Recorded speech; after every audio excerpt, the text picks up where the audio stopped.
Chapter 1. The Initial Fusion of Spirits. Gohan, my poor Gohan. Wah. Mama will never let you suffer again. Who could have done this to you? Wah. My Gohan. In the dimness of obscurity, the heart-wrenching cries stirred an emotional response. Mom, is it you? Where am I?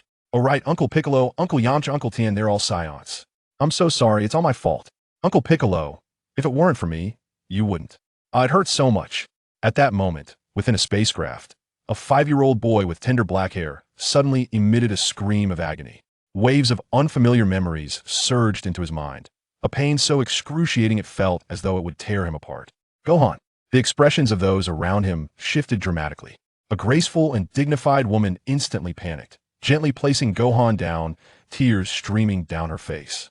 A bald elder, sporting sunglasses and a beard, changed his demeanor upon sensing something amiss with Gohan, exclaiming, "This is bad, Bulma. We must hurry." Understand. The woman, named Bulma, hastily accelerated the spacecraft towards West City. I'm sorry, Gohan. Meanwhile, a man named Goku lay on a stretcher, his voice hoarse, as if he had exhausted all his strength. Witnessing his 5-year-old son's suffering filled his heart with profound anguish and worry. Master Karen, sometimes I truly despise my own helplessness, the elder murmured to a white cat beside him, clenching his fists in frustration. Within the spacecraft, each individual was engulfed in shadows of despair, their hearts heavy with hopelessness.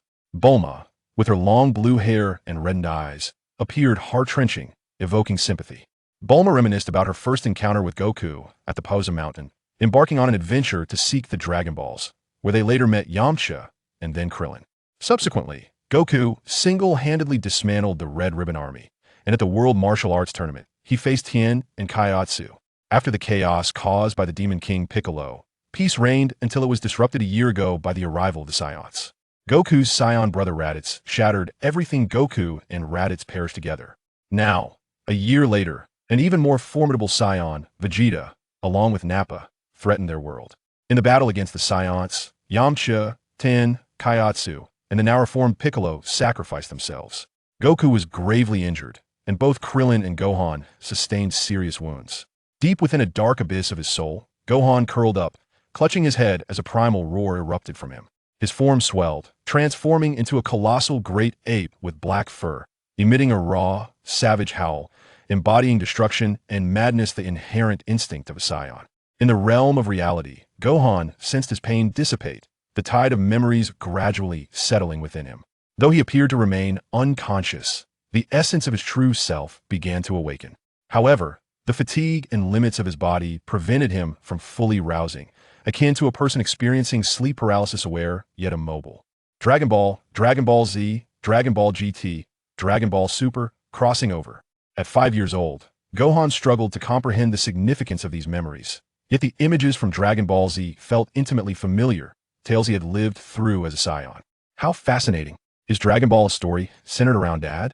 From the moment he met Aunt Bulma until now, Gohan could only piece together the narrative of the time traveler's memories, realizing that the beginnings of Dragon Ball Z aligned perfectly with his own experiences. Could it be that these memories predict our future? Despite his tender age, Gohan was not foolish. He grasped the implications of what lay ahead: Frieza, Cell, Majin Buu, and the even more mysterious and powerful beings of Dragon Ball Super, including the Angels, Destroyers, and the Omni King, culminating in the Tournament of Power.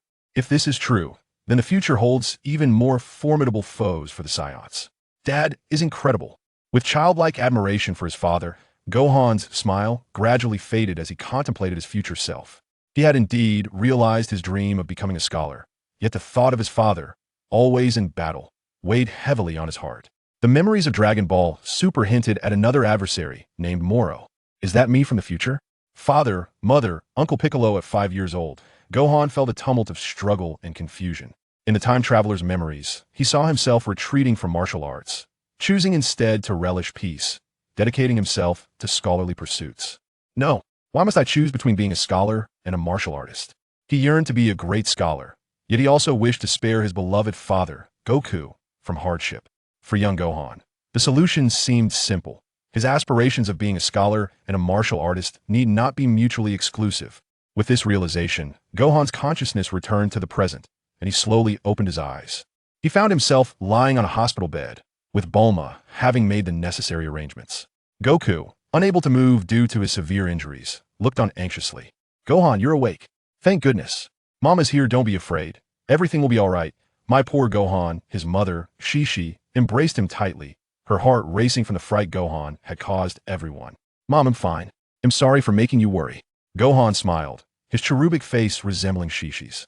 Krillin, now clad in a hospital gown, was present alongside Bulma, Goku, Master Roshi, and others.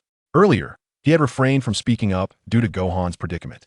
Well, actually, there might be a chance Bulma, Goku, Gohan, Master Roshi, perhaps those who were killed by the Saiyans could still have a way to be revived. What? Bulma and the others turned to Krillin in unison, while Gohan's face remained largely unchanged, already aware of the situation. Though Goku appeared slightly improved, his voice still carried a hoarse quality as he inquired, Krillin, you told me something similar before. What's going on? Krillin cautiously replied, the possibility is slim, perhaps even absurd, but those Saiyans might be aware of the Dragon Balls on Earth. They likely heard about them from Raditz's communicator. They know the Dragon Balls can grant wishes, but when they saw Piccolo, they referred to him as an Namekian. Gohan, leaning against his hospital bed, added, exactly. That's how they referred to Uncle Piccolo. Uncle Krillin, are you suggesting that the Namekian planet also has its own Dragon Balls? I heard that too. Krillin, with a serious expression, affirmed, precisely, Gohan. If what those Saiyans said is true, we could go to that planet called Namek and perhaps find 7 Dragon Balls there. If we do, those slain by the Saiyans might be resurrected. Note. Author's note, isn't it curious that all Saiyan offspring seem to resemble their mothers? Raditz resembles Jine, while Gohan takes after Shishi. I feel I've stumbled upon an intriguing observation. Chapter 2, Gohan's Decision. The mention of Namek by Krillin reignited hope among the sorrowful crowd. Master Roshi exclaimed with excitement, yes. If Piccolo is revived, then Kami will also return, and if Kami returns, the Dragon Balls will be restored. This could truly work. Just as the group erupted in cheers, Bulma's voice cut through like a splash of cold water, extinguishing their newfound hope. Sigh, I envy you outsiders who know nothing. How can we possibly reach the cosmos? It's utterly disheartening. And Krillin, do you even know where this Namek is located? A Krillin and Master Roshi sighed in disappointment. Wait, we needn't worry about that. Bulma, let me ask King Kai. King Kai, do you know where Namek is? Goku closed his eyes, reaching out to communicate with King Kai, who had been monitoring the situation on Earth from his planet. The voice of the North Kai resonated in the ears of all present, responding, Wukong, I am certainly aware of Namek after all. I am renowned as the esteemed Kai. Sun Wufan recalled the North Kai from the memories of the traveler in his mind, a figure who appeared somewhat comical and had a penchant for rather unamusing puns. Let me think for a moment according to your earthly terminology. The coordinates are SU-83 in the azimuth and 9045 XY. The North Kai relayed the cosmic coordinates of Namek to everyone. Coordinates 9045 XY. Bulma was momentarily bewildered as an inventor. She naturally understood the significance of this location far better than the layman like Sun, Wukong, and Krillin. Krillin inquired, Bulma, do you know where that is? Bulma did not respond immediately. Instead, she calculated the information herself. At that moment, the North Kai investigated the situation on Namek, recalling the catastrophic climate changes that had once befallen the planet, leading to the divine entity who piloted a spaceship from Namek to Earth. The North Kai discovered that at present, there were fewer than 100 inhabitants on Namek, yet the population was steadily increasing. The Namekians, like the divine beings, were a remarkably gentle race. It was only through the malevolent influence of Earthlings that Piccolo was born from the divine entity, as they were fundamentally one and the same. Thus, when Piccolo perished, so too did the divine being. Ah, what ist?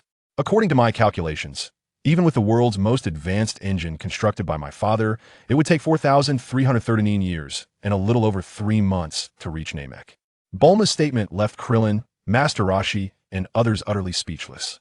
Sun Wufan gently remarked, Aunt Bulma, it seems we could utilize the spaceship left by those Saiyans, or perhaps the divine being arrived on Earth using a spaceship as well. You're absolutely right, Wufan. That's brilliant. This gives us hope. Haha, this is wonderful. Sun Wufan's words brought an uncontainable smile to Bulma's face, and the other occupants in the hospital room expressed joyful delight. The sorrow and suffering brought by the Saiyans began to dissipate. Yet only Sun Wufan, through the traveler's memories, comprehended the impending horrors that awaited on Namek. Let us embark for Namek. Bulma hurriedly departed to attend to matters regarding the Saiyan spaceship, while Shishi, seated at the bedside, unwrapped a layer of materials, urging Sun Wufan to catch up on his academic progress that he had neglected during this time.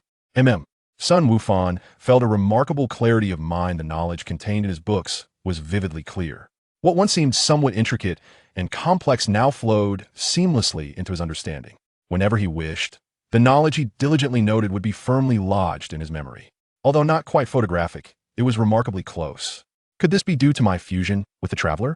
Sun Wufan mused internally, reflecting on how, during the clash of souls, he ultimately triumphed over the traveler's essence and absorbed all that pertained to him.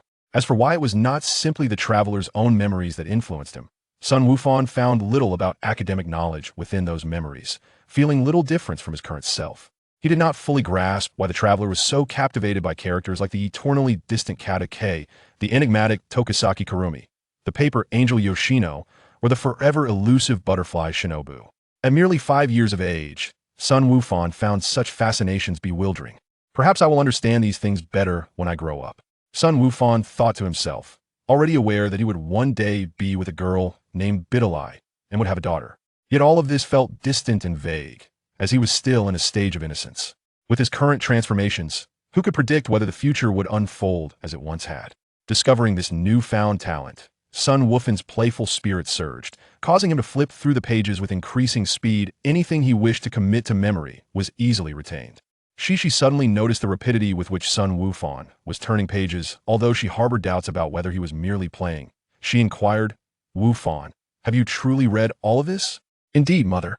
After training with Uncle Piccolo, I now find reading easier than before. You can quiz me later." Sun Wufan's words aroused Shishi's skepticism. As a martial artist who had reached the top 8 in the 23rd World Martial Arts Tournament thanks to her own abilities, she had faced off against Sun Wukong at that time, which was when they fell in love. After their marriage, she dedicated herself to managing the household. While she could never be as formidable as Sun Wukong or Tien, she was certainly no helpless woman. Bang!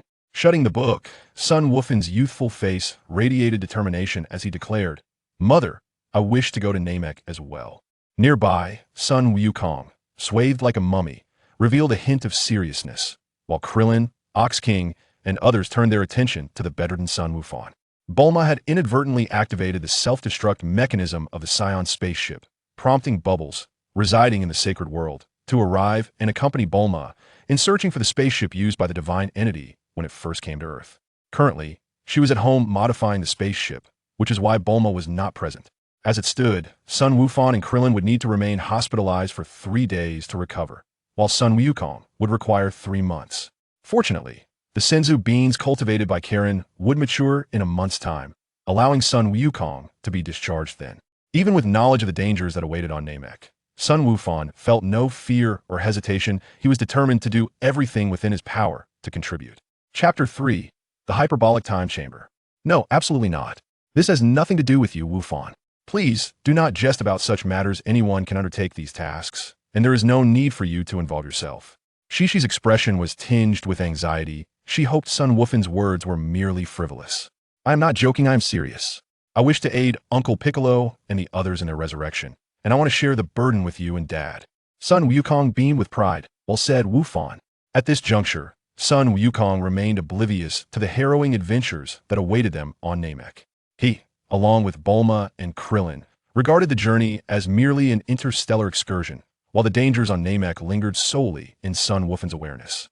From a young age, Sun Wukong's son, Sun Wufan, exhibited extraordinary potential. Sun Wukong was eager for Sun Wufan to train alongside him. However, Chi-Chi opposed this. And Sun Wufan himself aspired to become a scholar.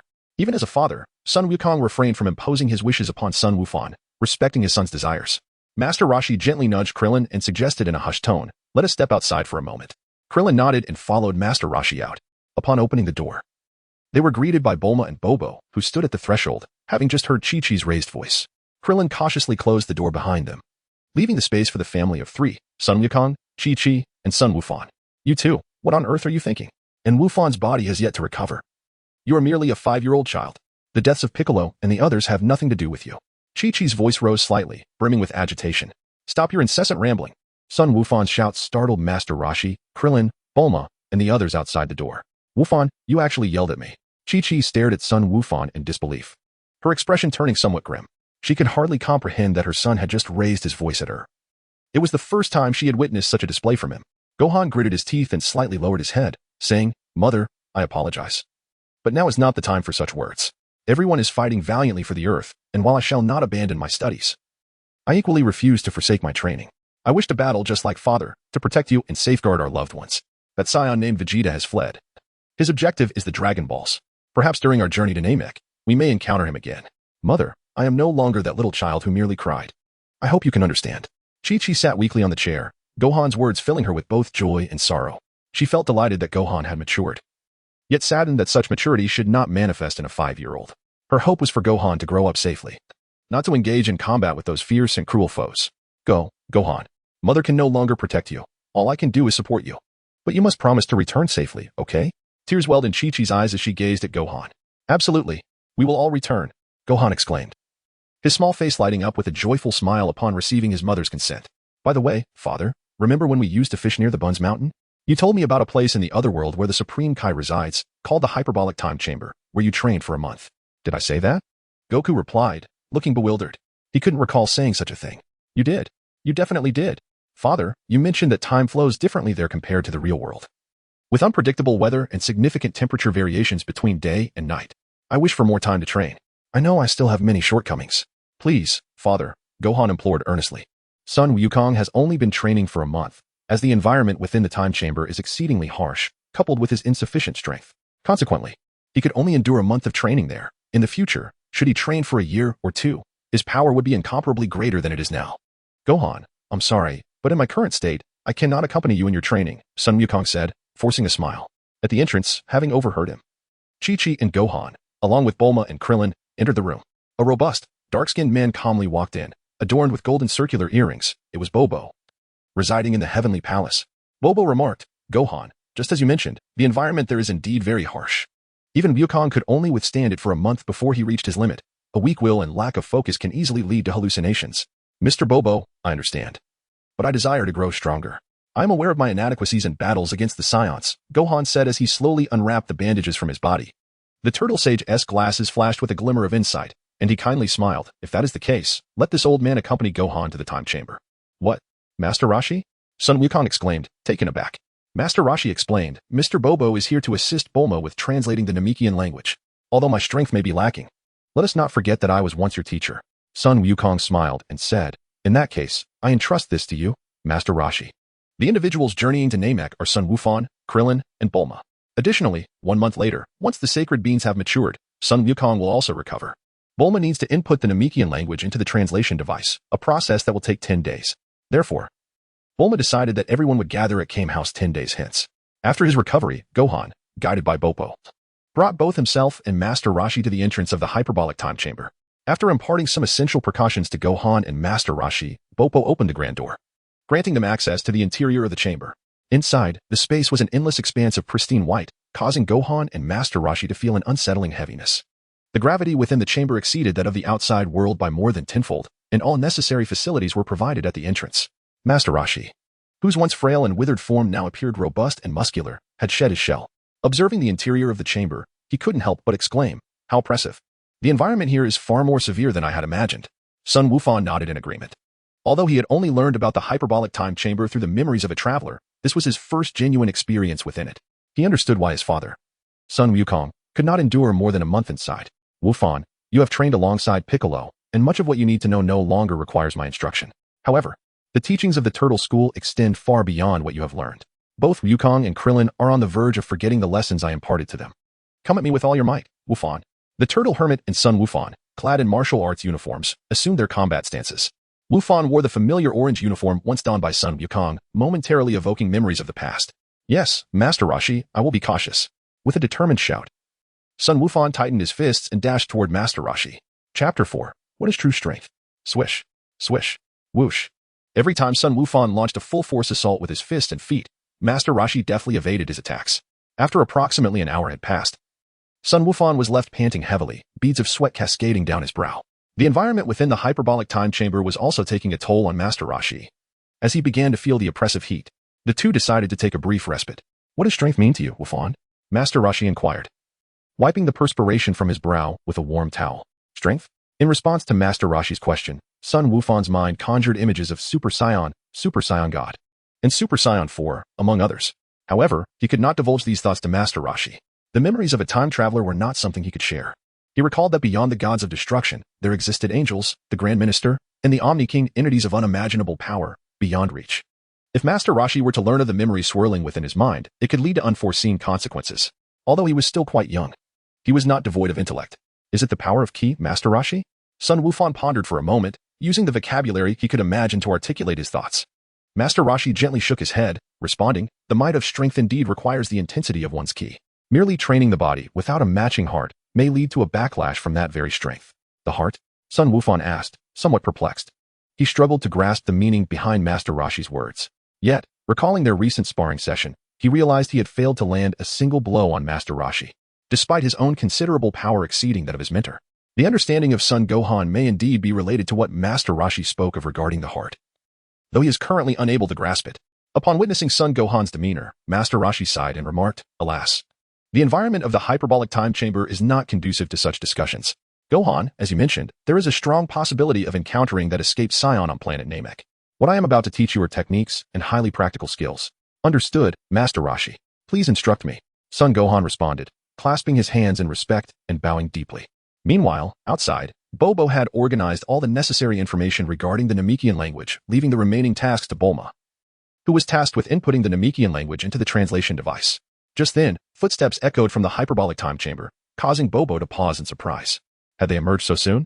As the door to the chamber opened, Son Gohan emerged, carrying the unconscious Master Roshi on his back. They had trained inside for 13 days, which felt like barely half a month. Although Son Gohan could have continued, Master Roshi could endure no longer, for the environment of the chamber was exceedingly grueling. Master Roshi. We are out, Gohan exclaimed, feeling an unprecedented sense of relief.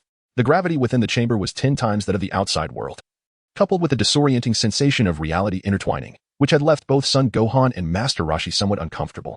Master Roshi dismounted from Gohan's back and remarked, indeed, I am still far too weak. I have fallen behind you all by a significant margin. Gohan, you possess unimaginable potential. When Goku was your age, he was not nearly as formidable as you. If you diligently pursue your training, your future achievements will undoubtedly surpass our wildest expectations. Master Roshi, I will not forget my training, Son Gohan declared earnestly, recalling the memories of a traveler from another world. He resolved not to let his father, Goku, bear the burden of protecting Earth alone. At that moment, Bobo approached with a serene demeanor that instilled a sense of calm and tranquility. Gohan, if you do not mind, I would like to guide your training over the next few days. Really? Mr. Bobo, I've heard my father speak of you. Are you truly willing to help me train? Son Gohan asked, his youthful face brimming with anticipation, his small frame concealing immense strength. Indeed, Gohan, while my abilities may not be exceptional, I am more than willing to accompany you in your training, Bobo replied in a calm and unperturbed tone, evoking no emotional turbulence. That's wonderful. By the way, Mr. Bobo, I apologize, but could you please wait a moment? I need to return Master Roshi home first. And then I have some matters to attend to at Bulma's place in West City. I need to find something and seek assistance from her father, Dr. Brief. Son Gohan said bashfully, scratching his head with a smile. That's perfectly fine, Bobo replied nonchalantly. Master Roshi, curious, then inquired, Gohan, what is it that you need? Son Gohan turned his gaze back towards the entrance of the hyperbolic time chamber and remarked with a playful smile. Hee, I just had a sudden inspiration. The gravity within the chamber is tenfold that of Earth, and I can distinctly feel my strength has significantly increased. Therefore, I pondered, if the gravity were to be 20 times, or even 30 times that, would I not become even more formidable? Hence, I contemplated the possibility of creating a training room that could manipulate gravity. Upon hearing Gohan's thoughts, even the usually stoic Bubbles displayed a hint of surprise. Gohan's reasoning was quite sound, and his perspective was entirely rational. Gohan, you truly possess a creative mind. However, while rigorous training is essential, one must also be mindful of balancing work and rest. Master Roshi expressed his concerns for Gohan's well-being, fearing that excessive training might lead to the accumulation of hidden injuries within his body. Rest assured, Master Roshi, I shall not forget your guidance. Some Nikong's son, Gohan, breathed a sigh of relief. It felt somewhat disconcerting to have a mere 5-year-old engage in such deceit. Fortunately, neither Bobo nor Master Roshi discerned anything amiss. He certainly did not derive the notion of the gravity chamber from the hyperbolic time chamber. What was lacking now was time. Krillin and Bulma regarded their journey to Namek as an extraterrestrial symposium, entirely oblivious to the lurking dangers, unaware that, besides Vegeta, an even more formidable threat awaited in the form of Frieza. After escorting Master Roshi back, Gohan made his way to Bulma's residence in West City, where he articulated his request to Dr. Brief, beseeching him to install the gravity chamber aboard their spacecraft. Once everything was arranged, he returned to the heavenly realm, where he commenced training alongside Bobo. The lessons imparted by Bobo were drawn from the experiences of Gohan's father, Son Wukong, during defense, one must remain as tranquil as the sky, and in offense, one must strike with swiftness surpassing that of lightning. Time gradually flowed by, and soon the day of their departure to Namek arrived. On the eve of their rendezvous, Gohan concluded his training and gathered with his mother, Chi-Chi, and father, Son Gohan, to share tales from his training period, allowing himself to unwind and rejuvenate, preparing to face the challenges that lay ahead in optimal condition. Son Gohan has cut his hair, forsaking the mushroom style for a more refined look. His black hair stands slightly erect, with a diagonal fringe cascading down, reminiscent of the hairstyle attributed to the enigmatic Gohan of the future, a moniker he would eventually earn. As for the mushroom cut, he found it unappealing and decidedly unattractive. Chapter 5. Journey towards Namek. At this moment, in the Kame house, Bulma donned a specially prepared spacesuit, complemented by a chic short haircut that exuded an air of competence. The spacecraft resembled a peculiar white insect with distinct protrusions, supported by 4 legs that served as stabilizing struts. It had been modified from an older craft once utilized by the Supreme Kai. Curiosity etched on his face, Krillin craned his neck to examine the vessel, inquiring if they were truly to embark on their journey to Namek aboard this contraption. Bulma, appearing somewhat fatigued and stifling a yawn, replied with a hint of exasperation, "Ah, I am utterly exhausted. We could have completed this much earlier, but Gohan insisted on incorporating a gravity chamber, and it was only finished yesterday, which forced me to conduct a night-long test of the ship." "I apologize, Bulma," Gohan murmured, his gaze cast downward in embarrassment. He was clad in a purple martial arts GI, a gift from Piccolo. His belongings were minimal, apart from a change of clothes for the journey and personal toiletries. He had brought little else. As for his studies, he preferred to forego them for now. With Chi-Chi recognizing Gohan's maturity, her once excessive protectiveness had lessened somewhat, allowing him greater freedom. Moreover, Chi-Chi was delighted to see Gohan taking an interest in his hairstyle. Yet, at merely 5 years of age, he did not fully grasp that his attempt to emulate the future version of himself, known for his mysterious persona, was largely influenced by the memories of the traveler who had come before him. Under the watchful eyes of Ox King, Chi-Chi, Master Roshi, and Turtle, Gohan, Krillin, and Bulma entered the cabin of the ship.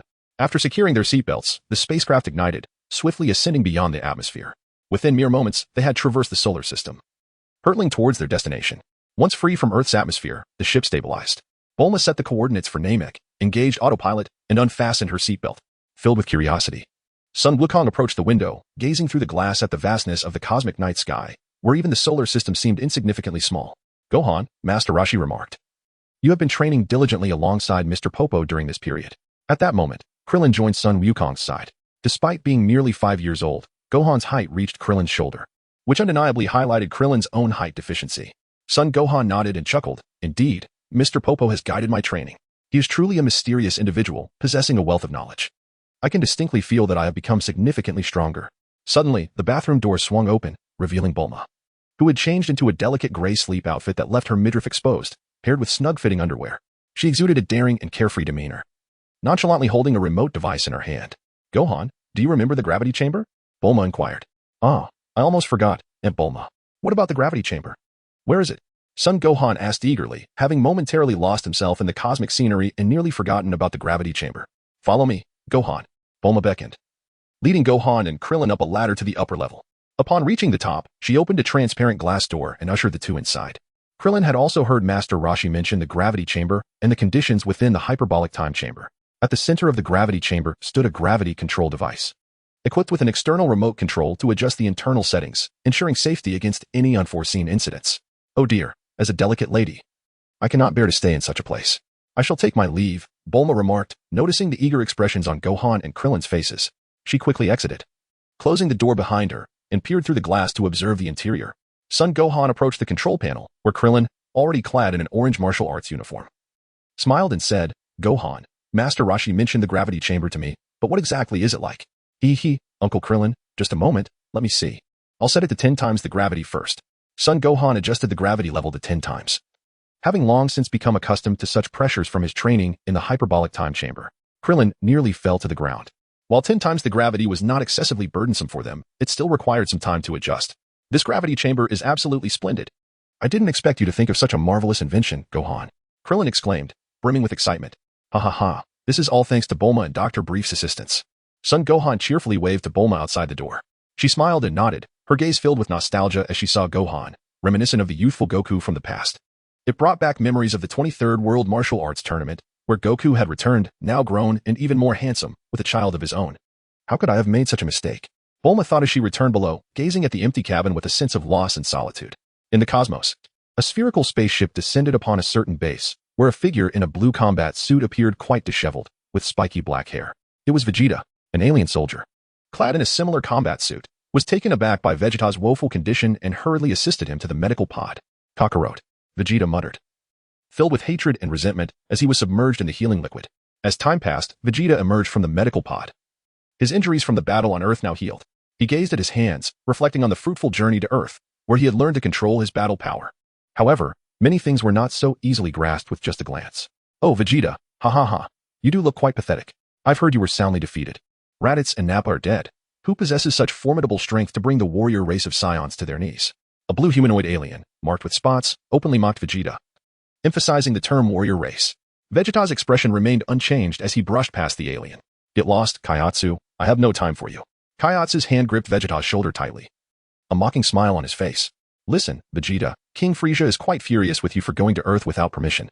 Remove your filthy hands, Vegeta retorted, his voice growing colder. Kaiatsu felt a surge of anger rise within him. However, King Frieza has generously forgiven you because you discovered something of value. What? Vegeta's eyes widened in alarm as he forcefully shook off Kaiatsu's grip. Ha ha ha, Vegeta, this is all thanks to you. Otherwise, how would King Frieza have learned about the Dragon Balls?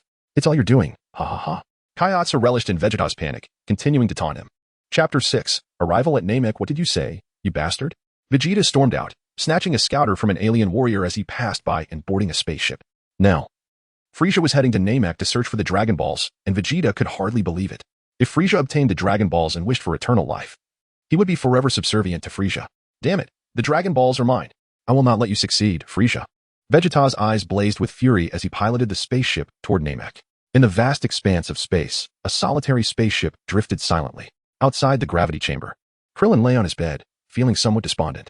Over 20 days had passed, and as the training intensified, Gohan's extraordinary talent and potential began to manifest. 100 times the gravity, can Gohan really manage it at such a young age? Bulma expressed her concern, glancing at the control panel that displayed the daunting figure.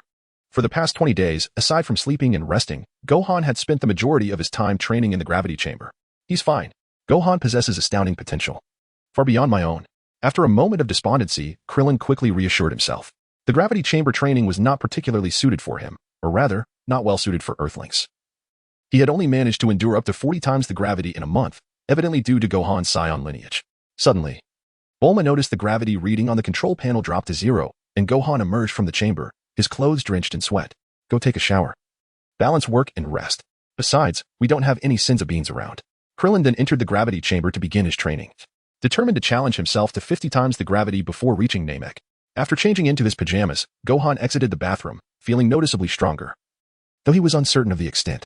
Even with Bulma bringing a scouter aboard the spaceship, it was impossible to fully unleash his battle power without risking damage to the ship. You're truly diligent, Gohan, already able to move freely under 100 times the gravity.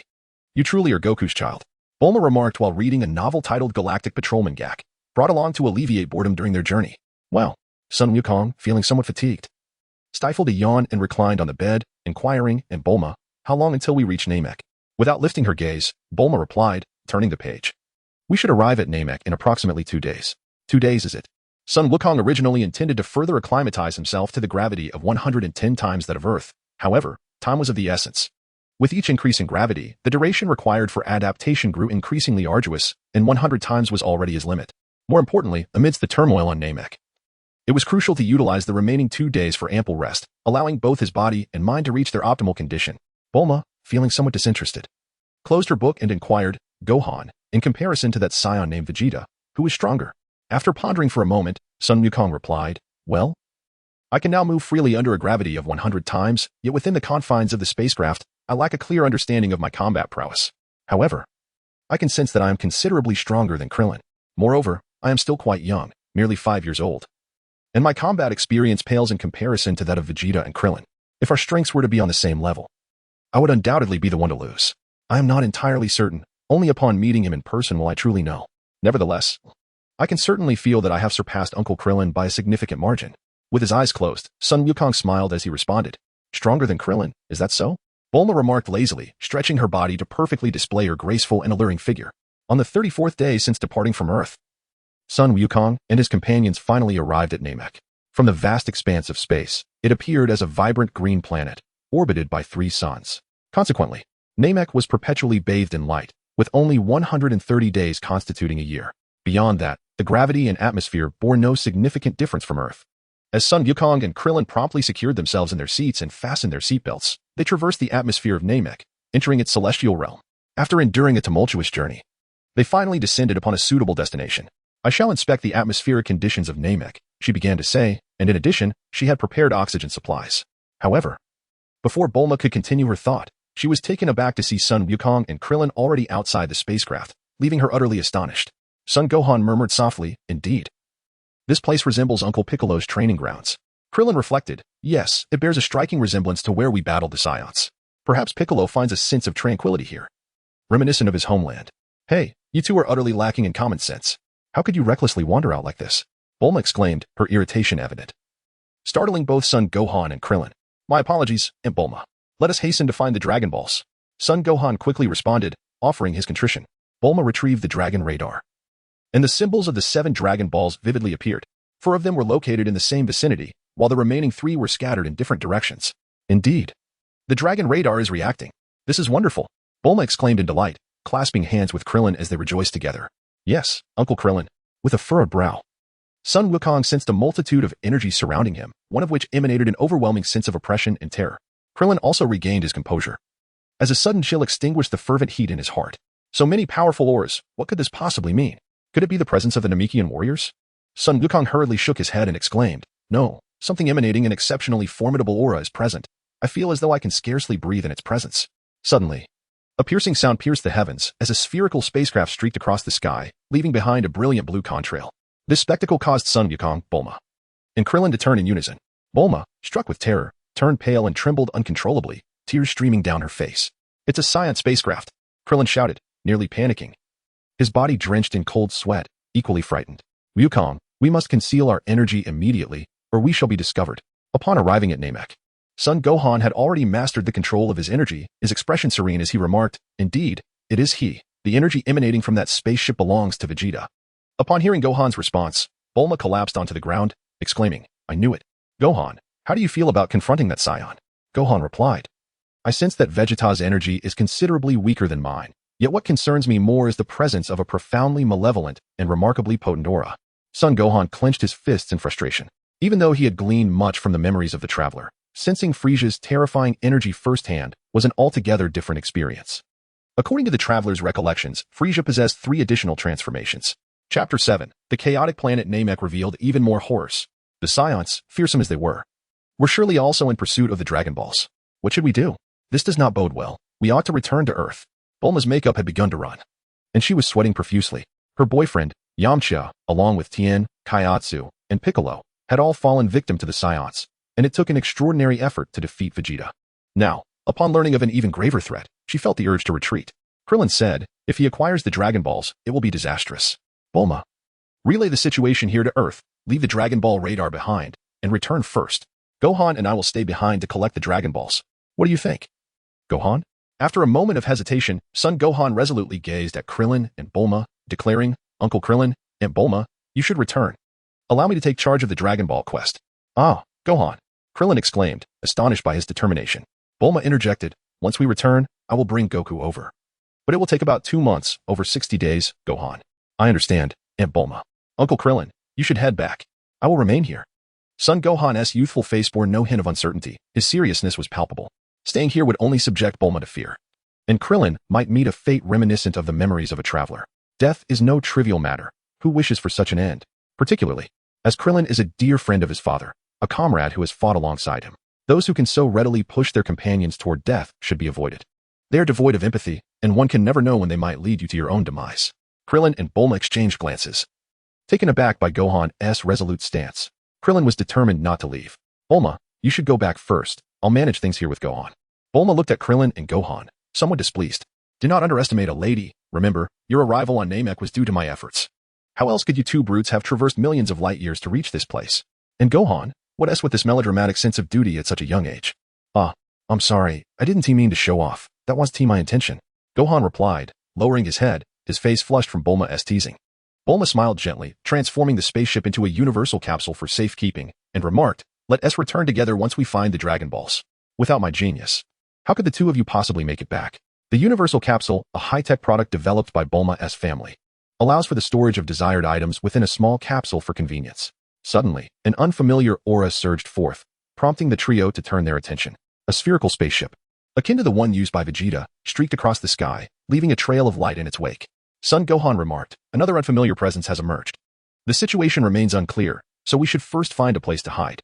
Krillin, Bulma, let us make haste." Grasping Bulma's arms, Krillin and Son Gohan concealed their energy and soared into a secluded valley, where Bulma swiftly established contact with Earth. Meanwhile, within the confines of the Kame House on Earth, Master Roshi received Bulma's communication. The alarming news regarding Namek startled him considerably. As for the extraordinary ability to communicate across millions of light years from Earth to Namek, it was due to the utilization of a special cosmic wave, invented based on the original detector. Therefore, there is no need to dwell on the mechanics of such distant communication. After concluding the call, Master Roshi promptly contacted Goku. A month had passed, and the senzu beans cultivated by Karin had matured. After consuming one, Goku fully recovered. At Bulma's residence, Dr. Brief was modifying the spacecraft that Goku had left on Earth during his childhood, significantly enlarging its spherical structure to provide ample space. The propulsion systems were also enhanced, surpassing the performance of the previous Divine spacecraft, allowing for a journey from Earth to Namek in nearly a week. Additionally, a gravity chamber was installed, a feature Goku had long wished to experiment with, though it required further modifications in time. On Namek, Vegeta emerged from his spacecraft, tightly gripping a scouter. "That scoundrel Frieza dares to seek the Dragon Balls before me? The Dragon Balls are mine. I can deal with others, but facing Frieza directly would spell certain defeat. I must devise another way to obtain the Dragon Balls. Immortality and eternal life are rightfully mine." After donning the scouter, Vegeta observed the power levels and directions of his targets. "So, they brought Zarbin and Dodoria as well? Huh?" Suddenly, a spherical spacecraft streaked across the sky toward him, causing Vegeta to furrow his brow. It's Kaiatsu. He truly is a foolhardy individual. In a village on Namek, a figure sat languidly upon a hovering technological throne, with blood-red eyes and deep purple lips. Two red streaks, reminiscent of blood tears, traced the contours of his face. Clad in protective armor, a tail draped casually over the floating seat, he was accompanied by two extraterrestrials, one a short, rotund pink being named Dodoria, the other a refined-looking individual named Zarbin, both loyal subordinates of Frieza. On the ground lay a multitude of green-skinned Namekians, their purple blood staining the earth, lifeless and cold. The architect of this massacre remained indifferent, having personally wrought their demise without a flicker of remorse. A soldier cradled a golden sphere, approximately the size of a basketball, crystalline and transparent, adorned with 3 red stars, the very Dragon Ball sought by Son Gohan and his companions. "We have found it, Lord Frieza." The soldier, though fierce and brutal, was diminutive in stature, reverently presenting the Namekian 3-star Dragon Ball. Frieza, seated on his hovering throne, expressed his satisfaction. "Excellent. Now we require only 3 more Dragon Balls." Zarbin and Dodoria stood behind Frieza, each bearing identical Dragon Balls, one with 7 stars and the other with 2. The Dragon Radar indicated the locations of 4 Dragon Balls, all situated right here. As turmoil continued to engulf Namek, Son Gohan, drawing upon the memories of the time traveler, became acutely aware of the unfolding events. He diligently trained. As the butterfly effect triggered by the time traveler's recollections began to manifest distinct constants and variables on Namek. Chapter 8. Power levels. The soldier entrusted the Dragon Ball to Dodoria for safekeeping, bringing Frieza's collection to 4. Frieza emphasized, "Be sure to safeguard it well, Mr. Dodoria. Vegeta is also intent on acquiring the Dragon Balls." Meanwhile, the dashing Zarbin, wearing his scouter, detected an energy signal and reported, "Lord Frieza, Kaiatsu has tracked Vegeta to this planet. Earlier, there was a surge of powerful energy, but it dissipated upon Vegeta's arrival. Before Son Gohan arrived on Namek, he had already mastered the control of his ki, thus evading detection from Sabo's scanner. Similarly, due to prior agreements, everyone had decided to remain on Namek to gather the Dragon Balls, eliminating the discord that previously existed among Bulma, Krillin, and Son Gohan, which had led to the destruction of their spaceship. We shall investigate the area where the recent energy surge was detected, and I am confident we will soon ascertain the identity of the individual responsible." Frieza remarked, "What concerns me is how to deal with the rebellious Vegeta." Sabo respectfully responded, "Rest assured, Chioi has already been dispatched to deal with him. The two are evenly matched, and given their long-standing animosity, it should pose no problem." With a thunderous roar, Chioi emerged leisurely from the spherical spacecraft under Vegeta's watchful gaze. "Hee, Vegeta, there's no escaping this time. I've found you, and with Lord Frieza's command, I can now kill you openly." Vegeta crossed his arms defiantly, a smirk playing on his lips. "You think you can kill me with your pathetic skills, Chioi?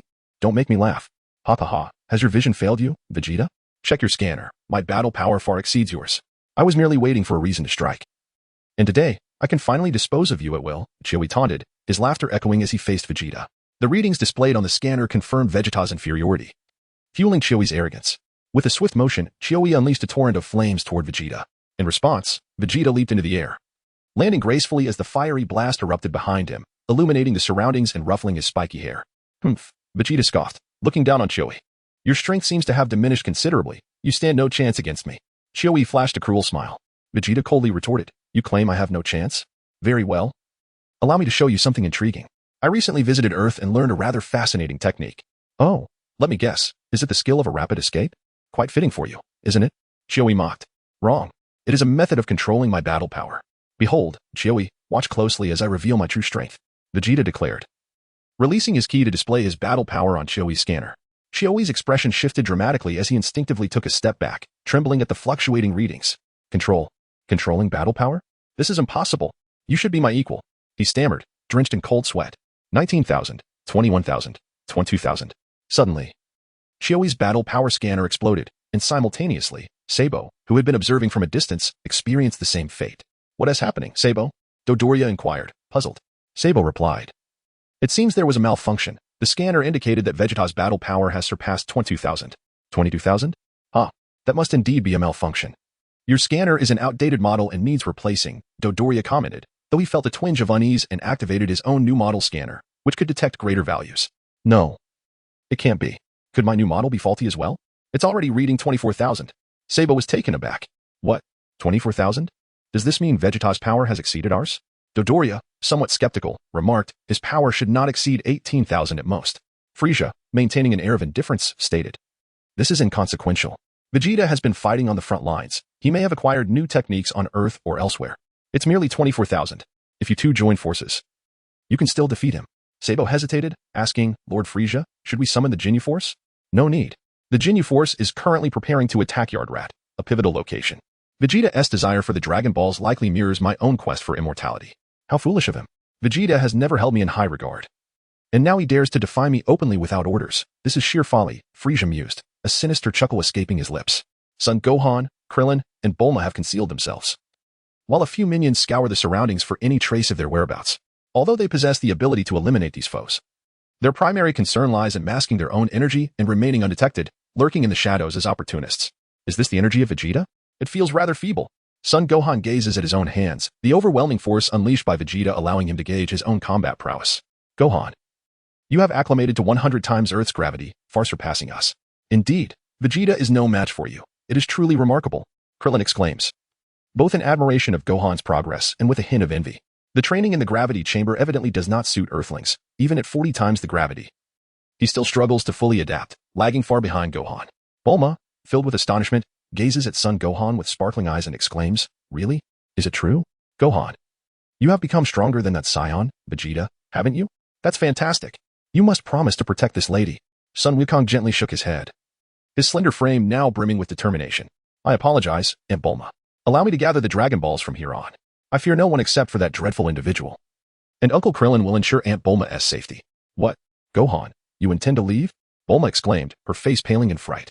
In the midst of such chaos, the thought of Gohan departing among the three of them left her feeling utterly insecure. Indeed, Aunt Bulma, if those fiends acquire all the Dragon Balls, we shall have no chance. As long as I can evade that terrifying foe, everything will be fine. Son Gohan received the Dragon Radar from Bulma and bid farewell to Krillin and Bulma. Suddenly, he launched an assault, using a ki blast to eliminate a patrolling minion nearby before soaring towards a location marked by the Dragon Radar. Though still youthful, Son Gohan was far from naive. Drawing upon the memories of a time traveler, he devised a plan to acquire the Dragon Balls. However, before proceeding, he intended to enlist the assistance of Vegeta. For everything had changed. Chapter 9. The thoughts of all sides. Vegeta's explosive power readings sent Hilly's detector into a frenzy, instilling a sense of desperation. Wait, Vegeta. I've thought of a brilliant idea. Let me join you. I can be of assistance. I have long harbored disdain for Frieza and his ilk. Hilly trembled at the intensified murderous intent radiating from Vegeta, hastily proclaiming, my proposal is sound. With my power combined with yours, we could effortlessly defeat Zarbon and Dodoria. Utter nonsense. You likely don't even believe your own words. The more I look at you, the more I find you repugnant. Perish. Vegeta seethed, veins bulging on his forehead. Hilly emitted a final, anguished roar in a desperate attempt to resist, but the disparity in strength was insurmountable. Within moments, Vegeta reduced him to mere pulp, creating a grotesque display in the air. Dodoria's detector registered Hilly's energy dissipating, and he broke out in a cold sweat facing Vegeta, whose power level now reached an astounding 24,000. It's true. Vegeta's 24,000 power level just obliterated Hilly. Frieza remained unfazed, dismissing Hilly's demise as inconsequential. Now, let us search for the fifth Dragon Ball, Dodoria, Zarbin. Yes. Lord Frieza, came the respectful replies from Zarbin and Dodoria. A minion, scanning the surroundings with a detector, pointed in a direction. Lord Frieza. There are 10 Namekian signatures over there. Frieza replied, I understand. Let us hope the fifth Dragon Ball is in their possession. Everyone, exercise caution. New competitors have emerged aside from Vegeta. Zarbin noted, the soldiers dispatched to search that area have vanished. The enemies there are likely formidable. They may have the ability to suddenly increase their power, eliminate my scouts, and then conceal their energy, presenting only a reading of 2,000. 2,000?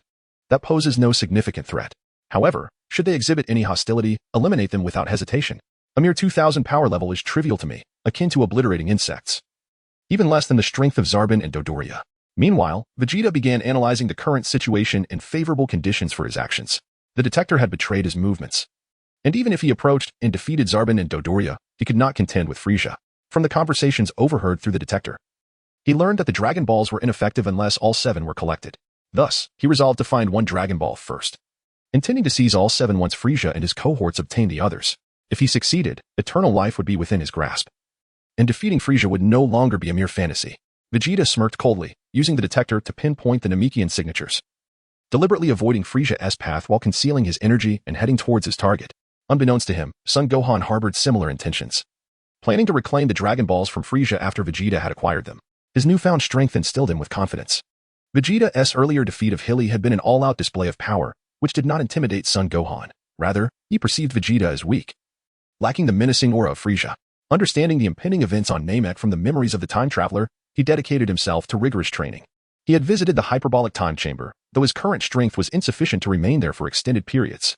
He learned numerous techniques from Master Roshi and Bubbles, mastering the art of controlling his power. During the month-long journey to Namek, he enlisted the assistance of Bulma's father, Brief, to construct a gravity chamber. Adapting to 100 times Earth's gravity over the course of a month, every effort was made for this moment, and Son Gohan utilized all his resources. Likewise, Son Gohan's thought processes had matured. Despite being only 5 years old, he had begun to learn how to strategize. When he eliminated the scouting soldiers earlier, it was a deliberate display of his energy.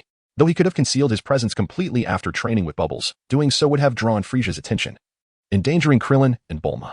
He sensed that he was heading towards a location that aligned with Frieza's objectives. Now, moving at high speed, he flew towards a Namekian village, managing to conceal his energy while maintaining his pace, a skill imparted by Bubbles. Soon, guided by the Dragon Radar, Son Gohan reached his destination, arriving at a small Namekian village faster than Frieza's group. Meanwhile, Krillin, hiding in a canyon, suddenly felt a surge of powerful energy approaching, causing him to break out in a cold sweat. This is bad. A suspicious energy is closing in from another direction. Bulma, stay silent. Fear gripped Krillin's heart. Bulma quickly stowed away the special communication radar and hid with Krillin in a transparent cave. Their hearts raced, scarcely daring to breathe. Do you think our presence has been detected? Bulma whispered anxiously. I don't know. Just be quiet. Krillin replied through clenched teeth. Bulma squeezed her eyes shut, and Krillin pressed against the cave wall, both feeling their hearts pound faster, every nerve on edge. Suddenly, Frieza and his entourage soared overhead, the sound of their passage fading as they flew past Krillin and Bulma. Once they were out of danger, Bulma slumped to the ground, gasping for breath, drenched in cold sweat. Thank goodness. It seems they're not after us, she forced a smile. Krillin, however, trembled uncontrollably, haunted by the oppressive aura of Frieza. I sensed it. That terrifying being Gohan mentioned paralyzed me with fear the moment I laid eyes on him. Oh no, this is bad. That direction is where Gohan just left. Their target is indeed the Dragon Balls. Bulma, Gohan is in danger. That monstrous being is far beyond our capacity to confront. Krillin was taken aback, but soon regained his composure. Bulma mechanically approached the cave entrance, raising her gaze towards the sky of Namek. The resplendent green scenery filled her heart with an icy dread. She longed to leave this place. Yet, the thought of Gohan's frail 5-year-old figure, brimming with determination, reminded her of the indomitable spirit of Goku in his youth, filling her with hope. Do not worry, Krillin. Gohan is Goku's child. He will surely be safe. I will immediately contact Earth. Once my father completes the spaceship, Goku will reach Namek in about a week, and we will all be saved. Bulma felt a profound confidence in Goku, believing that with him around, everything would turn out all right. To her, Goku was eternally the most reliable ally. Yes, Krillin nodded heavily, though a sense of reluctance lingered within him. They were too weak, and he was gravely concerned about Gohan's situation. Chapter 10. Acquiring a Dragon Ball on Earth. At Bulma's home, Goku appeared anxious, holding a bag filled with senza beans. Since Master Roshi had informed him about the events on Namek, worry had consumed his thoughts. More importantly, the revelation of an enemy even stronger than Vegeta ignited a fervor within him, while the thrill of battling formidable foes stirred the Saiyan blood in him. His unwavering desire to save everyone remained paramount. Mrs. Brief, cradling a tray of freshly brewed coffee, smiled with her eyes narrowed, her golden curls framing her stylish attire. Well, Goku, are you completely healed now? Ah, it's Bulma's mother. As you can see, but by the way, has the spaceship I requested been modified yet? Goku asked eagerly, his time in the hospital having been fraught with impatience. Mrs. Brief replied, I am not certain, but it seems he is still working on it. It's been over a month, and it's still not ready? This is terrible. Goku scratched the back of his head, contemplating what to do next. Come into the courtyard, Goku, Mrs. Brief said, linking her arm with his in a warm gesture that left Goku feeling somewhat uneasy. She had always treated Goku with such warmth, both in his childhood and now, yet she was notably more indifferent towards Bulma as current boyfriend, Yamcha. Who would have thought that little Goku would grow up so much? We should plan a date next time, all right? Mrs. Brief smiled, her voice delicate yet mature. But I must go to Namek now, hee, Goku replied with a somewhat forced smile. You truly are a busy man. By the way, I found a delightful bakery a few days ago, all thanks to you, Goku. If Earth were to perish, I would miss out on such treats. Is that so? Haha. Son Gohan and Mrs. Brief arrived at the courtyard, while Dr. Brief was engrossed in the transformation of the spacecraft. Observing the massive spherical structure adorned with the emblem of the universal capsule, it appeared far more magnificent than the vessel piloted by Son Gohan, Bulma, and Krillin. Dr. Brief opened the spacecraft's hatch and, upon seeing Son Wukong, exclaimed, Ah, it is you, Wukong. Son Wukong hurriedly inquired, is the spaceship not ready yet? I heard it's just a tad short. Dr. Brief took a gentle puff of his cigarette and replied, Indeed, it is merely a fraction away from completion. Come in and take a look. Observing this, Mrs. Brief smiled and waved her hand, saying, Allow me to fetch your favorite beverage. Thank you. After expressing his gratitude, Son Wukong entered the spacecraft, where Dr. Brief had remarkably transformed the vessel from Wukong's childhood into a spacious marvel, complete with a gravity chamber.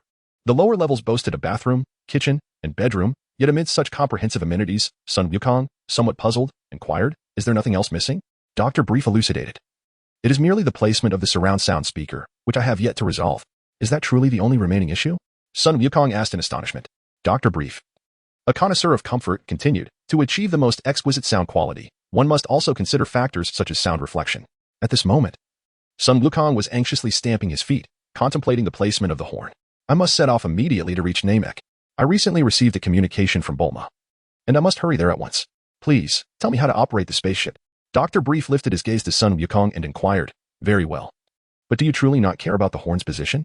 The data has already been input into the computer. All you need to do is press a button. And in 6 days, you will arrive at Namek. That's wonderful. I must depart at once.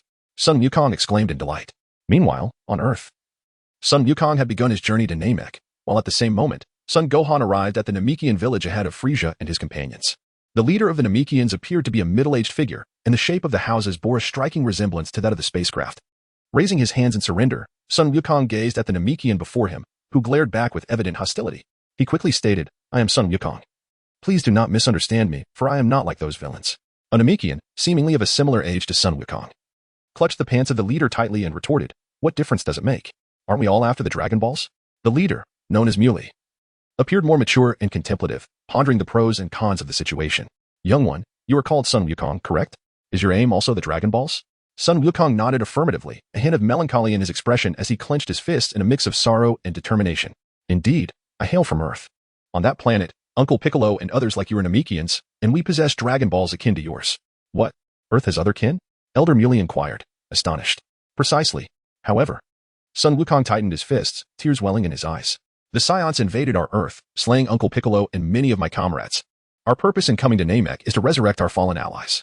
The Dragon Balls must not fall into the hands of those vile beings. Please, time is running short. They will soon arrive here. Trust me. The other Namekians turned their gaze toward Elder Muley, awaiting his judgment. Sighing, Elder Muley addressed the young Son Wukong. I hope what you say is true. Present the Dragon Balls. The other Namekians looked at Elder Muley in astonishment. Elder Muley spoke gravely, Give them to him. We stand no chance against those invaders. Ah, splendid. Rest assured, once I revive Uncle Piccolo, our Dragon Balls from Earth will also be restored. At that time, we shall certainly bring everyone back, Son Wukong exclaimed joyfully, leaping into the air with unrestrained exuberance. Elder Muley paused momentarily before revealing a relieved smile. He turned to a young Namekian clad in a lavender robe, saying, Dondi, Karu, you two should accompany him to meet the Grand Elder. What? Very well, I understand. Dondi.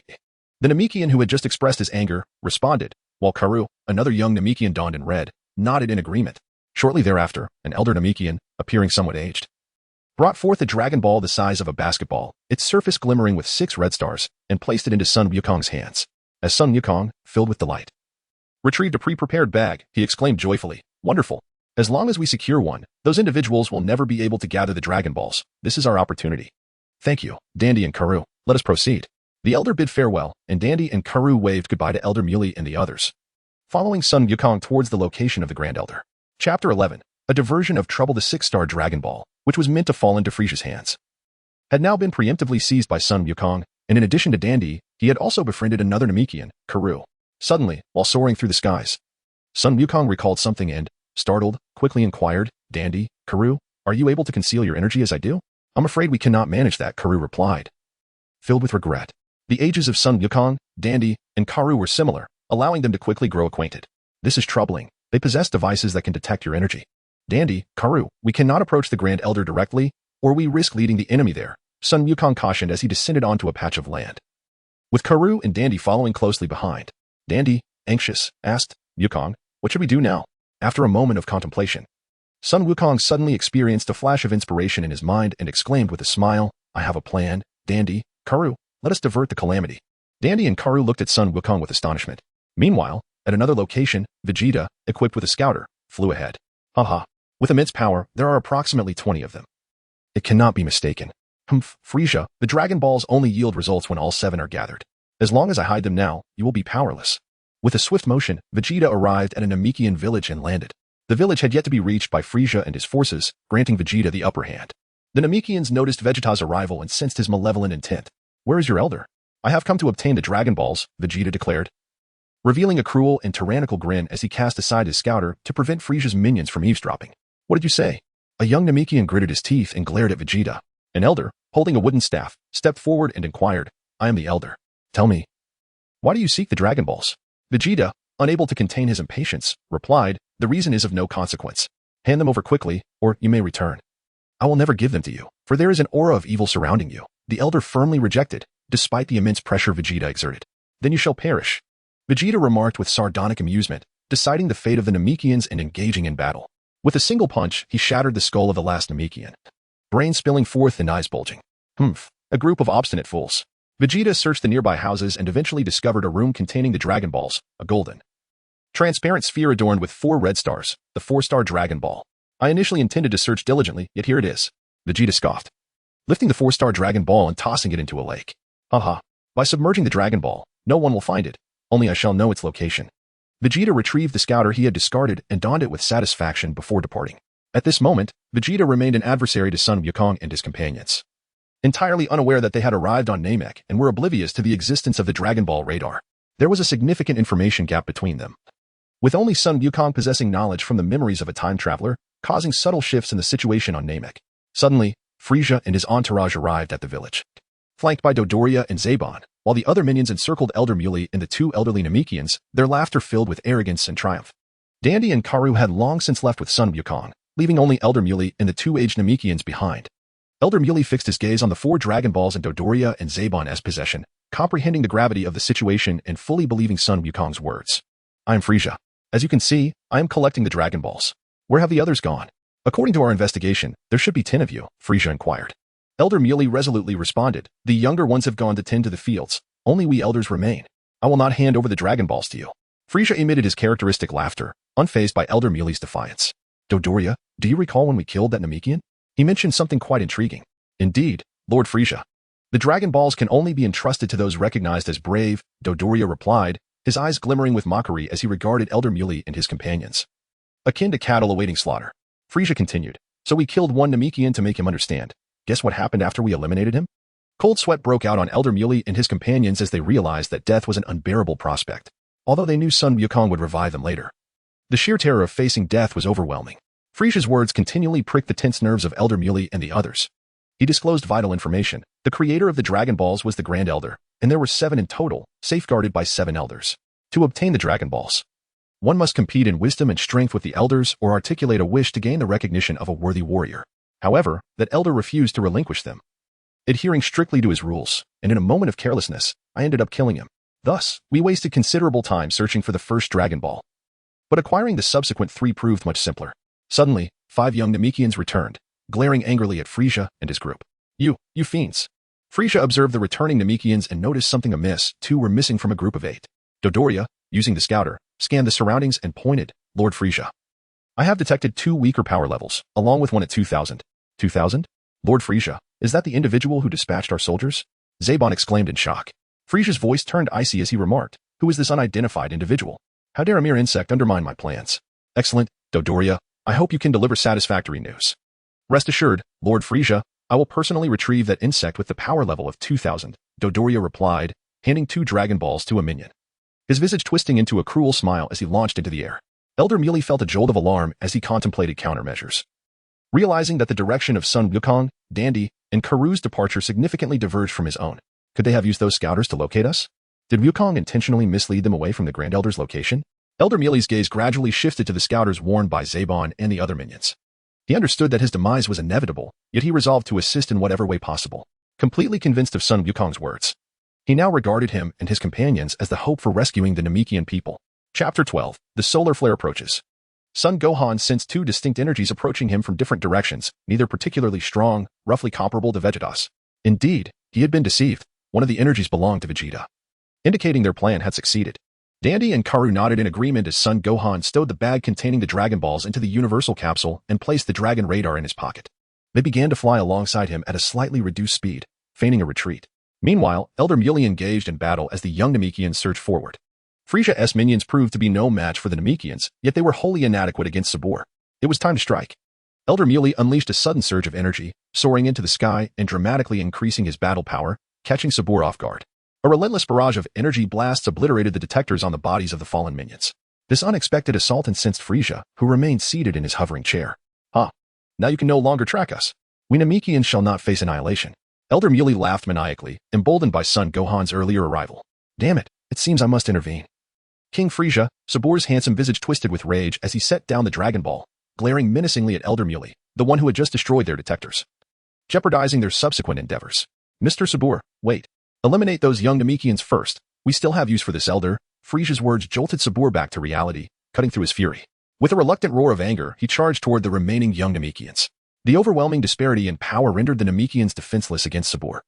Purple blood splattered onto the earth as they gradually succumbed to silence. You wretches. Elder Muley clenched his fists, seething with rage as he glared at Frisia and Sabor's group from above. By now, you should understand that resistance and flight are futile. You have destroyed our vital detectors. Now you must offer the Dragon Balls as recompense. Frisia remarked coldly, his gaze fixed upon Elder Muley. You shall never obtain the Dragon Balls. Your ambitions will forever be thwarted. A surge of energy coursed through Elder Muley as his form expanded. With Dandy and Karu having departed with Son Gohan, he resolved to self-destruct, intending to take Frisia down with him. Suddenly, Frisia unleashed 2 crimson beams from his eyes, striking Elder Muley directly. Elder Muley cried out in anguish, his body seared, collapsing before Frisia, silenced. The acrid scent of charred flesh filled the air, sending chills down one's spine. Yet Frisia and his entourage remained unfazed, as calm as still water. Sabor flicked the purple blood from his hands and instructed the remaining minions, search the surrounding area. Report immediately upon locating the Dragon Balls. Frisia, eyeing the direction where Dodoria had departed, stated, if the Dragon Balls are not here, it is quite possible that they have been taken by that unknown individual. King Frisia, the adversary's battle power is only 2,000. Dodoria will undoubtedly catch up with them. Sabor replied respectfully. At this moment, Gohan soared through the skies with Dandy and Karu at remarkable speed. Don't even think about escaping. Dodoria roared, his voice a feral growl. Hot on their heels. Gohan, he's coming after us. Dandy exclaimed, a hint of fear in his tone. Yes, the timing is perfect. Vegeta is also on his way. Dandy. Karu, whatever you do not look back. Gohan said with a satisfied smile, turning to confront Dodoria, whose pink, corpulent figure appeared imposing. Dodoria was taken aback as he observed Gohan, who placed his palms on his forehead. The youthful visage bore no trace of the panic or fear he anticipated. Solar flare. Suddenly, a dazzling light erupted, illuminating everything around them as if burying the very essence of the world in brilliance. My eyes. Oh, my eyes. Dodoria cried out, desperately shielding his eyes from the searing, relentless pain that lingered. As Sun Wukong concealed his presence, he led Dandy and Karu to hide behind a peak on the ground. Regaining his sight, Dodoria's eyes were filled with tears, trembling with rage. Damn cunning insect. Suddenly, a ki blast surged toward him, prompting Dodoria to dodge in haste. Drenched in cold sweat, he mechanically glanced over, noticing a violent reaction of battle power on his scouter. However, it was too late. For Vegeta's fist struck heavily against Dodoria's back, sending him crashing to the ground. The impact created a massive crater, and Dodoria, trembling, stood up. Blood trickling from the corner of his mouth. Vegeta cast a cold smirk in the direction where Son Wukong, Dandy, and Karu were hiding. Although Son Wukong had concealed his energy, Vegeta could still sense the two Namekians' presence as well as the readings on the scouter. Unbeknownst to Vegeta, this was a deliberate act by Son Wukong as they engaged in a subtle battle of wits. Damn you, Vegeta, Dodoria exclaimed, feigning strength, yet internally panicking. Ah. It's been a while, Mr. Dodoria. To think you could be so thoroughly outmaneuvered by a few insects. How amusing. Vegeta crossed his arms. A look of disdain etched on his face. Dodoria's heart raced. Vegeta's battle power of 24,000 intimidated him, making him yearn to flee. Fully aware that he stood no chance against Vegeta. Vegeta, you coward. Attacking when the opponent is unaware. Dodoria shouted. What choice do I have? You and Zarbon are always at Frisia's side, so I awaited the opportunity to strike you alone. Vegeta cast aside his scouter, crushing it underfoot. His gaze fixed on Dodoria's device. With Frisia absent, killing you will be a piece of cake. And from the start, all I've heard from your scouter is your barking. It seems the device on Frisia's side has been destroyed by those Namekians. Furious, Dodoria clenched his fists. What are you saying? A mere Saiyan dares to speak so boldly. Vegeta conjured a ki blast, obliterating Dodoria's scouter. Dodoria was left stunned, realizing his device had been destroyed without him registering the threat. Heaven has favored me. Retrieving a scouter from planet Frisia will take time, during which, even if I approach you, you won't be aware. Instinctively, Dodoria stepped back. Recognizing the gap between him and Vegeta. What are you doing? Destroying my scouter? Without it, you won't even know where King Frisia is on Namek. Vegeta sneered. After battling the Earthlings, I've learned their techniques. Even without a scouter, I can locate the Namekians and Frisia. I no longer require this device. And the Saiyan I fought on Earth possesses similar skills. If he can do it, so can I. As Vegeta mentioned the Saiyans, his expression shifted, recalling Kakarot. For Son Goku, an unforgettable figure in his life. Chapter 13, The Truth of Destruction. With a resounding boom, Dodoria unleashed a powerful ki wave toward Vegeta. Vegeta swiftly leaped aside, evading the attack, and delivered a brutal punch to Dodoria's abdomen, causing blood to flow from his orifices. Dodoria clutched his stomach, collapsing onto the ground in distress. Once mastered, this technique becomes simple. You, like Frisia, only see battle power values. You wouldn't understand even if I explained. Though I was once the same. Trembling, Dodoria pointed at Vegeta, recalling Son Wukong's earlier use of the solar flare. I understand now. That little brat I was pursuing was also an Earthling. Vegeta paused, a strange smile forming on his face. So, that earlier battle power of 2,000 belonged to an Earthling? I never imagined they would come to Namek. I wonder if Kakarot has arrived. Dodoria, struggling to rise, appeared shaky. You've allied with the Earthlings. Vegeta cast a sidelong glance at Son Wukong, Dandy, and Karu's hiding place. After I finish you, I will eliminate those Earthlings as well, Dodoria, but you won't be around to witness it. Gathering energy for a ki blast, Vegeta's face radiated with murderous intent. We Saiyans grow stronger with each battle. The more formidable the enemy, the more powerful I become. I nearly perished on Earth, yet my strength has surged since then. That is the nature of our warrior race, while you, overly arrogant and neglectful in training, are as rusty as a relic. Wait, Vegeta, please. If you spare me, I will reveal a secret about your Saiyan heritage, Vegeta's planet. Dodoria's eyes bulged with fear. What? Vegeta's ki blast remained intact as he pressed for answers, demanding. What secret does planet Vegeta hold? If you spare me, I will divulge it, Dodoria pleaded, still recovering from Vegeta's earlier blow, seeking a chance to escape. Vegeta dissipated the ki blast, crossing his arms, a mocking smile on his lips. That depends on whether your secret is worth my time. All right, listen closely, Vegeta. Planet Vegeta was not destroyed by meteors as King Frisia claimed. What? Vegeta was taken aback, disbelief shadowing his features. Dodoria continued. A race as powerful as yours could never be tamed as before. Consequently, Frisia decided to destroy planet Vegeta himself, annihilating the Saiyans.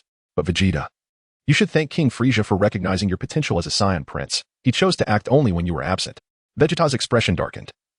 Grappling with the truth that filled him with rage, his lips pressed tightly together, knowing they had long been subservient to Frisia. Dodoria floated slowly into the air, laughing. It seems this revelation has struck you hard. I must return to report to King Frisia. You misunderstand, Dodoria. I care not for planet Vegeta, my father, or the lives of my comrades. However, I will never forgive you for using me. With his fury boiling, Vegeta's aura surged violently. Suddenly, a youthful yet somewhat inexperienced voice shouted, "Look out!" Son Gohan appeared behind Dodoria, and in Vegeta's astonished gaze, a golden ki wave erupted, obliterating half of Dodoria's body. There were no cries of anguish, only the remnants of internal organs in the lower half of a thigh, alongside a severed arm, lying upon the ground. Drenched in a pool of violet blood. In the wake of slaying Doria, Son Gohan felt no discomfort. He landed gracefully on the ground, facing Vegeta, his gaze sharpened. With his tousle bangs dancing in the gentle breeze. How audacious to leap forth so boldly. I never anticipated it would be you, little one. You have even appropriated my quarry. Kakarot's son, As a hybrid Saiyan, you possess the blood of our lineage. It appears that since our last confrontation, your power has indeed seen considerable augmentation. Son Gohan gazed at Vegeta with an icy demeanor. You should have retained the scouter to observe the magnitude of my current battle power, he remarked, followed by an explosive release of energy emanating from his core. The intense aura enveloped him, causing Vegeta's eyes to widen in astonishment as he gritted his teeth, shielding his head with his arms. Dandy and Karu clung desperately to the ground, nearly swept away by the force of Gohan's unleashed power. Meanwhile, Krillin, who had been hiding alongside Bulma. Sensed the sudden surge of Gohan's energy, his expression one of disbelief. He quickly emerged from the room prepared by Bulma's multifunctional capsule and gazed towards the source, murmuring, "Incredible. Has Gohan surpassed me by such a margin? And that presence, it's Vegeta. How splendid. I never imagined Gohan could grow this formidable after adapting to 100-fold gravity." At that moment, Vegeta, drenched in perspiration, felt a flicker of retreat within him. Though he was not one to fear death, he had no desire to perish without purpose. Impossible. How could your power escalate so drastically in such a brief span? Despite the absence of a scouter, Vegeta had acquired combat techniques from Earth. And though he was not entirely adept, he could distinctly sense that Gohan's energy now surpassed his own by a significant degree, elevating him to at least another tier. Son Gohan clenched his fists in a fit of rage, for it was at the hands of these villains that Uncle Piccolo and the others had perished. Regardless of what the future holds, my disdain for you is profound. In my relentless quest to locate the Dragon Balls capable of resurrecting Uncle Piccolo and his companions, I have been diligently honing my skills, striving to grow stronger. Haha. Vegeta's boisterous laughter echoed through the air. Observing Son Gohan's formidable strength filled him with delight. Such is the nature of Saiyans, endowed with boundless potential. The very essence of Kakarot's son terrifies Frieza, as it encapsulates the unfathomable depths of our Saiyan lineage. It is astonishing to witness such power in a mere child. Truly, you embody the legacy of our hybrid Saiyan bloodline. I am an Earthling. My father and mother are also Earthlings. We share no connection with you despicable Saiyans, Son Gohan retorted vehemently, asserting that both he and Goku identify as Earthlings. Having lived and grown upon this planet, Vegeta lowered his arms, surrendering in a display of defeat, his power eclipsed by Gohan's overwhelming prowess, rendering any combat experience futile. He found himself cornered. Whether you like it or not, you cannot refute the Saiyan blood coursing through your veins. Kakarot's son? No, Son Gohan, is it? How will you deal with me? Will you slay your adversary? Chapter 14. The 4-Star Dragon Ball Wa. Vegeta lay prostrate on the ground, his eyes and nostrils bleeding profusely, teetering on the brink of consciousness as he gazed at Son Gohan. Hee, you won't kill me? Just like that fool Kakarot, clinging to a foolish hope. Vegeta murmured before succumbing to unconsciousness. During their time on Earth, it was Goku who had stopped Krillin from delivering the final blow, allowing Vegeta to escape in his spherical spacecraft and ultimately preserving his life. Dandy, Karu, let us depart. The danger has passed. Son Gohan declared as he retrieved the Dragon Radar, his gaze fixed upon the markers indicating the Dragon Ball's locations. Gohan, you are incredible! Dandy and Karu exclaimed, their eyes sparkling with admiration. You have defeated these vile foes. Are we now heading to see the Elder? Sun Wukong gently shook his head, gesturing towards another direction indicated by the Dragon Ball radar. In that location, there is also a Dragon Ball symbol, which is in the same direction previously occupied by Vegeta. Once we retrieve the Dragon Ball from there, we shall rendezvous with Uncle Krillin and then proceed together to the Grand Elder. Just moments ago, we overheard Vegeta conversing with that rotund figure, mentioning that Elder Muley and the others had destroyed their detectors. Now, we can fly at full speed without fear of being detected. Muley, Dandy, and Kalu expressed their sorrow. Whoosh, whoosh, whoosh. Son Gohan could no longer contain his rage as he, alongside Dandy and Karu, soared forward with all their might, swiftly reaching a village inhabited by Namekians. The scene that unfolded before them was harrowing. Over 20 Namekians lay lifeless on the ground, their bodies strewn about in a gruesome display that sent shivers down their spines. The purple blood staining the earth beneath. Dandy and Karu sank to their knees, tears welling in their eyes. Was this devastation wrought by Vegeta? Son Gohan pondered grimly. The severed limbs and mangled remains leaving him questioning the nature of Vegeta's cruelty and coldness, casting doubt on how the future Vegeta could possibly be transformed. The Dragon Balls must be nearby. Dandy, Karu, exercise caution. I shall plunge into the depths to seek the Dragon Balls. Son Gohan noticed a lake ahead, and fortunately, the Dragon Ball radar in his hand was waterproof. He leaped into the water and ultimately discovered the Dragon Ball hidden by Vegeta at the bottom of the lake, the 4-Star Dragon Ball. Now, Son Gohan possessed the 6-Star Dragon Ball and 2 4-Star Dragon Balls, while Frieza held 5. Without much time for sorrow, Son Gohan swiftly moved with Dandy and Karu towards Krillin's location. Meanwhile, Sabo, accompanied by a group of subordinates, was tirelessly searching along the path taken by Dodoria when they soon stumbled upon a severely injured and unconscious Vegeta, alongside the remnants of Dodoria's body. This is Dodoria's corpse. Impossible. Vegeta is still alive. What could have transpired? Sabo furrowed his brow, instinctively reaching for his detector, only to almost forget that their devices had been destroyed. What should we do, Lord Sabo? One of the subordinates inquired at that moment. They had scoured the vicinity and found no one. The other subordinates returned to report to Sabo. With a hint of confusion, Sabo remarked, "A battle power of 24,000 for Vegeta, Dodoria should never have been able to defeat him. Yet now, even Vegeta is injured. Could it be that the individual with merely 2,000 in battle power possesses control over their strength, akin to these Namekians? The thought of this unknown entity, with a battle power surpassing even Vegeta-S, sent chills down Sabo-S spine. You too, take Vegeta and return with me to Lord Frieza. The rest of you meticulously search the Namekian village." "Yes, Lord Sabo," the subordinates replied in unison. Vegeta, though unconscious and not dead, held significant knowledge and, coupled with Sabo's absolute confidence in Frieza's power, was the reason Sabo chose to bring Vegeta back. As Son Wukong, accompanied by Dandy and Karoo, returned to their concealed location, Krillin was the first to emerge upon sensing the approaching energy of Son Wukong. "Wukong, it is truly a relief to see you unharmed. I was utterly worried when I saw that large group of individuals flying towards your direction." Son Wukong scratched the back of his head and chuckled. "I sensed it too. They are equipped with scouters similar to Vegetas, which indeed hampers their mobility. However, it no longer poses a problem, as I have already located 2 Dragon Balls. Without the complete set of 7, they are utterly useless." "Is that true? How splendid." He continued. "Well, these 2 were also noticed by the Namekian Krillin, who observed Dandy and Karoo." After a brief introduction of Dandy and Karoo by Son Wukong, Krillin led the trio to the Capsule Corporation. Subsequently, Son Wukong recounted the events that had transpired in meticulous detail to Krillin and Bulma, elucidating their forthcoming objectives. Although the events were not fraught with peril, they were undeniably intense, particularly as Son Wukong had acquired the 6-star Dragon Ball prior to Frieza and his entourage, in addition to the 4-star Dragon Ball concealed by Vegeta. "Wait, Wukong, why did you spare that Saiyan Vegeta after defeating him? Why not eliminate him outright?" Bulma inquired, her expression one of incredulity. Son Wukong explained, "The situation on Namek is chaotic. We require the Dragon Balls. Frieza also seeks the Dragon Balls, as does Vegeta. Currently, Frieza possesses 4 of them. The more turmoil there is, the more advantageous it becomes for us.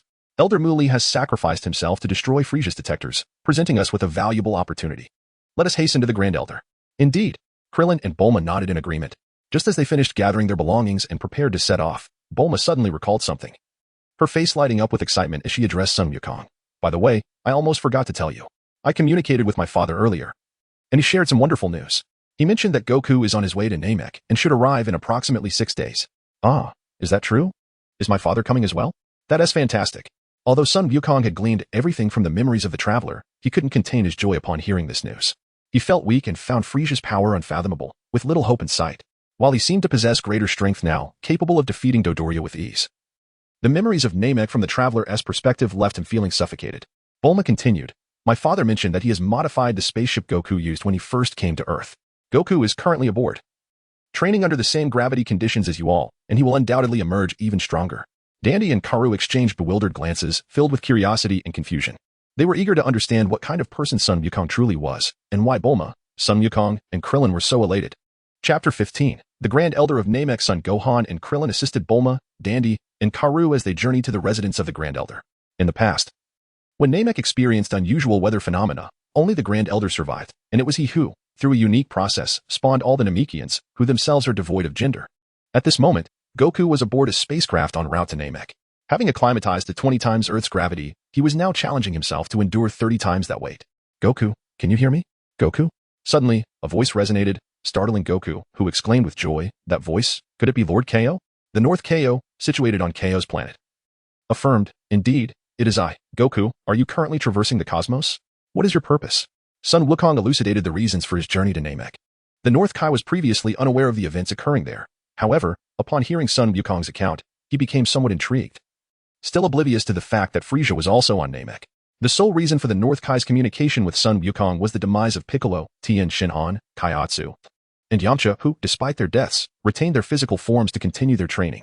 Currently, the 4 of them, adorned with the halo of death, were situated on the diminutive North Kai's planet. Upon learning that everyone was training under the North Kai, Son Wukong was filled with immense joy and excitement, leaping with exhilaration. After receiving the North Kai's consent, Yamcha placed his hand on Son Wukong's shoulder and engaged him in direct conversation. "Wukong, how is everyone?" Yamcha inquired. "It's truly you all. How wonderful!" Son Wukong exclaimed in delight. "Indeed, we encountered the deceased Supreme Kai in the afterlife. It was he who urged us to come here. We all heard it. Were you, perhaps, seeking the Dragon Balls in Piccolo's homeland to revive us?" Yamcha responded, his expression tinged with complexity. At the mention of Piccolo's homeland, Piccolo, who had been standing with his back to the group, arms crossed protectively, exhibited a slight shift in his gaze. Son Wukong remarked, "Just now, Lord Kai mentioned there are 4 individuals, Could the others be Tien Shinhan, the god of heaven? And Piccolo? His voice resonated through the North Kai's sensing abilities, clearly reaching the ears of all present. Yamcha clarified, no, it is chaos. Although he had been utterly obliterated. The god of heaven has enabled his resurrection. Wow, that's incredible. Truly splendid chaos. It is marvelous, absolutely marvelous. With everyone by my side, my courage has multiplied 100-fold. Unbeknownst to Sun Wukong, the devastation that transpired on Namek was exceedingly dire, with scarcely a handful of Namekians remaining, all of whom fell victim to the merciless onslaught of Frieza and his cohorts, alongside Vegeta. Yamcha chuckled, we shall not lag behind, Wukong. However, the gravity on King Kai's planet is quite unbearable. My body feels as though it is weighed down, making even running a formidable challenge. Sun Wukong replied. I am aware of that. Although I am currently seated aboard a spacecraft en route to Namek, I continue to engage in my training. I have begun to acclimate to significantly greater levels of gravity. By the way, I recently heard from Bulma that Gohan has already adapted to a gravity of 100 times normal. 100 times. How astonishing is that? Yamcha exclaimed in surprise. Upon hearing about Gohan's remarkable increase in strength, Piccolo nodded in approval. Sun Wukong, unable to find any trace of joy, spoke gravely, only 5 days remain. If I do not hasten to grow stronger, disaster is inevitable. Yamcha also subdued his smile and inquired, what is the matter? Has something occurred? Sun Wukong explained. At that time, I was already injured, so Gohan, along with Krillin and Bulma, went to Namek to search for the Dragon Balls.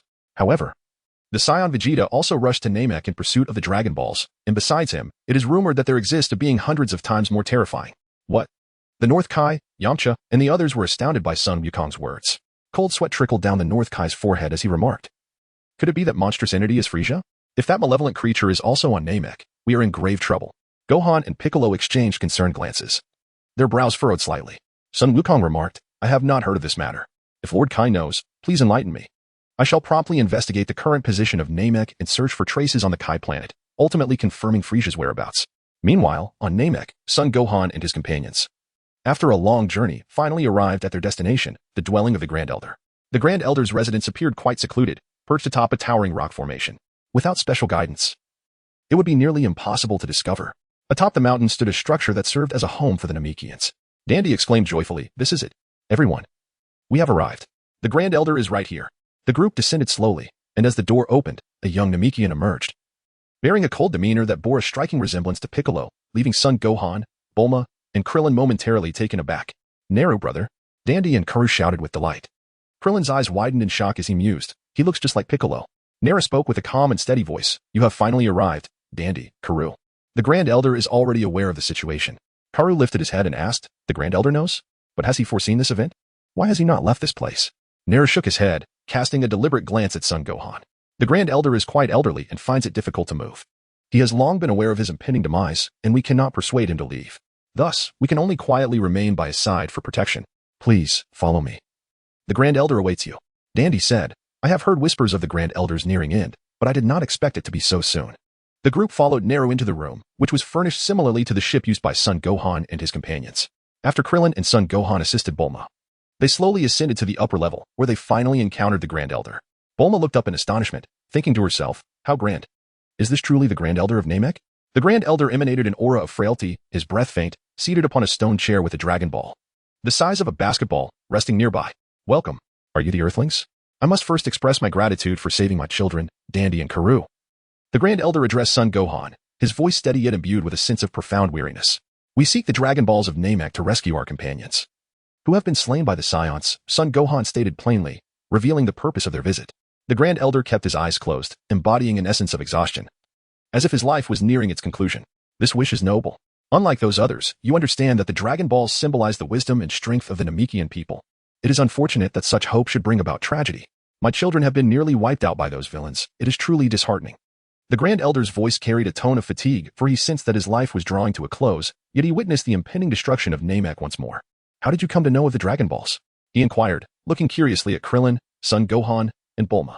Bulma replied, because there are also Dragon Balls on Earth. Grand Elder. What did you say?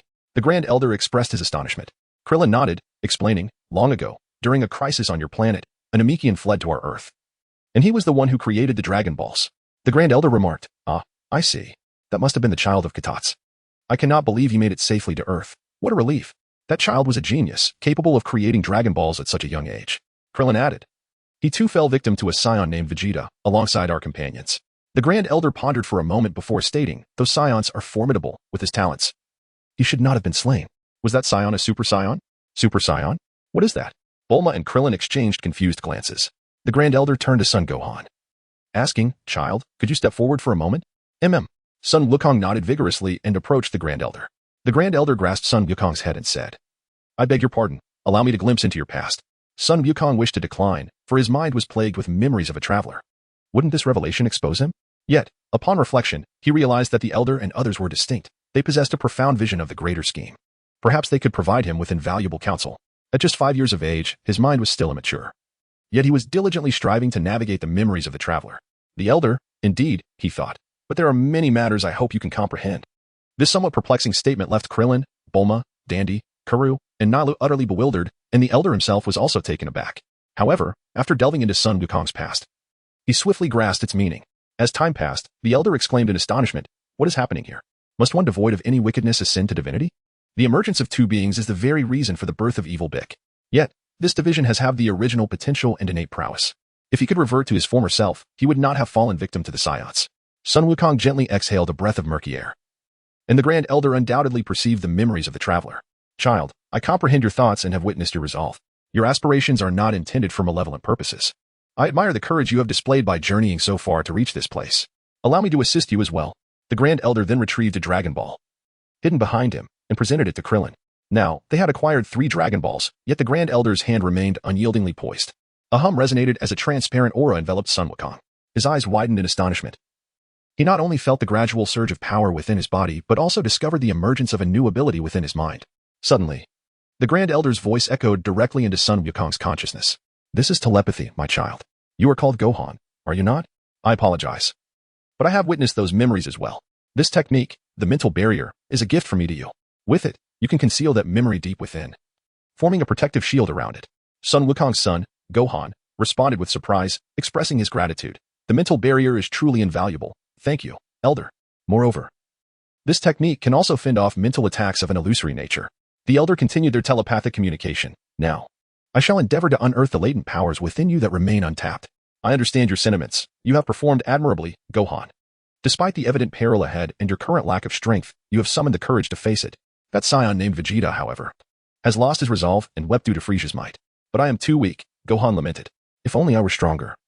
I could remain in the hyperbolic time chamber for a longer duration, perhaps even attain Super Saiyan status. Alas, the circumstances are not conducive to such aspirations. Gohan, you have achieved remarkable feats at your age. Even the most mature adults may not surpass your accomplishments, the Elder reassured him, acknowledging Gohan's efforts on Namek. This recognition moved Gohan deeply, almost to tears. Initially bewildered upon discovering the memories of a traveler, he had yearned to alter the course of events he wished to avoid, particularly to spare his father, Son Wukong, from bearing the burden alone. What is happening? What are they doing? As the Elder delved into Gohan's potential through their telepathic exchange, Bulma observed with curiosity, noting how the Elder grasped Gohan's head, accompanied by a subtle, fluctuating energy. Naru explained. The Elder is assisting Gohan in channeling and excavating the untapped potential within him. Krillin, puzzled, inquired, untapped power? Nara nodded in affirmation, remaining silent yet fixated on the Elder, his expression laden with concern. Under the intense training with 100-fold gravity, Son Gohan's combat power has surged, allowing him to effortlessly overpower Vegeta. His strength continues to escalate, enveloped in an aura that seems to ascend as if he has been reborn. Suddenly, a tremendous energy erupted around him. The Elder, retracting his hand, spoke. You possess astonishing potential, Gohan. The future is unimaginable. This is the maximum extent of my current abilities to help you unlock a portion of that potential. Thank you, Elder. Gohan replied, diligently attempting to regulate his newfound power, gradually stabilizing his aura. Incredible! Gohan has grown even stronger. Perhaps that creature named Frieza. Krillin began. But Gohan interrupted. Uncle Krillin, I'm afraid I'm still far from Frieza's level. I can sense that he harbors even more terrifying strength. Really? Gohan, you are already this powerful. Yet you feel so inferior to Frieza. Just how strong is he? Krillin replied with a strained smile. Earthling named Krillin, please come here. The Elder suddenly called out. Startling and exciting Krillin. I have undergone extensive training. My potential is likely exhausted. Elder, won't this diminish your lifespan? Krillin asked, filled with concern. The Elder reassured him. This merely guides the energy and has no bearing on my lifespan. Relieved, Krillin approached the Elder, ready for him to help unlock the untapped potential within him. Chapter 17. The Dragon Ball conflict. Namek last night, causing Gohan to lose track of time.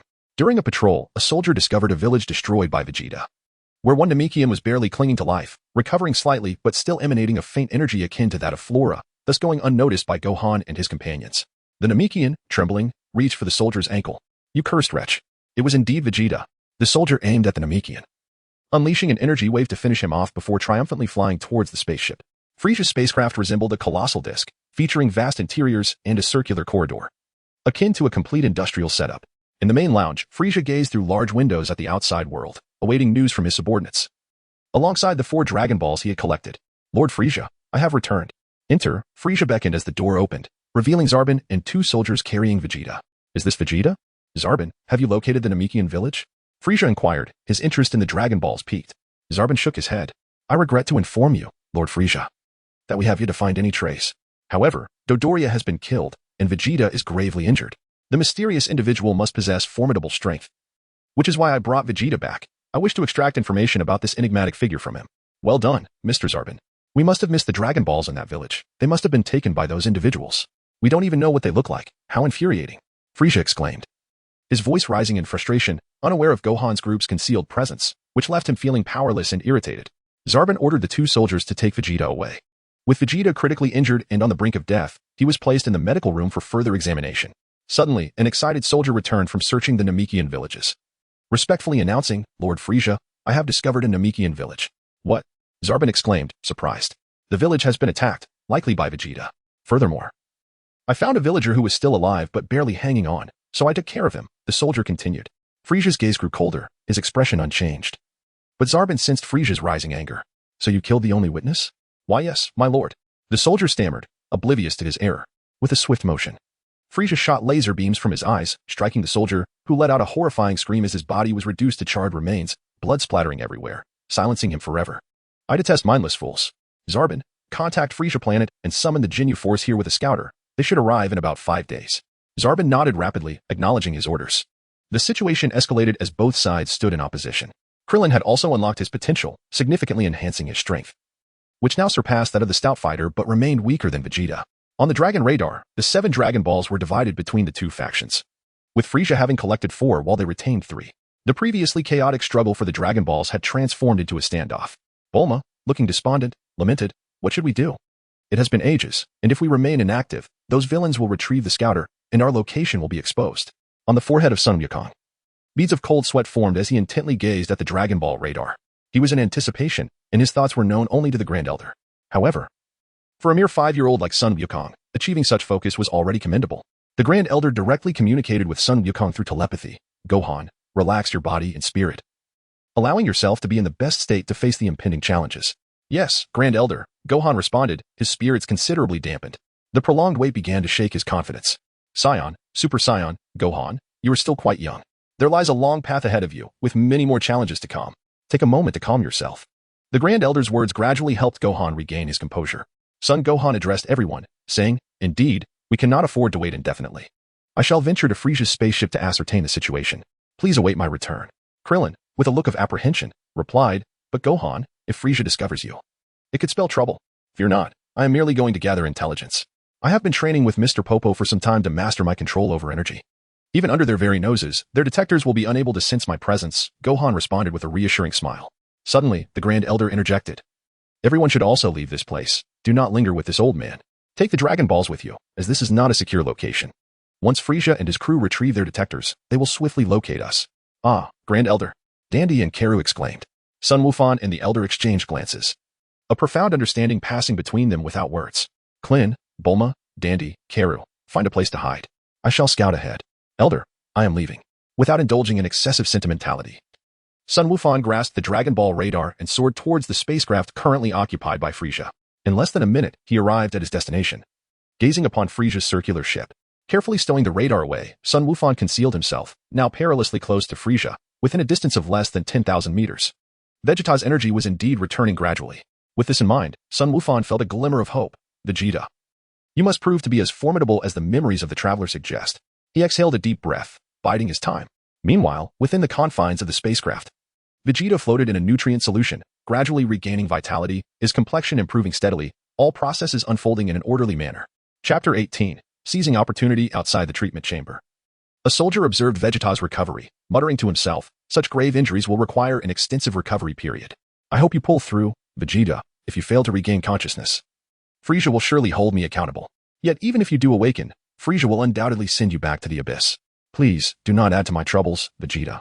Suddenly, the soldier's eyes widened in terror as he witnessed Vegeta open his eyes, a blinding light erupting, accompanied by a deafening roar that caused the entire ship to tremble violently. In the lounge, Sabo reported to his superior, astonishment etched on his face. What was that explosion? Could it be Vegeta? Frieza and Sabo hurriedly exited the lounge, racing down the corridor toward the treatment room.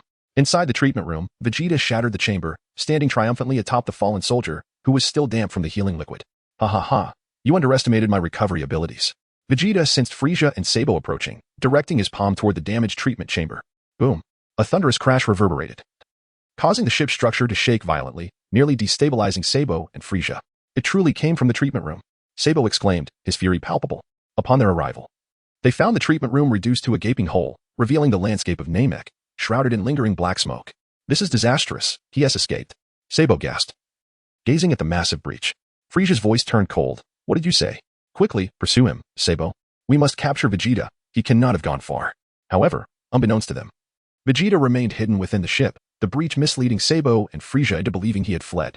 With a smirk of triumph, Vegeta thought to himself, excellent, Frieza is here. What a fool to be deceived so easily.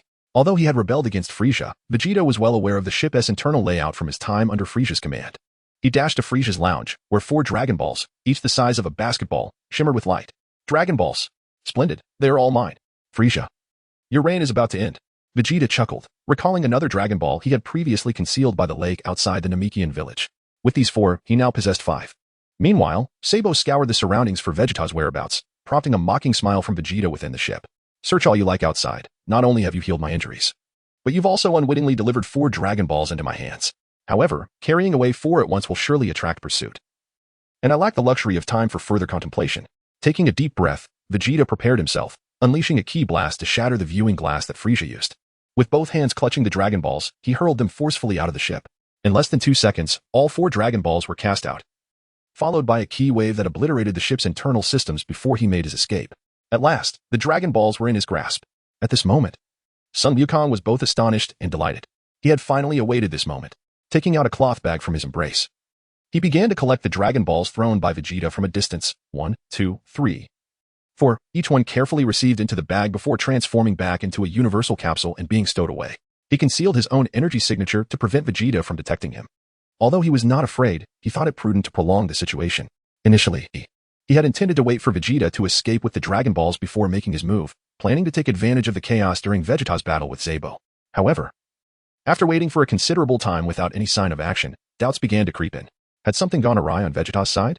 This uncertainty kept Son Gohan on edge until he was roused by the Elder, prompting him to adapt his strategy. As for the possibility of Vegeta escaping alone, Son Gohan realized he could still seize the Dragon Balls amidst the ensuing turmoil. His youthful naivety had previously clouded his judgment, but he had now learned to be more flexible. Just as Son Gohan was stealthily gathering the Dragon Balls and preparing to leave, Vegeta had also made his escape from the spaceship, observing Sabo in a fit of impotent rage. Where could that infuriating creature have hidden this time?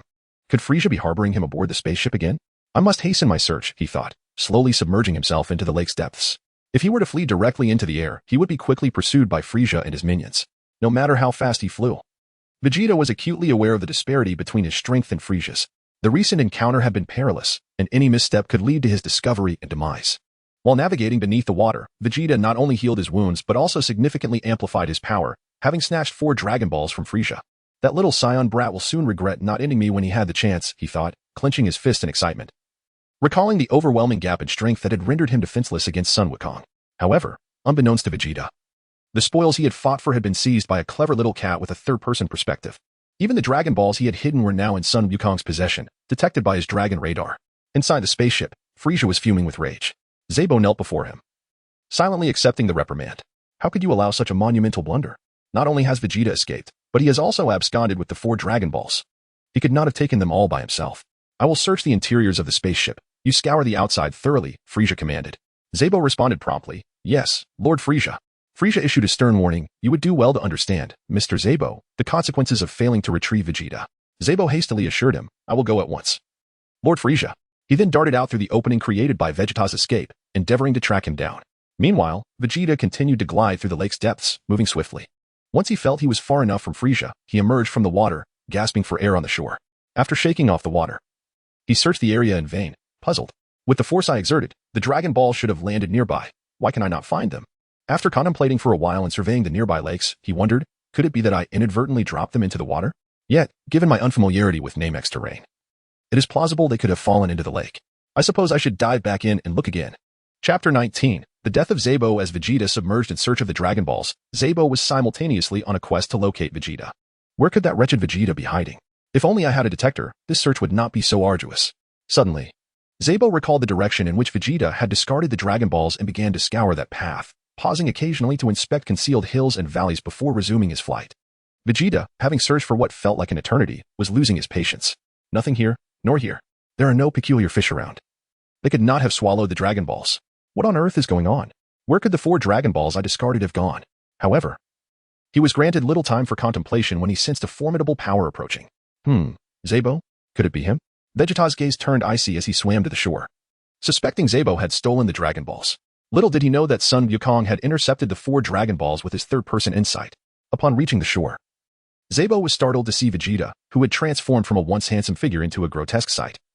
His face resembling that of a lizard and his body swollen like a toad. If only I could avoid this hideous form, it is so contrary to my aesthetic. Zabo's monstrous visage twisted into a menacing grin, revealing a gaping maw. Vegeta, taken aback, maintained his composure. I did not expect you had such a transformation. But it appears rather trivial. Truly hideous. Zabo spoke coldly. You, Vegeta, have ignited my fury, yet you can rest assured that Lord Frieza wishes to capture you alive. If you willingly disclose the whereabouts of the Dragon Balls, perhaps he will spare your life. Zabo, you are exceedingly naive. Had this been the old me, I may not have stood a chance against you, but the resurrected me is a different entity altogether. Zabo's words left Vegeta momentarily stunned. This implies Zabo has not found the Dragon Balls. But where could they be?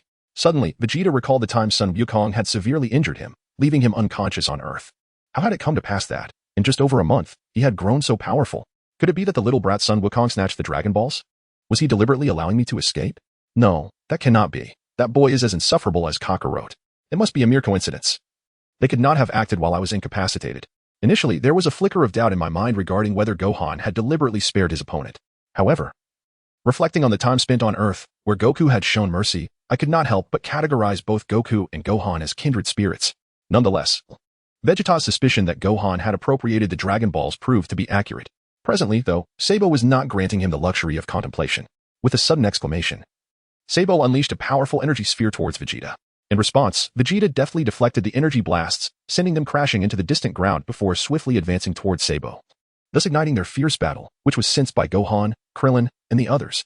Having accrued significant experience, Saiyans, when teetering on the brink of death, emerge even stronger. Their latent potential surging forth. This resilience is the essence of their warrior race. After suffering severe injuries at Gohan's hands, Vegeta's subsequent healing had further augmented his strength. Even in his transformed state, Sabo found himself no match for Vegeta, who quickly gained the upper hand. In the face of this disheartening turn of events, Sabo, filled with reluctance, let out a final cry before being obliterated by Vegeta's energy wave, reduced to ashes. The Dragon Balls were lost, seemingly taken by that impudent Gohan. However, I am no longer the same as before. I shall prove to you all what it truly means to be the Prince of Saiyans. And as for Kakarot, who killed Sabo, my rising power has instilled in me a newfound confidence, fueling my desire for revenge. I am the Prince of Saiyans.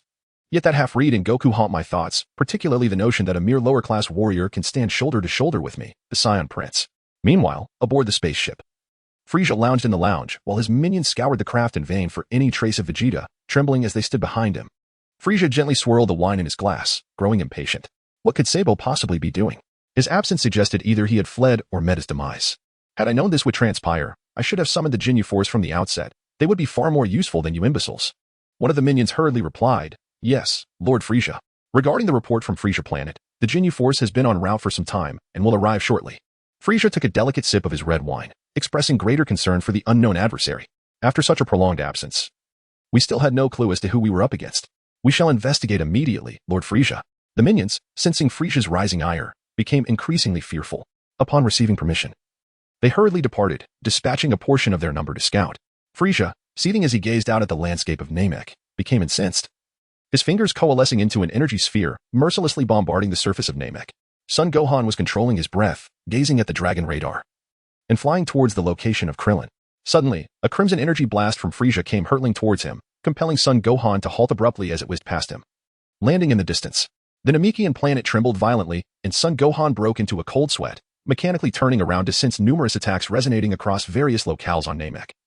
With relentless tremors continuing, Vegeta, taken aback, quickly descended upon sensing the imminent danger as a red energy blast soared overhead and landed nearby. Frieza appeared quite flustered, after all.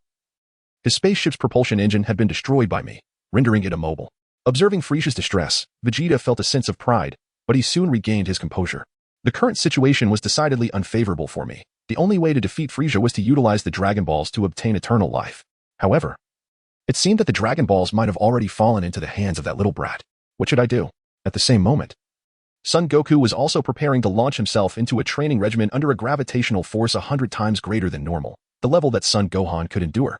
In just a few days, he had progressed from 20 times to 100 times gravity, given that Son Gohan's body had not yet fully developed. As he was only 5 years old, he needed to advance gradually. It took him an entire month to adapt to the 100 times gravity. Chapter 20. The Ginyu Force. Son Wukong is currently engaged in rigorous training aboard a spacecraft, enduring 100 times the force of gravity. Meanwhile, on Namek, tremors persist as the 4 Dragon Balls that were acquired have been stolen, plunging the atmosphere into despair, with energy blasts relentlessly bombarding the surface of the planet. At this moment, Son Gohan is drenched in cold sweat, narrowly escaping the wrath of Frieza's assault. How fortunate he is to have evaded such danger. In his euphoria of acquiring all the Dragon Balls, he almost overlooked the threat posed by Frieza. Gohan's martial arts uniform is completely soaked from the sweat of his anxiety. Suddenly, Son Wukong sensed something and lifted his gaze. There, in the sky, 5 spherical spacecraft pierced through the atmosphere of Namek. What is this? Has the Ginyu Force arrived at this moment? As Son Wukong regained his composure, he gazed at the Dragon Radar, no longer restraining his energy, and soared with all his might towards the location of Krillin and Bulma. After Son Wukong departed, Krillin, Dandy, Kalu, and Bulma, having taken the Dragon Balls, found refuge in a secluded valley. Yet, they were soon discovered by Frieza's patrolling minions. However, with Krillin present, these minions proved no match and were swiftly defeated. Dandy, with a worried expression, inquired, hasn't Gohan been gone for quite a while? Is he truly all right? Krillin shook his head, reassuringly stating, there is no need for concern. Gohan's strength far surpasses ours. As long as he doesn't confront Frieza directly, he will be absolutely fine. Even if he encounters Vegeta, he has nothing to fear. Suddenly, a noise resonated from the sky, akin to an aircraft slicing through the atmosphere. Kalu, pointing at 5 spherical spaceships overhead, exclaimed in terror, what are those? Bulma, her face drained of color, exclaimed, are those ships similar to the Saiyan ones? Has Frieza summoned reinforcements? The energy emanating from them was overwhelmingly powerful, far exceeding that of Vegeta. One presence was nearly on par with Gohan's. Damn it, where's Gohan now? I can't sense his energy at all. Krillin clenched his fists, filled with frustration. Kalu remarked, if we can't sense them, it also means that Frieza and his henchmen are unable to detect us either. Suddenly, Gohan's energy surged forth, startling Krillin. I can feel it. It's Gohan's energy. He's coming our way. Dandy and Kalu, elated, clasped hands with Bulma and leapt with joy. Wonderful. Gohan is safe. This is truly fantastic. In the distance, Vegeta also sensed Gohan's energy, yet his true focus lay on the approaching Ginyu Force, sending a chill down his spine. 5 of them. There's no mistake. It's the Ginyu Force. Frieza has actually summoned them. This is disastrous. I don't possess a single Dragon Ball now, and I could become Frieza's target. Vegeta roared in frustration, his aspiration for eternal life now seeming utterly unattainable. Moreover, the Ginyu Force brought with them the latest model of detectors, ensuring that even the most concealed energy signatures would be uncovered. Damn it, this is infuriating. That wretched brat. Vegeta pursued Son Wukong with all his strength.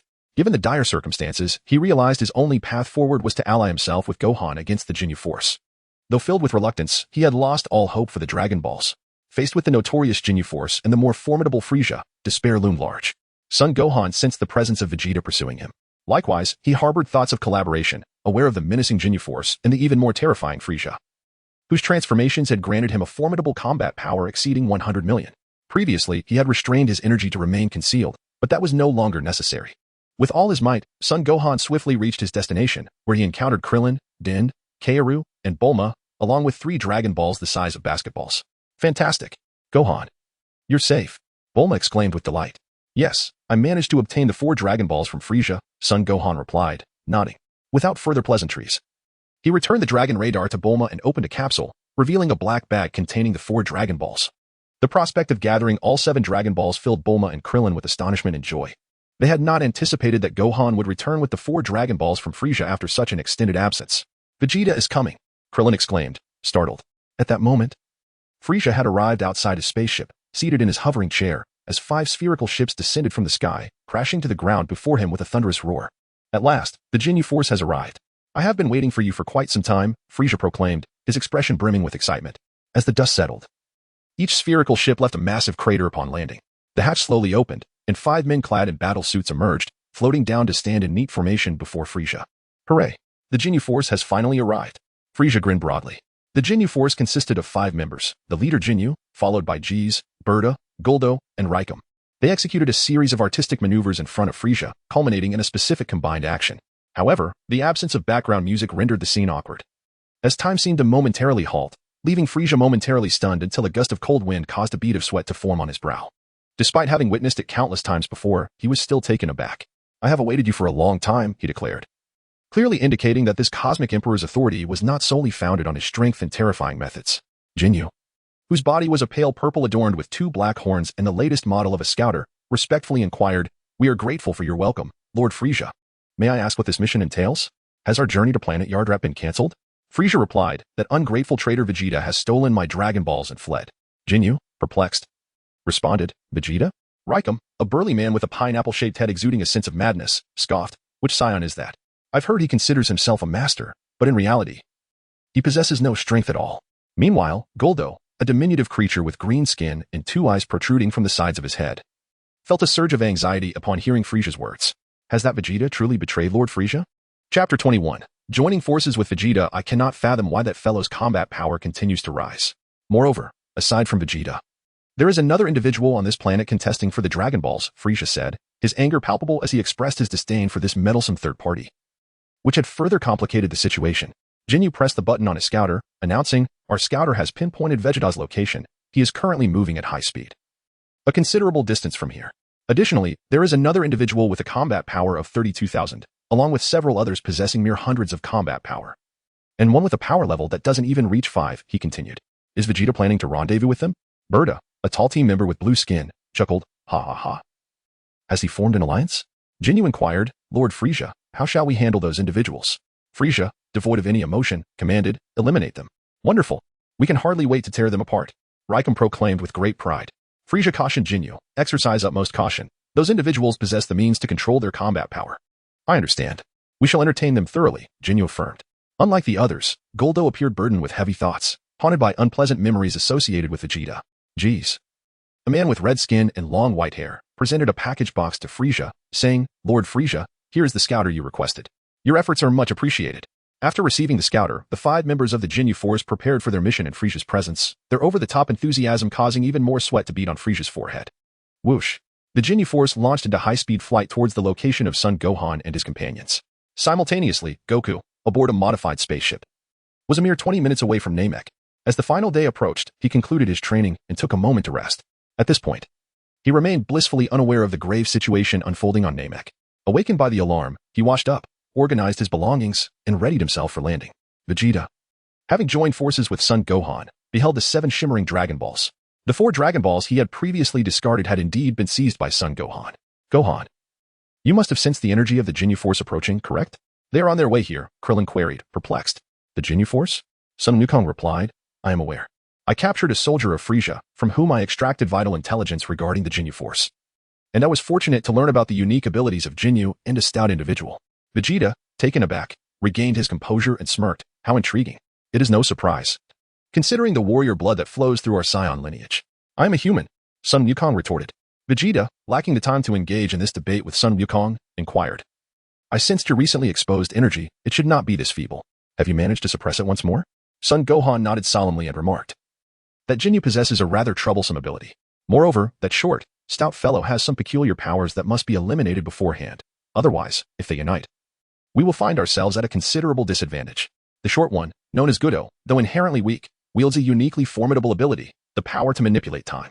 The duration of his breath dictates how long he can halt time. In addition, he has a technique that can immobilize his enemies entirely. Jinyu's signature move allows him to swap bodies, and his own power level exceeds 100,000. The more he battles formidable opponents, the more exhilarated he becomes. Which is why I must keep my own power in check. I attributed my experiences as a traveler to an unknown Frieza soldier, providing a rationale that leaves no room for suspicion. Now, aside from the Grand Elder of Namek, no one else is privy to my secret." Vegeta, crossing his arms and gazing down at Son Gohan, remarked, "You speak of Gudo, and yet you are aware of him. However, Gohan, do not forget that beyond the Ginyu Force, there is Frieza. His terror is palpable, as you must have sensed. Bulma boldly inquired, then what do you intend to do? The Dragon Balls will never be yours. Dandy and Karu, emboldened by Son Gohan's presence, though fearful, echoed, indeed, do not entertain any thoughts of the Dragon Balls. What are your intentions, Vegeta? Son Gohan asked, his voice steady. Vegeta, with a sinister grin, replied, to defeat Frieza, one must wish for eternal life through the Dragon Balls. Though it is begrudging, you possess astonishing potential. Even if your experience is lacking, the gift of immortality would more than compensate for any shortcomings. Son Wukong's son, Gohan, was taken aback, momentarily bewildered. Even Bulma, Krillin, Dandy, and Karu widened their eyes in astonishment, as if they had been shocked to the core for an entire year. Once Gohan regained his senses, he rolled his eyes in disbelief, losing the composure he initially displayed. He realized that Vegeta was being earnest. Yet he could not comprehend the gravity of the situation due to his youth. Krillin, snapping back to reality, remarked, I see now. It is because Gohan is the son of Goku, and like him, Goku is also a Saiyan. Son Wukong calmed himself, shaking his head as he said, impossible, Vegeta. You remain unaware that the wishes granted by the Dragon Balls cannot surpass the limitations of their creator. Even if a wish for immortality were to be bestowed upon you, it would not manifest as you envision. It is power that ultimately dictates all.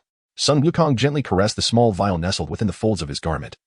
Pondering to himself, even if immortality were truly attained, it would not be without means of restraint. I have long since made all necessary preparations. What did you say? Vegeta's understanding of the Dragon Balls did not match that of Son Wukong and his companions. Upon hearing Son Wukong's words, he momentarily fell into a daze. Could it be that his immortality could not be realized through the Dragon Balls? Uncle Krillin, once the Eternal Dragon is summoned, promptly resurrect Uncle Piccolo. As soon as Piccolo returns, the Supreme Kai will follow suit, and the Earth's Dragon Balls will be restored.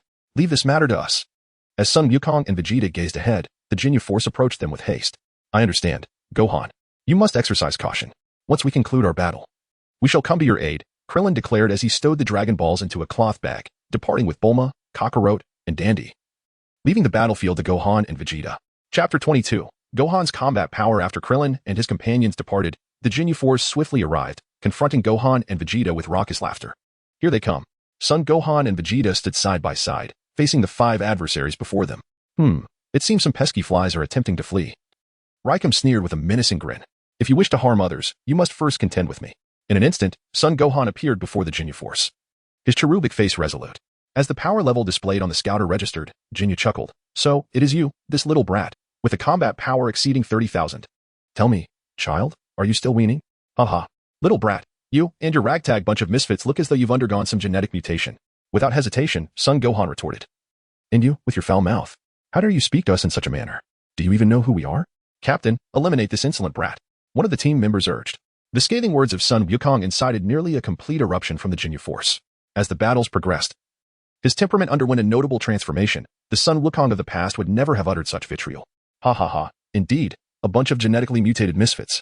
Vegeta laughed heartily, feeling increasingly entertained by Son Wukong's evolving demeanor.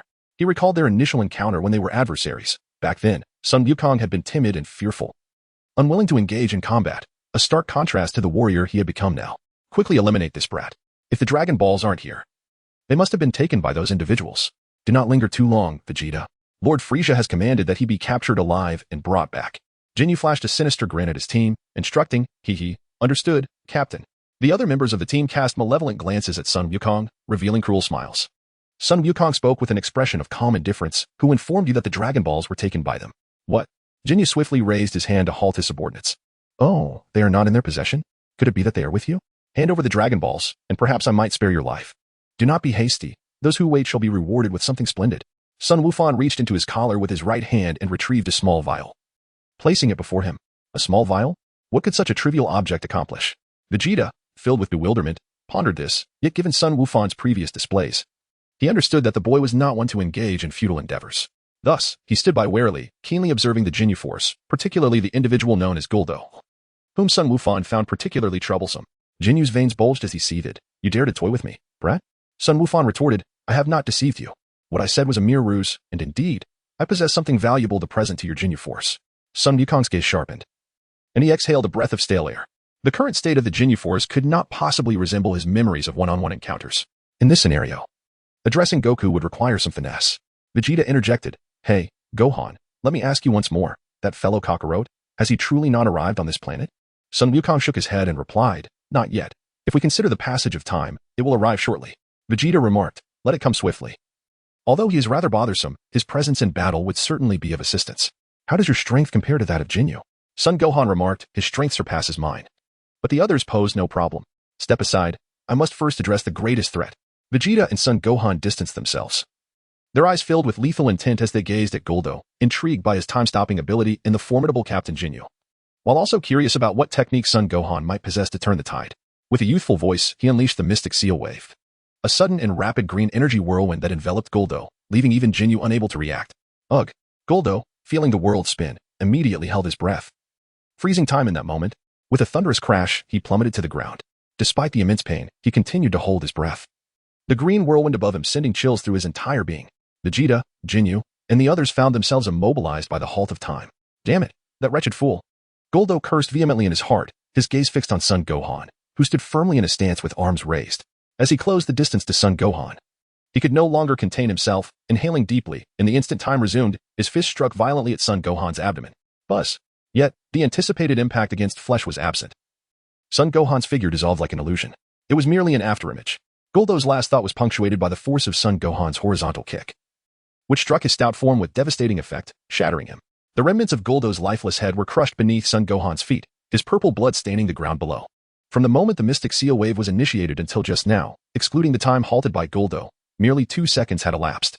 By the time Jinyu, Vegeta, and the others regained their senses, Guldo had already become a soul beneath Son Gohan's feet. This is the afterimage technique taught to me by Master Roshi. That little nuisance has finally been dealt with. Son Gohan exhaled a breath of relief. After executing an incomplete Mystic Seal Wave, he had quickly employed the afterimage technique to deceive Guldo. The Mystic Seal Wave was immensely taxing on his energy reserves, even though it was not executed perfectly. Son Gohan felt a significant drain on his stamina. Yet, it was a necessity as the Jinyu Force was not the one-on-one adversary from the memories of his past. They were ready to attack as a unit. Thus, expending some energy to eliminate the troublesome Guldo was unavoidable. No, it can't be. This little brat possesses a battle power of 100,000. Jinyu exclaimed, staggering back in astonishment. Son Gohan had unleashed his full power to swiftly deal with Guldo, no longer concealing his strength. A battle power of 100,000 is impossible. Vegeta stared incredulously at Son Gohan. Through rigorous training under 100-fold gravity, Son Gohan's power had escalated from weakness to the point where he could easily overpower Vegeta, Zarbin, and Dodoria. However, the exact measure of his strength remained unclear until he underwent further enhancement from the Elder Namekian, culminating in a battle power of 100,000. As for why Son Gohan, despite enduring the same 100-fold gravity, lagged behind Goku, it was because Son Gohan gradually adapted over a month. While Goku had endured severe injuries multiple times and recovered from near-death states using the Senzu Beans. Unlike Goku, Son Gohan had not engaged in such painful training, which accounted for the disparity in their strengths even under the same conditions. Chapter 23, The Ascendance of the Dragon at the Spaceship, after the Jinyu Force departed. Frieza donned the latest model of the detector, surveying the surroundings. The detector indicates 2 Namekians in that position. Could it be the Elder Namekian? Frieza shifted his focus, contemplating the source of the 100,000 battle power. It seemed that Jinyu and his team were in a bit of trouble. Come here. Frieza beckoned to a timid soldier aboard the ship, who trembled under Frieza's gaze. I am stepping out for a moment. Ensure you safeguard the spaceship. If you fail at such a trivial task, you need not live. Yes, Lord Frieza. The soldier straightened up and responded hastily, with a swift motion. Frieza flew towards the Elder's location, his speed remarkable, while Nail remained beside the Elder, the situation becoming increasingly dire. Buzz. Boom. The air resonated with a cacophony of explosions as Son Gohan battled Jinyu, Jeice, and Berta, while the pineapple-headed Rikum clashed with Vegeta. The sounds of fists slicing through the air filled the arena as Son Gohan quickly revealed a vulnerability. Contending with Jinyu alone was already a challenge, let alone against 2 coordinated foes. Suddenly, Jinyu landed a heavy punch to Son Gohan's abdomen, eliciting a cry of agony from him as the world spun around him. Rikum's flying kick struck Vegeta squarely on the chin, momentarily dazing him, but he quickly regained his composure and retaliated. Fists collided, yet Rikum's imposing frame moved with surprising speed, leaving both Vegeta and Son Gohan powerless to counter. Puff. Son Gohan coughed up crimson blood, which splattered onto the ground, forming a vast, deep pit. He was overwhelmed. Gasping for breath, his breathing erratic. Every cell in his body ached fiercely. Was it anger? Though I detest these fiends. Why can I not summon the rage that once surged within me? Could it be that my newfound reason restrains me? Gohan pondered, realizing that with reason came an inability to unleash his power with the same unrestrained ferocity as in his memories. Krillin, are you all right? Gohan clutched his wounded arm, trembling as he rose unsteadily, a trickle of blood running down his forehead and staining his cheek. He glared defiantly at Jinyu, Jeice, and Berta. Meanwhile, on Earth, Chi-Chi, staying at Bulma's house, anxiously awaited news. Suddenly, she felt a tightness in her chest. Gohan, you must be safe, she exclaimed, hurriedly picking up her cup. Her heart racing with anxiety, unable to find solace. All she could do was pray for Gohan's safety. Chi-Chi, do not worry. Goku has arrived. Everything will be fine. Master Roshi reassured her. Mrs. Brief approached with a gentle smile, offering, Mrs. Goku, would you care for a cup of coffee? Thank you, Chi-Chi replied politely. Though she had no appetite, the earlier sense of dread gnawed at her, as if she were on the verge of losing something precious.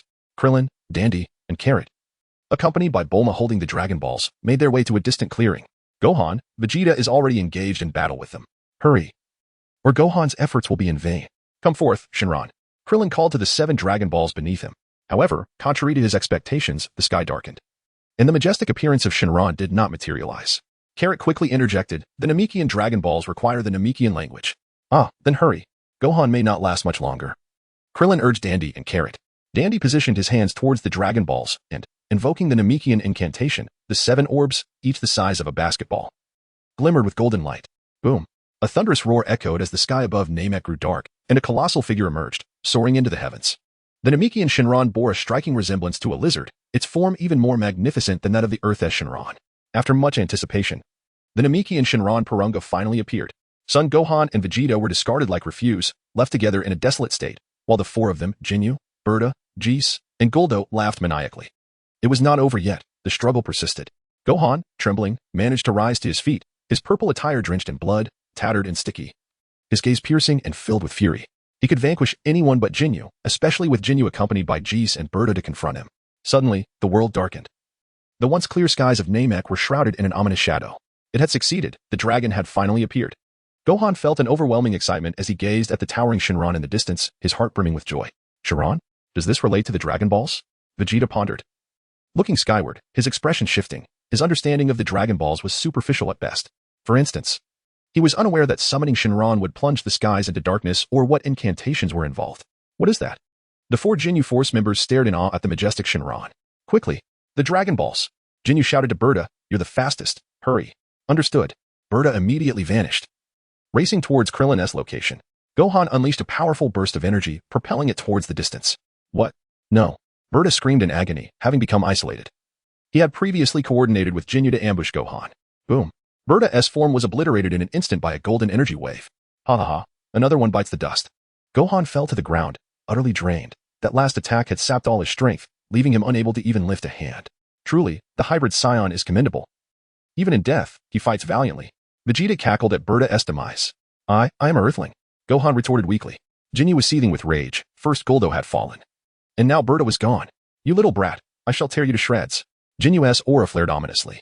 At that very moment, Frieza, having arrived at the Grand Elder's location on Namek, observed the sudden darkness enveloping the planet. Why has it turned dark?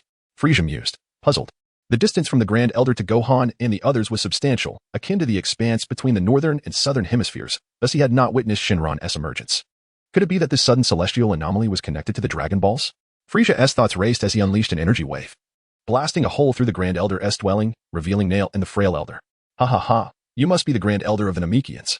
Chapter 24. The arrival of Goku. Simultaneously, a colossal spherical spaceship descended from the heavens, unnoticed by Jinyu and his cohorts due to Shinran's presence.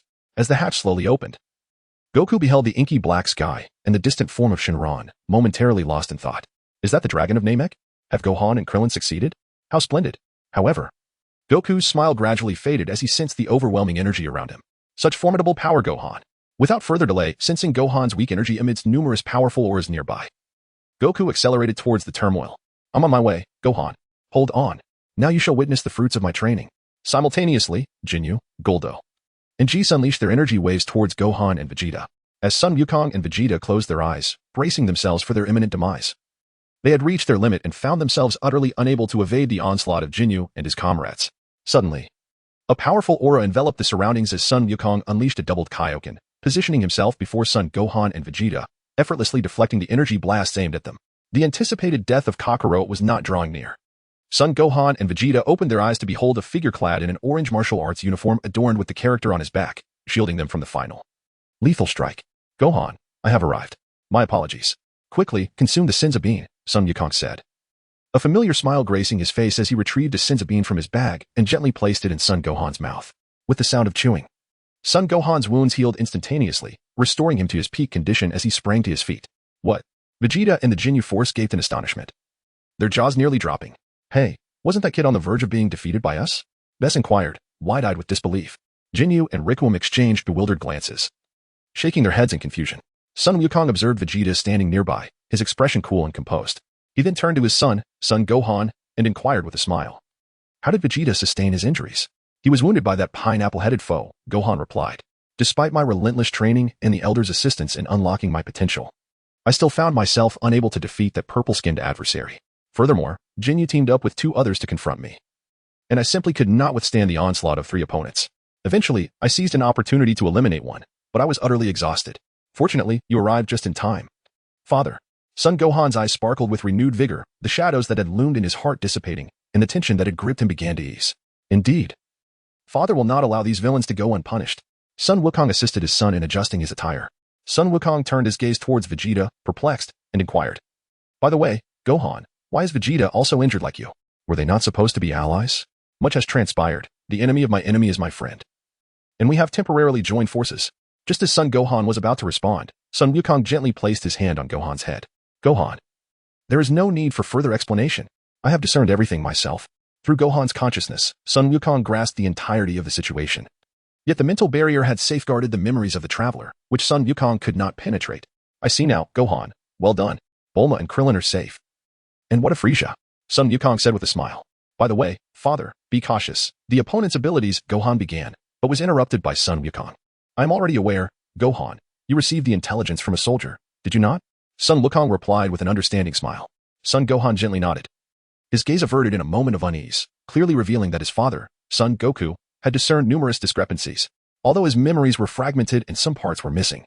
I trust you, Gohan. Do not burden yourself with pressure, Goku reassured him.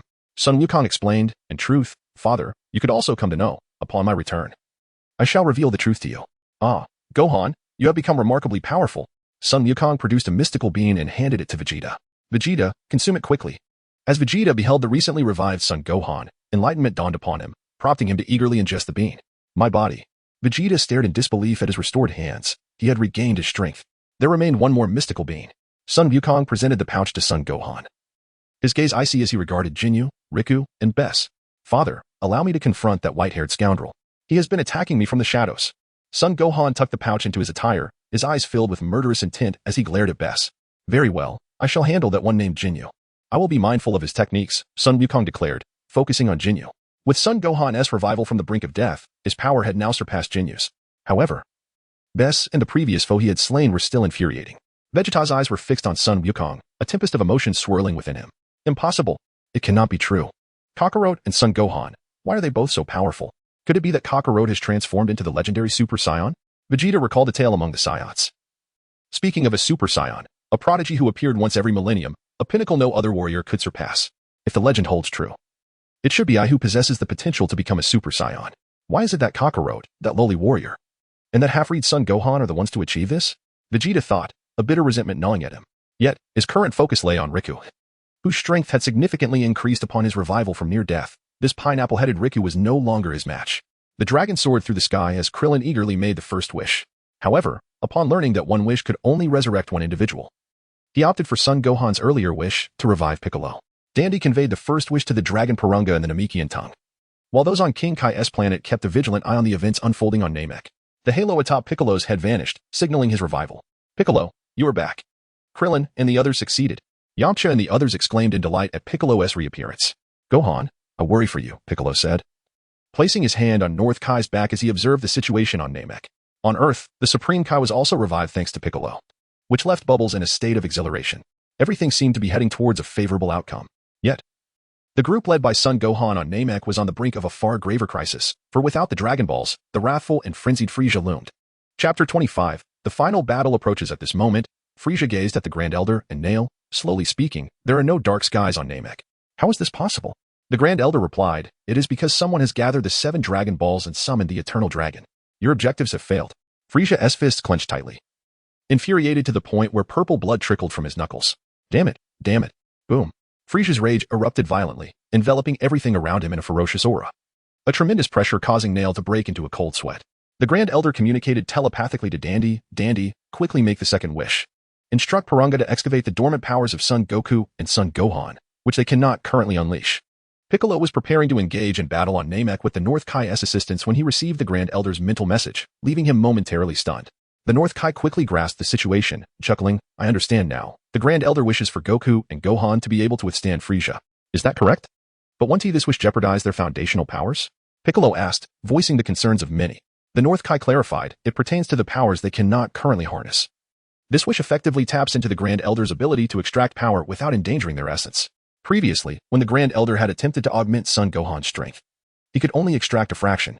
Both Goku and Gohan had undergone extensive training and experiences, allowing them to unleash their full potential.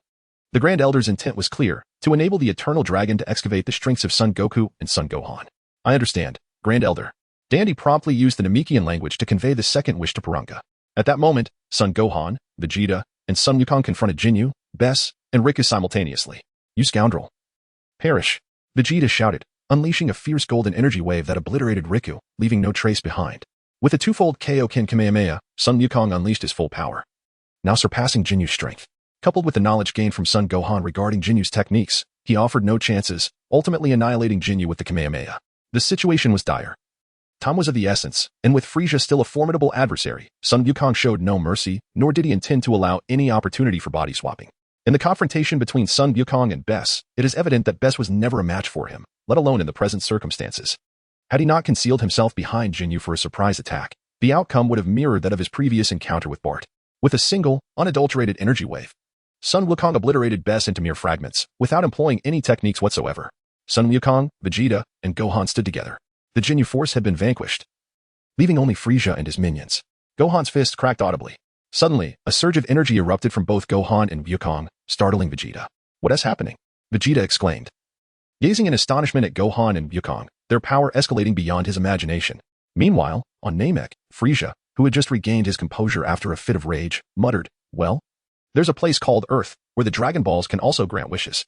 Suddenly, Frieza's scouter detected two immense power levels rising sharply. The latest model of the scouter allowed Frieza to clearly observe the escalating battle powers of Wukong and Gohan until the device reached its limit and exploded. What? Why did two beings with such formidable power suddenly appear, exceeding the scouter's maximum capacity? Frieza's gaze shifted to the Grand Elder, and a sinister smile spread across his face. "I see, it's because of the Dragon Balls. However, since there are Dragon Balls on Earth, you are of no use to me anymore."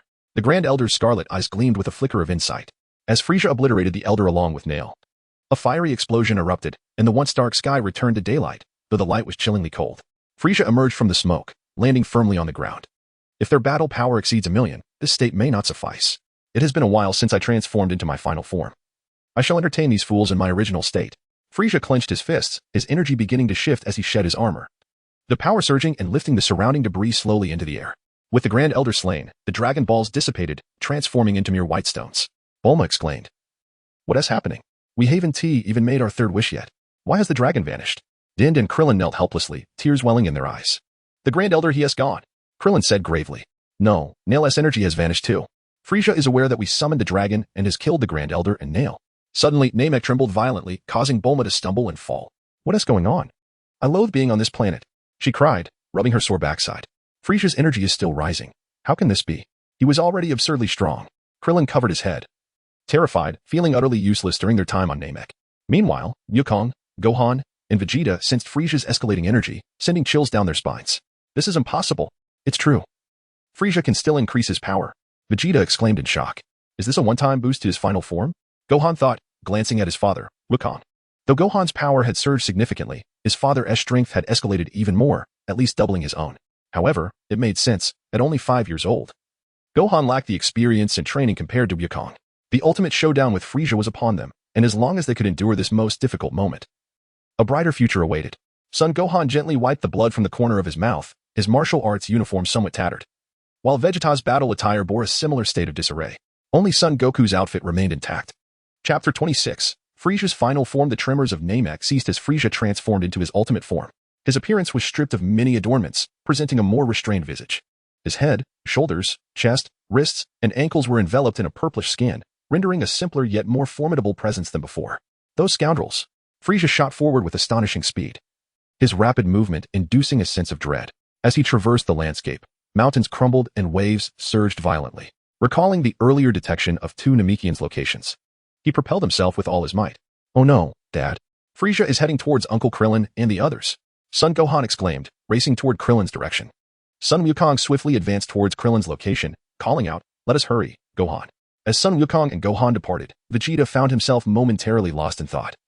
His emotions tumultuous and unsettled, particularly in light of Frieza's formidable final form, which extinguished any notion of resistance within him. Why had Kakarot and his offspring's strength suddenly surged so dramatically? Could it be due to the Dragon Balls? Vegeta clenched his fists, gritting his teeth in frustration. How infuriating it was that Kakarot had surpassed me by such a wide margin. Yet, facing Frieza, I would surely still be defeated. What should I do? The overwhelming aura of Frieza loomed over him, coupled with the memories of his past servitude under Frieza's command, sapping him of the courage to confront Frieza now. Not to mention, Gohan's recollections of the past had left him in tears after being crushed by Frieza. Suddenly, a spark of realization ignited in Vegeta's mind. Yes, Gohan had mentioned resurrecting Piccolo, the Namekian from Earth. This meant that the Dragon Balls on Earth had been restored. Ha ha ha, Kakarot. You shall be torn apart by Frieza here. I shall make my way to Earth. Even if the Dragon Balls cannot grant me immortality, they will certainly empower me to vanquish Frieza. I refuse to remain here awaiting my demise at his hands. Vegeta observed as Sun Wukong boarded the spaceship to Namek. Racing towards his target, Frieza had always been his greatest source of anxiety, closely followed by Kakarot. Frieza's unleashed power had led Vegeta to believe that victory was utterly unattainable. Now, as Gohan and Sun Wukong rushed towards Krillin to confront Frieza, the opportunity for escape was slipping away. At that moment, Krillin sensed Frieza approaching at an astonishing speed. His unimaginable power far surpassing anything he had anticipated. Frieza is coming towards us. Krillin trembled in fear. Suddenly, Sun Wukong and Gohan arrived, standing before the group. Wukong. It's wonderful to see you. You really came, Bulma exclaimed, joyfully leaping onto Sun Wukong's back, tears streaming down her face. Sun Wukong revealed a faint smile and said, Bulma, I apologize for causing you concern. A great battle is imminent. Gohan, Krillin, please escort Bulma and the others away from here. I have also brought a spaceship. Leave this place to me. Suddenly, before Gohan and Krillin could utter a word, a voice resonated from the sky. And they beheld the spherical spaceship brought by Sun Wukong ascending into the heavens, departing from Namek. Son Gohan was so astonished that his jaw nearly dropped to the ground. Exclaiming in disbelief, where has the honor of the Saiyan Prince gone? What sort of person resorts to thievery and steals our spaceship? Bulma quickly chimed in, exactly. Vegeta is nothing but a spaceship thief, a rogue. Krillin remarked, but the ship we were traveling in is still here, right, Bulma? Yes. I almost forgot. Bulma nodded vigorously, retrieving a universal capsule and producing a spacecraft that resembled a beetle, which she then set down on the ground. One by one, Krillin, Bulma, Carrot, and Dandy boarded the ship, yet Son Gohan remained still, standing shoulder to shoulder with Goku. Father, I am aware that my strength pales in comparison to yours. But your power is also inferior to Frieza's. I must stay behind. To me and to Mother, you are of utmost importance. I will not be a burden to you. Son Gohan's face, a little dirty, was filled with determination, and his purple martial arts uniform, akin to Piccolo's, was tattered from the previous battle. Very well, Gohan, Goku said after a moment of contemplation, a smile gracing his lips as he called out to Krillin. Gohan, Dandy, and Carrot murmured softly, their gazes never leaving Son Gohan. All right, be careful, Goku and Gohan, Krillin cautioned as the four of them entered the spaceship. Bulma hurriedly took her place at the controls, and with the command issued, the ship began to ascend slowly into the sky. Don't even think about escaping, you lot. Suddenly, a piercing scream echoed from the horizon as Frieza, with his fingers aglow in purple light, furiously directed an attack towards Goku, Gohan, and the ascending spacecraft, unleashing a crescent-shaped beam of violet energy. Danger! Quickly, evade. Son Wukong and Son Gohan sensed an imminent danger and swiftly evaded to the sides. However, the spaceship was cleaved in two by Frieza's Earth splitter. Karu, positioned directly beneath the moonlight, was caught off guard as the spacecraft split apart, showering the surroundings with a cascade of purple blood. The entire event unfolded with startling abruptness, leaving no time for reaction or sorrow. A deafening roar echoed as the purple moonlight split Namek in twain, with the waters of lakes and seas cascading through the fissures. The severed halves of the ship plummeted to the ground, generating a tremendous clamor. Son Wukong and Son Gohan were left speechless, their bodies drenched in cold sweat as they mechanically turned their heads to behold the leisurely descending Frieza. Ha ha ha. I never imagined that you fools would provoke me. I could never have dreamt that matters would unfold in such a manner. Unforgivable. I shall never pardon you wretches. I will eliminate each of you one by one. So you may understand the terror of Frieza. Frieza clenched his fists, roaring at Son Wukong and Son Gohan, his murderous aura causing Son Gohan to shiver involuntarily. Meanwhile, Krillin and Bulma emerged from the ruins, the spacecraft now utterly destroyed. What on earth has happened? Bulma exclaimed, feeling as if her insides were about to burst. Had she not fastened her seatbelt, the consequences would have been dire. Carrot was weeping bitterly over the bisected Karu, who had perished with wide-open eyes. Unable to comprehend his demise at Frisia's hands, Krillin said, "I'm sorry, Dondi, but this is not the time for sorrow. Remaining here will only hinder Wukong. We must leave at once." "Right." Dondi wiped away his tears, glaring furiously at Frisia. "I can't believe there's still a Namekian brat alive. But where's Vegeta? Why haven't I seen him? Could it be that the Saiyan prince has fled?" Frisia, oblivious to Vegeta's whereabouts, mocked. Chapter 27, Son Gohan versus Frisia. "You are Frisia. Yet you appear quite different from my expectations, somewhat more diminutive," Son Wukong remarked with a cold expression, shielding Son Gohan and the others behind him. Frisia's attention shifted to Son Wukong, a hint of surprise crossing his face. "You seem oddly familiar." "Yes, you are the Saiyan who dared to resist me on planet Vegeta." Looking exactly like him, Frisia recalled. The Saiyan who had last opposed him was named Bardock, who was also the father of Son Wukong. Son Wukong cast a knowing glance at Son Wufan, who, understanding immediately, quietly retreated to join Krillin, Bulma, and Dandy. "Is that Frisia?" Bulma trembled uncontrollably, her body quaking in fear, utterly paralyzed by terror. With one hand, Gohan secured Bulma at his waist, while extending the other to hand a black bag to Krillin.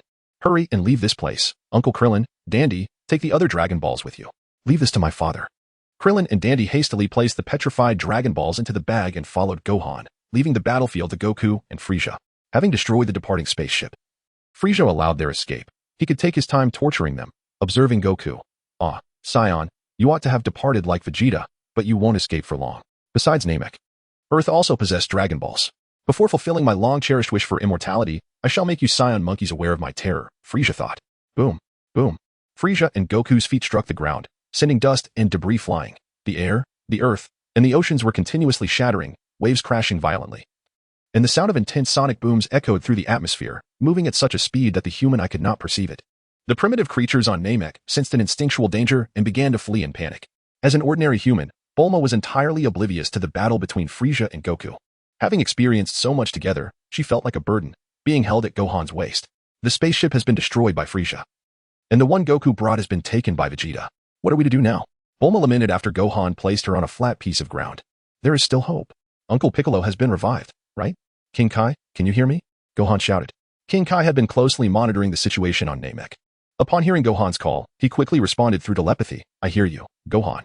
"That's wonderful, King Kai. Uncle Piccolo has been revived too, hasn't he?" Gohan inquired with concern. Grasping King Kai's shoulder, Piccolo replied, "Gohan, I have returned. You've grown stronger. I sincerely apologize for not fighting alongside you. Frisia's power is formidable, even in my prime. I fear it would have been futile. Gohan, do you have a plan?" Son Gohan nodded heavily and replied, "Uncle Piccolo has been resurrected. And surely the Supreme Kai has returned as well. Lord Kai, please contact the Supreme Kai immediately. We must use the Dragon Balls of Earth to resurrect the Namekians who fell victim to Frisia and Vegeta. In doing so, the Elder will also be revived. Then, with the Namekian dragon, we shall make the final wish for all of us to return to Earth." Gohan articulated his thoughts, and Bulma, filled with excitement, exclaimed, "Yes. If that's the case, not only will the Namekians be brought back, but we will all be saved." "Gohan, you truly have a plan." The North Kai quickly responded. "I understand. I will contact the Supreme Kai of Earth at once. You all must hold on." Piccolo added, "Hang in there, Gohan." Son Gohan's gaze was fixed ahead, where he could distinctly observe the fierce confrontation between Frisia and Goku. The fleeting crimson aura enveloping Goku seemed barely sufficient, even with the utilization of the Kaioken tenfold. Krillin remarked, "To be honest, I can no longer perceive Goku and Frisia. Their speed is simply too swift, and their power exists in an entirely different realm." Son Gohan remained speechless, his mind still reeling from Vegeta's sudden departure. He took a moment to revisit the memories of the time traveler, recalling that Vegeta from Namek indeed mirrored his current behavior. In his recollection, Piccolo had once attempted to flee during his battle with Frisia, only to be thwarted by the latter. Moreover, Gohan realized that their current acquaintanceship was tenuous at best. They could easily become adversaries at any moment. Having clarified his thoughts, Gohan ceased to concern himself with Vegeta and focused intently on the vague figures ahead. He noted that Goku's attire was tattered, revealing the blue shirt beneath. Super Saiyan. The Super Saiyan concentrated power in his back. Was my strength insufficient? Gohan endeavored to adopt an alternative transformation into a Super Saiyan, yet found himself utterly incapable. In a flash, Frisia and Goku had created distance between them, locking eyes with one another. Frisia appeared somewhat disheveled, having sustained injuries, but Goku bore wounds far more severe. Frisia dusted off his clothes and remarked, "You are quite competent, aren't you? Aside from my father, you are the first to soil me. This is the first time in my life I have felt such exhilaration. I never expected to encounter a Saiyan of your caliber, so distinct from those foolish ones of the past. It would be a pity to kill you. What do you say? Would you consider joining us? I assure you, I shall overlook the matter of the Dragon Balls." Frisia extended an invitation to Goku. Son Wukong felt a surge of excitement, a faint smile gracing his lips. I apologize. But this is impossible. This is the first time I have encountered an opponent as formidable as you. It truly ignites my passion. How utterly oblivious to the situation. Is it not, Son Wukong? Now, I shall engage you with both hands. This is a rather special offer, Frieza declared with an air of nonchalance. His hands clasped behind his back, while his tail swayed gently, striking the ground with a resounding thud. Son Wukong assumed a battle stance, carefully weighing the pros and cons.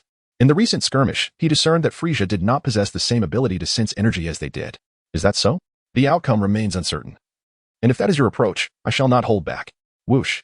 Son Wukong's footfalls momentarily halted, causing the ground beneath him to yield deeply under his immense power as he charged towards Frieza with unwavering determination. Frieza, with his hands clasped behind his back, deftly leaped backward, his feet and tail colliding with Son Wukong's fists and feet, creating a cacophony of sharp, resonant strikes. In a swift turn of events, Frieza seized upon a fleeting opening, ensnaring Son Wukong's neck with his tail and tightening his grip with forceful intent. Son Wukong exerted all his strength to grasp Frieza's tail, desperately attempting to break free, emitting anguished cries of torment. Frieza, observing the struggling Son Wukong, let out a triumphant laugh. Chapter 28, 20-fold Kaioken. How infuriating. Why can't I break free? Son Wukong let out a furious roar, seizing Frieza's tail and biting down with all his might. Frieza suddenly shuddered in pain, as if jolted by electricity, swiftly retracting his tail and inspecting the bite mark, which he hurriedly blew upon. Seizing the opportunity, Son Wukong delivered a powerful punch to Frieza's face, launching a flurry of relentless strikes that left Frieza momentarily defenseless. In retaliation, Frieza struck back fiercely, sending Son Wukong hurtling through the air to land on the ground ahead, where he panted slightly, regaining his composure. Son Wukong wiped the blood from the corner of his mouth and, with a hint of pride, remarked, "Was it not agreed that I need not use both hands?" He chuckled softly. The time of leniency has now come to an end. Frieza, with his crimson eyes fixed upon Son Wukong, spoke. Son Wukong responded without reservation. "Allow me to offer you a piece of advice as well. You are overly confident in your own strength, and your entire being is riddled with flaws, and that is precisely the reason." Frieza's expression grew even more menacing. His pride had been wounded by Wukong's words. Although he appeared to smile, a deep-seated fury simmered beneath the surface as he replied, "I appreciate your counsel. You are indeed formidable, a rarity among your kind. However, I have grown weary of our conflict. It is time to bring this to a close. I shall ask you one final time. Would you consider serving under me? It would truly be a pity to end your life." Son Wukong, with an unwavering expression, replied, "It is impossible, Frieza. I would never engage in such acts of murder and arson." He had anticipated Frieza's response, remarking, "You are even more obstinate than those Saiyans. Do not blame me for not granting you an opportunity. Your only path now leads to death." A gentle breeze wafted by, causing Son Wukong's ebony hair to sway lightly. Unfazed by Frieza's menacing threat, he countered, "You speak too soon. I have yet to be defeated by you." Frieza, extending his 5 fingers towards Son Wukong, declared, "Even if you still possess your strength, and taking into account your previous techniques, should I unleash merely 50% of my power, you will be reduced to cosmic dust." A bead of cold sweat formed on Son Wukong's forehead as he chuckled. "You truly overestimate yourself, do you not? To deceive, one must possess a plausible rationale." Frieza spread his arms wide, his tail arched gracefully behind him, legs positioned in a forward and backward stance, head slightly bowed, eyes wide open, embodying the regal presence of a sovereign's arrival, striking his iconic pose. "Then let us wait and see. To be candid, I have not engaged in such vigorous activity for quite some time." A resounding boom echoed. A crimson aura enveloped Son Wukong as he swiftly unleashed the 10-fold Kaioken. Clashing violently with Frieza, they ascended from the ground into the air, only to descend again to the surface of the sea. Frieza's speed and strength were astonishingly rapid, overwhelming Son Wukong with an unwavering force, leaving him utterly defenseless. With a thunderous impact, Frieza seized an opening and struck Son Wukong down to the ground, unleashing a barrage of energy blasts that fell like torrential rain. Even with the 10-fold Kaioken, Son Wukong found himself unable to retaliate, being relentlessly pummeled. With the 20-fold Kaioken, the crimson energy surged with ferocity, deflecting Frieza's energy blasts in an instant. "What?" In Frieza's astonished gaze, Son Wukong positioned his hands in a lotus formation at his waist. The energy blasts that had been sent flying by Son Wukong scattered like rain across Namek, prompting Gohan and others, who were seeking refuge, to hastily evade the onslaught. Bulma, being lifted by Gohan, emitted a piercing scream as she surveyed the relentless explosions surrounding them. Once they found safety, she remained in a state of shock. Having come too close to the explosive mushroom cloud, a terrifying experience for an ordinary person like her. "Is it not over yet? I truly wish to leave this place." Bulma lamented, tears in her eyes as she implored Gohan. Son Gohan shook his head and said, "Collecting the Dragon Balls requires some time. If we succeed, it should be dark by then, and the Namekians have not yet been resurrected. Let us wait a little longer." Krillin and Din flew back, narrowly escaping the scattered energy blast that had erupted, which nearly claimed their lives. Uncle Krillin, Din, please protect Bulma auntie. Father is currently at a disadvantage, and I must assist him. Son Gohan sensed that Goku's energy had once again surged, likely employing the Kaioken at 20 times its normal strength, indicating that the situation would soon become even more troublesome. I want to join as well, although my power is not on par with yours. I am certain I can still be of assistance. Krillin clenched his fists, expressing his reluctance to remain behind.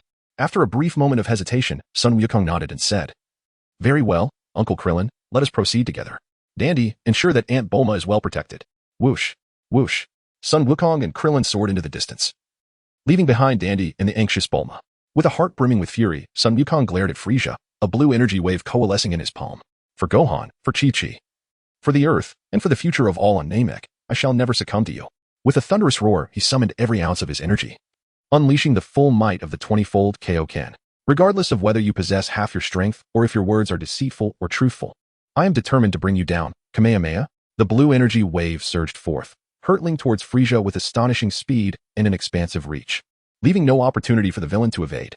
Frieza's palm bore down heavily upon the Kamehameha wave, his expression contorted and a frenzied roar escaping his lips, clearly struggling to withstand the assault.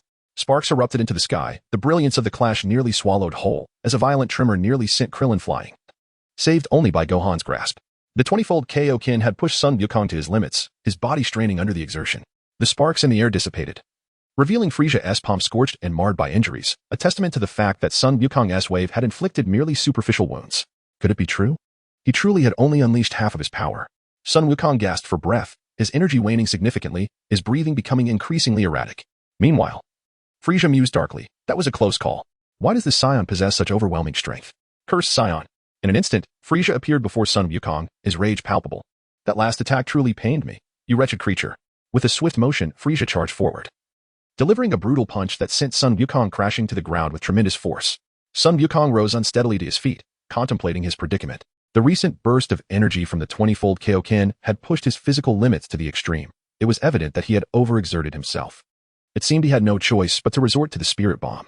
With determination, he slowly raised both hands, gritting his teeth as he focused on gathering energy for the attack.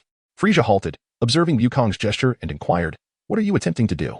Chapter 29. Gathering the Spirit Bomb. The Spirit Bomb is a technique passed down to Sun Wukong by the North Ko, enabling him to absorb the life energy of all living things, plants, insects, humans, and animals, transforming it into a formidable energy sphere to be unleashed upon his foes. However, the process of gathering the Spirit Bomb is time-consuming, leaving Wukong vulnerable, as he now stood with his weaknesses exposed to Frieza. Merely absorbing the energy from this planet would not suffice to defeat Frieza. He needed to broaden his scope of energy absorption. I require the energy from the planets surrounding Namek. Lend me your vitality, he thought, sensing that the energy drawn from Namek alone was inadequate. Frieza, unable to sense the energy, scrutinized Wukong's raised arms and remarked coldly, "Do you harbor some peculiar intent? Yet, with your faltering physique, I find it hard to believe you can accomplish anything further." Suddenly, with a thunderous crash, Frieza charged towards Wukong, the ground beneath him shattering underfoot as he tightened his fists. In an instant, a nimble figure dashed forward, and Gohan delivered a powerful kick, sending Frieza hurtling away. "What?" Frieza exclaimed, flipping midair before landing on the ground. He fixed his gaze upon Gohan, declaring, "It was you, little brat, who thwarted my plans earlier. Wukong, what are you doing here? Get away, you are no match for him." Son Wukong, appearing utterly exhausted, shouted anxiously. Son Gohan replied, "Father, leave this to me for now." The air crackled with energy as he disregarded Goku's shouts and unleashed his full power, charging towards Frieza. "Ah, so you are Son Gohan, the son of that warrior," Frieza remarked with keen interest, observing Gohan as he launched a flurry of punches and kicks.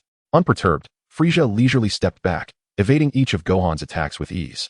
With a resounding thud, a knee strike landed brutally against Gohan's chest, causing blood to erupt from his mouth and nose.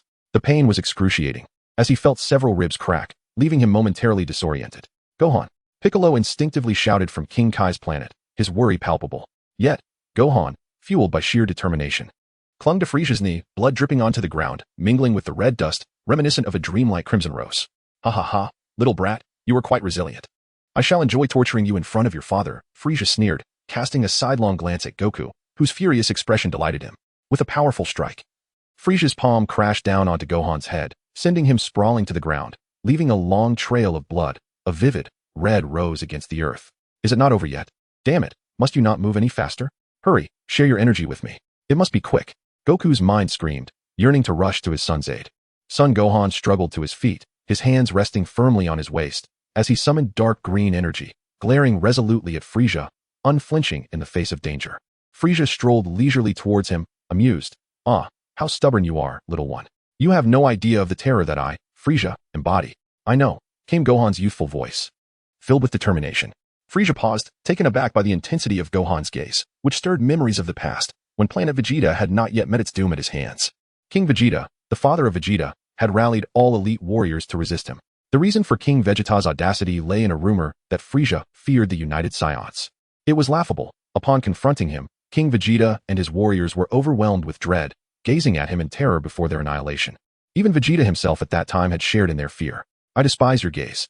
Frieza snapped back to the present, finding neither Goku nor Gohan exhibiting the fear he desired. "I fear you not. Upon my arrival on Namek, I resolved to face whatever came my way. I fear no one, not even you, Frieza, even if you don a golden skin. Prepare yourself, for I shall unleash the universal shockwave." With a fierce cry, Gohan concentrated 2 streams of dark green energy in his palms, ensnaring Frieza within its grasp.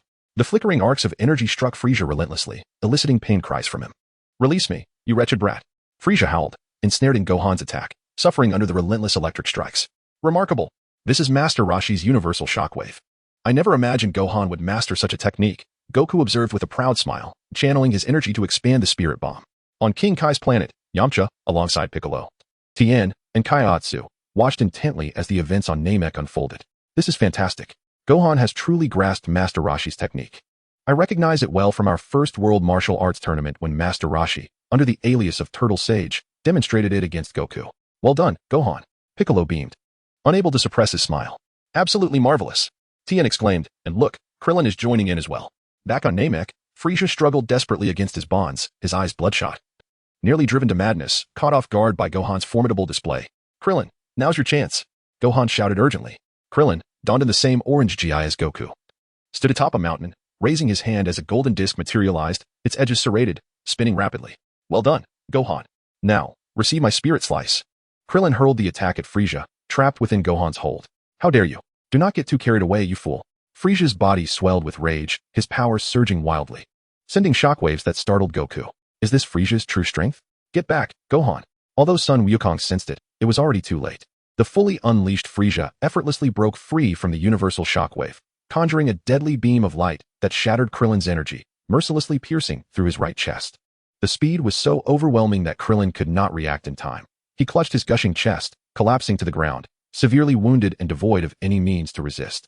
Simultaneously, Frieza seized Son Wukong's hair with one hand, lifting him up as he emitted a cry of agony, his body swelling before contracting back. "You insolent brat. How dare you inflict such pain upon me? This is my retaliation," he snarled. A faint crimson energy sphere enveloped Son Wukong, rendering him immobile. "Stop, Frieza." Goku has encountered this technique before, and at Son Wukong's current strength, he cannot escape this confinement. Chapter 30. The Malevolence of Frieza. Frieza cast a casual glance at Goku, as if observing a mere toy, his gaze filled with amusement as he watched Son Wukong struggle within the translucent red sphere. With a powerful swing of his tail, akin to an iron rod, he struck Son Wukong's head, sending him flying into a state of disorientation. In a flash, Frieza moved at high speed, catching Son Wukong just before he hit the ground and delivering a crushing elbow strike to his lower back. The sound of splintering bones echoed as Son Wukong lost consciousness from the excruciating pain. Frieza had broken his spine, causing his body to uncontrollably plummet, creating a massive crater upon impact. The oppressive energy binding Son Wukong dissipated alongside him. Goku glared at Frieza with blazing fury, almost as if he could breathe fire. On King Kai's planet, Yamcha, filled with indignation, exclaimed, "I can no longer bear this." Wukong and Gohan are battling on Namek, while beside him, Piccolo clenched his fist, blood seeping from his palm, gritting his teeth in frustration. The North Kai was equally anxious, questioning the whereabouts of the Supreme Kai and others. If they delay any longer, Gohan and the others will be killed by Frieza.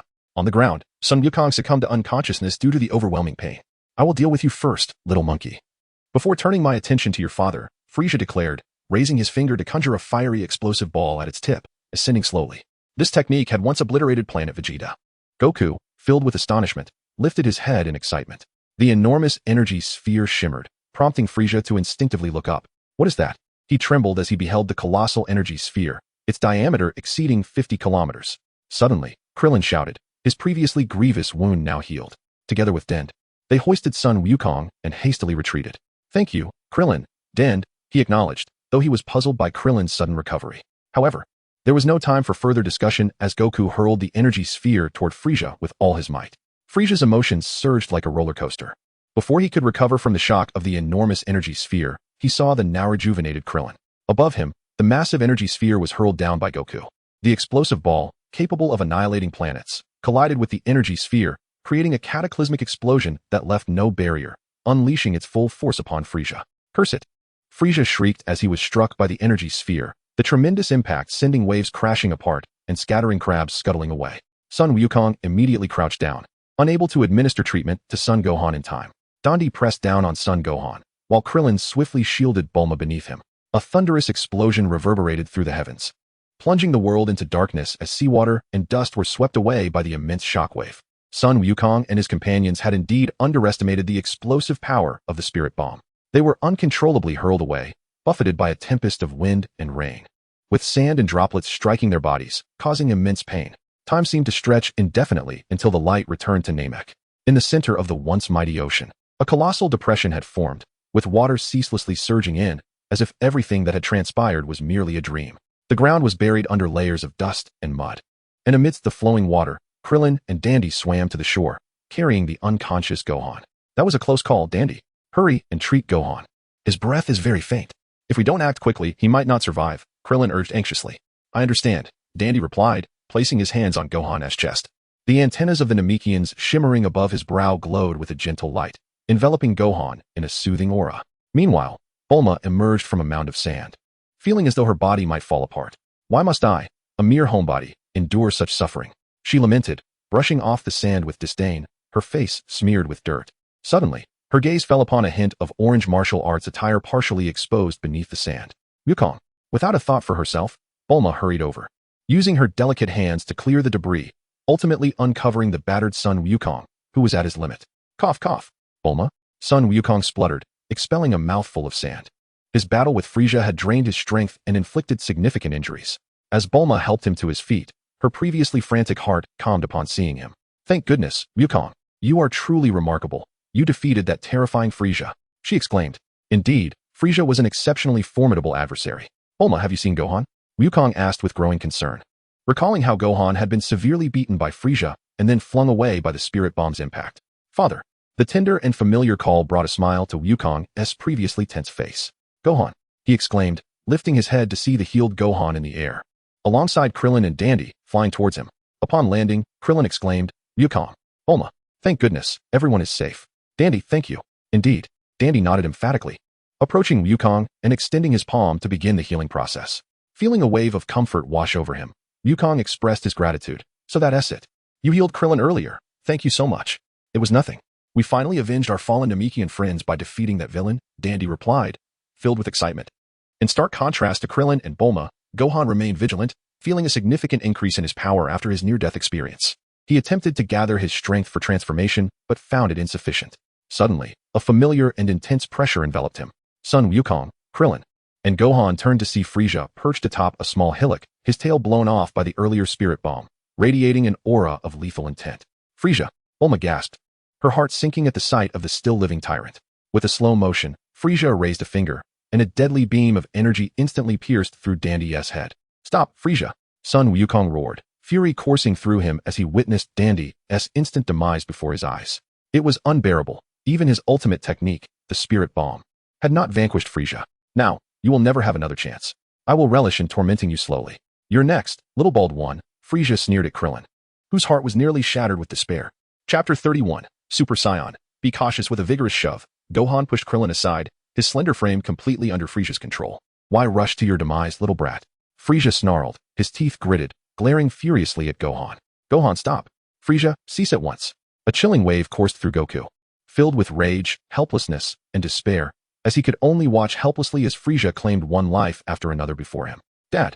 Frieza's palm tightened, and in an instant, the suspended Gohan was obliterated, his blood splattering onto Goku's face, still warm. At that moment, Krillin, witnessing Gohan's brutal demise at Frieza's hands, was paralyzed with terror, engulfed in fury and an overwhelming sense of inadequacy, loathing his current weakness. Bulma, too, was pale with horror. Just moments ago, she had been chatting with Dandy and Gohan, and now they lay dead before her, the decay of life plunging her heart into a dark abyss. Now, little bald head, it's your turn. Frieza proclaimed with a triumphant smirk, his finger aimed at Krillin. Unforgivable, utterly unforgivable, to have taken Gohan, that wretched creature. The heavens trembled, thunder crackled, and the debris around Goku stirred with his fury, his hair and eyes shifting in a tempestuous display. Aya! With a roar akin to that of a beast. Goku underwent a remarkable transformation. His dark locks turned to gold, his emerald eyes ignited with fury, destruction, and the primal instinct to annihilate everything, erupting from his rage, ultimately ascending to the legendary status of Super Saiyan. Krillin and Bulma stood in stunned silence, their minds indelibly etched with the image of Goku, now radiating a shimmering golden aura. Son Wukong gazed at Frieza with a heart full of hatred and urgently said to Krillin, "Krillin, while I still possess my reason, take Bulma and hide quickly." "Wukong," Krillin called out, dazed. Bulma, who had been trembling, regained her composure. At that moment, the transformation of Son Wukong into a Super Saiyan was akin to a divine warrior descending from the heavens, an image that would remain etched in her memory. "Krillin, I implore you to leave quickly. Do you hear me? I can no longer restrain myself." Wukong's roar jolted Krillin and Bulma back to their senses. "I understand, Wukong," Krillin said, lifting Bulma and soaring into the sky, distancing themselves from the impending danger. However, Bulma's gaze remained fixed on Wukong, her lively eyes shimmering with emotion. "Impossible. Aren't Saiyans only able to transform into great apes? What is happening?" Frieza furrowed his brow, deeply unsettled by Wukong's transformation. Krillin was engulfed in a whirlwind of emotions, haunted by the moment when Gohan had pushed him away, leaving him in despair, tears welling in his eyes, his heart aching. "Damn it, Gohan. Why did you save someone as worthless as me?" he cried, his voice laced with bitterness as he landed with Bulma on a flat expanse, a considerable distance from Wukong and Frieza. On Earth, in Bulma's home, Chi-Chi shuddered as a wave of unease washed over her, her heart feeling as if it had suddenly ruptured, causing the coffee in her hand to spill onto the ground. "Mrs. Wukong, what troubles you? Is the coffee unpalatable?" Mrs. Brief inquired, noticing Chi-Chi's tearful expression. "Gohan is in trouble. Something has happened to Gohan." Chi-Chi sobbed, "My Gohan. Chi-Chi, Wukong has already arrived on Namek. Everyone will return safely." The Ox King reassured her. Indeed, Chi-Chi, Wukong and the others will surely come back," Master Roshi chimed in. On King Kai's planet, witnessing the deaths of Din and Gohan at Frieza's hands brought a wave of sorrow to Wukong. "Gohan is dead?" King Kai lamented. "Why has Wukong's hair turned golden?" Yamcha, filled with melancholy, suddenly noticed Wukong's transformation and quickly inquired. "Indeed, it is Super Saiyan. Wukong has become a Super Saiyan," King Kai explained. Yamcha, Tien, Kaiatsu, and Piccolo stared in astonishment at King Kai. He nodded vigorously, stating, "Yes, Wukong has transformed into a Super Saiyan, and perhaps Frieza may no longer be a match for him." Piccolo's pupils dilated as he urgently pressed, "Forget that. Quickly inform the Supreme Kai to alter his wish. Now that Gohan is dead, change the wish to revive those killed by Vegeta and Frieza's cohorts." "Yes, I will contact the Supreme Kai on Earth immediately to amend the wish," King Kai asserted, shifting his focus away from Namek and relaying the current circumstances to the Supreme Kai and Bubbles, the Dragon Ball collector. "I am truly enraged, Frieza." On Namek, transformed into a Super Saiyan, Wukong glared at Frieza with fury. Overwhelmed by rage and instinct, all he desired was to annihilate Frieza. With a resounding crash, the ground beneath him fractured as Wukong, moving at incredible speed, charged toward Frieza, delivering a powerful punch before Frieza could react. As Frieza was sent hurtling through the air, Wukong instantly appeared above him, his fists clenched, forcefully slamming Frieza into the ground, creating a massive crater that shattered the earth. Suddenly, a brilliant crimson light flashed, and sparks erupted as Frieza emerged from the pit, hovering before Wukong. "Ah, Saiyan, are you attempting to accuse me of indiscriminate slaughter?" Frieza taunted. "Is it not true that your kind has also taken countless lives in the past? That is why you face annihilation." At this moment, Wukong's demeanor was chillingly calm, his emerald eyes devoid of emotion, cold and merciless. Upon hearing Wukong's retort, Frieza erupted into laughter. "Ha ha ha, it was I who obliterated them. I found those monkeys insufferable. Ha ha ha." Son Wukong's fists were clenched tightly, his deep voice brimming with murderous intent. "This time, it is I who shall mete out justice upon you. Ha ha ha, you wish to impose justice upon me, Frieza? The arrogance of a mere monkey knows no bounds. You cannot defeat me, even if you truly transform into the legendary Super Saiyan," Frieza retorted, eliciting a sly smile from Son Wukong. "Ah, ah, ah." Flames surged from Frieza's palms, relentlessly hurled towards Son Wukong. Frieza's aura began to waver, his breath coming in labored gasps. The pressure exerted by Son Wukong had become overwhelming, stripping away the calm demeanor he had possessed at the outset. Chapter 32, Death and Resurrection. The battle between the Super Saiyan Son Wukong and Frieza raged on with ferocity, the two warriors having unwittingly traversed numerous locations.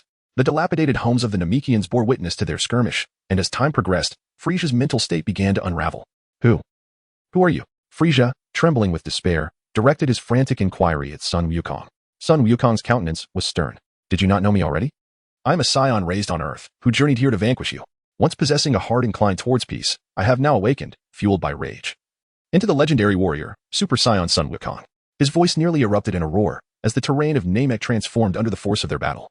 Although Vegeta had stolen the spaceship that Son Wukong brought and fled, reducing their exchanges, the intensity of the moment ignited Wukong's Saiyan identity. He resolved to harness this newfound power to defeat Frisia. The clash was fierce, as Krillin's mind replayed the haunting image of Gohan sacrificing himself to save him. At that moment, Bulma's fear dissipated. The image of Son Wukong transforming into a Super Saiyan out of fury lingered in her thoughts, an indelible mark. She suddenly felt that Namek, millions of light years from Earth, was not so detestable after all. Suddenly, a cataclysm began.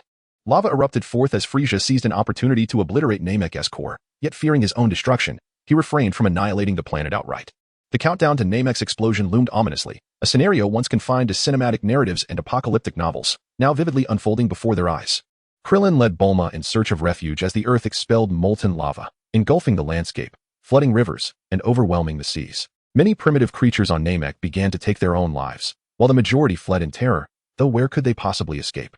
As the Earth shook with earth-shattering combat on Namek, Bobo on Earth finally gathered all 7 Dragon Balls. With the incantation spoken, the Dragon of Earth materialized at last. The once bright sky darkened ominously. Master Roshi and others at Bulma's home immediately comprehended that the Dragon Balls had been successfully summoned. Even Chi-Chi, who had been inconsolable, ceased her weeping upon witnessing the pitch-black sky. The emergence of the dragon signified that Wukong and his companions had triumphed, prompting Master Roshi to exclaim in delight. Ox King remarked, "Indeed, Chi-Chi, look. The dragon has been summoned, indicating that Piccolo has been resurrected. Wukong and his friends have truly succeeded." Chi-Chi's swollen eyes glistened with a ripple of hope, her heart filled with longing and blessings for her family, drifting into the boundless expanse of the starry sky. The nebulous darkness obscured the horizon, as a familiar voice echoed in his ears. "Is this hell? It's so dark. The sensation of death is quite unbearable. However, altering Uncle Krillin's fate for a second time is still a consolation. I wonder if Dad has transformed into a Super Saiyan. Gohan, Gohan, wake up." The call grew increasingly distinct, and Gohan abruptly opened his eyes. Before him stood Dandy and Karoo, their faces alight with joy. "At last, Gohan, you have awakened." As Son Wukong swiftly rose to his feet, he surveyed the enchanting surroundings. The melody of birdsong and the fragrance of blooming flowers enveloped him. Beneath him lay a verdant meadow. And above, the familiar azure sky adorned with fluffy white clouds left him momentarily disoriented. Are we in paradise? Son Wukong pondered, still grappling with the transition from death to reality. A gentle breeze caressed him, imparting a sense of tranquility. He turned to Dandy and Karoo, inquiring about his circumstances. Karoo hastily replied, No, Wukong, you have been resurrected. Not only that, we have all returned. We have succeeded." Dandy, visibly anxious, affirmed, Indeed, we are on Earth, and we are safe now." Suddenly, a brilliant light caught his eye, reminiscent of a mirror's reflection. Upon closer inspection, he realized it was Krillin, who was now rushing towards him alongside Bulma. Overwhelmed with emotion, Krillin embraced Son Wukong tightly, tears streaming down his face. "It's wonderful. You've come back. Thank you for saving me." Son Wukong, feeling a profound sense of disconnection, asked, "Uncle Krillin, Aunt Bulma, is this really Earth? Have I truly been revived?" Despite the pain, his brush with death had imparted upon him an unusual understanding of mortality. "You do not appear well." The elder, supported by Nairu and Elder Muley, approached. Sensing Son Wukong's distress, Krillin released him, anxiety etched on his face. "Is something wrong with you, Wukong?" "My condition is indeed troubling, Elder. After experiencing death, I felt such tranquility and silence, as if I were unaware of everything," Son Wukong confessed, sensing a significant surge in his powers upon his revival. He contemplated whether a second death followed by resurrection might render him even stronger. The elder, discerning Son Wukong's thoughts, endeavored to guide him before it was too late. He could not bear to witness a gifted child veer towards self-destruction. "All things possess a spirit, child. You are still young. Such thoughts are perilous," the elder cautioned, using his last breath to impart wisdom to Son Wukong. Son Wukong's son, Gohan, nodded in a somewhat perplexed manner. Suddenly, recalling something, his expression shifted, and he hurriedly inquired, "What about my father? How is he? And what of Frisia?" After a moment of contemplation, Bulma decided to elucidate the situation that had transpired. She explained that at the time, he had been engulfed in death, lost in a state of unconsciousness, entirely unaware of the events around him. Now that he had awakened, everything had already concluded. Son Wukong altered his wish at the last moment, choosing to remain on planet Namek and battle alongside Frisia until the very end. However, circumstances differed significantly. Sun Wukong discovered the spherical spaceship previously left by the Jinyu Force and, under the watchful gaze of King Kai and others, made his escape from planet Namek, soaring into the vastness of the universe. Presently, King Kai remains vigilant, closely monitoring Son Wukong's situation. Son Gohan heaved a sigh of relief. This situation could be deemed a collective joy. All the Namekians who had perished have been resurrected, and Vegeta has pilfered Goku's spacecraft, which is expected to arrive on Earth in a few days. However, a shadow of sorrow looms overhead, for the Grand Elder has passed away. The new successor to the Grand Elder's position is Elder Muley, and a palpable atmosphere of grief envelopes all the Namekians, with Dandy and Karu weeping inconsolably. Son Gohan, too, shed tears in his sorrow. The Grand Elder, aged and wise, smiled as he departed, having witnessed the survival of the Namekian people. In Chapter 33, titled The Pursuit of Knowledge, on King Kai's planet, Piccolo emulated the former Son Goku, departing from King Kai's realm and navigating the Snake Way to return. Yamcha, Tien, and Kaiatsu remained temporarily on King Kai's planet to continue their training. Meanwhile, Son Gohan and his companions found themselves in an unfamiliar location. Bulma had successfully re-established contact with her father, Dr. Brief, who would arrive shortly. Ah, indeed, Earth is the best, she mused. The Namekian Dragon Balls could even revive a person repeatedly. Even Kairatsu could be brought back to life. Stretching lazily, Bulma reflected on her experiences on Namek, feeling as though it had all been a surreal dream. The terrifying visage of Frieza still haunted her memories, leaving her with lingering unease. Son Gohan's purple martial arts uniform was tattered and worn, making him indistinguishable from a beggar as he strolled through the streets while chatting with Dandy and Karu. I had no idea that I had been resurrected by Shenron. If I had known, I would have loved to witness the moment my father delivered a beating to Frieza. Son Gohan expressed with an air of frustration. Karu responded, on Namek, a year comprises merely 130 days. By then, not only will your father return, but others will also be revived. Ah, even Kaiatsu will come back. Son Gohan thought, but then his gaze sharpened as he recalled Vegeta. Unlike the memory of the traveler, Vegeta had seized the opportunity to escape in a spaceship. Perhaps the future Vegeta would change, but for now, he remained a villain.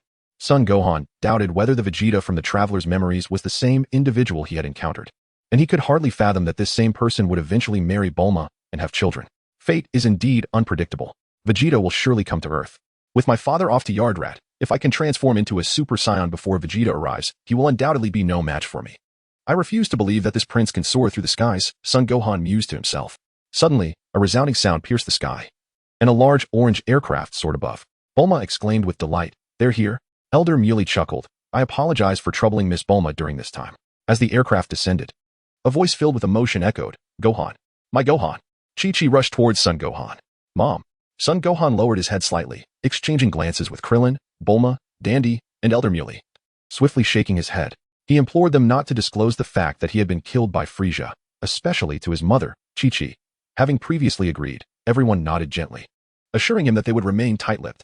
Given Chi-Chi's current demeanor, learning of Son Gohan's death would likely cause her to faint.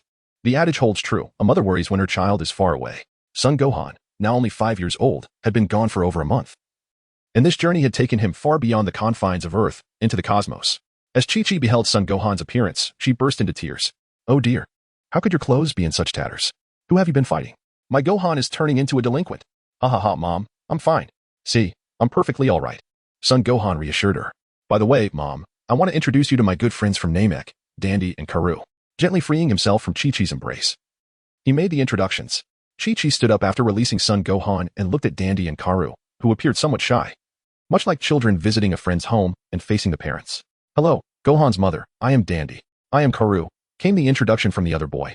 Chi-Chi's expression darkened slightly as she surveyed the surrounding Namekians, murmuring, "Two little Piccolos, and an entire crowd of them. Mom, don't be afraid. The Namekians are like divine beings. They're a peaceful race that seeks friendship and kindness," Son Gohan quickly reassured her, while Dandy and Karu stood bewildered. The memory of the nearly world-ending King Piccolo and the chaos he had caused lingered in the minds of many. It was no wonder that Satan could deceive so successfully during the confrontation with King Piccolo. Humanity had exhausted all means, military forces, high-tech weaponry, and even poison, with no success, plunging everyone into despair. Son Gohan accompanied Chi-Chi and the Ox King back to the Bowsy Mountain. Upon returning home, he changed into a new purple martial arts uniform. "Gohan, you have been away for over a month, and you have fallen behind in your studies.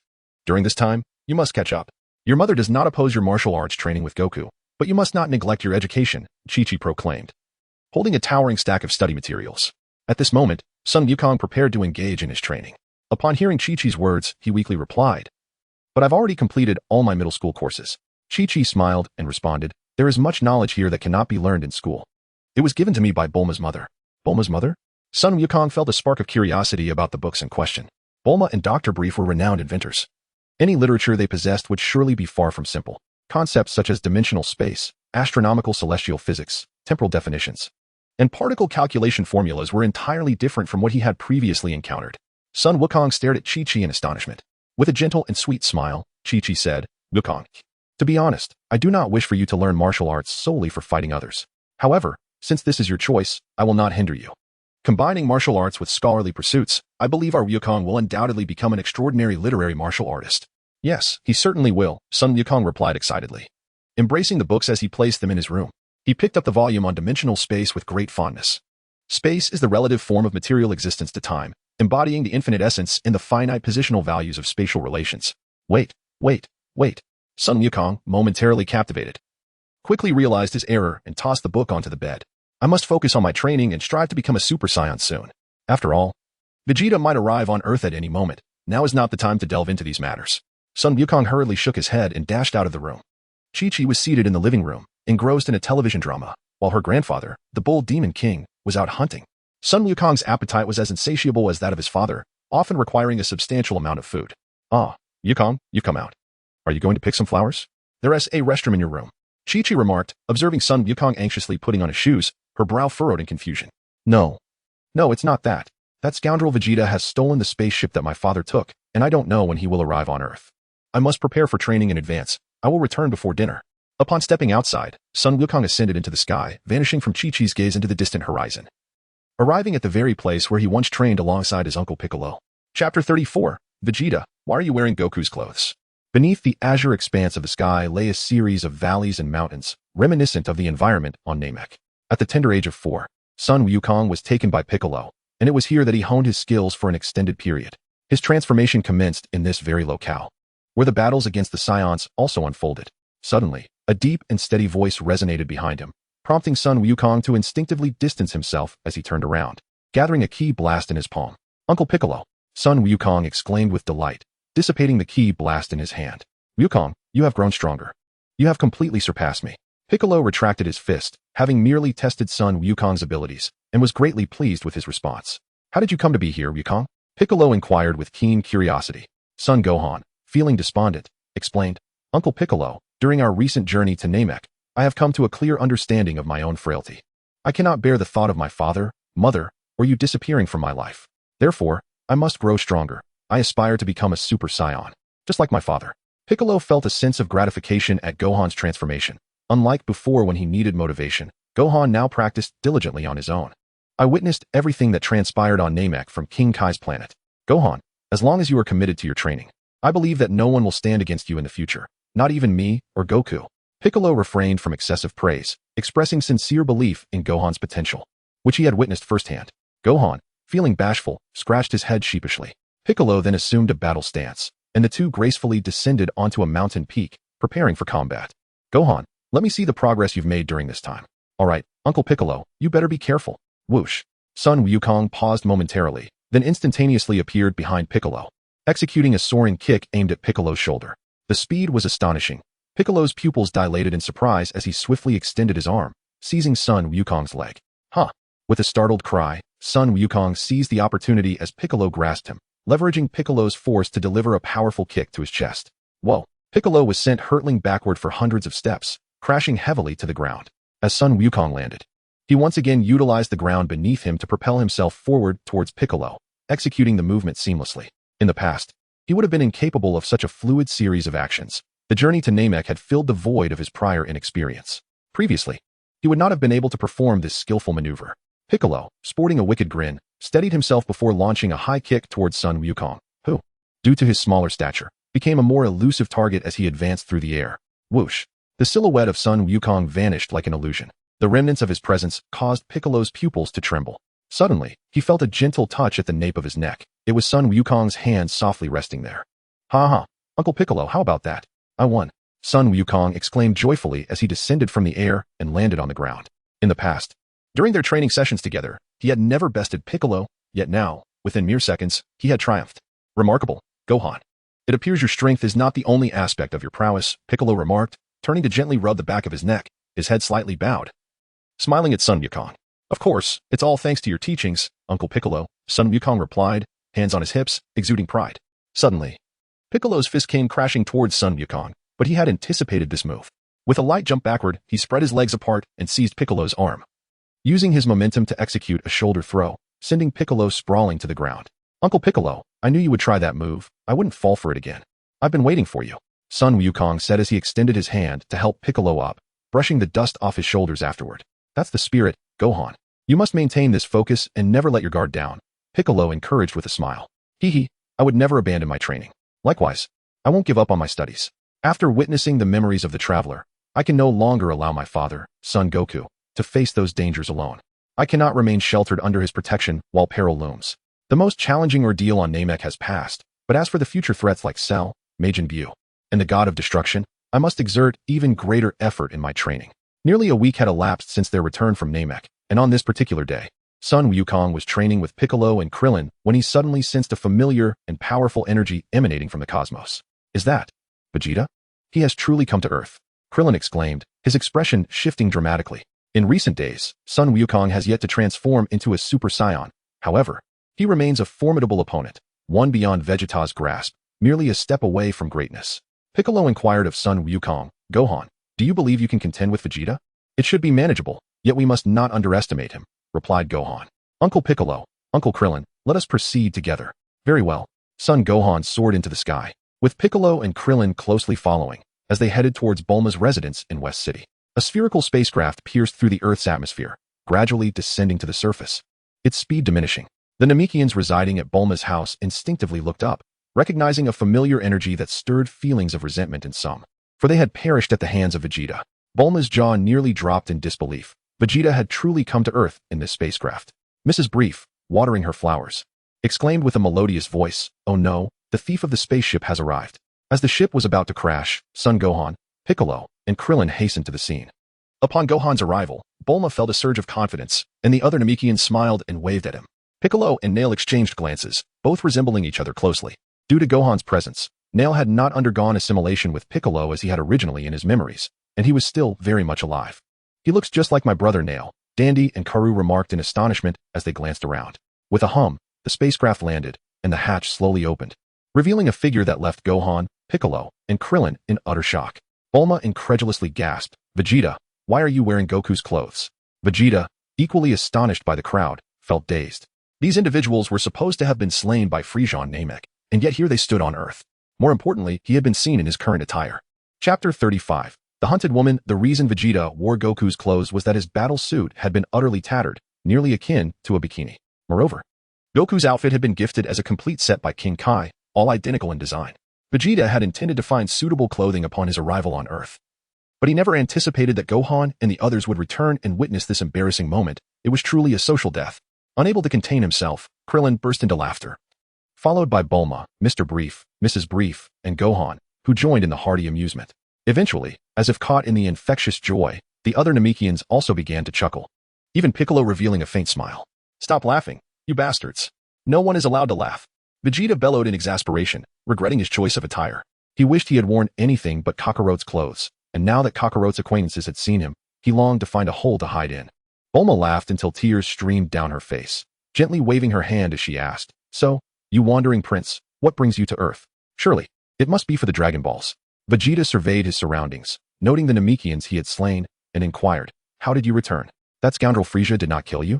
He was astonished that these Namekians had also survived. Son Gohan spoke with a solemn tone, stating he was indeed resurrected through the Dragon Balls of Earth. As for Frieza, he has already been defeated by my father. What did you say? Impossible, absolutely impossible. Vegeta nearly shouted as he approached Son Gohan. Bulma, clearly displeased, retorted, humph. What do you know? Goku is currently on planet Yardrat. Unfortunately, you, thief, did not witness Goku transform into a Super Saiyan. What did you say? Kakarot transformed into a Super Saiyan? You Earthwoman, do not jest. Do you even comprehend what a Super Saiyan is? Only 1 in 1,000 possesses the potential. How could that lowly warrior Kakarot possibly be a Super Saiyan? Vegeta declared, pointing to himself with arrogance. If anyone were to transform into a Super Saiyan, it should rightfully be me, the Prince of the Saiyans. Huh, how could a petty thief like you ever compare to Goku? Goku could defeat you with a mere finger. Even that vile Frieza was vanquished by him. The mere thought of Goku transforming into a Super Saiyan on Namek made Bulma's heart flutter uncontrollably. She had dreamed of that moment several times, feeling as if a drowning person glimpsed the shore or a desperate soul saw the dawn. Observing Vegeta's continued disbelief and disdain towards Goku, Bulma raised a middle finger at him, filled with contempt. Vegeta found it difficult to accept the notion of Kakarot becoming a Super Saiyan. While he believed Bulma's words, for it was inconceivable that Frieza would show mercy otherwise, he simply could not reconcile it within himself. After a prolonged silence, Vegeta gazed at Son Gohan and inquired, "What is a Super Saiyan like?" Krillin stepped forward, explaining to Vegeta, golden hair, emerald green eyes, and an uncontrollable rage. Son Gohan did not witness it, but Krillin explained to Vegeta that it was a scene he could never forget. "Vegeta, do you still desire the Dragon Balls? I must inform you. They are of no use now. They have entered a cooling period and cannot be summoned for a year. However, if you wish to fight, I will gladly oblige." Son Gohan unleashed all his energy. Having resurrected from death, his strength surpassed that of his time on Namek, marking a significant leap in power. Vegeta's expression shifted. Reluctant to accept Son Gohan as current prowess. I have no desire to battle you, but should you wish to engage, I am ready, Kakarot's son." The atmosphere grew tense as Vegeta stared at Son Gohan, neither truly wishing to fight. Finally, it was Bulma who broke the silence. "You should take off Goku's clothes. It feels odd seeing you in them." Vegeta's rage flared at Bulma's words. "Silence, you insufferable Earthwoman. Do you think I desire to wear Kakarot's attire? Had my battle suit not been nearly destroyed in combat with the Ginyu Force, I would not be clad in these garments. Moreover, does Kakarot possess only that one outfit?" Truly infuriating. Vegeta chose to remain temporarily, but did not stay at Bulma's house, as each time she saw him, she recalled the sight of him in Goku's clothing, causing her to laugh uncontrollably. Now, with a dark expression, Vegeta carried a universal capsule house and a few outfits as he departed, seeking a place on Earth to train. Many days had passed since then, and he was now dressed in a sleek all-black casual outfit, looking quite fashionable. A pair of sunglasses would have made him the quintessential Saiyan elder. Vegeta had not discovered the gravity chamber aboard the spaceship. Otherwise, he would not have been training in the secluded mountainous region of North City, where he had been for many days without encountering another soul. This was his chosen sanctuary, where he lived a solitary yet proud Saiyan existence. Kakarot had transformed into a Super Saiyan, leaving Vegeta momentarily bewildered. With Frieza dead, the goal he had pursued for so long had shifted. Although he felt a pang of resentment towards Kakarot's transformation, he also felt a sense of joy that Frieza had finally met his end at the hands of the Saiyans. If Kakarot can become a Super Saiyan, then as the Prince of Saiyans, I too shall achieve that form. I must discover what makes this planet so different. Upon learning of the wish made to the Dragon Balls from Dandy, Vegeta lost interest in increasing his power through them. For it was evident that even without the Dragon Balls, Son Gohan and Goku would eventually reach that level in subsequent battles. The Grand Elder had merely made that second wish for precautionary reasons. Suddenly, the sound of a motorcycle disrupted Vegeta's thoughts. In such a place, there are still others? Vegeta's gaze sharpened as he ascended to a mountaintop, looking down upon the source of the noise. A striking woman with short purple hair was riding a motorcycle. Clad in a green short-sleeved shirt and orange denim pants, exuding a sense of determination, her hands adorned with red fingerless gloves.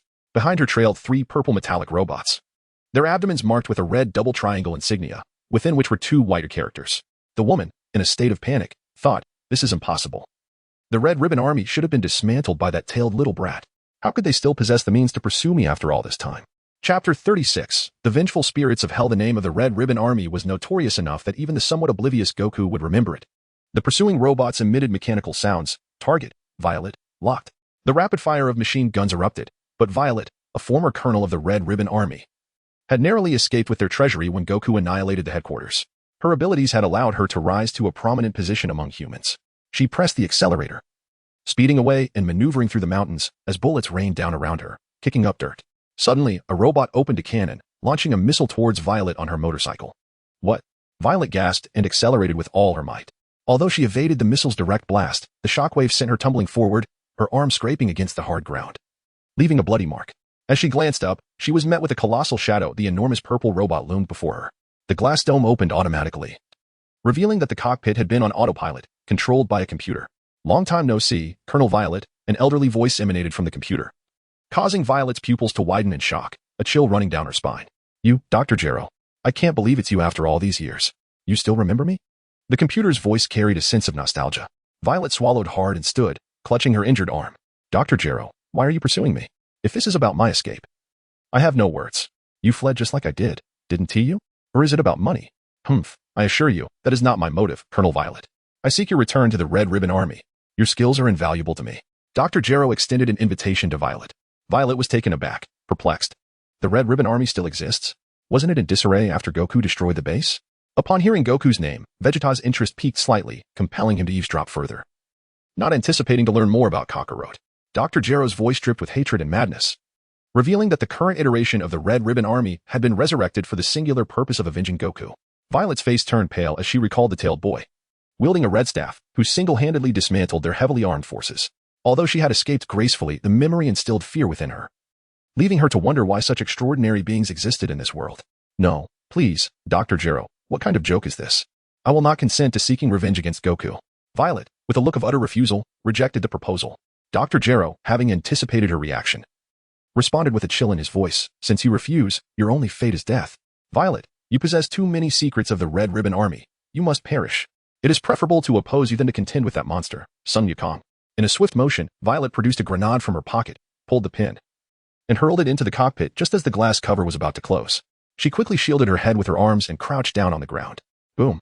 The sturdy fortress was often compromised from within first. The control system of the purple robot was obliterated in an instant, and the glass cover shattered alongside it, leaving behind only a smoking hulk of metal on the ground. Violet gasped for breath, relieved to see the robot reduced to a pile of scrap. Suddenly, she realized that her safety was not guaranteed. As long as she was alive, Dr. Gero would continue to pursue her. What should I do? That old man Gero will not spare me. I know too much about the inner workings of the Red Ribbon Army, but to oppose Son Gohan. She propped up her motorcycle and shook her head vigorously, chiding herself for such a dreadful thought. Right.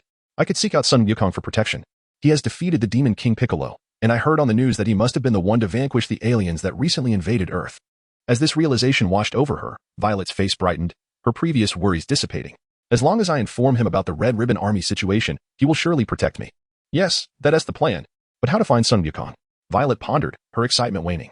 After a moment's reflection, a spark of joy lit her face. Of course, Bulma, the heiress of the Capsule Corporation in West City, is a friend of Son Gohan. If I can find her, I will surely locate him. Just as Violet revved her motorcycle, preparing to head to West City, a key blast whizzed past her, striking a massive rock nearby. Bang! The debris scattered, and Violet's heart raced anew. She quickly drew her pistol, disengaged the safety, and aimed with swift precision. Vegeta smirked wickedly. Hey, Grenade Woman. Were you hoping to find Kakarot for protection? Violet seethed at Vegeta's address. Her gun remained trained on him, though panic began to creep in. You insufferable alien. You were eavesdropping? Weren't you one of the aliens that invaded Earth? And who is Kakarot? I meant Son Gohan. Son Gohan. Violet recognized Vegeta from television broadcasts. His extraordinary prowess had left an indelible impression on her. Realizing her predicament, she knew surrender was not an option. Put away your toy, Grenade Woman. I am nothing like that hunk of junk, Vegeta declared, crossing his arms with an air of superiority. He had intervened upon hearing Violet mention Kakarot. Chapter 37, Resurrection. Violet clicked the safety back on her gun, her piercing blue eyes fixed on Vegeta. No, you should have been defeated by Son Gohan. Vegeta's heart felt pierced by her words, deeply wounded. That Kakarot will be defeated by me. He may transform into a Super Saiyan, but as the Prince of Saiyans, I too will achieve that power. What do you know, Grenade Woman? Huh? You can't even defeat Son Gohan, and you expect me to take you seriously? I'm just a weak woman compared to you, alien. Do as you wish. Violet sensed Vegeta's sudden anger was bizarre, but quickly realized she had struck a nerve. Apologizing was out of the question. Vegeta felt another stab of irritation. Why does everyone mention Kakarot? That shameless woman, and now this Grenade Woman. Why did I even intervene against this Grenade Woman? Vegeta mused, recalling how he lost his usual composure at the mention of Son Gohan. After much contemplation, he looked at Violet earnestly and said, forget about seeking Kakarot. Allow me to protect you, Grenade Woman. I am the Prince of Saiyans and will surpass that lowly warrior one day. Violet was struck dumb, her body instinctively shielding her chest as she regarded him warily. You wish to protect me? Is this some sort of alien joke? You just tried to blow me up, and now you want to be my guardian? I would feel far safer with Son Gohan. Vegeta's forehead throbbed with anger as he unleashed a ki blast upon a distant mountain.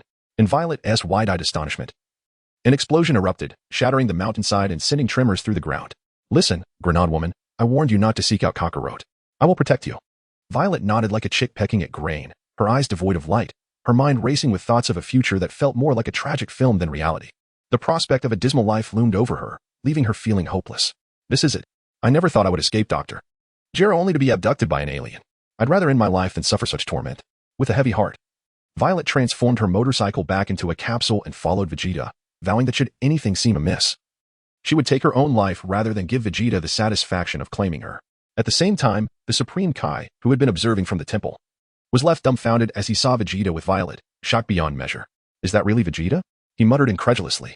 As the 130th day arrived, Gohan, Chi-Chi, Ox King, Master Roshi, Oolong, and Pure all gathered at Bulma's home in West City, with even Vegeta bringing Violet along. In the initial days, Violet felt quite uneasy, but soon realized that aside from his aloof nature, Vegeta did not treat her poorly. She began to feel at ease living with him, especially since she could cook. Improving their meals, Vegeta found her company far more agreeable than Bulma's incessant teasing. Who is that woman? Bulma exclaimed in shock. Has Vegeta found a wife? And such a beauty at that? Should I consider marriage too?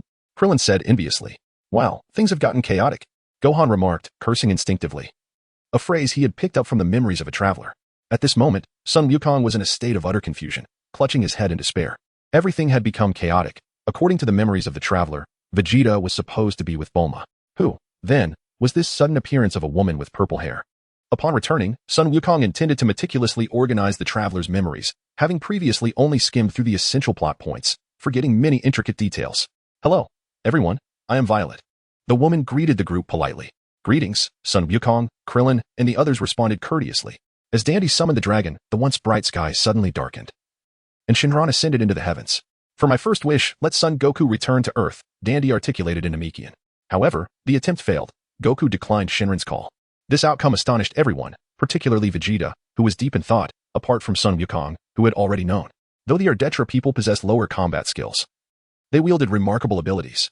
Vegeta sensed he could no longer afford to wait on Earth for Kakarot. His gaze shifted towards the modified spherical spaceship, and new thoughts began to form in his mind. What on earth is Goku up to? Chi-Chi expressed her dissatisfaction. I see, the turtle hermit teased. Goku must be too afraid of his wife to return. Who would have thought that a Super Saiyan would fear a woman? Shut up, you old pervert, Chi-Chi retorted, delivering a sharp elbow to the turtle hermit's head. Elder Muley suggested, in that case, we can await the next summoning opportunity. Let us resurrect your companions this time. Thank you so much, Elder Muley, Bulma exclaimed joyfully. Subsequently, the three wishes were utilized to revive Yamcha, Tien, and Kaihatsu. After a heartfelt reunion, Shinran vanished, and the sky regained its former brilliance. Suddenly, a sound of something tearing through the air echoed as the spherical spaceship slowly ascended, breaking through the atmosphere and entering the cosmos. That thief has stolen the ship again, Bulma fumed. Violet stood in shock, watching the ship vanish without a trace. I didn't he even get on board? Wasn't he promised that I would be protected? And what kind of prince abandons me like this? Curiously, Bulma asked Miss Violet. How did you come to know Vegeta? Oh, that is quite a long story, Violet sighed. But when will Goku return? There are matters I need to discuss with him. Chi-Chi, with a wary expression, questioned, what do you want with my husband? Violet clarified, I have information regarding the Red Ribbon Army to share with Son Goku. However, since you are all his friends, I can confide in you too, but you must ensure my safety before I proceed. The names Red Ribbon Army echoed from Yamcha, the Turtle Hermit, Krillin, Oolong, Son Wukong, Chi-Chi, and Bulma. All, except for Son Wukong and Chi-Chi, had faced the Red Ribbon Army directly. In the brief residence, Mrs. Brief graciously served coffee and refreshments. Violet recounted her encounter with Vegeta and the reasons for being pursued by Dr. Gero. Once a colonel in the Red Ribbon Army, she possessed extensive insider information, leaving Son Wukong somewhat dazed. Upon re-examining his memories, he realized there indeed existed details about Violet. Had it not been for Vegeta training in the North City, Violet might have been silenced by Dr. Gero. Krillin inquired, is the research on the androids still ongoing? Piccolo, scrutinizing, retorted, androids? What can a mere earthling achieve that could rival Frieza? Bulma concurred vehemently, exactly. Goku has transformed into a Super Saiyan. Even the cosmic tyrant Frieza was defeated by him. The Red Ribbon Army is merely a relic of the past. Reflecting on the time she observed Vegeta training, Violet compared him to the androids, particularly Android 8, and felt a sense of reassurance. Son Wukong's son Gohan inquired, Aunt Violet, do you know the whereabouts of Dr. Gero's research facility? Aunt Violet felt a pang in her heart, realizing that she had indeed aged considerably. I am not certain of the exact location, she responded, but it is somewhere in the northern capital. After the Red Ribbon Army was vanquished by Son Wukong, Dr. Gero sought funding for his research and was featured in a scientific magazine. Son Gohan fell into deep contemplation. His initial intention was to swiftly defeat Dr. Gero and resolve the impending crisis. However, he soon relinquished this notion.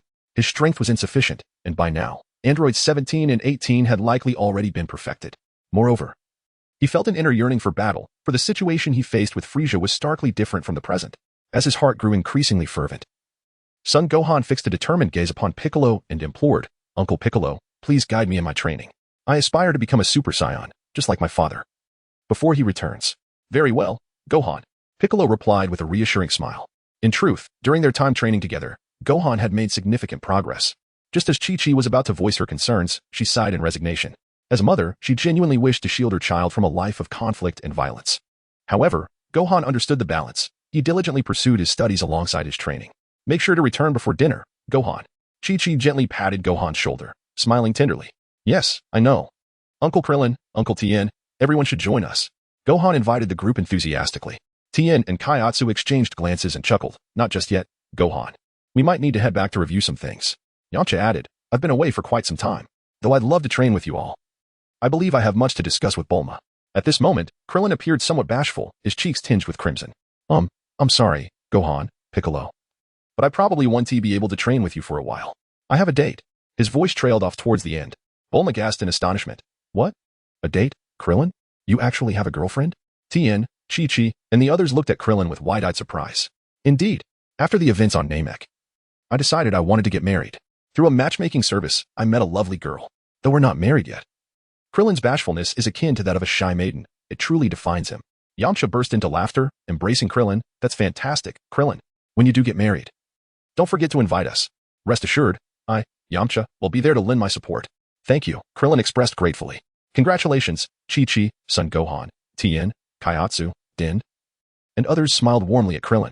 Yet, Son Gohan felt a peculiar sensation in his heart, while Piccolo remained stoically indifferent, offering no response. After escorting his mother, Chi-Chi, home, Son Gohan set off to train with Piccolo. Along the way, he found himself musing over Krillin's current girlfriend, particularly the remark about being found in the matchmaking market, which sent a shiver down his spine. This sensation stemmed from the memories of a parallel existence, and even though the individual had long since vanished, Gohan could still sense the disdain for Krillin's girlfriend lingering within those memories.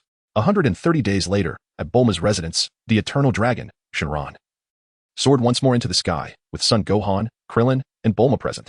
Dandy inquired of Son Gohan, Gohan, do you have any wishes to convey to Shenron? There were 3 wishes in total, and all they needed was to reserve the last one for themselves. Thank you so much, Dandy, Gohan replied. Let us wish for everyone to have healthy bodies. He spoke earnestly, as his concern for his father, Son Goku, and his viral heart disease weighed heavily on his mind. A healthy body? Krillin echoed curiously, clad in a sharp suit, exuding an aura of freshness, clearly reveling in the bliss of romance. Son Gohan nodded solemnly and said, Indeed. My father is on another planet, and I am quite worried about him, as well as my mother, who recently fell ill. Understanding Son Gohan's intentions, the others smiled in relief. Dandy conveyed Son Gohan's wishes to Shenron Purunga in the Namekian language. After a moment of silence, Purunga responded, One wish can only grant one person a healthy body. What? Is it really that inflexible? It's not like we are trying to resurrect the dead, Krillin remarked, his confusion evident. Elder Murray stepped forward and addressed Son Gohan, saying, In that case, Gohan, for your first wish, let your father regain his health. And for the second wish, your mother should also be granted health. We are all fine. Krillin raised his sturdy arm and added with a smile, I've never been sick. So it's no trouble at all, Gohan. Thank you all, and Dandy, I appreciate your help, Son Gohan said politely. Dandy then made the first and second wishes to Shenron Purunga, followed by the third wish to reach a planet suitable for the Namekians to inhabit. With tears in their eyes, Dandy and Karu bid farewell to Son Gohan and Krillin. The Namekians departed from Earth, embarking on their journey to their new homeland. As Sun Wukong's son, Son Gohan, embarked on his rigorous training to attain the form of a Super Saiyan, he aimed to achieve this transformation before his father's return. Chapter 39, The Catalyst, Transformation. Training continued unabated, and in addition to his regimen, Son Gohan devoted a portion of his time to reading, an endeavor that could be described as tedious and monotonous. Day after day, he persevered, having glimpsed a foreboding future through the memories of a traveler. Son Gohan resolved not to languish in complacency, enjoying peace while neglecting his training and leaving everything to his father and others. One day, after awakening and finishing breakfast, he assisted Chi-Chi in tidying up the dishes. Subsequently, he picked up a book on dimensional space and settled onto the sofa. Suddenly, he sensed a peculiar pressure, prompting him to sit up instinctively and glance behind him. To his astonishment, he discovered that his tail had regrown. Grasping his fluffy tail, an idea struck him. He longed to experiment with it in the future. Even if it were merely a fantasy and he did not succeed, retaining his tail would not be a detriment. Just then, Chi-Chi entered the hall and beheld this scene with wide-eyed wonder. Your tail, Gohan. It's grown back. Shouldn't you consider removing it? It might prove quite inconvenient for school. Son Gohan shook his head, wrapping his tail around his waist, and said, This is a part of my body. Let it remain. Mother, wasn't father the same when he was young, sporting a tail like mine? Indeed, if you are unwilling, we shall leave it as is, Chi-Chi replied.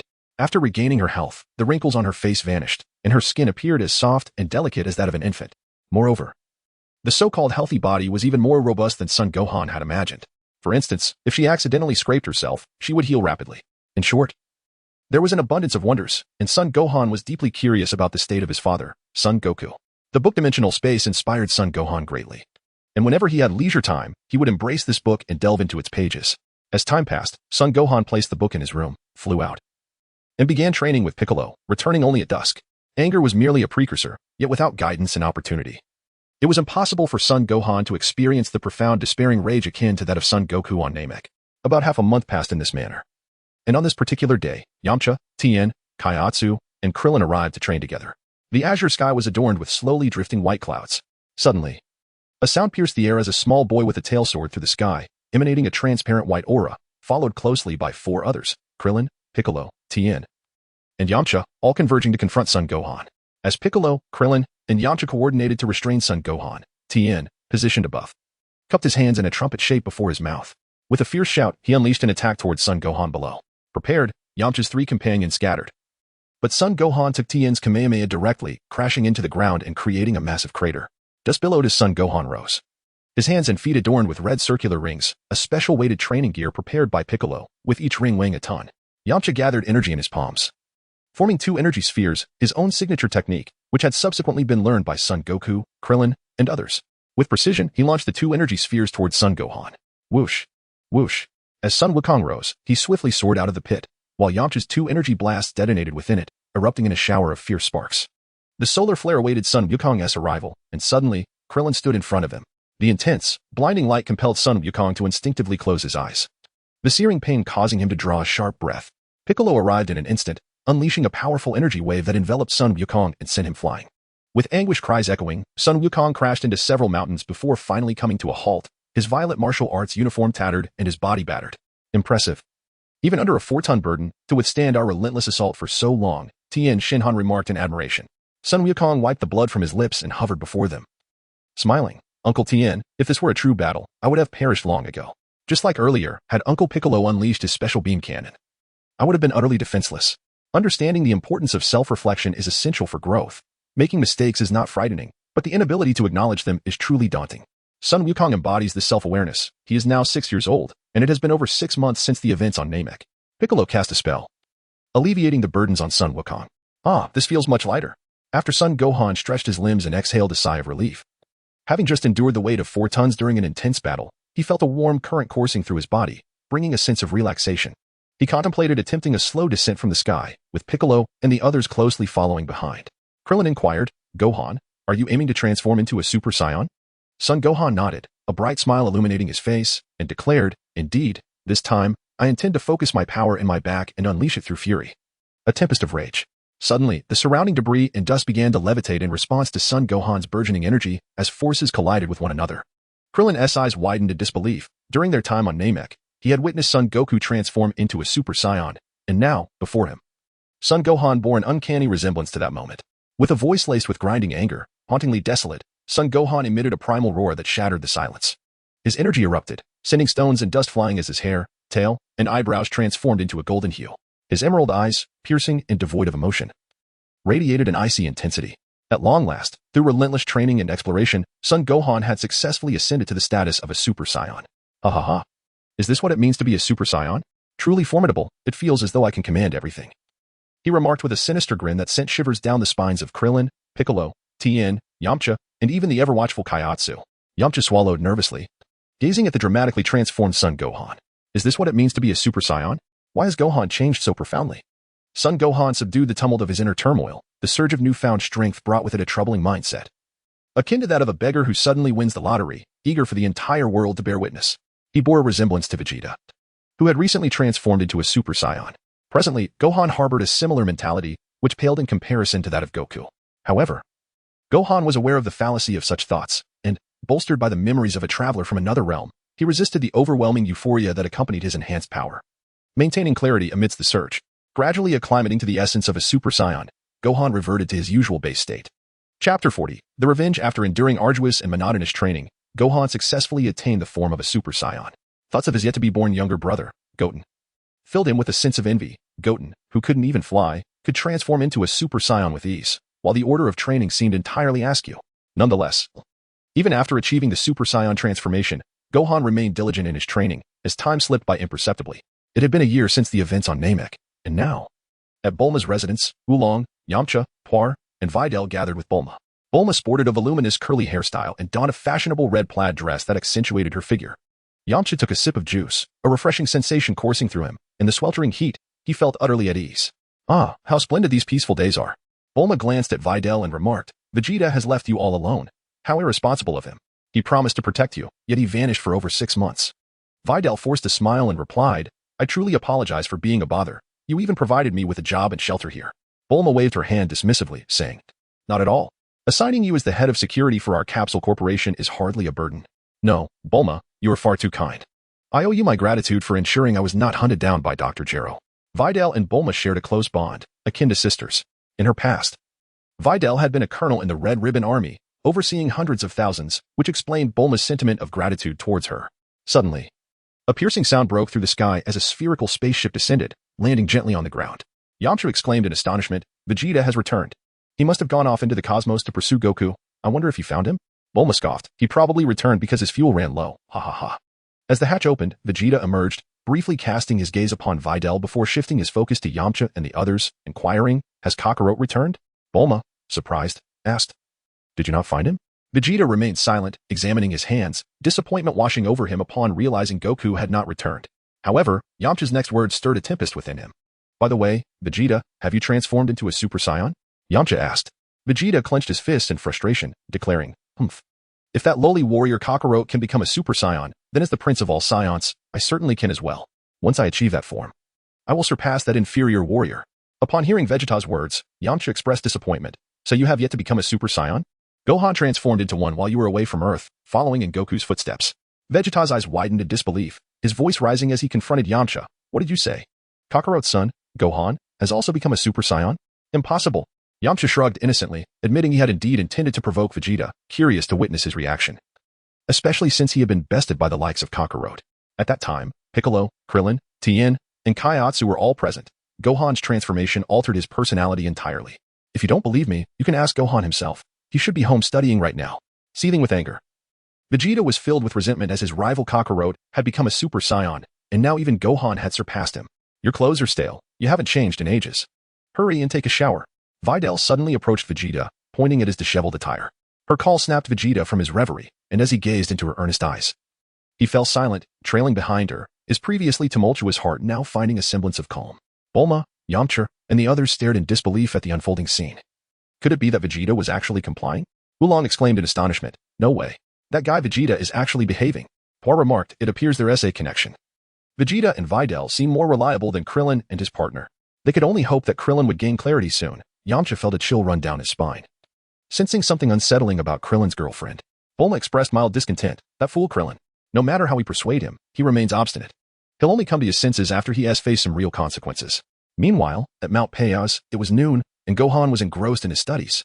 If one were to examine closely, they would realize he was delving into material typical for middle school, having commenced his studies at the tender age of 6. The books that Chi-Chi had brought back from Bulma's abode proved invaluable, though many concepts still eluded his understanding. He recognized that his study hours were insufficient to truly comprehend. He sought to intertwine scholarly pursuits with martial arts, a commitment he took seriously, rather than a mere whim. Suddenly, a tremendous energy surged forth, causing Gohan's book to tumble to the floor. Frieza, he truly did not perish? And that other presence is none other than King Cold, the father of Frieza. Son Gohan, in his haste, could not pause to retrieve his book. He hurried back to his room to change into his purple martial arts uniform, not even taking a moment to bid farewell to Chi-Chi, and flew out of the window directly towards his destination. Has the time already come? Frieza has returned to Earth with his father to seek vengeance. I wonder if Trunks will appear next, as I am uncertain of what changes may lie ahead. Thought Son Gohan anxiously. As he soared through the sky at great speed, he soon spotted Krillin, clad in an orange martial arts uniform. At that moment, Krillin appeared somewhat haggard, his smile strained and lacking the joy he once exhibited during his romantic escapades. Wukong, you have arrived, Krillin remarked upon noticing Son Gohan, exuding an aura of exhaustion and numbness. Yes, Uncle Krillin, what troubles you? Son Wukong hesitated to ask, fully aware of the underlying reason, yet recognizing that Krillin remained ensnared in his predicament, tormenting himself in the process. It's nothing, I'm fine, Krillin replied, forcing a smile. The silence enveloping them as they continued to soar through the air at high speed, gradually joining forces with others along the way. Chapter 41, The Mysterious Young Girl, Vegeta. Upon reuniting with the others, Son Gohan was taken aback upon seeing Vegeta. Humph, Vegeta remarked, clad in a pink short-sleeved shirt and yellow trousers. He regarded Son Gohan with a cold scoff, uttering no further words, though he appeared slightly astonished by the re-emergence of Gohan's tail. Since his tail had been severed by Yakon, it had never regrown, leading Vegeta to suspect that the rotund figure had perhaps meddled in some way to seal his tail. Shortly thereafter, Yamcha arrived with Bulma, gently setting her down upon landing and maintaining a casual distance, adopting an air of indifference. Son Gohan gazed at the two with astonishment and inquired, "Uncle Yamcha and Bulma, what is happening?" "After my resurrection, we parted ways amicably." Yamcha appeared remarkably composed. Bulma nodded in affirmation to the crowd, saying, "Indeed, that is the case. Even when we were together, we maintained our own individuality, rather than remaining entangled in such complexities. It is far better to separate." Yamcha remained silent. Since their breakup, Bulma had not returned to her former self, while he remained unchanged. Understanding well the reasons behind Bulma's transformation, feeling utterly bewildered, Son Gohan clutched his head, overwhelmed by a myriad of events that diverged from the memories of his previous life. The character who was originally meant to be a mere supporting role, the violet-haired one, had resurfaced and now seemed to share an inexplicable connection with Vegeta. A sudden exclamation from Piccolo snapped everyone back to reality as a colossal circular spaceship pierced the atmosphere and began its slow descent. "Indeed, it is Frieza. Gohan. How do you feel? Are you capable of confronting him?" The serene demeanor of Son Wukong was evident as he nodded, saying, "Uncle Piccolo, I am untroubled. Neither Frieza nor this unfamiliar aura poses a challenge to me." Upon hearing Son Wukong's words, the others felt reassured and began to advance. Vegeta cast a lingering glance at Son Wukong, clenching his fist in frustration, angered by his own inadequacy. Why, as the Prince of the Saiyans? Had he been surpassed by Kakarot and his son? The hatch of the spacecraft opened, and a massive figure emerged, followed closely by Frieza and a throng of small minions equipped with scanners. "Is this Earth?" Frieza's imposing form bowed slightly as he addressed his companion, whose stature far exceeded Frieza's, resembling the second form of Frieza with a bull-like head and towering over 2 meters. "This is where my father resides. The planet of the Super Saiyans. I intend to annihilate everyone here, ensuring that when the Super Saiyan returns, he is filled with despair." What a delightful prospect that would be. Frieza spoke with venomous intent. The figure referred to as father was Cold, Frieza's progenitor, who had come to Earth seeking vengeance against Goku alongside his son. Cold crossed his arms, intrigued by the sights of Earth, remarking, "This planet appears rather beautiful. It could fetch a high price." Frieza's demeanor had also shifted drastically. Though he survived the explosion on Namek, he was left barely alive, his body riddled with mechanical augmentations. "You two, eliminate every inhabitant of this planet without mercy," Frieza commanded. "Yes, Lord Frieza." The two minions exchanged bloodthirsty grins and set off. Suddenly, a swift light streaked past. And to the astonishment of the onlookers, the minions were instantaneously dismembered, their limbs severed before they even comprehended their demise, with a crisp sound of a sword being sheathed. A stunning young woman appeared before Frieza and his entourage. She possessed shoulder-length black hair and captivating blue eyes that turned icy. Clad in a striking red vest over a purple top and purple jeans, her attire accentuated her figure, and she bore a sword on her back. "Who are you?" Frieza inquired, momentarily taken aback. "Who I am is of little consequence. What matters is that you just declared your intent to slaughter everyone on this planet, correct?" Her voice carried an air of indifference. "Indeed, but you hardly seem the brightest," Frieza retorted, irritation evident in his tone. The young woman dismissed him, saying, "You must be speaking of yourself. Reduced to this pitiful state and daring to seek your end on Earth. I am well aware of your exploits, Frieza and Cold." Frieza chuckled in surprise. "Oh, what an honor. I never imagined my name would carry to such a remote place. However, it seems you are unaware of my terror. I also know that you will perish here. You shall meet your end at my hands, Frieza, no matter how you alter your appearance. Death will always be your inevitable conclusion." The girl flashed a mischievous smile as her energy surged, causing the minion scanners to explode. "This is impossible. Are you also a Saiyan?" Frieza gazed at the girl in astonishment, recalling the familiar scene from Namek. Cold began to sweat nervously, and the minions stood trembling in fear. At that moment, Son Wukong and the others, flying toward their location, sensed the sudden surge of energy. "This power feels just like it did on Namek. Could it be that Goku has returned?" Krillin exclaimed with excitement. Sun Wufan swiftly shook his head, insisting, "No, it's impossible. Even though I am a Super Saiyan, this immense power far surpasses my own." Piccolo gritted his teeth and said, "Let us hasten to investigate. Only then shall we discern what has transpired. Everyone, exercise caution and conceal your energy signatures. We are yet unaware of the identity of our adversary." Everyone nodded in agreement, suppressing their auras as they cautiously descended to the ground, moving stealthily to avoid detection. At this moment, the girl underwent a striking transformation, her golden hair standing erect, her emerald eyes coldly surveying the petrified Frieza and his minions, devoid of any emotion. The surrounding atmosphere crackled with energy, pulsating with electric arcs due to her overwhelming presence. "Though it is unnecessary to transform into a Super Saiyan at the second level for dealing with you, it is only through this that you shall comprehend your own foolishness," she declared, embodying the essence of a second-level Super Saiyan, a further evolution beyond the Super Saiyan form. Frieza, utterly astounded by the girl's explosive power, felt his limbs weaken, a primal urge to flee surging within him. The girl slowly drew her sword from behind, its blade shimmering with golden energy. "What manner of demise do you desire, Frieza?" seething with rage, shouted, "Damn it. What is this second-level Super Saiyan nonsense? I am the Emperor of the Universe. I am the sovereign of this realm. Do you comprehend? You wretched monkey? Attack. All of you. Slay this accursed creature." His minions, mechanically responding to Frisia's commands, hesitated, trembling with fear as Kurter, equally terrified, urged, "Frisia, please. Frisia." Frothing at the mouth, bellowed, "Advance." The minions, steeling themselves, approached, though dread gnawed at their hearts. The girl's sword radiated a deep green light, crackling with terrifying arcs of electricity as she flicked it towards her target, unleashing a wave of energy. Universal cataclysm. The green energy surged forth, engulfing a multitude of minions in its wake. A charred aroma filled the air as Frisia and Kurter instinctively recoiled. Their faces contorted in horror as the minions were reduced to cinders, dissipating like shadows in the wind. "Aya!" Frisia and Kurter roared, charging towards the girl. "Die!" Frisia's fingers coalesced into a concentrated beam of death, relentlessly striking the girl. Yet, her surrounding golden aura shattered Frisia's assault effortlessly, just as she prepared to retaliate. A ki blast unexpectedly pierced Frisia's chest. In shock, the girl witnessed Kurter's treachery. "Father!" Frisia gasped, his mechanical head turning to meet Kurter's merciless gaze. An inferno of rage igniting within him as he realized he had been betrayed by his own progeny. The girl silently observed, her cold green eyes fixated on the unfolding chaos of fratricidal conflict. With a thunderous explosion, Frisia's body was obliterated by Kurter's attack. Had it not been for the surprise ambush, Kurter would never have had the opportunity to vanquish Frisia.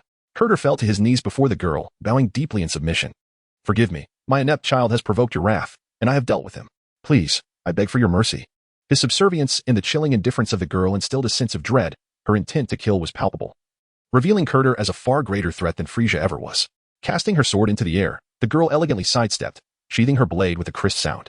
Kurter exhaled in relief, yearning to escape this perilous encounter, vowing never to return while lamenting Frisia's reckless thirst for vengeance that had drawn him back to this forsaken place. In an instant, the girl raised her hands, dispensing with any further preamble. As Kurter relaxed, he was suddenly engulfed by a robust golden ki wave. "No!" He shrieked in agony as the devastating energy reduced him to ashes, subsequently crashing into the hovering spacecraft with a cataclysmic roar, shattering it into fragments. The violent shockwave ruffled the girl's golden locks, and in less than a minute from the onset of battle to Kurter's demise, the conflict had reached its conclusion. As the dust settled, the girl reverted to her original form, her aura calming, her azure eyes now devoid of the previous coldness, gazing skyward as if anticipating something. What just happened? Sun Wufan, Piccolo, and the others, advancing cautiously, suddenly sensed a massive energy signature vanish. "What is happening?" Frisia's energy has also dissipated, Krillin exclaimed in astonishment. Sun Wukong's forehead glistened with cold sweat, prompting him to quicken his pace in a bid to uncover the truth. If this were indeed the arrival of Trunks, as per the memories of the time traveler, he could not possibly be this formidable. The situation had diverged greatly from expectations, and only after the others arrived in succession did they begin to grasp the full extent of the reality before them. Yamcha widened his eyes, pointing towards the dark-haired, blue-eyed girl ahead. Who is that girl? Did she single-handedly defeat Frisia and his cohorts? Is she also a Saiyan? Tien Shin'an inquired gravely. Vegeta immediately interjected, "Impossible. Absolutely impossible. The Saiyan race consists solely of myself, Kakarot, and the half-breed Gohan. There are no other Saiyans left." At this moment, Sun Wukong's mind was a tumultuous haze. At the tender age of 6, he found himself utterly bewildered, confronted not by the familiar visage of Trunks, but by an enigmatic young girl. This girl, too, wore a sword upon her back, exuding an air of grace and precision, yet her strength surpassed that of Trunks by an immense margin. Suddenly, Sun Wukong's gaze fixated on the sword the girl carried, and a jolt of recognition surged through his mind. "Piccolo, look, isn't that the sword you gifted me?"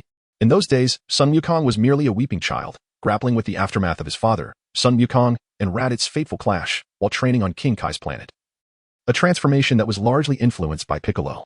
Son Gohan donned an orange outfit reminiscent of his father, Goku, but distinguished by the character emblazoned upon it. Armed with a sword, he embarked on his journey for survival, subsequently beginning his training alongside Piccolo. This sword, a cherished memento, was preserved by Gohan, and the blade the young girl carried on her back bore an uncanny resemblance to it. At this moment, Gohan found himself questioning the identity of the raven-haired maiden before him. Piccolo, equally taken aback, recognized her as well. Indeed, she was someone of significance. Who could she be? Yamcha felt a strange familiarity with the girl, and suddenly, a bold notion flickered in his mind, though he hesitated to voice it, fearing the possibility of being mistaken.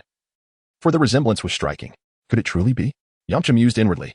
Krillin remarked, regardless of her identity, her Saiyan heritage is undeniable.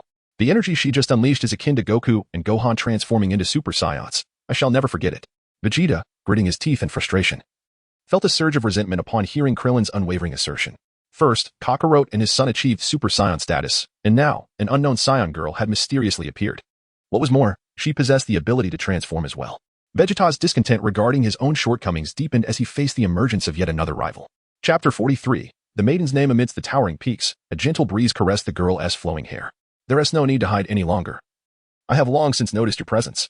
Come forth, she stated, her gaze shifting towards Gohan and his companions, accompanied by a warm smile and a friendly wave. A stark contrast to her demeanor when confronting Frieza and Cooler.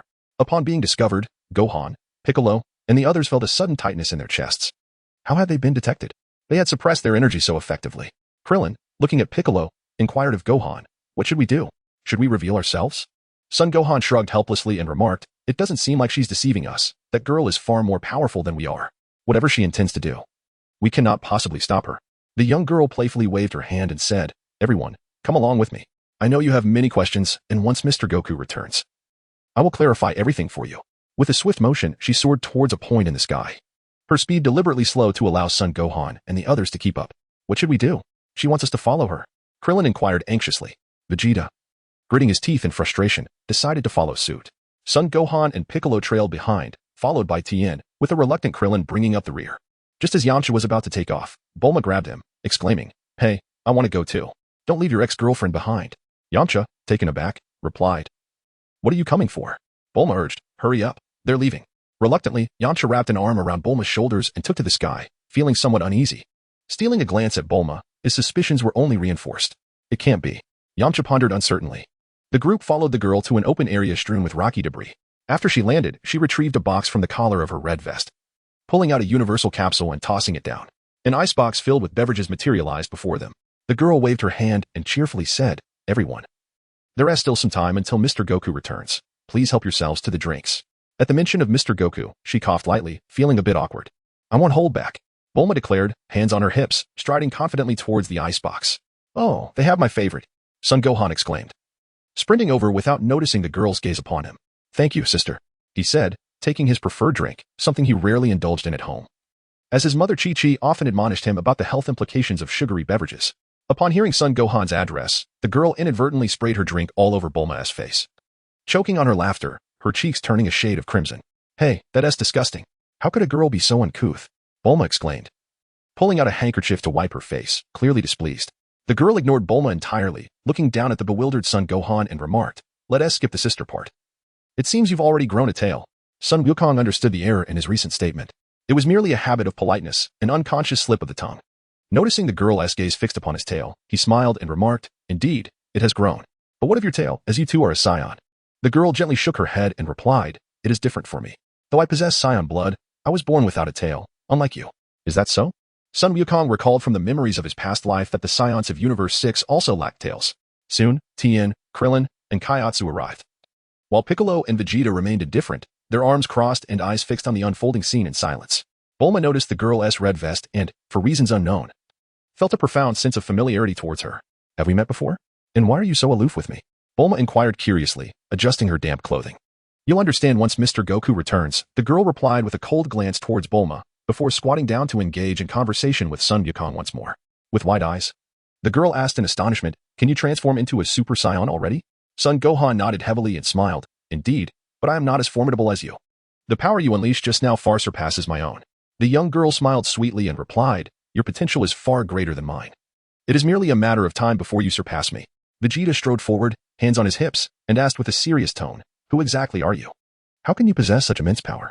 There should only be myself, Kakarot, and this half-breed Gohan among the Saiyans. Aside from us three, there are no others. So you cannot be a Saiyan. Who are you really? The girl stood up, appearing somewhat troubled, her blue eyes lazily glancing at Vegeta. Suddenly, everyone froze in astonishment, including Son Gohan, who stared blankly. Vegeta, feeling the hairs on his body stand on end, was drenched in sweat as the girl appeared behind him without him noticing. Her light, melodious voice was filled with playful mockery, her calm gaze devoid of any ripples. Uncle Vegeta, why are you so restless? Did I not say that I would tell you everything once Mr. Goku returns? When did you become so fast? Vegeta shivered, realizing that the girl had not even transformed into a Super Saiyan yet, and her power had completely overwhelmed him. How far was he from breaking through to the Super Saiyan barrier? Noticing the wary gazes of those around her, the girl sighed softly, released Vegeta, and put away the refrigerator. I will share my origins when Mr. Goku returns, but for now, I can tell you my name. I am Bra, 16 years old. My goal is to become the strongest Saiyan girl in the universe. I enjoy training and playing with teddy bears. As for my most admired person, I cannot disclose that just yet. Upon hearing the girl introduce herself, Son Gohan's pupils dilated, and a storm of emotion surged within him. His mind struggled to comprehend. Was this not the daughter of Vegeta and Bulma from the memories of a time traveler? But why did Bra have black hair now? What on earth had transpired? Chapter 44. The return of Goku. Everyone awaited Son Goku's return, and the recent conflict between Bra and Vegeta had momentarily subsided. Vegeta sat alone on a stone, contemplating. If not for the anticipation of Goku's arrival, he would have likely departed to train by now. At this moment, Sun Wukong lay upon a large rock, gazing at the heavens, in a state of perplexity, still reeling from the impact of Bra's revelation. It was only upon hearing Bra's name that he realized the striking resemblance she bore to Bulma, particularly in her large, expressive eyes. Yet, why did she possess black hair? Where had the discrepancy arisen? If Trunks was no longer present, could this young girl's arrival be linked to the androids from the future? The voice of Piccolo snapped Gohan back to reality. Son Gohan sprang to his feet with a swift motion, inquiring, "What troubles you, Uncle Piccolo? You seem preoccupied. Is it about Bra?" Though Piccolo appeared somewhat aloof, he harbored a deep concern for Gohan's well-being. Sun Wufan nodded emphatically, casting a glance at Bra, who was perched upon a stone block over a meter high. She swung her legs playfully while keeping her gaze fixed on him. Upon meeting his eyes, she flashed a sweet smile and gently waved her hand. Yet, for reasons unknown, Sun Wufan felt an unsettling aura emanating from Bra's smile, as if it could devour him whole. He mechanically nodded, now certain that Bra was indeed Bulma's daughter. Her eyes and facial features bore a striking resemblance to Bulma's. However, he could not fathom why Bra exhibited such indifference towards her mother. Suddenly, a piercing sound sliced through the air, prompting everyone to look up. "It's Dad's energy." "Yes, back," Sun Wufan exclaimed with delight. A spherical spaceship descended from the heavens, soaring overhead before landing heavily on the ground, unleashing a cacophony of thunderous noise. Dust swirled around as Sun Wufan, unable to contain his excitement, dashed forward, closely followed by Krillin and the others. "Wait for me. Take me with you," Bulma called out anxiously, before reluctantly making her way alone. Beneath the crater, the spherical vessel resembled the small ships used by Frisia's forces when Namek exploded. Sun Wukong had seized the opportunity to escape in a ship left behind by the Ginyu Force. As the hatch slowly opened, Sun Wukong emerged. Having not been seen for a year, clad in a white shirt, black armor, and a white sash around his waist, with red trousers adorning his lower half. Upon seeing the jubilant crowd, he too expressed surprise. "Why are you all here?" Son Gohan was so overwhelmed with excitement that he nearly leaped into the air. "Welcome back, Dad." Bulma, Krillin, Yamcha, and Chaos cheered joyously, exclaiming, "That's wonderful, that's wonderful. Goku has truly returned." As Sun Wukong soared into the sky with his aerial technique, he floated gracefully before descending slowly, perplexed as he inquired, "How did you know I would return?" Bulma introduced the girl to Sun Wukong, stating, "It was this young lady who informed us of your impending arrival." "Who is she?" Sun Wukong asked, gliding to the edge of the deep pit, preparing to land. Having never encountered this girl before, Bra lifted her head, revealing a gentle smile as she said, "Welcome back, Daddy." A hush fell over the crowd. Everyone, except for Yamcha, was utterly astonished by Bra's address, their eyes widening in shock. Vegeta and Piccolo were no exceptions. Sun Wukong momentarily failed to grasp the situation. When he finally regained his senses, a shiver coursed through his body, prompting an incredulous exclamation. He was abruptly hurled from the sky, tumbling into a deep pit, where he collided with the spherical spacecraft, leaving his garments soiled. Sun Wukong leaned against the spacecraft, incredulously pointing at Bra and asking, What did you just call me?" Bra smiled sweetly, completely unfazed by her appearance, and replied, "Father, there are certain matters that are best kept concealed. I will gradually clarify everything for everyone." As she reined in her smile, Bra stood before the crowd, yet her presence was utterly undetectable. Suddenly, with a hum, her hair, eyebrows, and eyes transformed into a striking shade of purple. Standing upright like a super Saiyan, an eerie wave of energy radiated from her, and her gaze sharpened, exuding an intense sense of pressure, despite being imperceptible. This was Bra's self-destructive form, reminiscent yet distinct from Vegeta's transformation in the comics. While Vegeta's transformation caused his eyebrows to vanish and his facial structure to resemble Super Saiyan 3 Goku, Bra's appearance bore a closer resemblance to that of a Super Saiyan. However, none of this existed in the memories of Son Gohan, the time traveler. His recollections concluded with the Tournament of Power in Dragon Ball Super, leaving him oblivious to the subsequent events involving Moro. Destruction Barrier. Bra raised her palm, and a purple energy shield instantly enveloped everyone. Once everything was set, Bra lightly clapped her hands and remarked, "Now we need not worry about any meddlesome eavesdroppers." With that, she turned her gaze to Son Gohan, teasingly chiming, "I am your little sister, not your elder sister, dear Oni-chan." Sun Wukong's son, Gohan, nodded stiffly. There was something undeniably amiss with Bra. Although he could not sense her current power, it was evident that she surpassed even the mightiest forms of Super Saiyan 4 and Super Saiyan God by a considerable margin. Yet, the question lingered, how had Bra become so formidable, and why had she traversed time and space to arrive here from the future? Sun Wukong emerged from a deep pit, gazing at Bra with astonishment. "You are my child? This cannot be. I and Chi-Chi have but one offspring, Gohan." He paused, then inquired, by the way, were you the one who vanquished Frieza and his cohorts? I initially suspected it was Gohan. What about Piccolo and Vegeta? Piccolo and Vegeta perked up, their curiosity piqued. Bra, still sporting her purple hair standing on end, elucidated. I traveled from over 20 years into the future using the time machine crafted by my mother, father, apart from the already familiar Gohan. The astonishment on the faces of Piccolo, Vegeta, and Son Gohan was palpable as they struggled to comprehend the implications. Suddenly, Krillin snapped back to reality, seemingly grasping a crucial detail. Wait, Bra, your mother's time machine. Your mother cannot possibly be. Bra nodded, directing her gaze towards Bulma. Indeed. My father is Son Gohan and my mother is Bulma. I am their daughter, and I am expected to be born in approximately 4 years. At this revelation, Bulma and Son Gohan were rendered speechless, frozen in disbelief. Yamcha quietly nodded, a smile creeping onto his face. As I suspected, I was right all along. I never imagined Bulma would end up with Gohan. With a look of deep grievance, Son Gohan's tears swirled in his eyes as he lifted his gaze to his father. Son Gohan. In a quivering voice, he lamented, how could this be? How could you betray Aunt Bulma, father? Have you truly become a despicable rogue? Chapter 45, a shocking transformation of the future. Tears welled up in Sun Wufan's eyes, prompting Son Gohan to regain his composure. No, it's impossible. Wufan. Please don't cry. How could your father possibly do such a thing? If Chi-Chi finds out, she will surely scold me to no end. This can't be true. Son Wukong quickly crouched down, wiping away Wufan's tears. His heart was a whirlwind of confusion. What was happening? Suddenly, a girl named Bra appeared, claiming to be from the future and stating that she was the daughter of him and Bulma. How could he have a child with Bulma when he only had Wufan with Chi-Chi? The sweet call of Onaikin from Bra sent shivers down Wufan's spine. What do you intend to do? Wufan protectively shielded Son Wukong behind him, resembling a chick guarding its feed, eyeing Bra and Bulma with unease. Unable to address Bulma affectionately as he once did, given that she had taken his father away from him, Bulma felt a deep sense of anguish. Her feelings for Son Wukong were undeniable. The image of him transforming into a Super Saiyan lingered in her mind, intensifying her affection.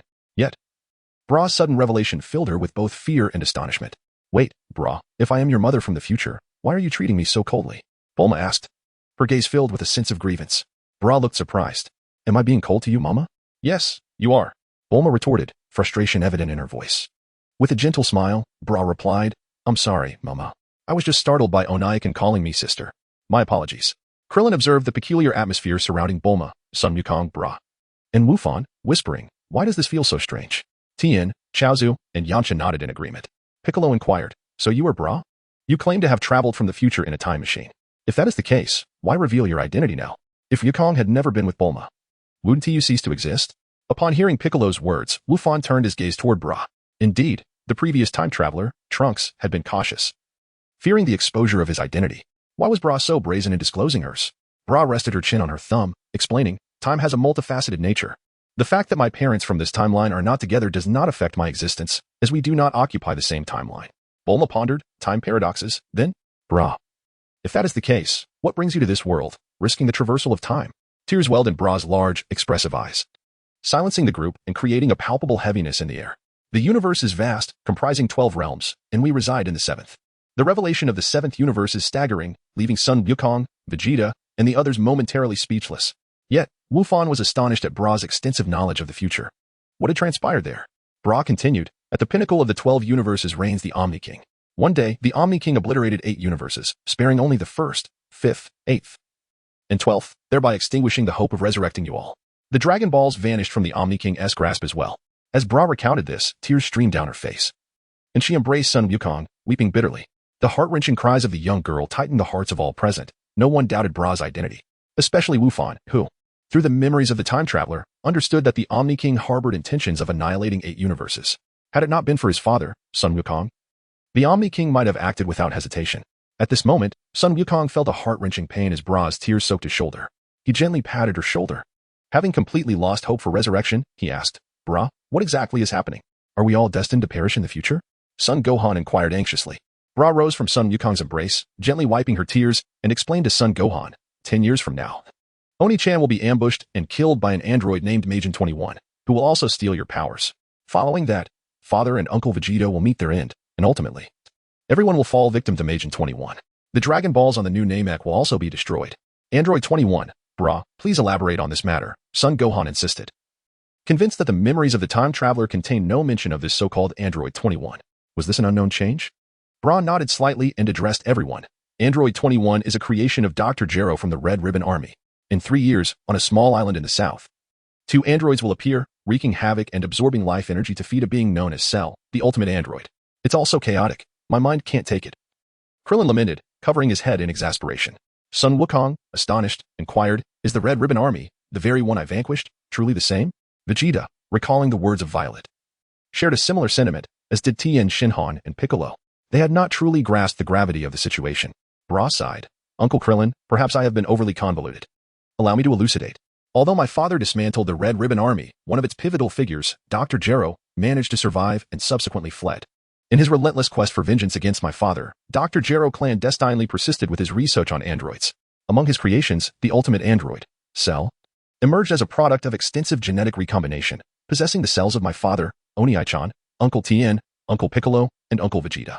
3 years later, on a small island in South City, one of the androids was none other than Dr. Gero himself, having transformed into an android in his pursuit of immortality.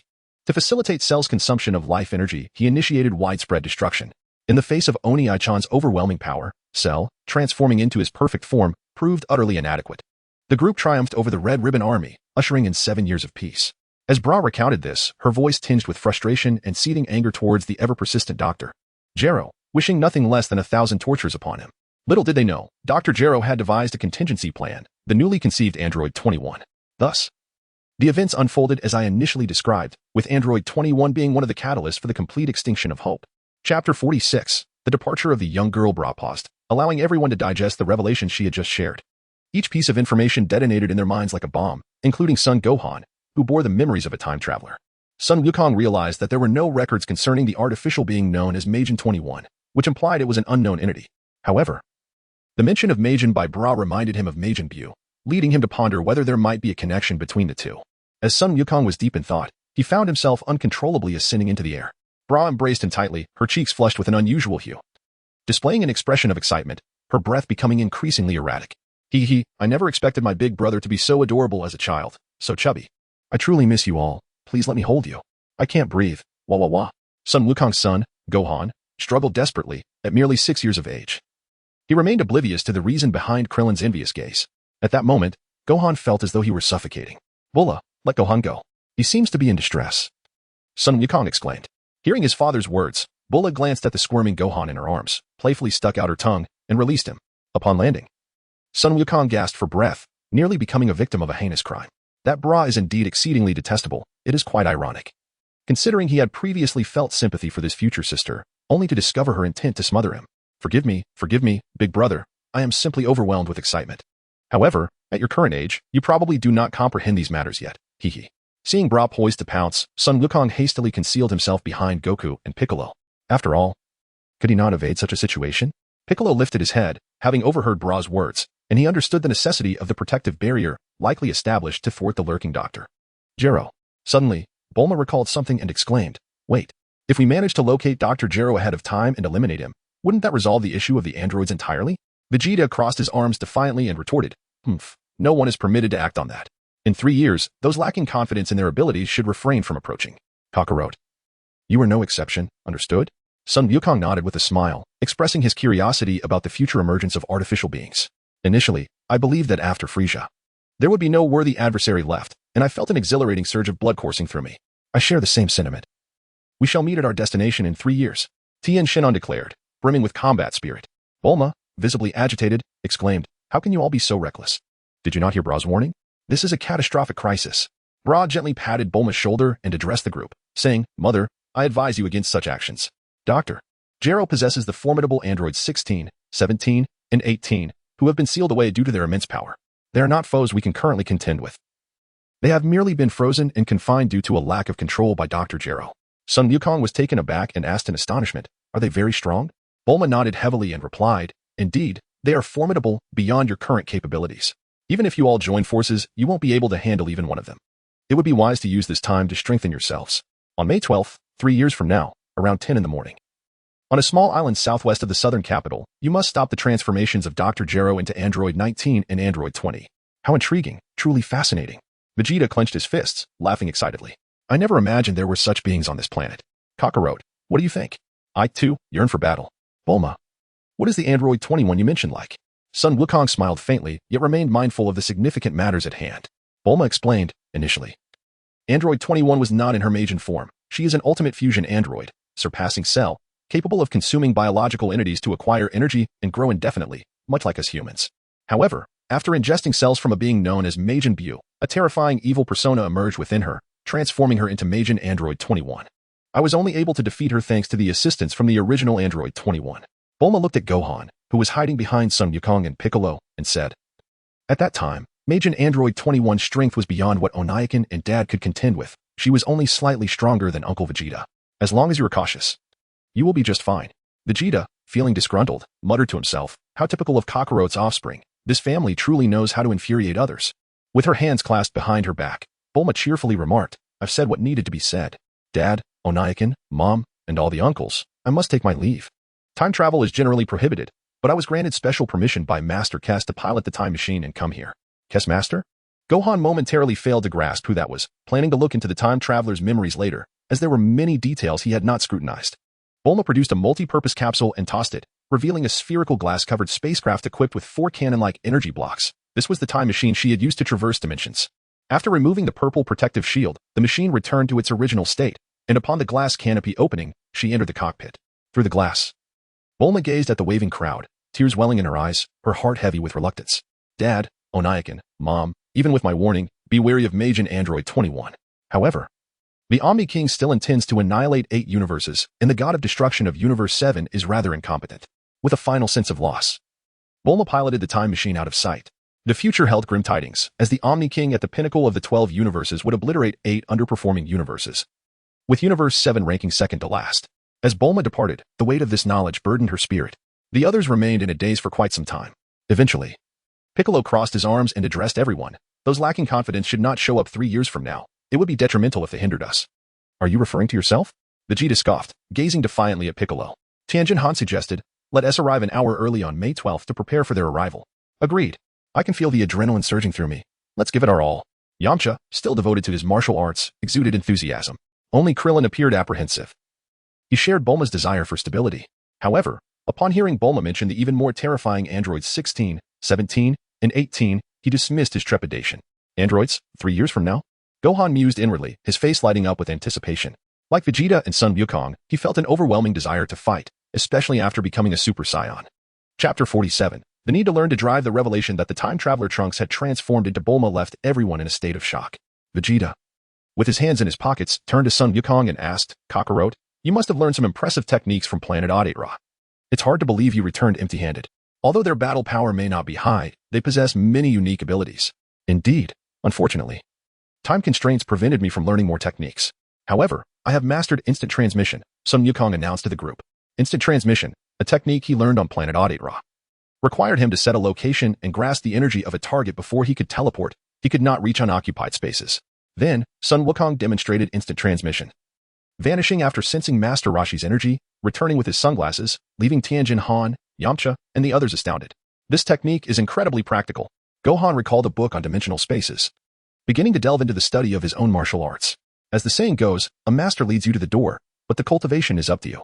Whether it was Krillin, Yamcha, or Tianjin Han, they all began to explore their martial arts after achieving significant progress.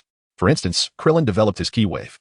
Yamcha mastered the spirit ball, and Tianjin Han, originally from the Crane School, created techniques such as the solar flare and the Kamehameha. As for Son Wukong, no one would truly believe he was merely a brute. The time traveler's memories indicated he had neglected his martial training due to academic pursuits. But he was now a different man. "Krillin, once you return, please return these sunglasses to Master Roshi," Son Wukong said, handing the sunglasses to Krillin with a smile. "Understood."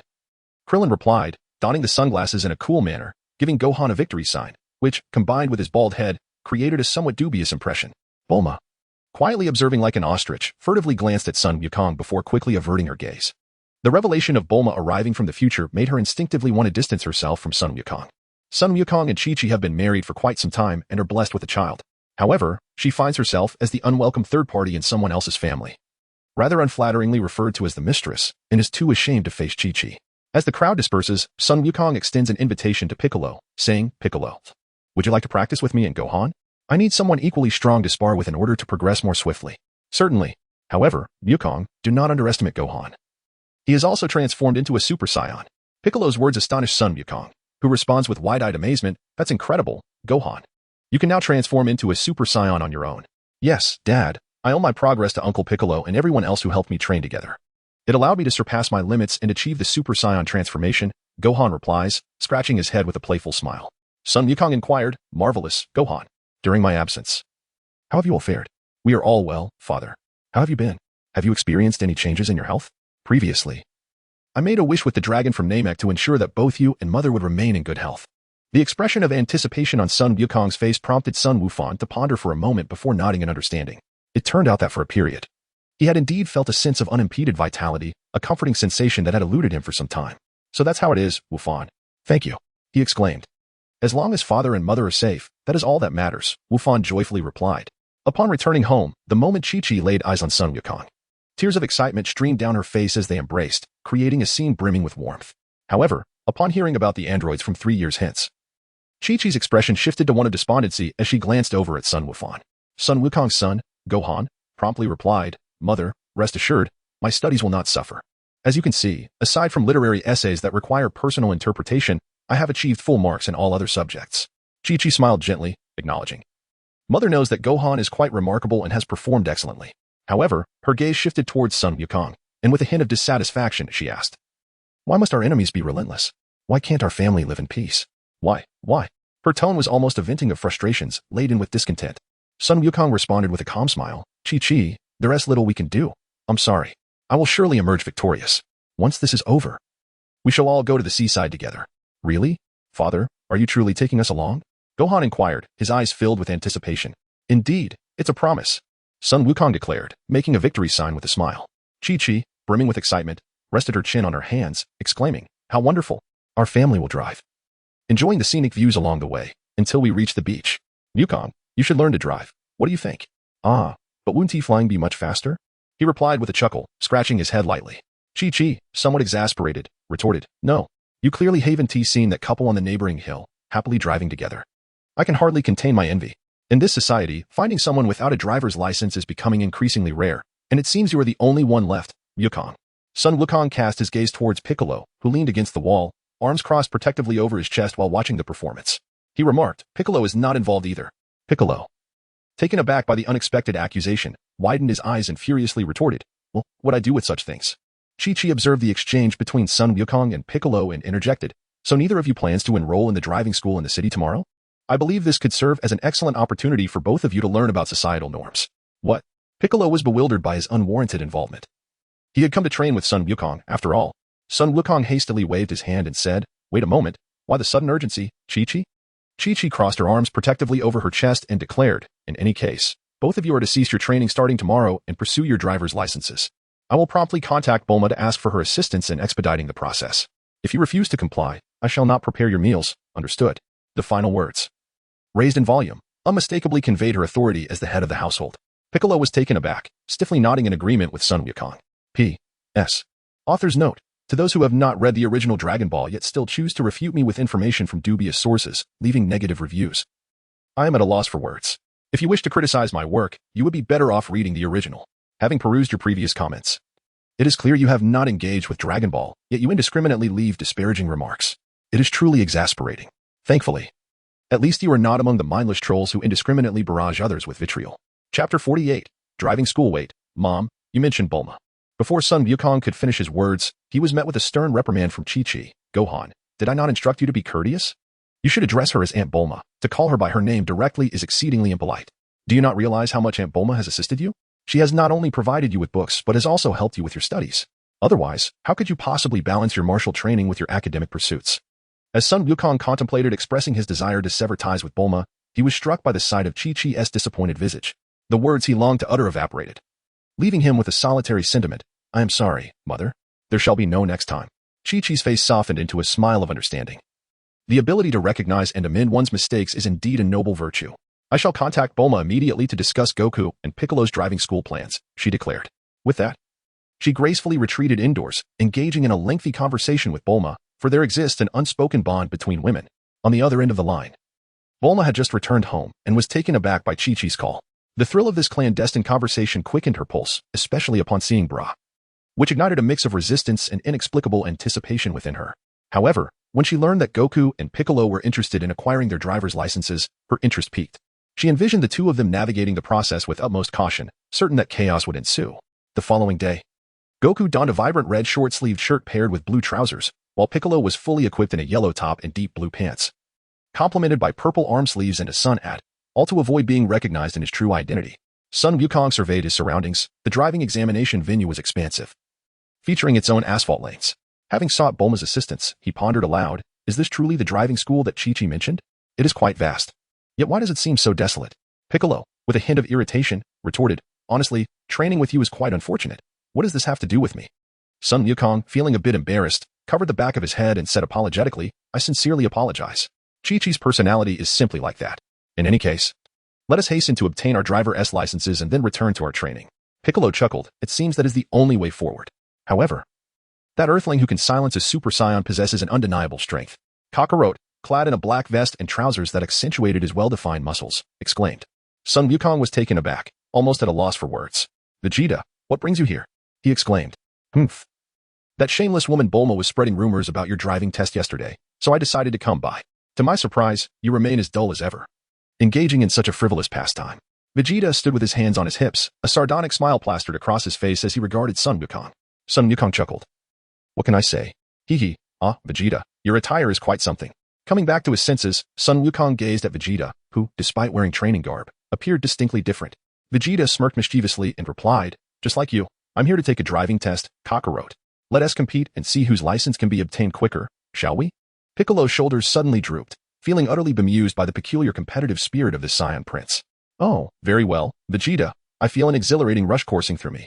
Let us settle this once and for all. Son Wukong, driven by a fierce desire to win, found himself intrigued by the upcoming training. Shortly thereafter, Bulma, Brief, Bra, Mrs. Brief, Chi-Chi, Gohan, Yamcha, Videl, Oolong, and Puer all arrived, even Tien and Kaiatsu, curious about the unfolding events. Son Wukong pointed at the crowd, astonished, and exclaimed, Chi-Chi, Gohan. Master Roshi, what a delightful surprise to see you all here. At that moment, Chi-Chi donned a resplendent red chi-pao, embodying grace and elegance.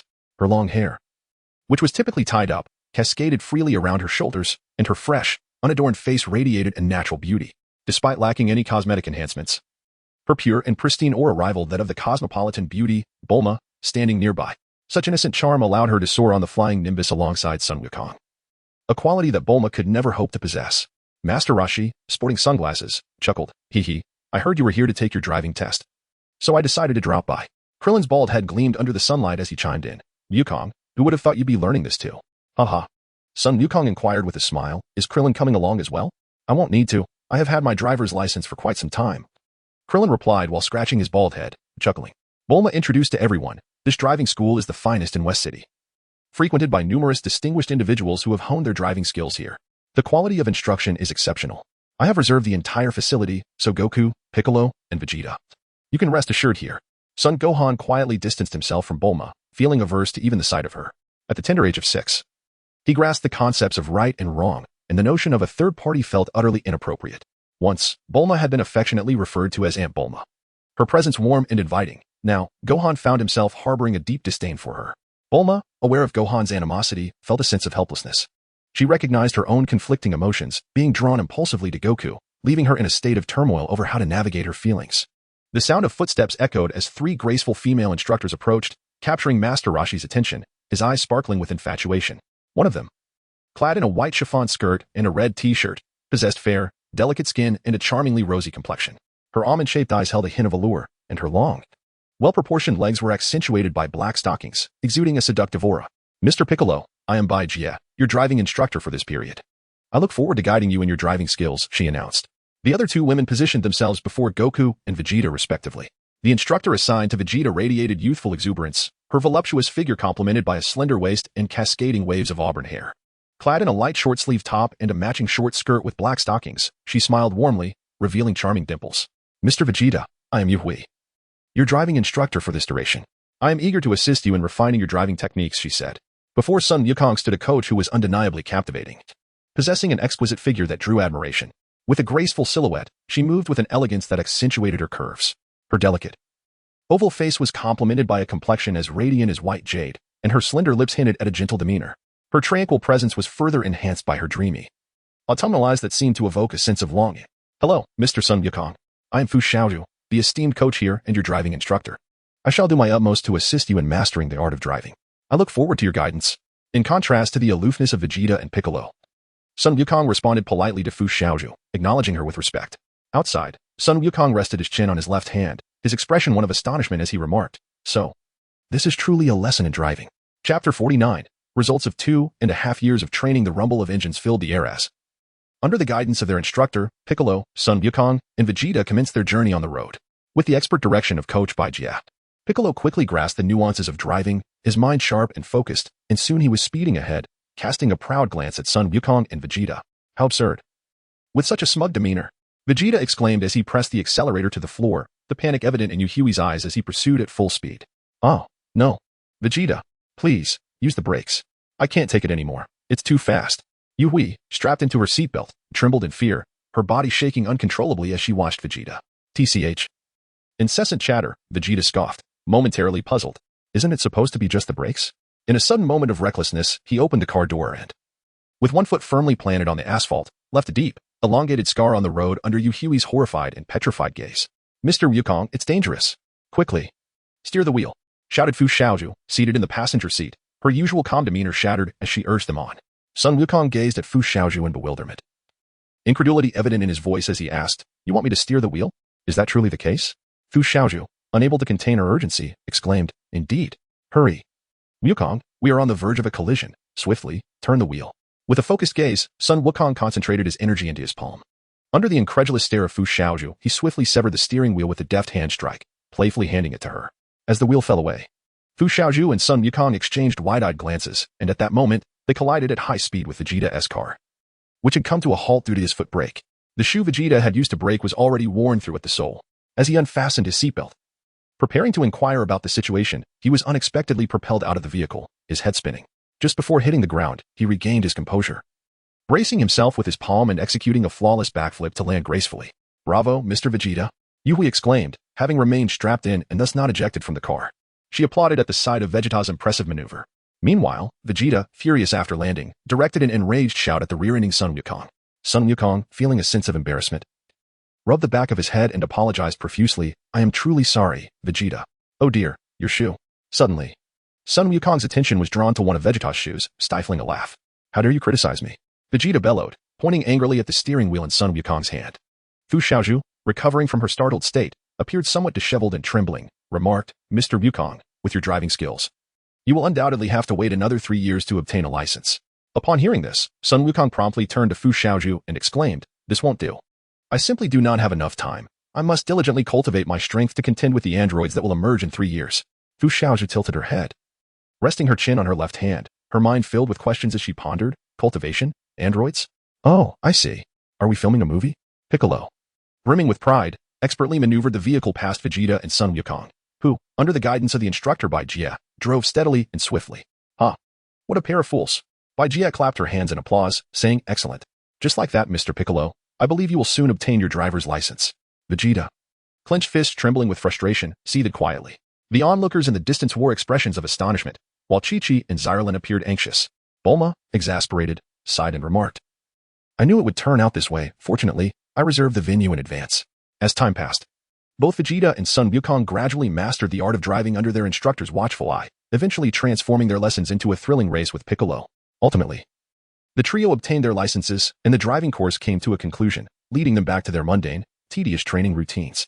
2.5 years later, as everyone continued their relentless training, a young boy with light golden hair, clad in a purple martial arts uniform, sat quietly in a chair on the Baozi Mountain.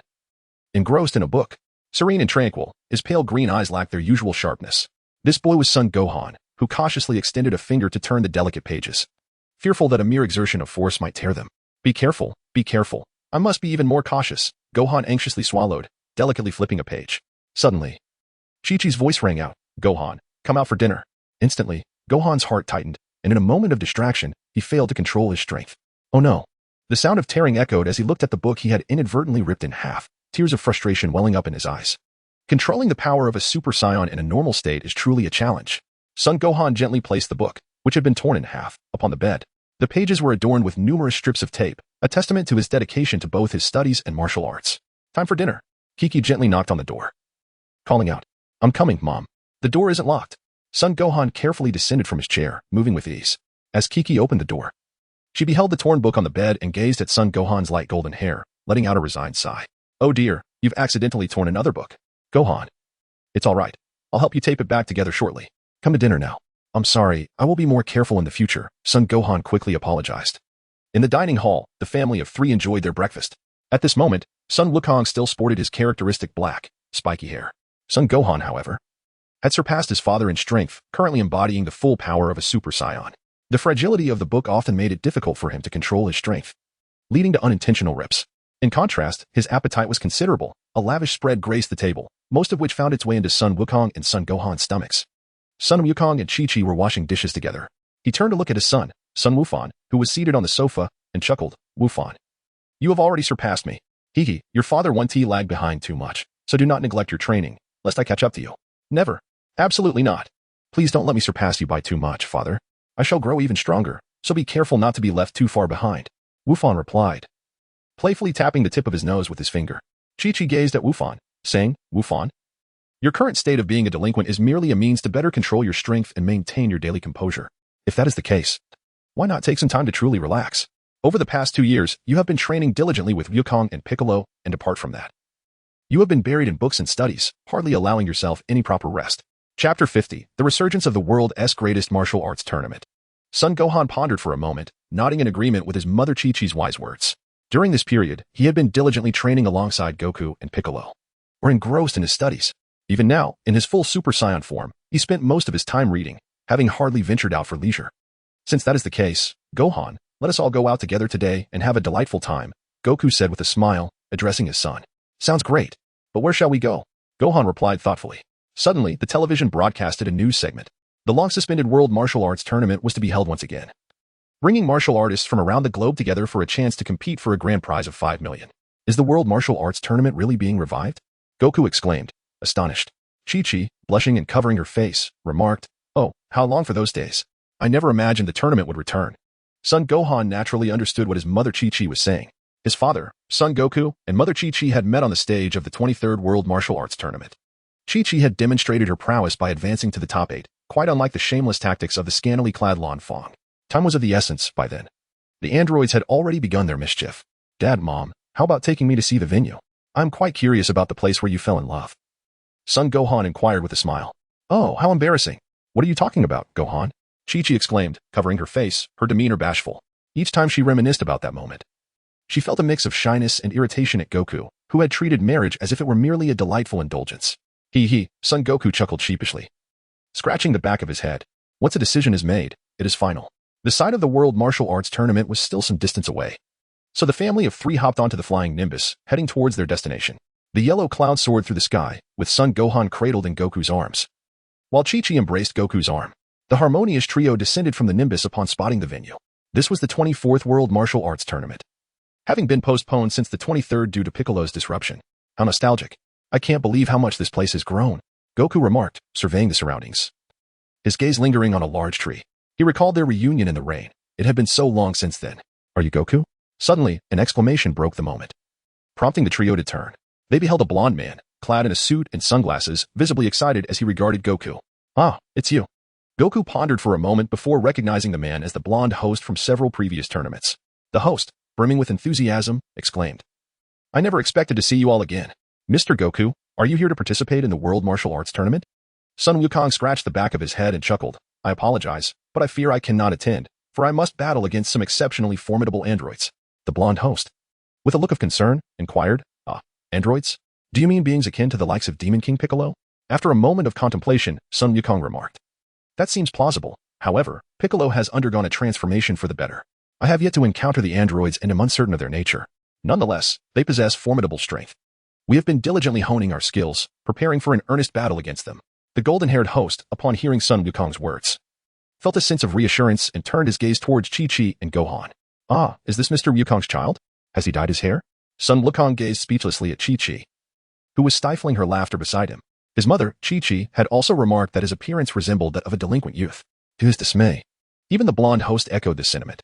Moreover, what kind of sunglasses was he wearing? They were transparent enough to reveal the color of his hair. With a smile, Son Wukong shook his head, understanding the concerns of Son Gohan. A surge of energy enveloped him as he transformed into a Super Saiyan, The golden aura shimmering around him left the golden-haired host in astonishment. This is the Super Saiyan, a form of transformation we possess. This is my child with Chi-Chi. Named Son Gohan. Once reverting to his normal state, Son Wukong introduced himself to the golden-haired host. Hello, Uncle. Son Gohan politely responded. Greetings, Gohan. The host, regaining his composure, replied with a courteous smile. I would not be surprised by anything that transpires around you. It is truly unfortunate that after Piccolo's ruckus at the martial arts tournament, it has not been held again. I had hoped to see you all compete on the arena stage. Miss Chi-Chi, Mr. Wukong, and Mr. Gohan. Let us dine together at noon. It is my treat. Rest assured, there will be plenty. The host cheerfully addressed Son Gohan with respect, not belittling him due to his age. Really? Thank you, host. The food here is exceptionally delicious. Son Gohan exclaimed. Thank you, uncle, father, mother. I wish to explore other places, may I? Son Gohan gazed longingly around, having spent most of his time at home reading or training at merely 9 years of age. He was still just a child. Chi-Chi nodded with a smile and said, of course, but do take care and remember that uncle is treating us for lunch. I won't forget. I will be back soon. Son Gohan exclaimed as he dashed off, without his father or mother by his side. It felt as if his spirit had been liberated. He spread his arms and ran swiftly down the street.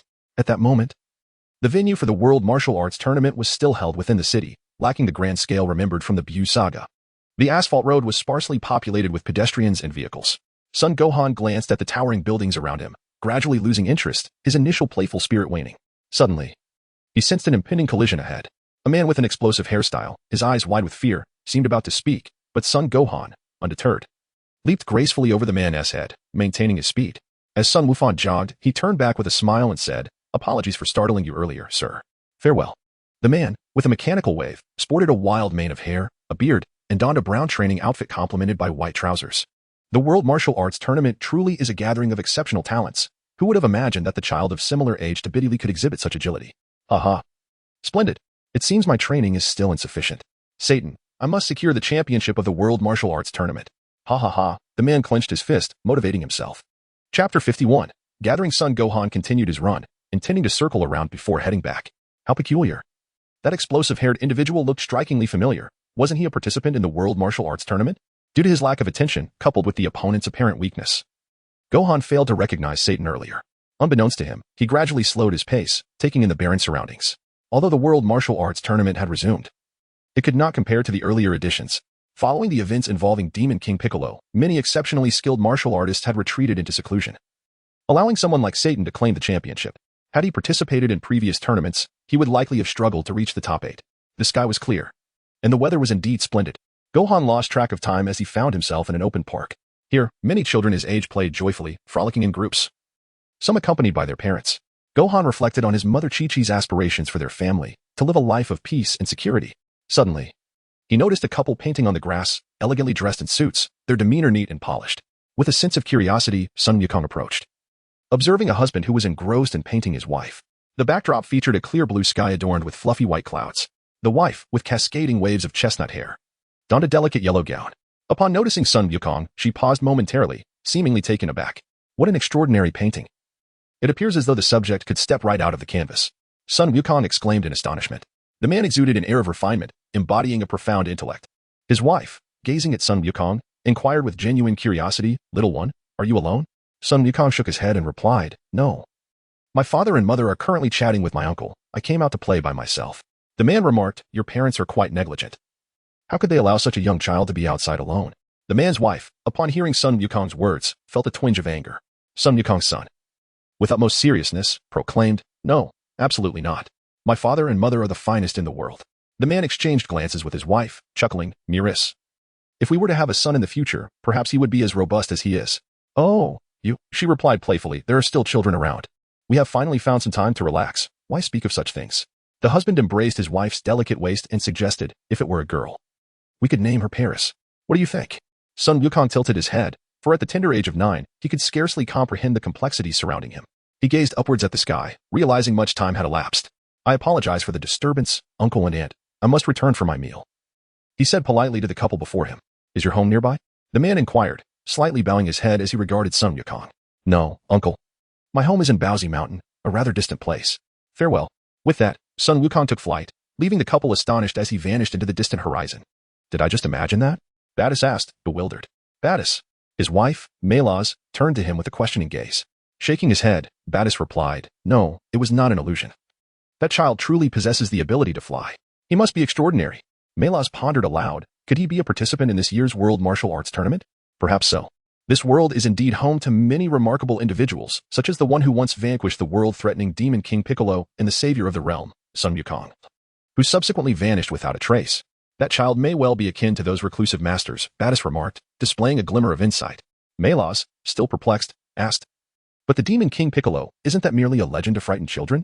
Surely, there are no beings capable of obliterating a city with a mere swipe." "Alas. It is all true, Melas. I never imagined I would be fortunate enough to witness such an extraordinary individual. It is regrettable that I did not inquire about his contact information," Battis lamented. Melas comforted him, saying, "Our Battis group is a significant sponsor of this year's World Martial Arts Tournament, is it not? That golden-haired child is undoubtedly participating. We shall have the opportunity to meet him in due course." "Indeed, it seems that is the only course of action," Battis replied, casting a gentle smile in the direction where Son Wukong had departed. At this moment, Sun Wufan remained unaware of the thoughts of the bystanders. While astonishing changes began to unfold in various places, the golden-haired host truly understood Sun Wukong's appetite, and the family of three indulged in a delightful feast. Before bidding farewell, Sun Wukong and the golden-haired host exchanged contact information. Subsequently, the trio rode the Nimbus cloud back home. As for the affectionate couple, Sun Wufan had long forgotten them, considering they were merely strangers encountered along the way. This outing proved to be immensely beneficial for the family. Sun Wufan's previously restless heart had settled into tranquility. Seated in his room, he flipped through the pages of a book, and everything proceeded in a well-organized manner. Before long, the day in question arrived. As Sun Wukong and Chi-Chi awakened and freshened up, they passed through the hall and noticed the absence of Son Gohan's shoes at the entrance. In a state of urgency, Chi-Chi hurriedly dashed to Gohan's room, forgetting even to knock on the door. The bedding was neatly folded, still resembling a tofu block, and the bed had already cooled down. The purple martial arts uniform in the wardrobe was conspicuously missing, indicating that Son Gohan had departed from home quite early. "Wukong, Gohan is gone," Chi-Chi expressed her profound concern. Son Wukong stood shirtless, revealing a chiseled physique adorned with well-defined muscles. His expression was grave as he sensed the presence of his son, Son Gohan, and he let out a sigh of relief. "Chi-Chi, Gohan is outside warming up. There is nothing to worry about. He will be back shortly." "Is that so? Wukong, you must hurry and bring Gohan back. It's time for dinner. Soon, you both will be battling those wicked androids. How can you face the enemy on an empty stomach?" Chi-Chi expressed her dissatisfaction. "Understood. I will return at once," Sun Wukong declared before instantaneously teleporting to find Son Gohan. Sun Wukong's son, Sun Wufan, awoke early, filled with anticipation for the impending battle against the androids. His mind was burdened with thoughts, preventing him from finding solace in sleep. Even reading became a futile endeavor. Thus, he decided to engage in some physical training. Upon returning home, he sheepishly offered a brief explanation of his absence, took a refreshing shower, and after enjoying breakfast, set off with Son Wukong and Piccolo, flying towards the southern city. On a small island outside the southern city, the Z warriors gathered atop a mountain peak. Over the past 3 years, each warrior had undergone rigorous training in preparation for the battle against the androids. Chapter 52. The androids without energy before reaching the valley. Tien Shinhan, Yamcha, and Krillin had already assembled at the location, awaiting their comrades. Sun Wukong gazed at Krillin, whose face was etched with concern, and inquired, "Krillin, upon our very first encounter, why do you appear so dispirited? We are about to engage in battle against an unknown monster. How can one possibly feel elated?" His voice trailed off with a sense of resignation, reflecting the growing disparity between himself and the likes of Sun Wukong and Gohan, feeling increasingly left behind in their formidable prowess. At this moment, Son Gohan's tail was revealed, having previously been wrapped around his waist to avoid inconvenience, and he had simply donned his clothing over it. The hue of his tail matched that of his hair, a soft golden shade. "Gohan, are you also a Super Saiyan?" Tien Shinhan inquired with astonishment. "I can hardly sense the fierce aura typically associated with a Super Saiyan," exclaimed Yamcha, equally amazed. With a smile, Gohan nodded and remarked, "This indeed embodies the essence of a Super Saiyan. I can now effortlessly control the power of a Super Saiyan." After speaking, Gohan transformed back into his ordinary state, with his black hair and eyes appearing calm and natural. Even amidst the transitions between his Super Saiyan form and his normal state, there was no disturbance, as observed by Krillin, Yamcha, and the others. "Incredible, Gohan," Krillin said with a bittersweet smile. Gohan's current prowess rendered the transformation into a Super Saiyan virtually indistinguishable from his normal state.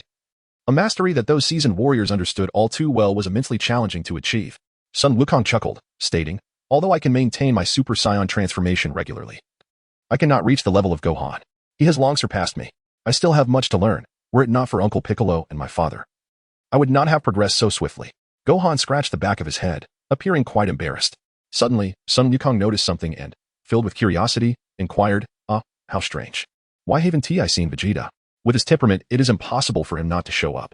Yamcha chuckled and replied, Vegeta will arrive shortly. Perhaps you all are unaware, but he is now with Zyroan, and they have even welcomed a son named Trunks. I can hardly believe they are together. I truly envy them. I wish to find a partner who is neither beautiful nor unattractive, yet possesses a kindred spirit to marry. Krillin, bearing the weight of past sorrows, clearly revealed how previous relationships had deeply affected him. He had harbored genuine affection for Marin, yet she had taken advantage of his kindness, consuming his resources and time. During that tumultuous period, he rose before the rooster crowed and retired long after the sun had set, only to find that he had never even held her hand. The sincerity he offered had only yielded him anguish. Consequently, Krillin came to a profound realization: the path of unrequited devotion leads to no favorable outcome. Genuine feelings are often toyed with, and ultimately, the only being one can trust is oneself. Son Gohan smiled at Krillin and said, Do not fret, Uncle Krillin. In the future, you shall surely find a girlfriend far superior to that Marin, one who is both beautiful and gentle. As he spoke of gentleness, Gohan's thoughts drifted to Android 18. Although he was still quite innocent at the tender age of 9 and lacked understanding of romantic matters, he recalled the memories of the traveler, noting how many were enamored with Android 18, though she might not epitomize gentleness. The multitude of admirers Krillin had indicated that she must possess admirable qualities. Krillin gazed at Gohan's earnest expression, his youthful innocence reminiscent of the scenes from Planet Namek that lingered in his memory. Gohan, once you mature a bit more, you will come to understand my troubles. You are still too young to grasp the complexities of the adult world. For now, it is best to grow up joyfully and without worries. Worries? Gohan pondered, recalling the myriad troubles from the traveler's memories. How could one escape worry with such chaotic matters at hand, unless one grew powerful enough to dictate their fate? Threats would remain ever present. Suddenly, the sound of a vehicle echoed through the sky as Yajirobe arrived, piloting a craft to deliver the sins of beans. Gohan had inquired beforehand. And now, after 3 years, Master Karen had sent all the accumulated beans. After a brief conversation with the others, Yajirobe departed. His strength and disposition would not permit him to engage in direct combat. Standing atop the mountain, Piccolo, Tien, and the others surveyed the city below. It is strange. Yamcha remarked, time has passed, yet we have not sensed any formidable energy. Boom. Suddenly, an energy wave struck Yajirobe's vehicle. In that instant, silence enveloped the scene. Gohan pointed to the sky, exclaiming, Look, there. Do you see them? The two figures in the sky glanced at them before descending into the city, devoid of any discernible aura, rendering their appearance untraceable. Krillin stood at the edge, a cold sweat breaking out as he stared at the city below, sensing Yajirobe's energy. Goku exhaled in relief. Thankfully, Yajirobe was unharmed. Since we cannot sense them through energy, let us use our eyes to locate them, Piccolo suggested. Son Wukong tucked the magic beans into his collar and spoke with a firm tone. Very well, let us split up to search, but we must not linger in battle.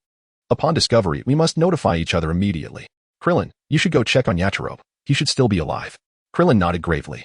With a swift motion, the group dispersed throughout the city. However, after separating, Son Gohan concealed his presence and stealthily trailed Yamcha. The androids lacked any detectable aura, rendering them imperceptible. Gohan recalled from the memories of a time traveler that Yamcha had fallen victim to an ambush by the androids, prompting Gohan to follow him discreetly. On a stretch of asphalt road, two figures moved with mechanical precision. One was a stout individual adorned with golden earrings and a hat emblazoned with the insignia of the Red Ribbon Army, his pallid skin almost unnaturally white, gripping energy-absorbing rings in each hand. This was Android 19. The other, an elderly man with skin resembling withered bark, also wore golden earrings and a black hooded cloak, proudly displaying the same insignia. Android 19 observed the passers-by with an unsettling grin. Suddenly, a piercing scream echoed through the air, causing Yamcha, who was nearby searching frantically, to come to an abrupt halt. Son Gohan, who had been following him while masking his energy, also heard the cry. Someone was screaming. Yamcha rushed toward the source, and Gohan stealthily trailed behind, poised to act. Chapter 53, Clash. Having just slain a few individuals and absorbed their life energy, Android 20's computer detected an unfamiliar energy signature approaching. 19, there's a human with an exceedingly high energy level coming our way. Android 19 responded. I've detected the same energy signature. It surpasses human limits, and there is another human as well. The elderly Android 20, devoid of expression, remarked. It seems to be a police officer. The one surpassing human limits must be our target, Son Wukong. As Yamcha sprinted closer, he arrived at a scene of carnage. Dozens of humans lying lifeless in the streets. This must be the work of the androids. How despicable. Where could they be? Yamcha scanned the area, finding no trace of his adversaries. From a distant high-rise, androids 19 and 20 looked down upon Yamcha without a hint of empathy. No, it's incorrect. This individual is not Son Wukong. The information does not match.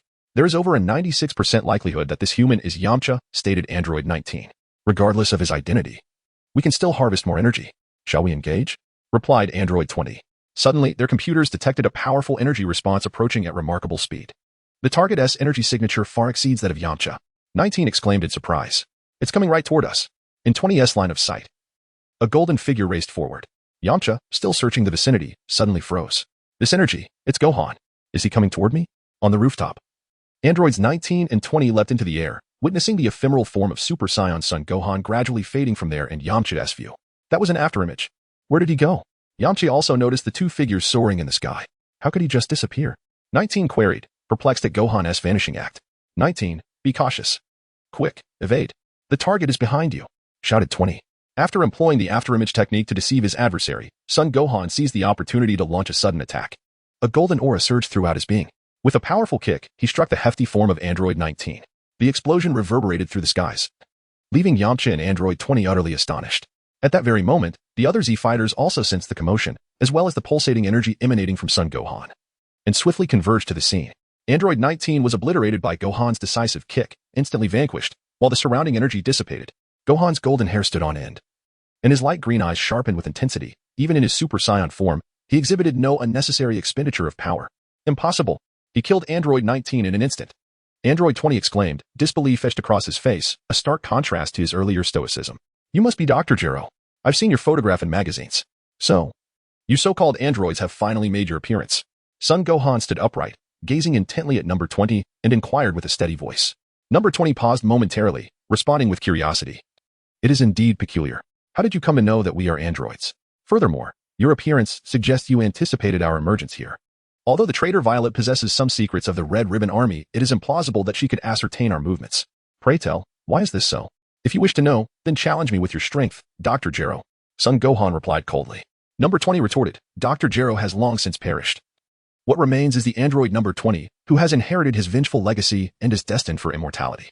Suddenly, Yamcha soared into the air, joining Son Gohan at his side. Before Yamcha could utter a word, Son Gohan took the initiative to ask, Uncle Yamcha, did you hear the chilling screams that drew you here? Yes, indeed. But how did you detect them, Gohan? Yamcha queried, perplexed. As I approached, I deliberately concealed my energy. It was only upon seeing the insignia of the two members of the Red Ribbon Army that I launched my surprise attack, Son Gohan elucidated, though he spoke with conviction. Weaving a tale without flaws, he had indeed strayed from the path of righteousness, now capable of lying with unwavering eyes and an untroubled heart. Son Gohan cast a glance at the city beneath him, his palms directed towards Android 20, and declared, this battle may endanger the residents. We must relocate to a deserted area. With a resounding shout that echoed across the clear sky, Son Gohan unleashed his energy, creating a powerful whirlwind that surged from all directions, propelling Android 20 into the air. Yamcha struggled to maintain his footing against the force, while the other Z fighters quickly steadied themselves. Wow, that's Gohan. What is he doing? Son Goku gritted his teeth, managing to hold his ground despite the fierce winds. The pedestrians in the city were caught off guard by the intense gusts, raising clouds of dust. Some girls, dressed in skirts, instinctively clutched their hems to avoid exposure. Atop a mountain, Krillin supported Yajirobe, witnessing the tumultuous scene below as the winds stirred the entire city into a frenzy, leaving the two utterly astonished. Is Gohan's energy already detecting the androids? Krillin, concerned for their friends, agreed with Yajirobe and, once the wind subsided, swiftly moved towards Son Gohan's position. Once the winds calmed, Son Gohan propelled himself forward. The technique he had just executed was called the Ki Blast, which, despite its lack of lethal force, was effective in controlling the airflow to send the target flying. Yamcha, momentarily stunned in midair, exclaimed, incredible. He blew that android away. Ha ha ha, he truly is Goku's son. As the wind settled, the rest of the group rushed in, with Krillin being the last to arrive. Piccolo sensed Gohan's energy ahead and turned to Yamcha, asking, that was Gohan's doing, right? What exactly transpired? Yamcha replied with a smile, Gohan was concerned about the battle affecting the city, so he blew the enemy away. By the way, Gohan has already eliminated one android. Really? Ha ha ha. We can't let Gohan handle everything alone. Let us hurry and catch up to him. We need him to leave one for us. Son Goku transformed into a Super Saiyan and soared towards Gohan. Goku, wait for us. Krillin and Yamcha followed closely, with Piccolo and Tien Shinhan also racing towards the scene. Chapter 54. Energy exchange. The sky was a deep azure, awaiting the rain, while I awaited your arrival. On a desolate island, a youth clad in a purple martial arts uniform materialized, standing upright, his golden hair spiking defiantly, devoid of any disturbance. His sharp, light green eyes gazed skyward. Suddenly, a fierce sea breeze swept in, accompanied by towering waves and a violent storm. The anguished cries echoed as Android 20 was thrust into the tempest, crashing heavily before Son Gohan and generating a tremendous roar. Raindrops from the crashing waves fell upon the island, and the misty droplets, illuminated by the sun, formed a radiant rainbow. Android 20, now tattered and torn, rose from the crater, his heart filled with dread as he faced Son Gohan. The tranquility of the island returned, save for the rainbow arching in the sky. while Android 20, in a fit of rage, exclaimed, with a 97 similarity to the data, "You are Son Gohan, the son of the target, Son Goku. Curse be you." With a surge of energy, he advanced, the water droplets cascading from him. Son Gohan, with a firm stance leaving an imprint in the earth, charged at Android 20 without unnecessary words. Do not underestimate the android. Android 20's eyes glowed crimson as yellow beams shot forth. The grass beneath him quivered, leaving a faint imprint, yet the yellow rays missed their mark, splashing harmlessly into the distant sea. A massive wave, towering thousands of meters, erupted into the sky. While Son Gohan, evading Android 20's attack, utilized the ground beneath him to propel himself directly in front of the android. What? With that thought, Gohan's fist connected squarely with Android 20's face, leaving a deep imprint. Had he been a mere mortal, that blow would have shattered every bone in his face. Android 20 plummeted, crashing against a raised mound, sending dust soaring and the splashing waves cascading down, restoring the calm. Sun Wukong gazed at his hands, reflecting on the fluidity of his recent reflexes. In the past, such a display would have been beyond his capabilities. He would have braced himself for the blow, either enduring it stoically or opting for an elaborate aerial maneuver. This transformation was a testament to his training, as his combat experience had evolved significantly. For instance, even if he were to return to the days of the Jinyu Force, he would undoubtedly perform with greater prowess, no longer a mere victim of their assaults. The visage of Android 20 revealed intricate mechanical circuits, his exterior shattered by Sun Wukong's strike, exposing a terrifying display of electric arcs that flickered ominously. Devoid of any semblance of pain, the sea breeze tousled Sun Wukong's hair as he confronted Android 20. "Ah, Sun Wukong, have you not yet realized? Your strength has been absorbed by me," Android 20 remarked, delicately tracing the injuries on his own face. Son Gohan clenched his fists tightly at his waist, adopting a battle stance with 1 foot forward and 1 foot back. "Ah, even if you have absorbed my power, it amounts to but a mere drop in the ocean for me. You are number 20, correct? That means the one who fell before me was number 19. What other abilities do you possess? Unleash them all. Do not let me defeat you so easily." With that, he declared, "Here comes my attack." With a fierce cry of defiance, number 20 unleashed a torrent of energy blasts from his palm, hurtling towards Son Gohan. Son Wukong raised his palm forward, conjuring a transparent energy bubble. The expansive energy wave unleashed by number 20 was drawn in, much like a dragon siphoning water, and absorbed into the ethereal bubble. What? My attack was unexpectedly absorbed. Number 20 staggered back in astonishment. Son Gohan gazed at the transparent energy sphere in his palm, within which golden chaotic energy flickered, forming tiny vortices as it compressed. His keen, light green eyes slowly shifted towards number 20. "Let us see how it feels to be hit by your own attack." Gohan hurled the energy sphere towards number 20. Number 20 extended his palm forward, activating the core energy absorption device in his hand, intending to absorb Gohan's technique. Just as the energy sphere was about to make contact, a glimmer of insight flashed in Gohan's icy green eyes. The energy sphere unraveled, and the absorbed ki wave instantaneously expanded, surging into the sky, engulfing the startled number 20, who had just reacted. The world dimmed as the expansive ki wave enveloped the entire heavens, leaving Goku and the others, who were approaching from a distance, agape in astonishment. What is that?" Krillin exclaimed, drenched in cold sweat. The preceding ki wave spread like a vast ocean. Had he been caught within it, he would have been reduced to mere ashes.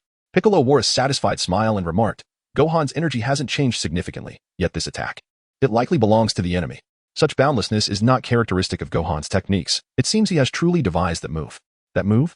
Could it be that Gohan has created some formidable technique?" Yamcha inquired, astonished as he turned to Piccolo. With a chuckle, Sun Wukong remarked, "It has succeeded. Gohan has ingeniously devised a technique of energy exchange, harnessing his own ki to generate energy bubbles. After successfully absorbing the opponent's attacks, he transforms it into his own energy, returning it with doubled force. I truly did not expect this to work. Gohan has remarkably fused scholarship with martial arts. How impressive. Is it truly possible to achieve such a feat? Gohan has indeed evolved into an exceptional martial artist." Tian Shinhan stood in astonishment, reminiscing about the same age when Sun Wukong, at 9, had yet to emerge from the Buns Mountain. Tian Shinhan, Yamcha, Krillin, and the others could scarcely fathom the heights Gohan might reach in the future. "Let us hurry over." With a swift advance, Sun Wukong propelled forward, and the others, regaining their senses, followed closely in pursuit towards the location of Son Gohan. At that moment, Son Gohan stood poised and composed, his golden hair billowing in the sea breeze. He tilted his head, observing the now disheveled number 20, whose outer shell was marred and tattered in numerous places, revealing the metallic skeletal structure beneath. The cap atop his head lay in ruins, exposing the brainstem through a layer of dark green glass, creating an eerie spectacle. The reason Son Gohan developed this energy exchange technique stemmed from considerations for the future, where many would wield peculiar magic and self-destructive abilities with the intent of mutual annihilation. Crafting this technique was no trivial task. Energy transformation required precision. Whether it involved spinning, dispersing, or absorbing energy, akin to the energy bubbles that absorbed attacks, if designed too flimsy, They would be unable to withstand an assault. If too robust, they would be indistinguishable from a ki blast. From a practical standpoint, the results were quite satisfactory. Yet drawbacks persisted. During the absorption of an opponent's technique, he found himself in a state of suspension, rendered immobile and unable to retaliate, essentially a living target. Furthermore, if the opponent's strength vastly exceeded his own, the energy bubble would be incapable of withstanding the onslaught. Nonetheless, perfection is a rare commodity. Son Gohan felt a sense of contentment with his current abilities. It was evident that number 20's energy absorption device had its limits, as he had not fully absorbed the doubled return of energy, leaving him in a rather pitiable state. Chapter 55, The Awakening Command with a swish, Piccolo, Tien Shinhan. Sun Wukong and the others soon arrived, landing successively upon the ground. Son Gohan's gaze softened, and he chuckled. You're too slow, everyone. Hiki, my apologies, Gohan. May I leave this android to your father? At that moment, Son Goku appeared as a Super Saiyan, his face alight with playful mirth. Though he remarked on their slowness, it had only been a mere minute since Son Gohan began his battle with Android 20. Android 20's eyes burned with hatred, fueled by the knowledge that Son Goku had shattered the Red Ribbon Army's aspirations of world domination. Dr. Gero's ultimate aim was to exact revenge upon Son Goku and reclaim the world for himself. Is this truly an android? It looks so pitiful. Yamcha, recalling the previous state of Android 20, noted the numerous wounds and exposed brainstem. Suddenly, with a flash, Vegeta arrived, clad in a blue battle suit. He had been covertly observing the skirmish. Though he was reluctant to admit it, he recognized that Son Gohan had surpassed him by leaps and bounds, progressing at a remarkable pace just as he himself was. Vegeta, Son Goku, Krillin, and the others were momentarily taken aback upon witnessing Son Goku transform into a Super Saiyan. Vegeta's lips curled into a slight smirk as he proclaimed, Kakarot, it seems you and your son are not the only ones capable of becoming Super Saiyans. With a thunderous roar, the clouds above stirred, and a massive crater formed beneath Vegeta's feet. His golden hair shimmered as he, too, transformed into a Super Saiyan. Krillin, in disbelief, exclaimed, impossible. Vegeta can also become a Super Saiyan. A golden aura enveloped Vegeta, whose Super Saiyan form appeared particularly volatile in contrast to the calm demeanor of Son Goku and Son Gohan. Kakarot, I can barely contain my excitement. The moment when I defeat you and reclaim my title as the Prince of Saiyans is drawing near. With a smile, Sun Wukong said, Indeed, Vegeta. I shall engage you in battle, but not at this moment. Once these troublesome matters are resolved, feel free to fight as you wish. Vegeta let out a contemptuous snort, his eyes gleaming with madness as he fixed his gaze on Android 20, who had already been reduced to scrap by Gohan yet still dared to stand there. Vegeta paused for a moment before charging at Android 20, transformed into a Super Saiyan, filled with fervor, the blood of his Saiyan lineage igniting an insatiable desire for combat. Hey, Vegeta, my target is him, Sun Wukong exclaimed, bewildered. Son Gohan gently shook his head, his aura calm and restrained. Father, allow Uncle Vegeta to fight. According to Bra's description, there are even more formidable androids to come, including the unknown Android 21, which does not even exist in the memories of the time travelers. Gohan mused, recalling Bra's account. This mysterious being had absorbed the powers of Majin Buu, possessing abilities akin to his. At this moment, even if Android 21 lacked Buu's strength, it was likely still more powerful than Cell. Bra described Android 21 as the ultimate fusion android, created on the foundation of Cell. Strangely, instead of fear, Gohan felt a surge of excitement at the prospect of facing this unknown entity. He yearned for a battle with Android 21, a challenge that would drive him to become even stronger. The battle between Vegeta and Android 20 soon reached its climax. Previously battered by Gohan, Android 20 found itself at a disadvantage after Vegeta seized the opportunity to destroy its energy absorption device. In a spectacular explosion, Android 20, the creation of Dr. Gero, was obliterated by Vegeta's attack. Just before the explosion, a flash of crimson filled Android 20's eyes as its internal computer transmitted its final command, unnoticed by all. In a nameless laboratory outside North City, a petri dish suddenly swelled as energy surged through connected tubes into the mass within. Gradually, an unknown life form resembling an insect began to take shape, adorned with mottled black spots, a human-like face, wings, and a tail. At last, upon absorbing the energy completely, this mysterious creature opened its eyes. With a thunderous crash, the creature's fist shattered the glass of the petri dish, sending shards and fluid cascading to the floor. Not enough, it mused, realizing it had not yet achieved its final form. I need to absorb more energy. Did something happen to androids 19 and 20? This being was none other than the ultimate fusion android, Cell. Aware of its impending demise, Android 20 had used its internal computer to issue a final order. Liberating all androids. Revenge against Goku, perhaps? Well, that could serve as a purpose in life. An existence without aim is utterly dull. Cell contemplated its hands, the remnants of the petri dish dripping from its form. Suddenly, a loud crash reverberated above, startling Cell. Is that 17 and 18? It wondered. So, 20 truly has met its end, awakening them as well. Cell observed its rough hands, a wicked smile creeping across its face as a thought struck. Indeed. 17 and 18 are androids based on humanity, equipped with limitless energy. If I absorb just one of them now, I could evolve into my complete form. Eagerly, Cell prepared to strike, but sensed powerful auras approaching. It seems Goku and his companions are coming. No, a direct confrontation would be unwise. I must hunt them discreetly. Cell abandoned the idea of absorbing 17 and 18, understanding the need to consume energy without being distracted by the present. It concealed itself in the shadows, preparing to prey upon the scattered humans below. Above, two dormant capsules marked with the numbers 17 and 18 burst open under immense force, releasing a male and a female. The boy, 17, had long black hair and wore a scarf, his indifferent blue eyes scanning the surroundings. The girl, 18, donned a blue vest and a black and white checkered long shirt, exuding an icy demeanor that kept others at bay. She understood the situation, having received instructions from her internal computer. That old fool, Dr. Gero, is finally dead. It seems we are free now, 18 remarked, her face contorted in disdain as she unleashed a key blast, obliterating the laboratory, sending sparks soaring and reducing the valley to rubble. Calm down, 18. 17 replied with a faint smile as they landed on a hillside overlooking the destroyed lab, smoke billowing into the sky. The mountain may have collapsed, but it poses no threat to us now. With Gero gone, we are free. What are your plans, 17? She inquired, brushing the dust from her attire, slightly displeased. After a moment of thought, 17 replied, now that we are free, we ought to have a goal. Otherwise, life would be rather dull. We should aim to eliminate Goku. What do you think? You don't mean to follow that old man's orders, do you? 18 questioned coldly, expressing her disdain for Dr. Gero. 17 shook his head lightly. It's merely a goal. Aren't you curious about the kind of person Gero despised so much? Indeed, I am curious. But do you know where Goku lives? 18 countered. 17 sighed, glancing at the ruined lab below, which had been decimated by 18's outburst. You see, your impulsiveness is too much, 18. Dr. Gero has been sending insect-like robots to monitor Goku's every move for revenge, gathering extensive information, including his address.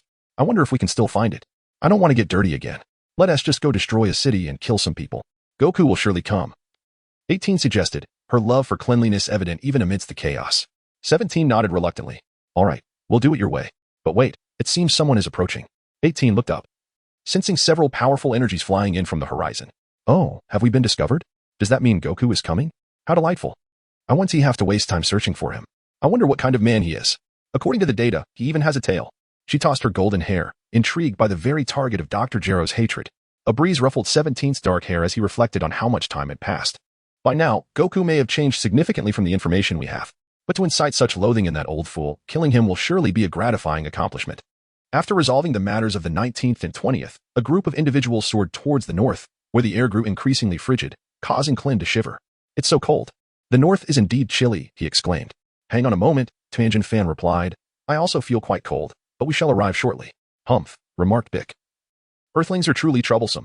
Son Wukong gazed at Vegeta and inquired, Vegeta, how far is the Dr. Gero research facility that Violet mentioned? I am uncertain, Vegeta replied. Violet only indicated that it lies within a certain valley outside of North City. Beyond that, she possesses no knowledge of its precise location. Son Gohan replied with a faint smile. Now that Dr. Gero is dead, those androids remain in the laboratory. We can take our time to locate them and eliminate them.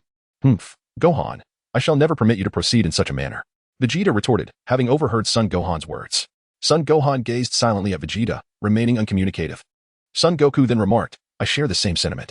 If we do not engage in battles against formidable foes, it would indeed feel like a profound loss. Furthermore, they have committed no heinous acts. It seems unjust to slay them without cause. I understand, Father.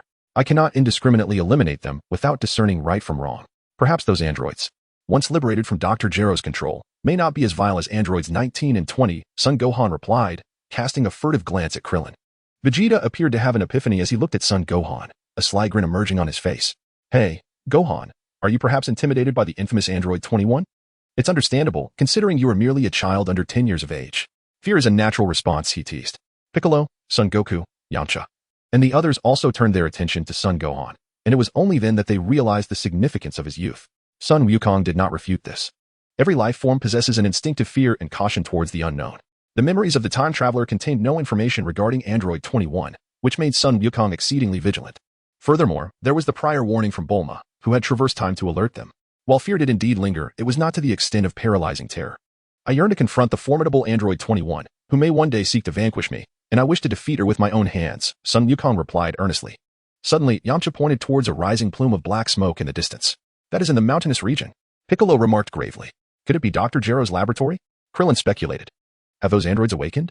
Awakening is preferable, I shall let Super Vegeta shatter them into oblivion, and then it shall be you, Kakarot, Vegeta declared with a wicked grin. Unabashedly revealing his intentions, Piccolo gestured towards the summit of a nearby mountain. Look, there are two figures up there. Who could they be? Son Gohan was taken aback. He had never seen them before. These were androids number 17 and number 18. Where was number 16? According to the memories of the time traveler, it should have been null. 16, number 17, and number 18 together. Son Gohan mused inwardly, momentarily caught off guard, sensing that the situation had diverged from his expectations. He could not perceive the energy of these two. Indeed, they were also androids. Yet, he wondered if they were the ones mentioned by Bulma. Piccolo, with a serious expression, suggested, let us descend and inquire further. We will learn their names, and perhaps they possess information about android number 21. Glancing at Son Gohan with concern, Son Wukong replied. Indeed. Regaining his composure, Son Gohan nodded and descended alongside the others, landing before androids number 17 and number 18. Chapter 57. A divergent temporal trajectory at last. They have arrived, exclaimed Son Wukong. Android number 18 delicately brushed her golden hair aside, her gaze fixed intently on Son Wukong, completely disregarding the others. Android no. 17 echoed her sentiment, remarking, he appears quite presentable, does he not? Number 18, without a doubt, this is Son Wukong, with a 99% match to the data. With a voice that was both alluring and melodious, number 18 remarked, 99% is indeed impressive. That old coot, Dr. Gero, certainly gathered comprehensive information. Son Wukong pointed at the two individuals and inquired, are you, by any chance, the androids 17 and 18? The two androids exchanged surprised glances. Oh, what an honor it is, remarked 18, crossing her arms protectively over her chest, to be recognized by the illustrious Son Wukong. As Son Wukong took a step forward, he inquired, are you two the only ones, number 17 and number 18? What has become of android 16 and 21? Are they not with you? Number 17 and number 18 regarded Son Wukong with expressions of confusion.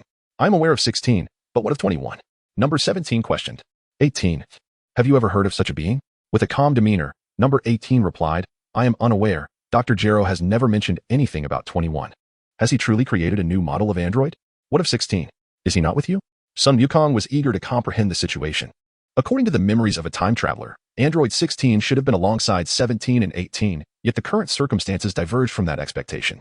Child, you are quite perplexing. The data indicates a 95 similarity. You must be Son Wukong, correct? Why would 16 be in our company? Number 17 retorted.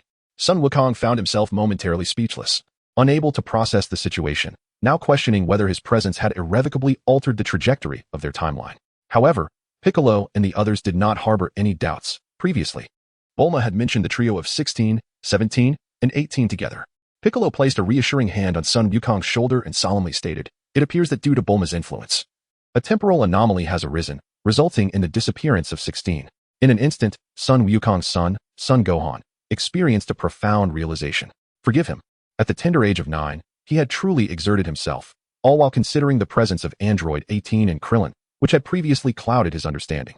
It was only after Piccolo's reminder that Son Gohan comprehended the truth. It was not the timeline that diverged too drastically, but rather that the timeline he inhabited was the genuine primary timeline from the memories of the time traveler. What constitutes the true primary timeline?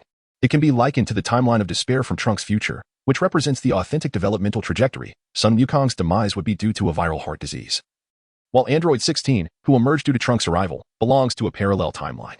Presently, Son Gohan sensed a malevolent and tyrannical aura emanating from androids 17 and 18, those who reveled in destruction and caprice. In the timeline from which Bra had traversed, androids 16, 17, and 18 were birthed together, their paths diverging, likely altered by Trunks in a parallel timeline. These interwoven timelines evoked a sympathetic glance from Son Gohan towards Krillin. The wicked android 18 might not be a viable companion for him after all. As for the timeline where Bra resided, it seemed to follow a more conventional trajectory. Noticing the tail sprouting from Son Gohan's back, android 18's playful spirit was ignited, her gentle smile surfacing. Ah, Son Gohan, you have grown a tail. How charming. And where is your tail, Goku? The tail? I removed it ages ago. Son Wukong replied, his expression one of confusion. This android 18 is undeniably attractive. Yet there is something peculiar about her. What a pity. You could have been a more captivating man. However, killing you would bring me greater satisfaction. Android 18's smile twisted into an increasingly sinister grin, her laughter sending shivers down Krillin and Yamcha's spines. This android 18 is a fiend. Yamcha and Krillin's thoughts were in unison. Vegeta observed as androids 17 and 18 completely disregarded him, veins bulging on his forehead, fist clenched tightly, energy surging within him. Stepping forward, he transformed into his Super Saiyan with a mocking sneer. So, you wish to eliminate Kakarot, do you? Your demeanor has shifted. It appears you bear a resemblance to Vegeta, With a 91 similarity according to the data, Android 17 remarked with mild curiosity. I'm not merely my demeanor. You cannot kill Kakarot, for you shall perish at my hands first. I am now Super Vegeta. He clenched his left fist, then pointed his thumb towards himself with an air of pride. Android 17 and 18 exchanged faint smiles. Android 17, hands on his hips, looked at Vegeta. It seems excessive pride is a trait of the Saiyans. Is Goku also like this? Those lacking in ability yet striving for heroism seldom endure long. Shut your mouth. Mere scrap metal. How dare you speak to me in such a manner? Kakarot, none of you are to intervene. I shall ensure they meet a gruesome end. Which of you will be the first to die? Vegeta seethed, his fist trembling with rage. The words of Android 17 ignited his fury. He had transformed into a Super Saiyan like Goku and Gohan, yet these androids continually dismissed him, the Prince of Saiyans, as if he were inconsequential. As Son Wukong's countenance subtly shifted, he comprehended, thanks to Piccolo's reminder, that the figures before him, Androids 17 and 18, were indeed malevolent and capable of murder. He hastily remarked, Uncle Vegeta, these androids are quite different from the previous ones, 19 and 20. Vegeta, showing no mercy, interrupted sharply, Silence, Gohan. This is my battle. Even if I perish, it is none of your concern. Now, who among you will face me first? Is it that insufferable brat, or the woman? Or shall I dispatch you all in one fell swoop? How amusing. She scoffed. Such overconfidence. Let me handle this. By the way, can that child named Gohan transform into this brilliant golden form as well? Will your furry tail turn golden too? Android 18 stepped forward, casually brushing aside her bangs. Regarding Vegeta with an air of detached curiosity, Son Wukong took a step back, visibly startled, clutching his tail behind him. What is it with you, woman? That you keep staring at my tail? The woman chuckled. If you wish to turn me into a woman, I would be delighted. Android 18 teased with a light laugh. Then gracefully lifted herself onto her toes and, with a sudden burst of speed, charged towards Vegeta, commencing the battle. Chapter 58. The cold and ruthless Android 18. What a ferocious declaration. Yamcha and Krillin felt a chill run down their spines. This Android 18 was truly malevolent. With swift sounds of punches and kicks clashing in the air, the battle between 18 and Vegeta ascended from the ground to the skies. Vegeta's attacks were fierce and relentless. Yet 18's counterattacks were even more brutal, aiming for lethal precision. The onlookers, including Son Wukong, shifted their gazes in tandem. With a thunderous crash, a mountain peak shattered. And the two combatants momentarily separated, eyeing each other. Spitting out blood, Vegeta's lips stained crimson, having been struck by 18's uppercut. A normal person would have likely perished from such a blow, yet 18 appeared unscathed, her expression as cold and indifferent as ever, igniting Vegeta's frustration. Now that the warm-up is over, let me warn you. I shall not show mercy simply because you are a woman. Besides, you are hardly a woman. You are nothing but a pile of scrap metal. Golden energy swirled around Vegeta as he maximized his power and charged at 18. In an instant, 18 vanished. Reappearing behind him, swiftly seizing his arms and forcing her knee into his back, bringing him to his knees with a pained cry. Call me scrap metal, will you? Unlike the 19 you encountered before, both 17 and I are different. Even if I spread my legs, do you think you could penetrate? 18's smile grew ever more sinister as she tightened her grip, attempting to tear Vegeta apart. Pain surged through Vegeta's body, his light green eyes burning with fury. Ultimate flash. As he unleashed his energy, a powerful aura radiated outward, engulfing everything in blinding light. Everyone, scatter. Son Wukong and the others quickly dispersed. After dodging the explosion, 17 remarked. Vegeta's strength far exceeds the records, but this is where it ends. A brilliant beam of light erupted, obliterating the nearby valley and leaving a barren expanse. The citizens of North City watched in stunned silence. As sparks flew and dust settled, Vegeta gasped for breath, his cold green gaze locked onto 18. She, too, was not unscathed, although unharmed, her attire was tattered. The purple vest was torn, revealing her black and white checkered shirt and jeans, which bore numerous rips, exposing her fair skin. You wretch, was that your full strength just now? How dare you soil my clothing? With a swift motion, 18 vanished from Vegeta's sight, only to appear beside him, delivering a powerful kick to his left arm. Blood mixed with saliva erupted from his mouth as 18 shattered his left arm. The break defined the characteristics of a living being. Yet, she was not finished. Her fist struck Vegeta's left eye, blinding him. His body fell uncontrollably to the ground as his energy dissipated, unable to maintain his Super Saiyan form.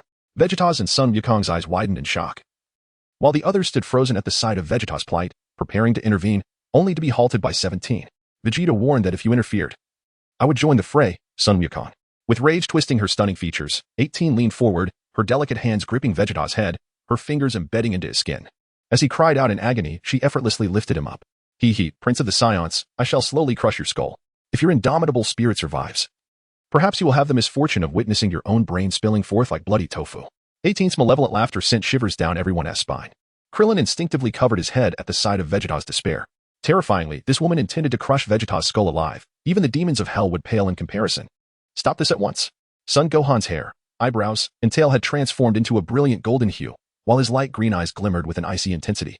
With a swift kick, he sent the obstructing Android 17 flying, and leveraging the ground beneath him, he instantly appeared before Android 18, delivering a powerful strike to her face. The elegance of Android 18's visage contorted under the impact, her form hurtling backward and crashing into the remnants of debris, creating a vast crater. At the very moment Gohan sprang into action, Goku ascended to Super Saiyan, tossing a senzu bean to Krillin before swiftly materializing in front of Android 17. Though he spoke not a word, Krillin comprehended the situation in an instant and propelled himself forward at high velocity. Vegeta, in a haze, caught a glimpse of that slender golden figure and recognized it at once, feeling a mix of irritation and complexity. Had Gohan not intervened, he would surely have faced a grim fate at the hands of Android 18, his pride once again shattered. Krillin and the others, suppressing the discomfort and fear instigated by Android 18, hastily approached Vegeta, administering the senzu bean. After chewing and swallowing, all of Vegeta's wounds healed, his strength restored. Wiping the blood from the corner of his mouth, he gazed at the now standing Android 18 with disdain, muttering, "Damn it, relying on such things again." Piccolo, feeling increasingly diminished, cast a reluctant glance at Gohan and Goku, an important decision forming in his mind as he raised his head to the sky. It was time to reclaim his completeness. Android 18 gently rubbed the bruises on her face. Gohan, lacking any sense of delicacy, had struck her without hesitation. "Haven't your parents taught you not to strike a lady?" she inquired. "I don't know, nor do I wish to understand your kind. You two are utterly different from the androids 17 and 18 I am familiar with. I will show no mercy. From here on, I shall exert my full power to annihilate you, leaving you no chance for survival." Due to Krillin's influence, Son Wukong previously maintained a watchful stance towards Android 18, despite being aware of her malevolent nature, as he did not wish to disrupt the bond between Krillin and her. However, the recent demeanor of Android 18 bore no resemblance to the individual he recalled from his memories, the one who married Krillin and bore his children. Now, devoid of any internal conflict, Son Wukong resolved to seize the opportunity and unleash his full power to utterly annihilate Android 18. Chapter 59. The City of Vanished Humanity. It was cold, exceedingly cold. Despite the presence of 4 distinct seasons, most of the time was enveloped in frigid moments. A gust of icy wind swept past Android 18 and Son Wukong, whose golden hair danced in the chill. "Oh, your fluffy tail has turned golden as well. You appear far more formidable than Vegeta." Android 18 teased playfully, lightly tossing her golden locks as if she had stumbled upon something amusing. Son Gohan's gaze sharpened. Devoid of excessive words, with a powerful stomp, he propelled himself towards Android 18. So swift was his movement that when she finally registered his approach, his fist had already delivered a heavy blow to her abdomen. A surge of excruciating pain coursed through her body, contorting her features, as saliva mixed with blood escaped her lips and her nose bled. However, the enhancements bestowed upon her by artificial modification allowed Android 18 to swiftly recover. She was not easily vanquished by Son Gohan's strike. Although the pain remained palpable, her once blue eyes ignited with a fierce crimson, revealing a newfound ferocity. After staggering backward and creating distance between them, she gathered her energy, manifesting a barrage of energy blasts directed at Son Gohan. Whoosh! Swish! Swish! Swish! The figure of Son Wukong deftly maneuvered amidst the barrage of energy blasts, progressively closing in on Android 18, compelling her to retreat further. "Damn little brat!" exclaimed Android 18 as she leaped back, evading the relentless onslaught of energy projectiles. Possessing limitless energy, she remained indifferent to the expenditure, akin to an inexhaustible artillery platform. Seizing the opportunity presented by a brief pause, Son Wukong exerted force upon the ground, leaving distinct, shattered footprints as dust erupted around him. With a powerful leap, he propelled himself to Android 18's rear. A resounding impact echoed as his fist struck the small of her back with tremendous force, causing her slender form to lurch forward. Blood spilling from the corner of her mouth. Son Wukong, in his youthful naivety, was oblivious to the concept of cherishing beauty. He recognized that this Android 18 was no longer the one he once knew and resolved to end her life. Son Gohan is still aware of Cell's existence and intends to conserve his strength to confront him, planning to eliminate Android 18 with minimal cost. The senzu beans are a precious resource. Using one means one less to rely on. With a thunderous crash, Android 18 lands heavily on the ground, creating a substantial crater. With his palm raised high, Son Gohan concentrated a golden aura and forcefully hurled the special beam cannon. As the dust settled, the unsteady Android 18, still regaining her composure, was struck directly by Gohan's attack.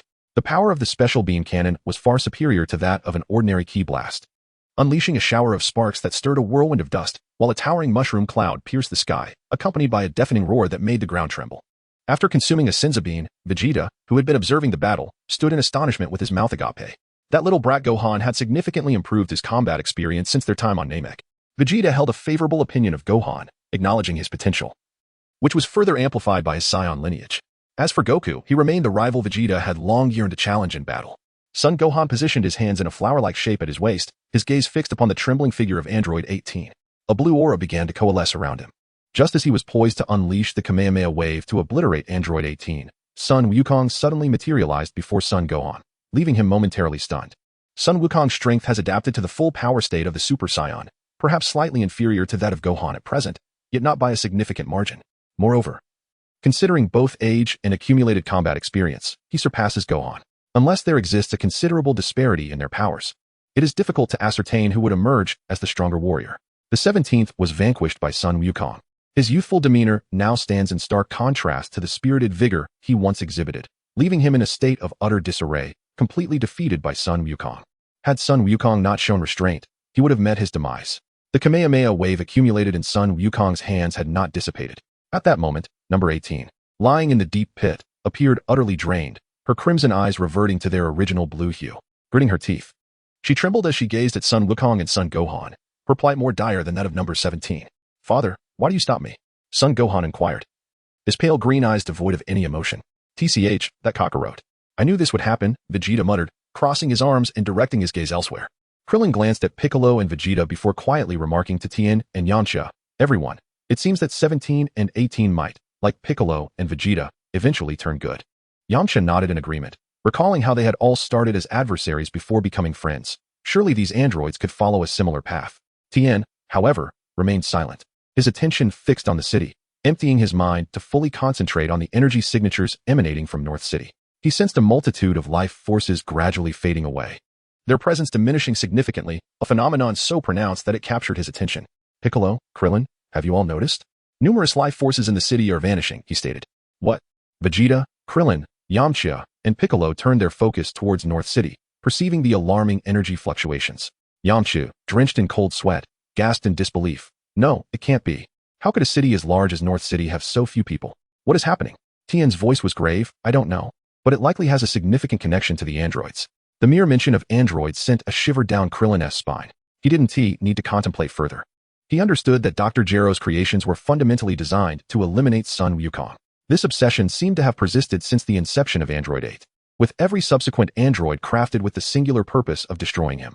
After a moment of contemplation, Piccolo remarked, "Damn it, as much as I loathe this, our strength is no longer sufficient to intervene in this conflict.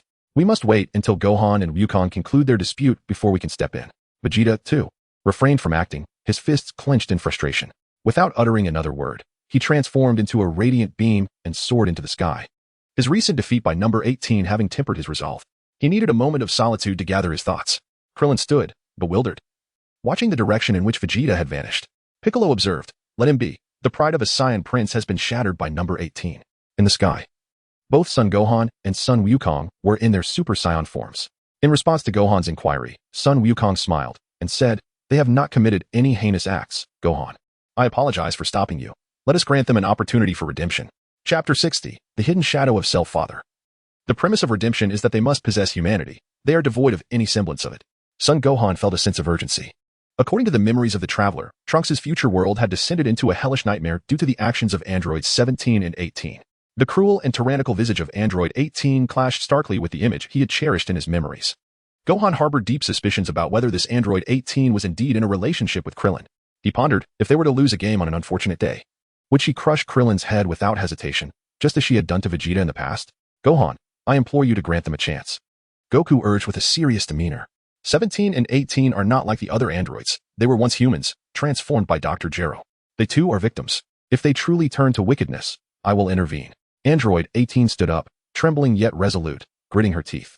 Though a ripple of uncertainty stirred within her heart at Goku's words, she defiantly declared, "Goku, do as you wish. Spare me your heroics. Both 17 and I carry bombs within us. Should I maximize their power, no one shall survive." The mention of the bomb sent shockwaves of fear through Piccolo, Krillin, and the others.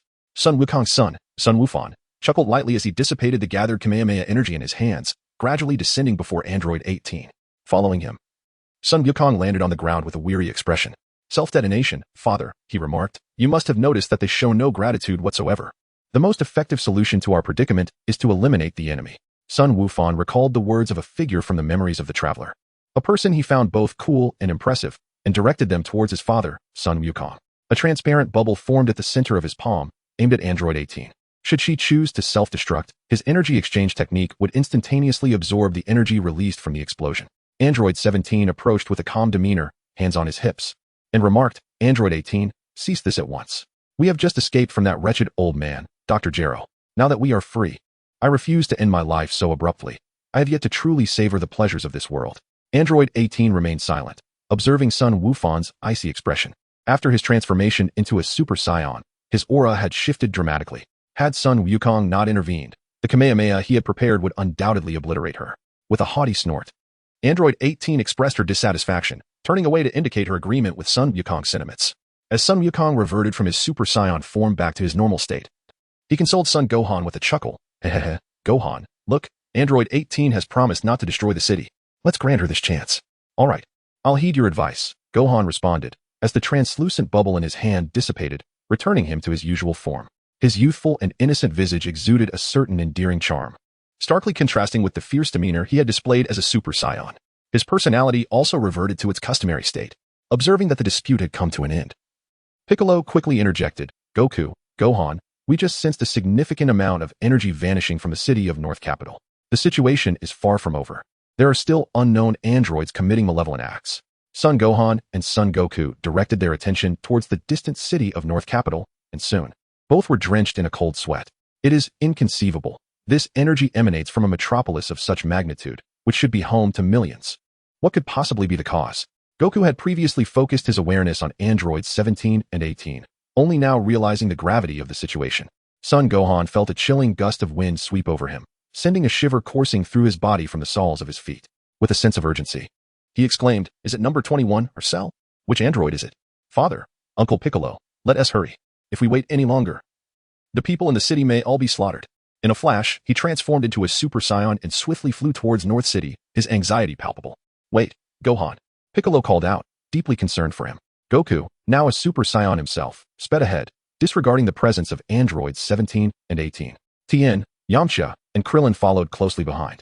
Android 18 tilted her head, her expression a mix of confusion and curiosity. Are we really just going to let them go?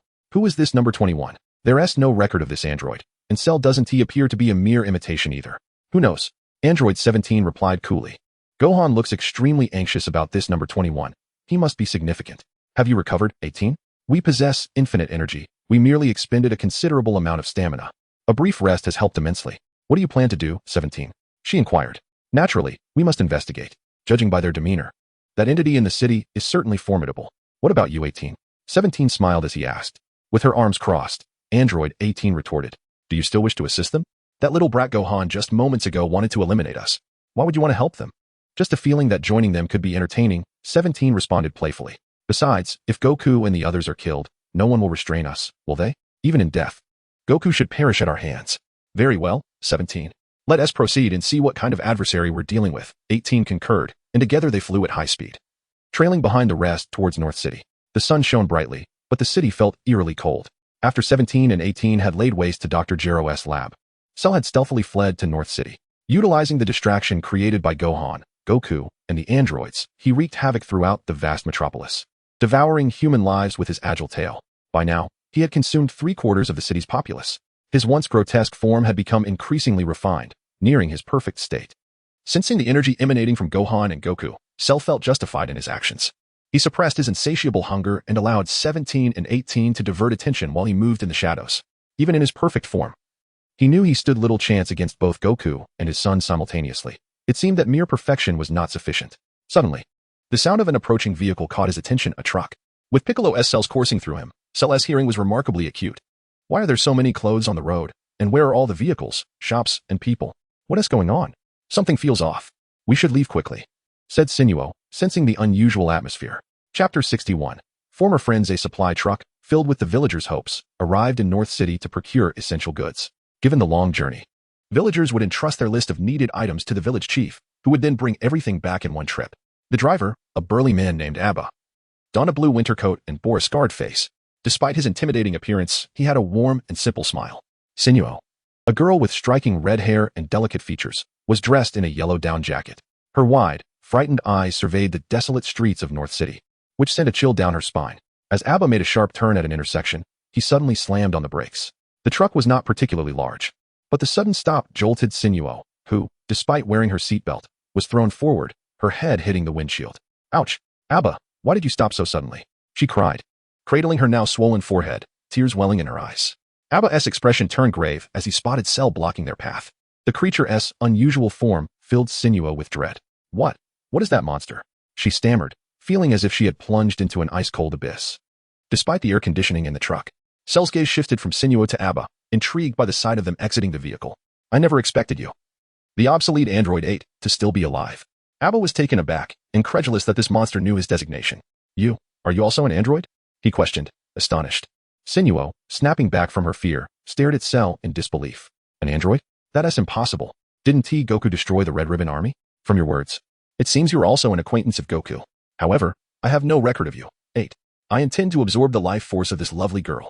Will you stop me? Cell taunted, his tone playful, as if he were a cat toying with a mouse. Abba positioned himself protectively in front of Sinuo, a look of determination on his face. You are the one responsible for the chaos in the city, aren't you? If you wish to harm Sinuo, you'll have to get through me first. Huh? What can an obsolete android like you possibly do?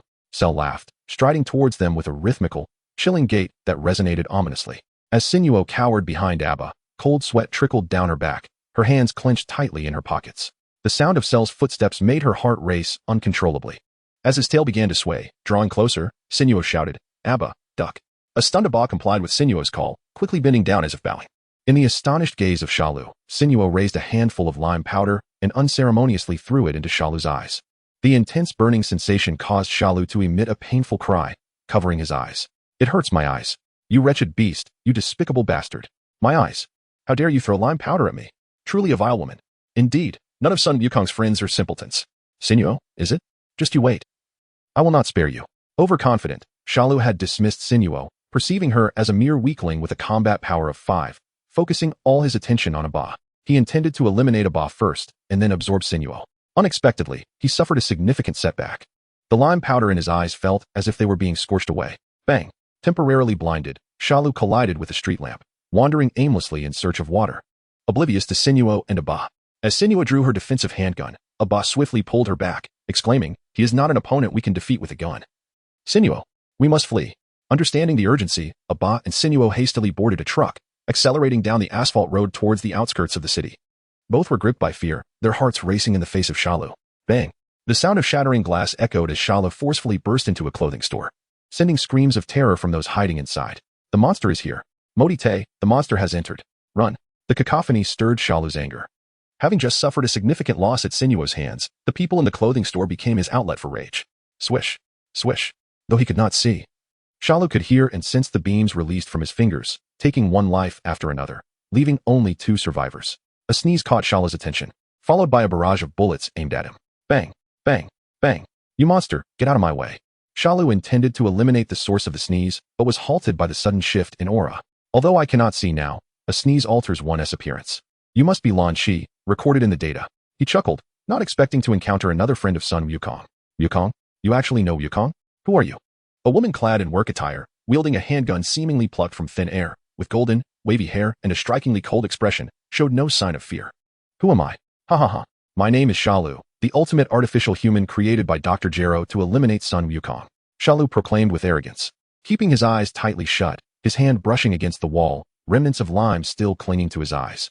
Golden-haired Lan Chi widened her eyes in disbelief. Artificial humans cannot exist. Wasn't the Red Ribbon Army destroyed by Wukong? How can you still be here? As Shalu entered the restroom, turning on the faucet to wash his eyes, his thoughts swirled. Lan Chi seized the opportunity to grab the paralyzed Modite, who had been terrified by Shalu. Boss. Come with me. Once outside, she tossed a universal capsule, and with a puff of dust, a high-powered flying motorcycle materialized. Lan Chi hurriedly mounted it, starting the engine. Modite climbed on behind her, his store demolished by Shalu, needing a complete renovation. Yet, compared to his life, those concerns paled. His other employees had perished at Shalu's hands. Where are we going, Lan Chi? Of course, we are going to find Wukong and tell him about Shalu. Someone is trying to kill him. Virum. The motorcycle sped along the asphalt road as Lan Chi and Modite raced towards the outskirts of the city, full throttle. Chapter 62. Reunion of Old Friends. Bang. Shalu's fist smashed the faucet, strong water gushing into his eyes, accompanied by a searing sensation mixed with tears. Lime powder in the eyes should never be rubbed. The strong corrosive nature would burn them. The urgent method was to flush the eyes with abundant water. Many only knew not to wash their eyes with water, causing irreversible damage when they finally reached the hospital too late. However, as an ultimate fusion-type bioengineered human, Shalu required no further treatment. After about 10 minutes of water washing away the burning sensation, he lifted his head to look into the mirror. With droplets cascading, Shalu extended his hand to clear the water from the mirror's surface. The reflection revealed a visage increasingly resembling that of a human, his eyes moist and reddened. The water streaming down his body, making him appear somewhat disheveled. That damned woman. The thought of that moment filled Shalu with growing fury. His fists clenched involuntarily. Sinuo, I will make sure to tear you apart.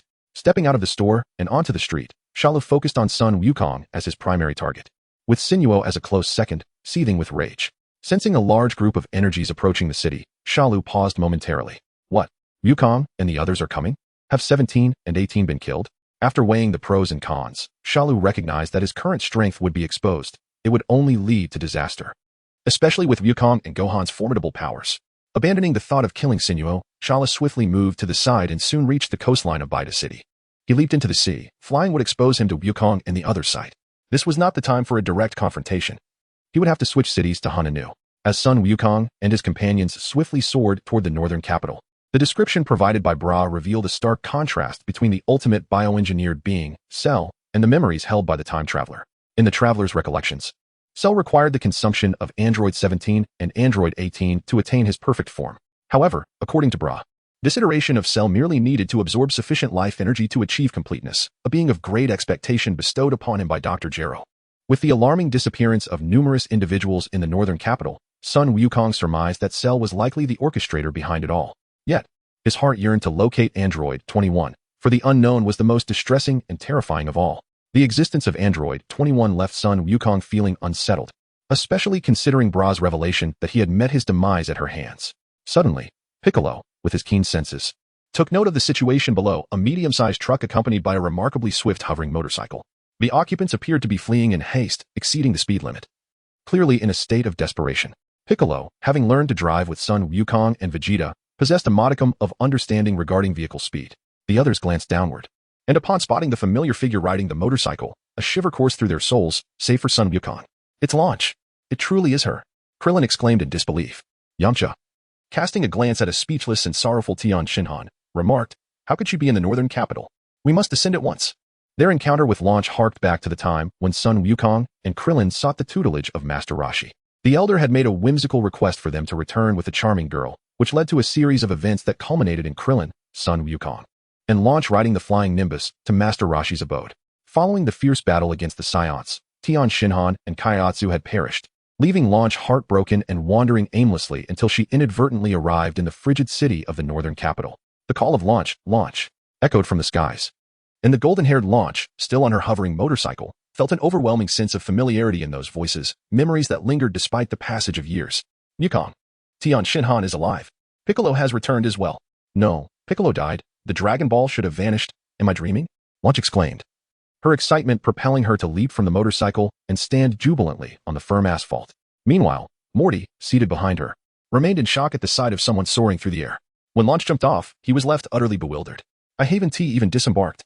I'm still in the vehicle, he cried out, his voice filled with panic as he and the motorcycle careened uncontrollably toward the roadside barrier, plunging into a deep drainage ditch, leaving the still idling hoverbike beside the barrier. In the truck, Alba and Sino also heard that familiar cry. Alba leaned out the window and spotted a Z warrior descending from the sky, a figure that filled him with nostalgia. Wukong. It's Wukong, he exclaimed with fervor. Wukong, where is he? Sino, upon hearing the name that haunted her dreams, momentarily forgot the hatred instigated by Cell, her once dim eyes now sparkling with hope. He is flying. Though he has matured, I can never forget him. Alba halted the truck at the roadside, unfastened his seatbelt, and both rushed out to the asphalt, shouting with joy. Wukong. Wukong. We're here. Sino cried, her eyes brimming with tears, emotion welling up within her. Just moments ago, even in the face of Cell, she had not shed a single tear. Hearing the shouts, Son Wukong turned his gaze, his pupils widening in shock as he waved enthusiastically, exclaiming, It's Alba and Sino. Hi, Sino. Hi, Alba. Son Wukong's son, Gohan, momentarily found himself at a loss, pondering the identities of these two individuals. Behind him, Android 17 and 18 also stood in astonishment, unable to fathom the situation. Android 18 inquired, That must be. There's no mistaking it, it's Android 8. According to the records, he was destroyed alongside Murasaki by Goku, wasn't he? Son Wukong turned back and explained, Not at all. After I rescued the village chief alongside a Ba, he chose to remain in the village, living harmoniously with the residents. Together, they gazed below, where a Ba's fierce and rugged exterior was softened by a simple, joyful smile. His bright blue eyes sparkled as they observed Son Wukong's orange-red silhouette, radiating a unique brilliance. The once devilishly charming and fierce countenance now appeared more gentle, while Son Wukong's figure, in her eyes, seemed to magnify infinitely. Chapter 63. The world has changed. Upon hearing the words of Android 18, Son Gohan finally grasped the identities of the two individuals from the memories of the traveler. The long-standing chill of the weather and the location indeed matched that of the remote village. To his surprise, aside from Lan Chi, he encountered them as well. Sino retrieved a silk handkerchief, wiping the lime from her hands in a flustered manner, and excitedly dashed towards them. As the group descended, the golden-haired Lan Chi gracefully embraced Tenshinhan, exclaiming in disbelief, "This is not a dream. You truly have returned. How wonderful, Tenshinhan. Everyone is still alive." Tears from Lan Chi soaked Tenshinhan's clothing. A wave of mixed emotion surged within Tenshinhan, a warm current spreading from his chest to his limbs, compelling him to gently embrace Lan Chi, whispering, "I'm sorry, Lan Chi." After weeping for a moment, Lan Chi released herself from Tenshinhan's embrace and, glancing at Yamcha and Piccolo, asked in confusion, "How did you all come back? Didn't the Dragon Balls disappear with Piccolo's demise?" Tenshinhan cast a glance at Goku, and then at Gohan, letting out a soft sigh, laden with countless feelings of helplessness and regret. "Ah, Lan Chi, after our demise, Gohan, Krillin, and Goku endured many trials, and I shall recount it to you in due time. Time is indeed a formidable force. The girl of that era found a boy with a tail, nearly frozen to death, in the midst of a frigid winter. With great effort, the girl brought the near-frozen boy back home, rescuing him from the brink of death. Though the hot water and bread were humble, the boy relished them greatly, keenly aware of the girl's family circumstances, thus consuming far less than before. The villain in the tower captured their village chief, prompting the boy, armed with his Nayabo, to dash towards the tower and rescue the chief from the clutches of evil. However, he quickly returned, shivering from the cold, ultimately donning warm clothing, and, wielding his Nayabo, bravely stormed the tower, vanquishing outdated androids, monsters terrified of frost, and even a playful purple-clad ninja. In the end, he made a companion and successfully rescued the village chief, destroying the tower. The boy parted ways with everyone, embarking on a new journey, utterly unaware that he had left an indelible mark in the heart of that youthful girl. Even after much time had passed, she could not forget the boy of that time, rejecting the advances of others in the village, and despite aging beyond the suitable marriage age, she continued to wait. The girl longed to see the boy again, to convey her affections. After an extended period, they reunited, yet the world had irrevocably changed. The boy was now a father. This concealed crush that had lingered for years thus came to an unceremonious end. Though Sino felt a pang of sorrow within, she maintained a smile, engaging in conversation with Goku and the others. Even as they matured, some aspects of Goku's character remained unchanged. He was still the boy she once knew. "I never imagined you were married, Goku. Your appetite must be quite large. I presume your wife finds it quite challenging." "Hee, Chi-Chi indeed has her hands full. She dislikes me and Gohan fighting with others, and I have yet to be a good role model for Gohan," Goku replied, gazing down at his son with a smile. Sino harbored feelings for Goku, and not just Krillin, Yamcha, and Piccolo. Even the mere 9-year-old Gohan could perceive it, his eyes sparkling much like Bulma's. Gohan was astonished to realize that aside from Bulma, someone else admired his father, Goku. The gaze of someone in love is unmistakably different. Gohan then turned his attention to Android 18, who, along with Android 17, was engaged in conversation with A8. They were particularly curious about A8, the outdated android, and discussed Goku at length. Gohan keenly sensed that at times, Android 18 would cast glances at his father, and those looks mirrored Sino's. Why has it come to this? "I'm so sorry, Uncle Krillin. I ruined your romance." Tears welled in Gohan's heart, a deep desire to cry overwhelming him. He felt utterly shattered, questioning what he had done wrong. Time and reality diverged markedly from Bra's predictions, the butterfly effect proving to be rather immense. Krillin, oblivious to Gohan's turmoil, had just ended his relationship with his ex-girlfriend Marin and sought a kind-hearted, gentle, and caring girl, content as long as she was not unattractive. Initially intrigued by Sino, he soon repressed his feelings, recognizing her fondness for Goku, which stirred a hint of jealousy within him. He reminisced about Marin, whose whimsical nature made him envious. Why do all these gentle, beautiful, and caring girls favor Goku? When will I encounter someone like that? Krillin sighed, filled with envy for Goku's romantic fortune, conveniently excluding Bulma and Android 18 from his thoughts, focusing instead on Chi-Chi and Sino. After reminiscing, Sino and golden-haired Lan Chi explained the situation in the city, with Lan Chi cautioning Goku to beware of Cell, a bioengineered android that roamed the city consuming people. They had both escaped from the city. Son Wukong hurriedly inquired, "Cell? At launch, have you seen anyone else besides him?" The golden-haired Lan shook her head, replying, "No, only that one monster. However, when I saw him, he had his eyes closed, and there was lime powder around his eye sockets." "Lime powder?" Son Wukong tilted his head, his youthful mind momentarily unable to comprehend. And the others were similarly perplexed. Sino then produced a small pouch containing lime powder from her pocket and addressed the group. That monster was about to devour me. So while he was distracted, I sprinkled lime powder in his eyes. This is slaked lime, enough to trouble the creature. Afterward, ate, and I quickly left the city in a truck and encountered you all.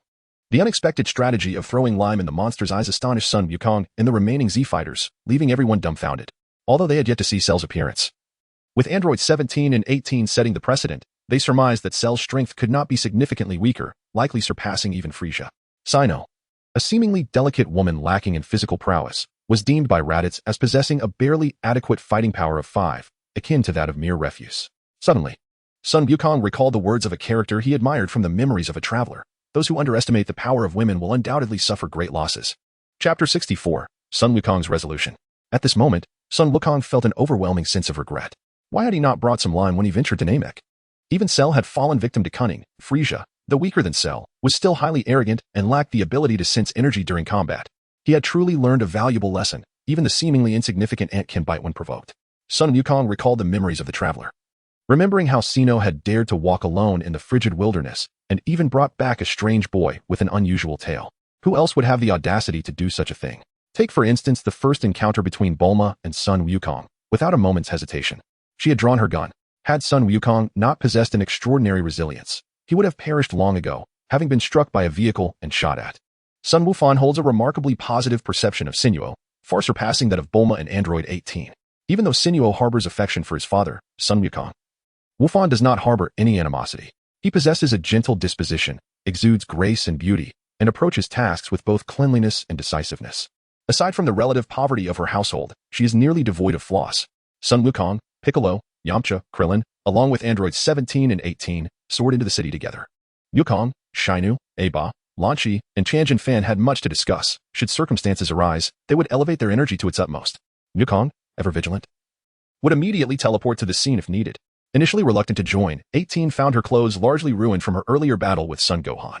Upon arriving in the city, she discovered an abandoned shop where she changed into a new outfit, a white short-sleeved top complemented by a black vest, adorned with a string of pearl necklaces, black gloves, and 2 arm sleeves, while donning dark denim jeans. 18's fashion sense was quite commendable, her appearance reminiscent of the new attire from the memories of the traveler. Android 17 also donned a fresh ensemble. As the group dispersed to search, Yamcha inadvertently stumbled upon a shop ravaged by Cell, revealing a scene of bloodied corpses, overflowing water from the restroom, and a concrete wall marred by impacts. Krillin ultimately acquired information about Cell from a survivor in the northern city, learning that Cell had fled, jumping into the sea. Upon this revelation, Krillin swiftly relayed the news of Cell's escape to the others, gathering them to inform Wukong, Changjin Fan, and the rest outside the city about the current situation. His escape is indeed unfortunate, Wukong remarked with a wry smile, scratching the back of his head. Meanwhile, 18, her hands tucked into her pockets, stood idly by the roadside when she noticed a man shakily climbing out of a deep ditch, with a mischievous glint in her eye. She observed Wukong and the others engrossed in conversation about Cell. Seizing the moment, she subtly lifted her foot and, unnoticed, playfully kicked the man on the head. The man, upon raising his head, was met with an unexpected foot, and having just managed to escape the drainage, he was promptly knocked unconscious by 18's swift kick, sliding back down the slope into the ditch. Achieving her aim, 18 stifled a laugh, continuing to stand nonchalantly, hands still in her pockets, as if nothing had transpired. She remained blissfully unaware, for no one had witnessed her little escapade. Son Wukong's son, Gohan, raised his head and expressed his decision to everyone, saying, "Father, I intend to re-enter the hyperbolic time chamber for training." What? Son Wukong and Krillin were taken aback. Tien Shinhan inquired with curiosity, "The hyperbolic time chamber, what is that?" Son Wukong explained to everyone. The Spirit Time House is a unique and extraordinary space that overlaps with the present world, where time flows differently. Within the Spirit Time House, a year passes while only a single day elapses in the outside world. Yamcha, taken aback, widened his eyes in astonishment. Is there truly such a place? Son Gohan nodded emphatically. Before heading to Namek, I entered the hyperbolic time chamber with Master Roshi. At that time, I was far too weak to remain there for long. The Earth is vast, and if Cell chooses to hide, we would be utterly incapable of locating him. His intentions mirror those of Android 18 and the others, as he aims to eliminate my father. Therefore, he will certainly refrain from revealing himself until he possesses absolute confidence in his strength. Upon hearing Son Gohan mention her again, Android 18 pouted slightly in discontent, but then turned her gaze anxiously towards Goku. Noticing his indifference, she couldn't help but breathe a sigh of relief. Krillin, looking utterly helpless, remarked, "Are we to simply allow him to roam free and harm others?" He must have sensed Gohan and Goku's energy, which is why he is reluctant to engage in direct confrontation. However, he remains unaware that we have the hyperbolic time chamber at our disposal. Once he makes his appearance, he will face Gohan and Goku, who have trained diligently within the chamber. As for those who have perished, we can revive them using the Dragon Balls once we deal with Cell. Piccolo's mind was sharp upon Gohan's intention to enter the time chamber. He quickly grasped the situation at hand. Gohan's knowledge as a time traveler provided him with a unique perspective, making it impossible for a fair comparison between the two sides. Indeed, Uncle Piccolo is correct. Cell would only dare to reveal himself if his power surpassed both mine and my father's. Father, let us enter the time chamber together. I wish to grow stronger. We must transcend Super Saiyan so that Cell can no longer act with impunity. Very well, Gohan. However, before we proceed to the time chamber, we must inform your mother, or else Chi-Chi will undoubtedly worry. Goku replied with a smile. Understood, Dad. Son Wufan responded. A worried Aba gazed at Sinuo. But before he could speak, Sinuo interjected, Goku, do your best. I believe you will surely defeat that monster. If you win, make sure to come back to the village and tell us. Yes, I promise. Goku replied. Goodbye, Sinuo, Aba. Unbeknownst to him, Sinuo's meaning eluded Goku. He summoned the flying Nimbus, allowing the golden-haired Lanchi to sit atop it, and together they soared into the distant sky. On the vast, empty asphalt road, the young girl's gaze lingered, lost in thought, while the young man remained as carefree as ever. Aba stood silently beside her. After a long moment, the girl revealed a faint smile. Aba, let us go. Since Cell is left, let us return to buy what we need and head back to the village. Aba took the driver's seat and, glancing at Sinuo, said, Sinuo, you saw that monster. He won't spare you. It is safest for you to stay with Goku and the others. Sinuo gently shook her head, her bright eyes filled with determination. Aba, you heard it too. After Goku and the others defeat Cell, they will use the Dragon Balls to revive those who were killed. If I go with them, I would only be a burden. Perhaps even a hostage. Once Goku defeats Cell, everything will be alright. I believe in them. Sinuo did not wish to become a source of trouble for Goku and Son Wufan, nor did she want them to be distracted by her presence. Chapter 65, The Oppressive Emotion. The setting sun painted a picturesque scene at dusk as the group journeyed homeward. Piccolo soared ahead towards the Heavenly Temple, while Krillin, Yamcha, and Tien Shinhan escorted Lanchi back to Kame House, heading in the same direction as Goku and Son Wufan. Krillin glanced back, captivated by Sinuo's every move. Her beauty and charm stirring his heart. She was lovely, devoted, gentle, considerate, and understanding. Though her attire was somewhat heavy, he estimated her figure to be comparable to that of his ex-girlfriend. She embodied the qualities he desired in a partner, with the only drawback being her modest background. Unfortunately, such a girl had already captured someone else's heart. Stop staring, Krillin. She's already quite far away. If you truly like her, go after her. How will she know your feelings if you don't speak up? Yamcha advised Krillin. Son Gohan also pricked up his ears, listening intently. As for the memories of the traveler, he had long since become numb to them. Number 16 was gone, and number 21, a mere figment of imagination, could be disregarded. As long as he continued to grow stronger, he had no reason to fear them. Krillin wore a wry smile and remarked, what kind of man wouldn't be captivated by such a girl? Yamcha, don't you feel a twinge of emotion? Of course, I do, Yamcha replied. But Sinnoh is not comparable to the girls I've encountered before. After their breakup, Yamcha had shed all reservations and frequently visited vibrant districts, mingling with women of various sorts. However, he would never pursue someone like Sinnoh, a girl who led a simple, home-oriented life. To do so would indeed render him a scoundrel, a true debauchee. Son Gohan cast a glance at his father, Son Wukong, and remarked, and Sinnoh has caused a significant setback for Cell. He will undoubtedly seek revenge against her. What? Son Wukong exclaimed, suddenly realizing the gravity of the situation. Sinnoh and Aba are both in peril. Yamcha interjected, indeed, Wukong, you failed to perceive it. Sinnoh wishes to avoid burdening you and distracting your focus. Thus, she intends for us to eliminate Cell first, allowing you to seek her afterward. Wukong, you must remember this. Understood, he replied resolutely. We shall certainly deal with Cell. Son Wukong nodded solemnly, comprehending the intentions of Sinnoh, feeling an even greater weight upon his heart. Achoo. Suddenly, sitting atop the somersault cloud, the golden-haired Lanchi let out a sneeze. Alongside her change in temperament, her appearance also transformed, revealing the gentle blue-haired Lanchi. Ah, this is the somersault cloud. Wukong, Tangent Fan, it's been so long since we last met, exclaimed the blue-haired Lanchi, cheerfully waving to everyone while comfortably seated on the cloud. Son Gohan, with a look of curiosity, witnessed the astonishing transformation between two distinct Lanchi right before his eyes. How could this phenomenon occur? Why did a mere sneeze result in a complete change of person? The golden-haired Lanchi was fiery and exuberant, while the blue-haired Lanchi exuded a gentle grace. Upon reaching a fork in the road, Son Gohan and Son Wukong bid farewell to their companions and swiftly made their way towards Bowsy Mountain, while the others proceeded to Kame House. As wisps of smoke curled into the air, Son Wukong and Son Gohan descended at the entrance. Gohan, are you hungry? Chi-Chi has prepared a meal for us. Wukong exclaimed. Gohan responded, clutching his stomach.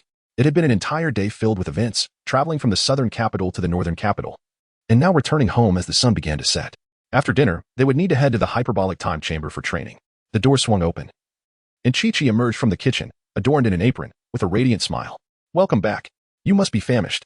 Bulma, Goku, Gohan, they have returned. Upon hearing Bulma's name, Gohan's initially cheerful demeanor shifted dramatically, his gentle gaze turned sharp.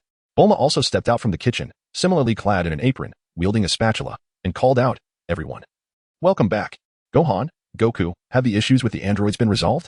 Son Gohan, with a stern expression, remained silent as he slipped into his slippers and gracefully entered the bathroom to freshen up, disregarding Bulma's presence. The matter of the androids was far from resolved. With one more android, Cell, lurking in the shadows, wreaking havoc unbeknownst to us. Bulma, what brings you to my home? Son Goku inquired with curiosity. Bulma replied with a smile, I was studying culinary skills with Chi-Chi, so I decided to drop by today. By the way, I am quite curious about what those androids look like. I initially intended to go see one, but this morning I had a sudden whim to learn cooking with Chi-Chi instead. After Gohan finished his morning routine and emerged from the bathroom, he questioned Bulma with a look of discontent. And Bulma, why do you wish to go back there? Do you want those fierce and ruthless androids to kill you? Or are you hoping they will capture you to use as leverage against us? Sighing, Goku and Chi-Chi were taken aback, surprised by Gohan's sudden outburst. Bulma, observing Gohan's serious demeanor, teased, Gohan, I was merely speaking casually, don't take it to heart. With that attitude, you might find it difficult to attract any girls in the future. Who cares about that? As Son Wukong transformed into a Super Saiyan, he exclaimed with fervor, causing Bulma's heart to momentarily halt. His pale green eyes glared icily at Bulma, and a faint flicker of electricity danced around him, reflecting his rising fury. What is it with girls? Are they inherently superior? Is it permissible for them to cause trouble at will? Can they act thoughtlessly, disregarding the situation and time, while imposing moral obligations upon me? Bulma, is it truly acceptable for girls to act without restraint? Wukong's gaze sharpened, soon softening into a gratifying smile as he sensed an explosive surge in Gohan's energy, albeit fleeting. Gohan was on the verge of surpassing even the Super Saiyan state. The androids remained oblivious to their energy, lurking in the shadows, and an unknown entity, designated as Android 21, posed a dire threat, capable of annihilating me, you, everyone, and obliterating Earth, Namek, 8 universes, and everything in existence. Tears welled in Gohan's eyes as he turned away, unwilling to accept defeat, leaving behind a solemn silhouette. Father, I am now capable of training alone. With Cell lurking menacingly outside, we cannot both enter the hyperbolic time chamber simultaneously. I shall go first. Gohan slipped back into his shoes. Kiki called out hurriedly, Gohan, wait. You haven't eaten yet. Let us have a meal before you leave. Mother, I'm not hungry. You all enjoy your meal. I must head to the hyperbolic time chamber. As Son Wukong pushed open the door, his pale green eyes coldly regarded the dazed and vacant Bulma. In a chilling tone, he declared, and Bulma, you are even more detestable than Android 18. Individuals like you, born into wealth, inherently believe themselves to be superior, convinced that everyone in the world ought to adore you. In reality, those who do admire you merely seek to benefit from you. With a resounding slam, he shut the door behind him. At this moment, Son Wukong remained in his Super Saiyan form, rapidly ascending towards the celestial palace, arcs of electricity flickering ominously around him. Chapter 66, re-entering the hyperbolic time chamber as the heavy sound of the door closing echoed, the three finally regained their senses. Throughout her life, this was the first time Bulma had encountered someone speaking to her in such a manner. Son Wukong remained astonished by the recent growth of Sun Wufan, who seemed on the verge of a breakthrough. Turning to Bulma, he remarked, I apologize, Bulma, Wufan has been under considerable pressure lately, particularly after learning about Android 21, which has compelled him to dedicate more time to his training. Bulma gently shook her head. If it were her younger self, she would have undoubtedly engaged in a debate with Wufan, fiercely defending her stance. Every man who encountered her, upon recognizing her identity and beauty, displayed an eager and infatuated demeanor. Reflecting on this, Bulma directed her gaze towards Son Wukong, realizing he was entirely different. She was no longer the same. Chi-Chi expressed her concerns, saying, ever since that bra from the future arrived, Wufan has been plagued with worries. Sigh, it truly is distressing. Soon, Son Wukong arrived at the temple. In addition to Piccolo and Bobo, he was surprised to find androids 17 and 18 present as well. Piccolo inquired, Gohan, why have you come alone? Where's Goku? In his Super Saiyan form, Son Wukong's son, Gohan, exhibited a less ferocious demeanor than before. He stated, my father and I cannot enter together. If Cell were to act unexpectedly, it would be disastrous. Indeed, this was a valid concern, as the cunning Cell had concealed himself, partly due to their presence. Gohan, are you intending to enter the hyperbolic time chamber? Piccolo inquired, crossing his arms protectively across his chest. Yes, indeed. By the way, where has the Supreme Kai gone? Piccolo, your energy seems to be dwindling. Son Gohan covered his mouth in disbelief upon seeing the despondent Bobo beside him. During his time at home, Piccolo had arrived at the temple and merged with the Supreme Kai. Piccolo remarked, even if I revert to my original state, my strength would only be comparable to that of Android 17. I fear I am still vastly inferior to that of Cell. There is no need to worry about the Dragon Balls. I have already spoken with Bobo. When Goku arrives, he will use instant transmission to travel to the new Namek and find an Namekian capable of crafting the Dragon Balls to assume the role of Supreme Kai. After the fusion with Piccolo, the Dragon Balls on Earth reverted to their original stone forms, and Piccolo contemplated preparations following Cell's defeat. Android 18 stood at the edge of the temple, surrounded by drifting clouds, unable to see anything. With a curious expression, she inquired, "How does that person named Bobo observe the world below? All I see is just white clouds." Bobo explained to Android 18. Only upon inheriting the position of Supreme Kai can one observe the conditions of the lower realm from here. What do you wish to see? Did the Supreme Kai ever notice Cell? Son Gohan, returning to his ordinary state, softened his gaze and curiously asked Piccolo. Piccolo shook his head and replied, "The Supreme Kai detected the anomalies in the north, but Cell has consistently concealed his energy. Unless he chooses to reveal himself, we will be unable to locate them." Is that truly the case? Uncle Piccolo, how about we go to the hyperbolic time chamber together? You could guide me. I believe we will progress much faster. With an expression of eager anticipation, Son Wukong inquired, acknowledging that he could indeed cultivate alone. However, having a companion would provide mutual support, thereby enhancing the pace of their training. Piccolo flashed a subtle smile and replied, "Very well, Gohan, but do not underestimate me." Chuckling, Son Wukong scratched the back of his head as he followed Piccolo towards the entrance of the hyperbolic time chamber. At that moment, Android 18 wore a look of regret, her face adorned with a sickly flush, and playfully remarked, "What a pity, it must be getting late by now. I had hoped to catch a glimpse of Goku's home from here, perhaps even a live broadcast." Son Gohan mechanically turned his head, his clawing demeanor revealing his frail form, which was effortlessly lifted by Piccolo. "Evil android, what do you intend to do? What are your plans for my father?" "I knew it. You still wish to kill him. Number 18, keep your distance from my dad." "Uncle Piccolo, let me go. I want to strike her. Dad only said not to kill her. He never forbade me from hitting her. I shall give her a proper lesson. This malevolent android, devoid of humanity, shameless and vile, spying on my father." "Enough, Gohan," Piccolo sighed, rubbing his forehead, a visage of helplessness and fatigue as he opened the door to the hyperbolic time chamber, turning to face the snickering number 18. "And you, number 18? Cease your antics. Mind your own business. Uncle Piccolo, release me. I want to hit her. This wicked android lacks any semblance of humanity. Uncle Piccolo, please let me go. She is relentless. I must teach her a lesson." With an exasperated expression, Piccolo carried the squirming Gohan, resembling a flailing monkey, into the chamber. Number 18 emitted a light, melodious laugh, her cheeks slightly flushed, her body quivering with excitement. "How adorable. That fluffy tail is so lively. I wonder if I can enter after spreading my legs, Gohan." Gohan, with a typically placid expression, instinctively distanced himself upon hearing number 18's words, beads of cold sweat forming on his brow. "Evil. This number 18 is truly sinister," he internally screamed, glancing at the nonchalant number 17, who stood with his hands in his pockets, instilling a sense of fear within him. At the home of Son Goku in Mount Paozu, after satisfying his hunger, Goku felt inexplicably drowsy and lay down to sleep, while Chi-Chi and Bulma stood nearby. Bulma held a special petri dish, her face resolute. Chi-Chi gently inquired, "Bulma, are you truly resolved to do this? From the moment your child is born, they will have no father." "Indeed, I have made my decision. I shall not interfere with your family. This is my choice. I will nurture Bra well, training her to become a remarkable warrior like Gohan," Bulma asserted, having chosen the path of artificial genetic cultivation, a point of no return. Gohan would not accept her, nor would Chi-Chi, and Goku would certainly not betray her. She would wait. Her determination and feelings could only be proven over time. Initially, Chi-Chi opposed this decision. Yet she understood that Bra, who traversed time from the future, stirred her sympathy. Bra was fortunate. She acted swiftly, securing Goku's affection. Goku had professed his fondness for Bulma, albeit entangled in verbal traps, but it could be interpreted as agreement, especially with Gohan absent. "Bulma, I ask you one last time. Are you certain you wish to proceed?" "I am resolute. I shall not regret it," Bulma replied firmly. Chapter 67. New Namek. Upon awakening in the early morning, Son Goku felt disoriented. As he attempted to rise, he found a soft figure nestled in his embrace. Chi-Chi, with her hair disheveled, appeared both gentle and radiant, her eyes slightly opening. "Good morning, Goku." "Good morning, Chi-Chi. Why did I sleep so soundly?" Goku exclaimed, clutching his head. "You were utterly exhausted, Goku. The ordeal with the androids has worn you out. Wait a moment. I shall prepare breakfast for you." Chi-Chi rose, softly kissing Goku's lips before departing. Having been together for so long, they shared a bond akin to that of an old married couple. After Goku got up, a faint smile graced his lips. Gohan has probably been in the hyperbolic time chamber for quite some time now. He must have surpassed the Super Saiyan threshold by now. Inside the hyperbolic time chamber, Son Gohan clenched his fists, channeling his energy to its peak. His golden hair and green eyes transformed as he became a Super Saiyan. His aura surged, pulsating with power, arcs of electricity illuminating the surroundings.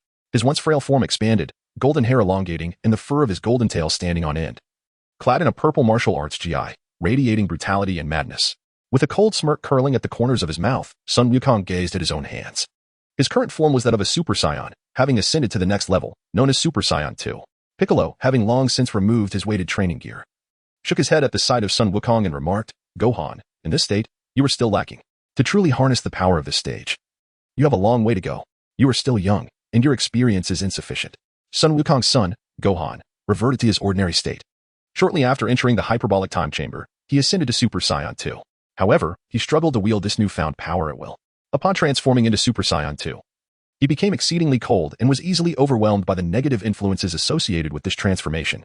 The exhilarating rush that accompanied the Super Saiyan transformation placed the Saiyan in a state of heightened aggression, rendering Super Saiyan 2 even more frenzied. Ultimately, his youth and lack of experience hindered him. He required further training and development. "Uncle Piccolo, let us continue our training." Gohan inhaled deeply, striving to calm his earlier emotions. He was determined to train relentlessly until he could transform into Super Saiyan 2 at will. "Very well, Gohan. I am coming." Piccolo, pleased with Gohan's resolve, smiled and resumed their training. Son Wukong arrived at the Heavenly God Palace with the swiftness of instant teleportation. Upon his arrival, he found that Yamcha, Krillin, and Tien had already settled everything and were waiting for him. "Ah, number 17, number 18, what brings you here?" Son Wukong inquired, astonished. Number 18, playfully flicking her long golden hair, replied with a teasing tone, "What's the matter? Am I not welcome?" "No, it's just a bit peculiar," Son Wukong remarked. "Oh, you've changed your outfits." He noticed that the clothing worn by number 17 and number 18 was entirely different from what he had seen before. His thoughts had been consumed by ABA, Sino, Lanchi, and Cell just the day prior. Number 18 feigned hurt but understood Son Wukong's nature. With a beaming smile, she twirled in front of him and said, "Well, I changed before we parted yesterday. It seems you need to see me change to truly appreciate it. So, what do you think? Does it suit me? It's quite fitting for you, yet it feels somewhat odd," Son Wukong observed thoughtfully, gazing at both number 18 and number 17. "What's odd? What seems strange?"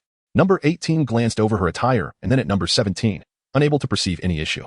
Son Wukong, resting his chin on his thumb, voiced his perplexity. "It feels quite strange. Number 18, you and number 17 are robots like number 8, aren't you? If you are indeed machines, why do you feel so different from number 8? Number 18 wore a look of deep discontent. Number 17 attentively elucidated for Son Wukong. "Number 18 and I are distinct types of androids, originally transformed from ordinary humans. We possess boundless energy, age slowly, and require only minimal water for sustenance." Number 18 fixed her beautiful gaze upon Son Wukong, her cheeks flushed with a hint of illness. Exuding a provocative air as she said, "Moreover, I am capable of reproduction, just like a normal human woman. So, Son Wukong, would you like to experiment with me? This would help you understand the differences between me and number 8 far better."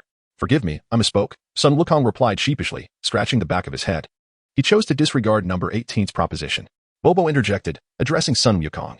"Wukong, I have something of great importance to discuss with you. The God of Heaven has now merged with Piccolo, and the Dragon Balls on Earth have reverted to stone." "What? This complicates matters. What shall we do about those who were slain by the androids?" Son Wukong exclaimed in astonishment. Bobo continued, "Before Piccolo fused with the God of Heaven, he had already devised a plan to journey to New Namek to find a Namekian capable of creating Dragon Balls to serve as our new God of Heaven on Earth. Indeed, that resolves the Dragon Ball issue splendidly. I shall begin my search." Son Wukong adopted a serious demeanor, his left index and middle fingers pressed against his forehead. The art of instantaneous movement requires a keen perception of the target's aura to reach the desired location. Under the gaze of the onlookers, after a considerable time had passed, Son Wukong helplessly chuckled. "Alas, I can't seem to find it. The distance is far too great, and I have no sense of direction." The crowd, visibly exasperated, burst into laughter. "Fear not, for I shall pay a visit to Lord Kai. He will surely know the direction to the New Namek." Son Wukong vanished in an instant, arriving at the realm of the North Kai. Under the North Kai's guidance, he followed the indicated direction and finally sensed the aura of the New Namek. Employing the same technique, he swiftly transported himself to the New Namek. Elder Muley looked at Son Wukong with surprise, although they had never met. Elder Muley and the other Namekians were well aware of Son Wukong's illustrious reputation for defeating Frisia and rescuing all Namekians. After Son Wukong introduced himself, he was soon met with the warm hospitality of the Namekians. Son Wukong was taken aback by the warm reception from the Namekians. He had expected them to be more reserved, like Piccolo. After a brief conversation, he explained to Elder Muley his origins and expressed the need for a Namekian skilled in the creation of Dragon Balls to serve as the deity of Earth. Chapter 68, The Transformation of Son Gohan Dandi. Elder Muley called out, drawing everyone's attention to two young Namekians of similar age to Son Gohan, Dandi and Karu. It has been a long time. Son Wukong waved excitedly. He had met Dandi and Karu during his time on Namek. Karu eagerly approached, exclaiming, "It's been so long, Mr. Wukong." Dandi appeared somewhat shy, as Elder Muley had mentioned him. Elder Muley smiled and said, "Mr. Wukong, I won't elaborate further. Dandi is a good friend of your son Gohan and Mr. Krillin. Since arriving here, he has missed Earth and his friends dearly. His talent is remarkable. He will undoubtedly be a competent deity. How impressive. To be able to create Dragon Balls at such a young age, I look forward to working with you, Dandi." Son Wukong remarked. "I should be the one saying that, Mr. Wukong," Dandi replied, as they shook hands. After bidding farewell to Elder Muley, Nail, and the other Namekians, they used instant transmission to arrive on King Kai's planet. After introducing Dandi to King Kai, they swiftly returned to the temple on Earth. "Dandi," exclaimed Krillin. His eyes wide in disbelief. "Is he the new deity?" Bobo inquired with a faint smile. "Indeed, his name is Dandi. Do not let his small stature deceive you. His abilities are exceptional," Son Wukong introduced. Dandi, spotting familiar faces, exclaimed, "It's been so long, Krillin. Where's Gohan? Is he not here?" Bobo explained. "A formidable enemy has appeared on Earth, and Gohan, along with Piccolo, has gone to train in a distant location. You will see them soon." With curiosity sparkling in her blue eyes, Android 18 asked, "Son Wukong, is this the little Piccolo you brought from Namek? Can he really create those extraordinary Dragon Balls?" "His name is Dandi," Son Wukong replied, scratching the back of his head in mild exasperation. Dandi nodded earnestly and addressed the group. "It will take approximately 100 days to create the Dragon Balls." 100 days? Is it truly that lengthy? Son Wukong exclaimed in surprise. Dandi nodded. Then suddenly remembered something, his face lighting up with excitement. "However, if it is the model of the dragon from the previous deity of Earth, it can be completed immediately." "Is that so?" Bobo interjected, having previously assisted the deity in constructing the dragon model. "Indeed," Krillin affirmed. "So, if everything goes smoothly, can it grant 3 wishes like the Dragon Balls from Namek?" Yamcha added eagerly, "Can one wish bring many people back to life? For instance, those resurrected by the androids?" Dandi replied, "That would require some initial adjustments, but it would limit the wishes to 2. Tianjinan inquired, "Is that all that is needed?" With a smile, Son Wukong remarked. "Very well, Dandi, let us proceed thus." Bobo presented the meticulously crafted dragon model, placing it upon the ground. Just as Dandi was about to invoke his magic to recreate the dragon, a sound of footsteps echoed from the entrance of the hyperbolic time chamber, capturing everyone's attention. "Oh, Gohan and Piccolo are emerging so soon? Has it only been a little over a day?" Son Wukong wore a look of perplexity. Tianjinan crossed his arms over his chest, gazing at the door of the time chamber, and stated, "Gohan is surely going to emerge even stronger." Android 17 approached Android 18, whispering, "18. Gohan has always wanted to confront you. Should we not take our leave? After his training, he will undoubtedly become much more formidable. And Son Wukong may not be able to restrain him."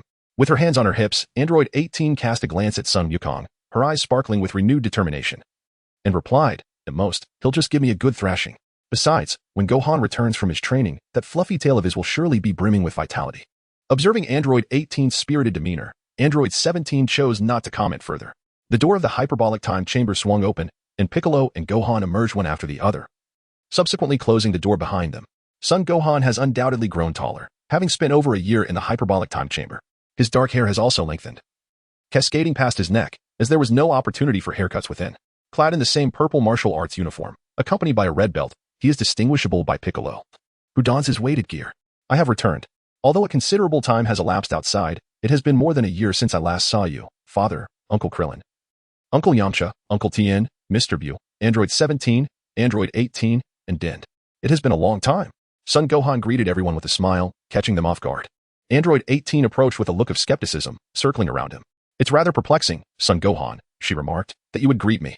I recall you once had the intention to strike me." Son Gohan, feeling a bit bashful, scratched his head awkwardly and said, "I apologize, number 18. Please don't take it seriously. I'm really sorry, I was merely speaking off the cuff. I sincerely didn't mean it, and I truly apologize." There was a palpable change in him, and everyone could distinctly sense that Son Gohan had matured and become more composed than before. He exuded an air of tranquility and naturalness. However, it was quite complex to witness a child of merely 10 years old maturing due to the pressures of their environment. Number 18 glanced at the fluffy tail behind Son Gohan, no longer teasing or provoking him as she had in the past. Her eyes sparkled with a newfound brightness as she gently tapped her fist against his chest. "I might have gone a bit too far, Gohan. I apologize." She chuckled softly. Son Gohan revealed a faint smile, his gaze fixed upon a model of the dragon, encased within a glass dome on the ground. In astonishment, he inquired, "Dandi, are you planning to resurrect the dragon?" "Indeed, Gohan, it has been quite some time. Congratulations on your return from seclusion. How has your training progressed? Have you grown stronger?" Dandi and Son Gohan embraced each other, joyfully exchanging their greetings. Son Gohan responded, "Of course I will grow stronger, but I must not reveal myself just yet. That Cell on Earth is still lurking, watching with keen interest. I fear that if I unleash my energy, he may retreat once more. Yamcha, astonished, inquired. Stronger than a Super Saiyan? Excellent. In that case, we need not worry about Cell. If he dares to show himself, he is surely doomed. At this moment, Son Wukong curiously scrutinized Piccolo, resting his chin on his thumb, pondering for a considerable time before finally speaking. Divine Piccolo. Piccolo's expression was utterly remarkable, nearly causing him to twist his back at Son Wukong's address. Just call me Piccolo. I was originally one with the celestial beings. Android 18 glanced back at Son Wukong, hands on her hips, and remarked, how dare you say that, Son Wukong? Ha ha ha. Son Wukong bashfully scratched the back of his head and chuckled. I sincerely apologize. Now, I shall pay a visit to Vegeta. Training together in the hyperbolic time chamber will allow us to complement and assist each other more effectively. Gohan. I leave everything outside to you. Rest assured, Father, Gohan replied with a calm nod. Compared to his demeanor before entering the hyperbolic time chamber, Gohan exhibited a remarkable transformation. Chapter 69. Return to the Research Institute. Majestic mountains and flowing waters stretched infinitely into the horizon as the howling winds tousled Vegeta's jet-black hair. Dressed in his blue battle attire, he recalled that moment with palpable resentment. Standing motionless at the edge of the cliff, he faintly sensed the future of the Super Saiyan. After suffering a crushing defeat, the pride he regained upon transforming into a Super Saiyan, along with the dignity of a Saiyan prince, was once again shattered by Android 18. Had it not been for Gohan's timely rescue, he would likely have met his demise. In an instant, Son Wukong materialized behind him. Vegeta cast a fleeting glance and remarked, Do not hinder me, Kakarot. If you have come to mock me, feel free to laugh. Do not say such things, Vegeta. I know of an exceptional training location where, while a day passes in the outside world, an entire year unfolds within the temple of the gods, Son Wukong replied, gazing at Vegeta. Vegeta turned around, his demeanor now more composed than the earlier Saiyan ferocity, and inquired, Is that true? Come with me, I intend to train alongside you.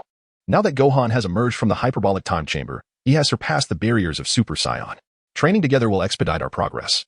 Son Wukong extended an invitation with an outstretched hand. Vegeta regarded Son Wukong, who appeared remarkably calm, his attitude markedly transformed from before, and said, surpassing the Super Saiyan threshold. His potential has always been astonishing. Very well, Kakarot, I shall join you in this chamber for training, but allow me to enter first. You must understand. You have always been my ultimate goal. Son Wukong responded, this adversary cannot be vanquished by a single individual. Besides the ever-elusive Shero, there is also the 21st model mentioned by Barati, as well as the mysteriously vanished 16th model. Surely, you are aware of this. You will undoubtedly come to regret your underestimation, Kakarot. At that moment, Vegeta grasped Son Wukong's shoulder, and they instantaneously teleported to the temple.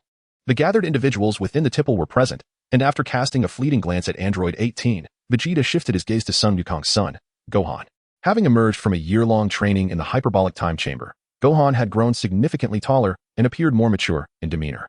Vegeta remarked intentionally, Ah, Gohan. It seems you have indeed grown considerably stronger. Truly, you embody the prowess of a half-Saiyan. I wonder, facing that enigmatic 21st model, do you possess the confidence to defeat it now? Son Gohan chuckled softly and remarked, I have no idea. Only by witnessing it firsthand can one truly comprehend her power. When the time comes, I shall do my utmost. Vegeta cast a slightly bewildered glance at Son Gohan. In the past, Gohan would have vehemently argued that he was merely a human from Earth, his emotions flaring as he proclaimed his determination to thwart the likes of Android 21. Life forms inevitably evolve in response to their surroundings, and Gohan was no exception. This was what one might call maturity. Vegeta entered the hyperbolic time chamber first, before stepping inside. Goku turned to Gohan with a smile, saying, The outside world is in your hands now, Gohan. Yes, I'll take care of it, Dad. Gohan replied, nodding with a smile. As the door to the time chamber closed, Gohan turned to his companions and announced, Let us gather the Dragon Balls ahead of time. Uncle Yamcha, Uncle Tien, Uncle Krillin, I entrust this task to you. Leave it to us, Gohan. Yamcha responded, signaling a victory sign. Krillin looked at Gohan, puzzled, and asked, Gohan, do you have other matters to attend to? I need to revisit Dr. Gero's lab with Uncle Piccolo, as well as androids 17 and 18. There may still be some clues there. Oh, and Uncle Krillin, if you encounter Cell and the others, raise your energy to the maximum. I will arrive in an instant. Gohan said, placing his fingers on his forehead with a calm smile. In an instant, Gohan, have you also mastered Goku's instant transmission? Tien asked in astonishment. Son Gohan nodded and smiled, stating, Before my father returned, I had been diligently learning this technique from him. However, there are many aspects that remain unclear to me, and I have yet to achieve complete tranquility of mind, which is why I have not mastered it. He then addressed Android 17 and Android 18, saying, I entrust this to you. At around 10 years old, Son Gohan exhibited a greater sense of composure and maturity. With a swift motion, Tien Shinhan, Krillin, and Yamcha set forth, heading to Bulma's residence in West City to retrieve the Dragon radar. Din waved his hand and called out, "Be cautious on your journey." Krillin and everyone. Android 17 remarked, "The research facility has long been destroyed by Android 18. It now lies in ruins. Even if there were any remnants, they're likely gone." Son Gohan chuckled, "Evildoers often possess secret chambers or basements. Let us investigate the scene before making any decisions. If it proves futile, we can always return." Android 17 and Android 18 exchanged glances before following Son Gohan and Piccolo as they departed the temple, soaring towards the north. Soon, under the guidance of Android 17 and 18, they arrived at their destination, Dr. Gero's laboratory, which now lay in ruins, its remnants buried beneath debris and rubble. The instigator of this devastation, Android 18, frowned in displeasure, her hands perched on her hips. She had not anticipated that her actions would indirectly aid that scoundrel, Dr. Gero. Had she known the laboratory still held significance, she would have refrained from such destruction. Piccolo and Son Gohan extended their palms towards the wreckage, their energies surging as they combined their strength. A fierce gust of wind erupted, sweeping up the dust and debris, dispersing it with a concentrated effort. As the dust settled, only large clumps of earth and stones remained, which could not be cleared with excessive force. Care was necessary to avoid obliterating any crucial clues. "Gohan, let us move these obstacles aside." "All right, Uncle Piccolo." Together, Piccolo and Son Gohan began to shift the sizable earth and stones. Standing nearby, Android 17 raised her hand, exclaiming with a resigned expression, "This doesn't look good from here. I might as well help." Android 18, surveying her freshly donned attire, displayed an expression of reluctance. "I just changed my clothes. I would prefer not to soil them." As Sun Wukong turned around, his youthful visage broke into a gentle smile as he spoke. "It's quite all right. You've been of tremendous assistance. Had it been just Piccolo and me, we would likely still be searching for quite some time. Thank you." Number 18 and Number 17. Number 18 raised an eyebrow, hands placed firmly on her hips, her striking blue eyes fixed on Sun Wukong.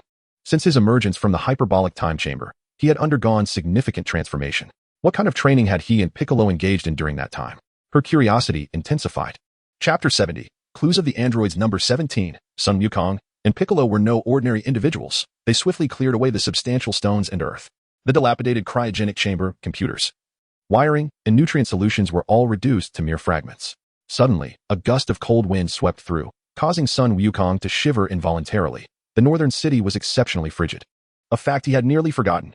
Observing a deformed iron ladder and door, Piccolo came to a realization and remarked, "It seems this is the underground laboratory, utterly destroyed by Number 18. Wukong, you were indeed correct. Cell's research facility lies just beneath this very place." Son Gohan lifted a green glass, stained with liquid, and with a look of despondency remarked, "Even the underground chamber where we nurtured Cell has been utterly demolished by Android 18. Are we truly destined to return empty-handed?" Piccolo suggested, "Let us search a bit longer. There are still many areas we have yet to explore." Android 18 joined in the search, though she was apprehensive about dirtying her clothes, hence refrained from moving any stones. It wasn't until she noticed a ruler trapped beneath some debris that her attention was piqued. Upon approaching, Android 18 half-squatted, her hands adorned with black gloves, and began to clear the soil. She uncovered a ruler, a pen, and a compass, and continued to dig until she discovered several sheets of paper pressed beneath the rubble and earth. Her eyes brightened with excitement as she continued to excavate, unperturbed by the dust accumulating on her attire. After clearing away the obstacles, she revealed a total of 6 sheets, inscribed with various notes. "Look at this. Come quickly." Hearing Android 18's call, Son Gohan, Piccolo, and Android 17, who were also searching for items, hurried over to her side. "What is it, Android 18? Have you found something?" Son Gohan, unable to reach the ground, utilized his levitation technique to float up, joining Piccolo and Android 17 in examining the blueprints in Android 18's hands. Son Gohan's pupils contracted in shock. It was the blueprint for the androids. "Indeed," Android 18 remarked, "it features me, along with Android 17, 19, 20, Cell, and the blueprint for Android 16. Son Gohan's voice rose in astonishment as he exclaimed, "Android 16. Android 18 handed the blueprint of Android 16 to Son Gohan for his examination. The blueprint depicted a humanoid figure, devoid of color. Yet its likeness was identical to that of Android 16 as recalled by the time traveler. The existence of Android 16 was undeniable. Yet, the question lingered, why was he not present? Even the blueprint for Cell was included. Sun Wukong, in a state of perplexity, pondered upon the personalities of Androids 17 and 18, which could undoubtedly be traced back to the memories of the time traveler from the future timeline of Trunks. Yet, this raises an intriguing question. Why does Android 16 exist? And moreover, why is he missing, seemingly separated from 17 and 18? As Piccolo held the blueprints of Cell in his hands, a sudden flash of inspiration struck him upon glimpsing the designs of Android 20. A multitude of complex thoughts cascaded through his mind, and in an instant, clarity dawned upon him, leading him to a profound realization. Indeed, it appears that I am beginning to comprehend something. Son Gohan, along with Android 17 and Android 18. Cast curious glances at Piccolo. Uncle Piccolo, what are you pondering? Son Gohan inquired, lifting his head. We seem to have fallen into a misconception, Gohan. Do you recall Androids 19 and 20? Piccolo asked with a smile. Son Gohan gently nodded and replied, of course I remember. Moreover, Android 20 was created when Drive Zero modified himself with the help of Android 19 in pursuit of immortality. Piccolo continued, thus, this is the crux of the matter. That enigmatic Android 21 is likely a transformation of an ordinary human, much like Dr. Zero himself. What? Son Gohan exclaimed in astonishment. Androids 17 and 18 exchanged incredulous glances, realizing that aside from Dr. Zero, there were others delving into the research of androids. You were truly astute, Piccolo. Please, continue. I am eager to hear your insights, remarked Android 17. After handing the design schematics to Son Gohan, Piccolo addressed the group. We need not elaborate on Dr. Zero's intentions. Allow me to speak about the Red Ribbon Army. At one point, the Red Ribbon Army dominated the world, and during that era, the study of androids commenced. Exemplified by Android 8. Indeed, Son Gohan, 17, and 18 nodded in agreement, listening intently. Piccolo elaborated. It stands to reason that there were multiple scientists within the Red Ribbon Army, not solely Dr. Zero. The unknown Android 21 must have some connection to him and was likely an exceptionally talented scientist, possibly even Dr. Zero's assistant. In any case, this mysterious Android 21 must possess profound knowledge of Dr. Zero's research, and though their relationship was close, they likely had differing opinions. Differing opinions, Uncle Piccolo? Why do you say that? Son Gohan inquired, perplexed. Piccolo smiled. Gohan, this is what we have overlooked. Do you recall what Bra mentioned? Android 21 was originally a kind and gentle individual, yet upon absorbing the cells of a being known as Majin Buu, a second, malevolent persona emerged, Majin 21. Android 16 must have seized the opportunity to steal 21 while they were still human, unbeknownst to Dr. Zero, and subsequently transformed himself into an android, aiming to combat the creations of Dr. Zero. The clarity of Piccolo's words sparked a revelation in Son Gohan, reminding him of Bra's earlier comments. He had indeed forgotten that a kind and gentle soul would naturally resent Dr. Zero's actions, leading to conflict. This was entirely plausible. The motives and conflicts aligned with Piccolo's theory, which he believed had a probability of over 80%. Son Gohan gazed at Piccolo with admiration, realizing the brilliance of his uncle. It was no wonder that Majin Buu had sought to absorb him due to his intellect. As long as everything Bra foretold about the future is accurate, Android 21 would not have emerged before Majin Buu, and even if it had, it would not be our adversary. For now, we must focus solely on defeating Cell. I understand, Uncle Piccolo. Son Gohan responded enthusiastically. This investigation at the research facility yielded significant insights. Thanks to the schematics from Android 16 and Bra's insights from the future, Piccolo was able to untangle the previously chaotic situation. Once Son Gohan stored the android designs safely, the group conducted a brief search for any additional items, finding nothing more. They then proceeded to obliterate the area with a Kamehameha wave, before Son Gohan teleported them back to the sanctuary. Chapter 71. The emergence of Cell upon sensing Dandy's energy. Son Wukong instantly teleported back to the temple with Piccolo, Android 17, and Android 18. Welcome back, Gohan. What did you discover? Dandy inquired with an expression of delight. Son Wukong smiled and nodded, shaking the design blueprint in his hand, feeling a sense of accomplishment. Thanks to Uncle Piccolo, otherwise, I would still be lost and unable to grasp the situation. Really? That's impressive, Wukong. How are things progressing? Tell me everything. Dandy, a peer and friend of Son Wukong, had more say in their conversations.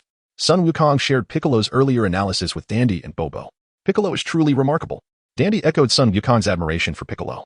Sensing their fervent gaze, Piccolo cleared his throat softly and said, Wukong, take the design blueprint to Bulma and see if she can devise something to counter Cell. And Bulma? Alright, I'll head there right away. Son Wukong appeared somewhat bashful, recalling how he had lost his temper with Bulma in the hyperbolic time chamber. Overwhelmed by thoughts of Cell and Android 21, leading to an emotional outburst. After bidding farewell to Dandy, Son Wukong took the design blueprint and soared out of the temple, heading towards the location of West City. He soon arrived at Bulma's residence, landing gracefully in the courtyard. Mrs. Brief, with a warm smile, exclaimed, Ah, it's Gohan. It's been so long since we last saw each other, and you've grown so much. You look so much sturdier now. I apologize for intruding, but is Bulma home? I need to speak with her, Gohan said, shyly scratching the back of his head, feeling somewhat overwhelmed by Bulma's mother. Bulma seems to be in the laboratory. Let me take you there, Gohan, Mrs. Brief said as she took Gohan's hand and led him towards the lab. Along the way, Gohan walked with a mix of shyness and reluctance, taking small steps as he was guided by Mrs. Brief. By the way, Gohan, I heard you're fighting the androids alongside everyone else. That's impressive. At such a young age, you battle those terrifying foes like an adult, Mrs. Brief commented, her eyes crinkling in a smile. I still have much to learn from my father, Uncle Piccolo, and everyone else. I have a long way to go, Gohan replied. managing a faint smile, wishing he could pull his hand away, but feeling it would be impolite to do so since Mrs. Brief held on tightly. Mrs. Brief continued, "Thanks to you all, we are protected, allowing me to go shopping. I discovered some particularly lovely clothes at a newly opened department store. If something were to happen to me, I would never get the chance to wear them. Let us go on a shopping date, Gohan." I have things to attend to. The crisis with the androids isn't resolved yet, and besides, I'm just 9 years old. Gohan thought about his year spent in the hyperbolic time chamber, feeling quite helpless. Mrs. Brief, still smiling with her eyes narrowed, remarked, 9 years old? You're still so young. I've never been on a date with such a young boy before. Finally, they reached the laboratory. And Gohan felt a wave of relief wash over him. As Mrs. Brief departed, she cheerfully waved at him, saying, "Gohan, I'll prepare a cup of coffee for you." Watching her retreating figure, Gohan wiped the cold sweat from his forehead, thinking to himself, "Indeed, I am not adept at dealing with Bulma's mother." Knock, knock, knock. Sun Wukong politely knocked on the door, and soon, the laboratory door swung open. Bulma, clad in a white lab coat, bore a faint blush on her cheeks, her eyes radiating a gentle, crystalline clarity. "Gohan, what brings you here?" "The Dragon Radar has long been taken by Krillin and the others." Bulma's expression shifted slightly, her gaze wandering with a hint of guilt. "Aunt Bulma, I must apologize. I was unjustly angry with you about what transpired before, and I uttered many thoughtless words." Gohan stood earnestly before Bulma, his head bowed slightly, a tinge of embarrassment evident in his demeanor. "No, Gohan, I too am at fault, and you are absolutely right. I have indeed been rather headstrong, recklessly approaching matters I knew to be perilous, thus causing you trouble. I am the one who should be apologizing." Bulma replied with a warm smile directed at Gohan. Son Gohan was about to express his humble apologies when he was interrupted by Bulma. "Gohan, let bygones be bygones. The words of Bra regarding the future must weigh heavily upon you. When adversaries arise, we shall confront them. If Majin 21 appears, we will strive to hone our skills to confront her. By the way, Bulma, I indeed have other matters to discuss. Please take a look at these design blueprints." Son Gohan handed the design blueprints to Bulma. After receiving them, Bulma examined them closely, exclaiming in astonishment, "These are the schematics for the androids, including number 16. Have you seen him?" When Gohan replied in the negative, she continued, "Oh dear, and the same goes for Cell." "Aunt Bulma, Uncle Piccolo wants to know if you have developed anything to counter Cell." Bulma shook her head helplessly, stating, "Scientists are not omnipotent. I apologize, Gohan. According to the designs, Cell is a biochemical weapon with multiple fusion genes, fundamentally different from numbers 17 and 18. If you need me to create a device to put 17 and 18 to sleep or to trigger an explosion, I could manage that. However, for Cell, I truly find it impossible." Gohan's expression darkened with disappointment as he sighed. "Indeed, how frustrating. We'll have to wait until he reveals himself." Suddenly, Gohan sensed a formidable presence in the south, chaotic and multifaceted. It was a mix of energies, including those of Krillin, Tien, Yamcha, his father Goku, Piccolo, Vegeta, Frieza, and Cooler. This disarray could mean only one thing. Cell had finally made his appearance. "What is wrong, Gohan?" Bulma inquired, puzzled by his demeanor. "Cell has finally revealed himself." Gohan responded, "Aunt Bulma, I must leave immediately. Farewell." With a finger pressed to his brow, he sensed Cell's energy and vanished from Bulma's side in an instant. In the tranquil city of Nandu, Son Gohan found himself amidst a desolate landscape, where the streets lay strewn with garments, evoking a chilling sensation. Before him stood the perfect form of Cell, reminiscent of a memory, his tail retracted within his wings, with a visage strikingly human-like. He possessed hands and legs that bore a mechanical semblance, while his green skin was speckled with dense, mottled black spots, and his head was crowned with protrusions resembling horns. "According to the records, your name is Son Gohan, is it not? And where is your father, Son Goku? Why is he not come?" Cell inquired, a confident smile gracing his face, revealing his self-assuredness and exposing himself to Gohan. Chapter 72. The power of Cell. A gentle breeze swept through, causing a surge of energy within Son Gohan. His hair, eyebrows, and tail transformed to a brilliant gold. His aura was calm and restrained, signifying his mastery over the Super Saiyan transformation. "Do you, like those androids, aim to eliminate my father?" Gohan's gaze sharpened, yet his demeanor remained composed, devoid of any turmoil. "Ha ha ha. Dr. Gero is my creator, and all the androids fashioned by his hand share a singular purpose, to eradicate Son Goku. It seems to be Dr. Gero's obsession. Any other objective pales in comparison to this one," Cell replied, a hint of self-mockery in his tone. "Now, can you enlighten me on the whereabouts of Son Goku? Why can I no longer sense his energy? It piques my curiosity. It appears you harbor many secrets that Dr. Gero failed to uncover. With your curiosity, descend into the abyss." As Son Wukong unleashed a Kamehameha from his palm, he swiftly propelled himself forward. Cell, caught off guard by Son Wukong's sudden action, attempted to swat away the energy blast with one hand while launching a punch towards the advancing Son Wukong with the other. A low hum resonated in the air. Son Gohan's figure flickered like a mirage, vanishing before Cell's eyes. It was the vanishing fist. Cell's gaze remained unwavering. His memory banks contained similar records, revealing a confident and nonchalant smile. Whoosh. In an instant, Sun Wukong appeared behind Cell, launching a powerful kick towards him. However, the sensation of contact eluded him, as Cell transformed into an illusion before Sun Wukong's astonished gaze, employing the afterimage technique to deceive him in turn. As Sun Wukong landed, he lifted his gaze to behold Cell hovering in the air. His palm unleashed a powerful energy wave, hurtling towards him. Bang! Sun Wukong, with unwavering determination, propelled his energy wave with great force, sending it soaring towards a distant skyscraper, which was obliterated upon impact. Subsequently, he gracefully leaped backward to regain his footing. Suddenly, Cell launched a surprise attack, descending from the sky with astonishing speed, his fist poised for a fierce strike. At that very moment, Sun Wukong braced himself with both hands on the ground, lifted his legs high, and delivered a powerful kick to Cell's face, sending him soaring through the air. Like a fish leaping back to its feet, he rapidly advanced. As Cell touched down, suspended momentarily in midair, he leaped into the heights upon noticing Sun Wukong rushing towards him, the latter's figure passing beneath him. After coming to a halt, Sun Wukong forcefully slammed his foot against the ground, causing the earth to fracture beneath him. Leveraging this momentum, he dove forward, hurtling towards Cell, where the two engaged in a fierce exchange of blows midair. The speed of their movements was astonishing, with the air reverberating with the sounds of shattering and impact. Observing from the heavenly temple, Piccolo and Din were utterly mesmerized.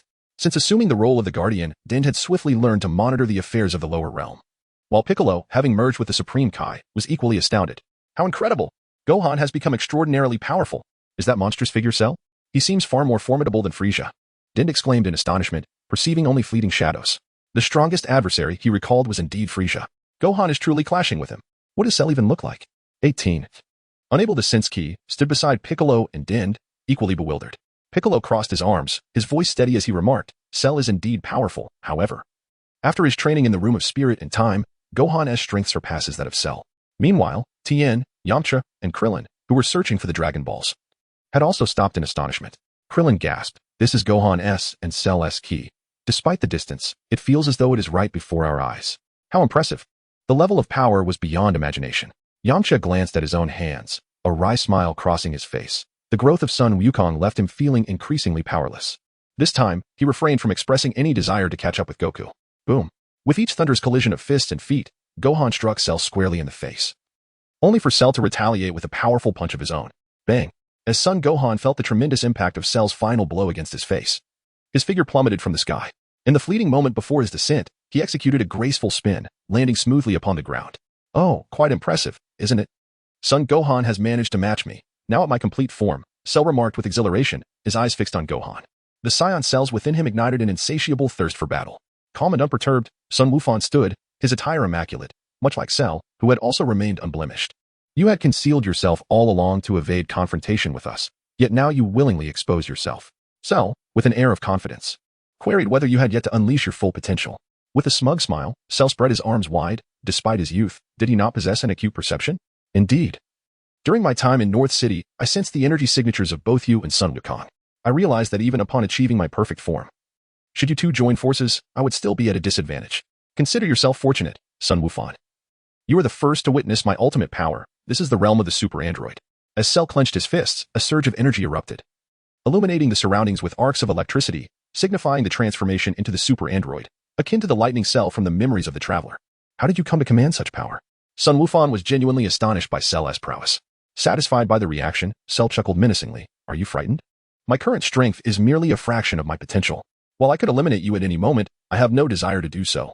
What do you intend to do? Sun Wukong retorted, his gaze icy, dismissing any notion of fear, as if to imply that his time spent in the hyperbolic time chamber was not in vain.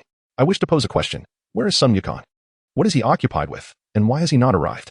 Cell inquired, surrounded by a tempest of energy arcs. My father is training with Uncle Vegeta. When he emerges, he will undoubtedly be stronger. Cell, if you have something to say, just say it. Sun Wukong raised his voice, pressing for an answer. Cell replied, training is it? A last-minute effort? Very well, I shall grant you 10 days. I hope that upon Sun Wukong's return, he will pique my interest. I intend to host a martial arts tournament, reminiscent of the World Martial Arts Tournament. However, your only adversary will be me, and it will be a one-on-one battle. If I emerge victorious, the next challenger will step forward, with no limit on the number of participants.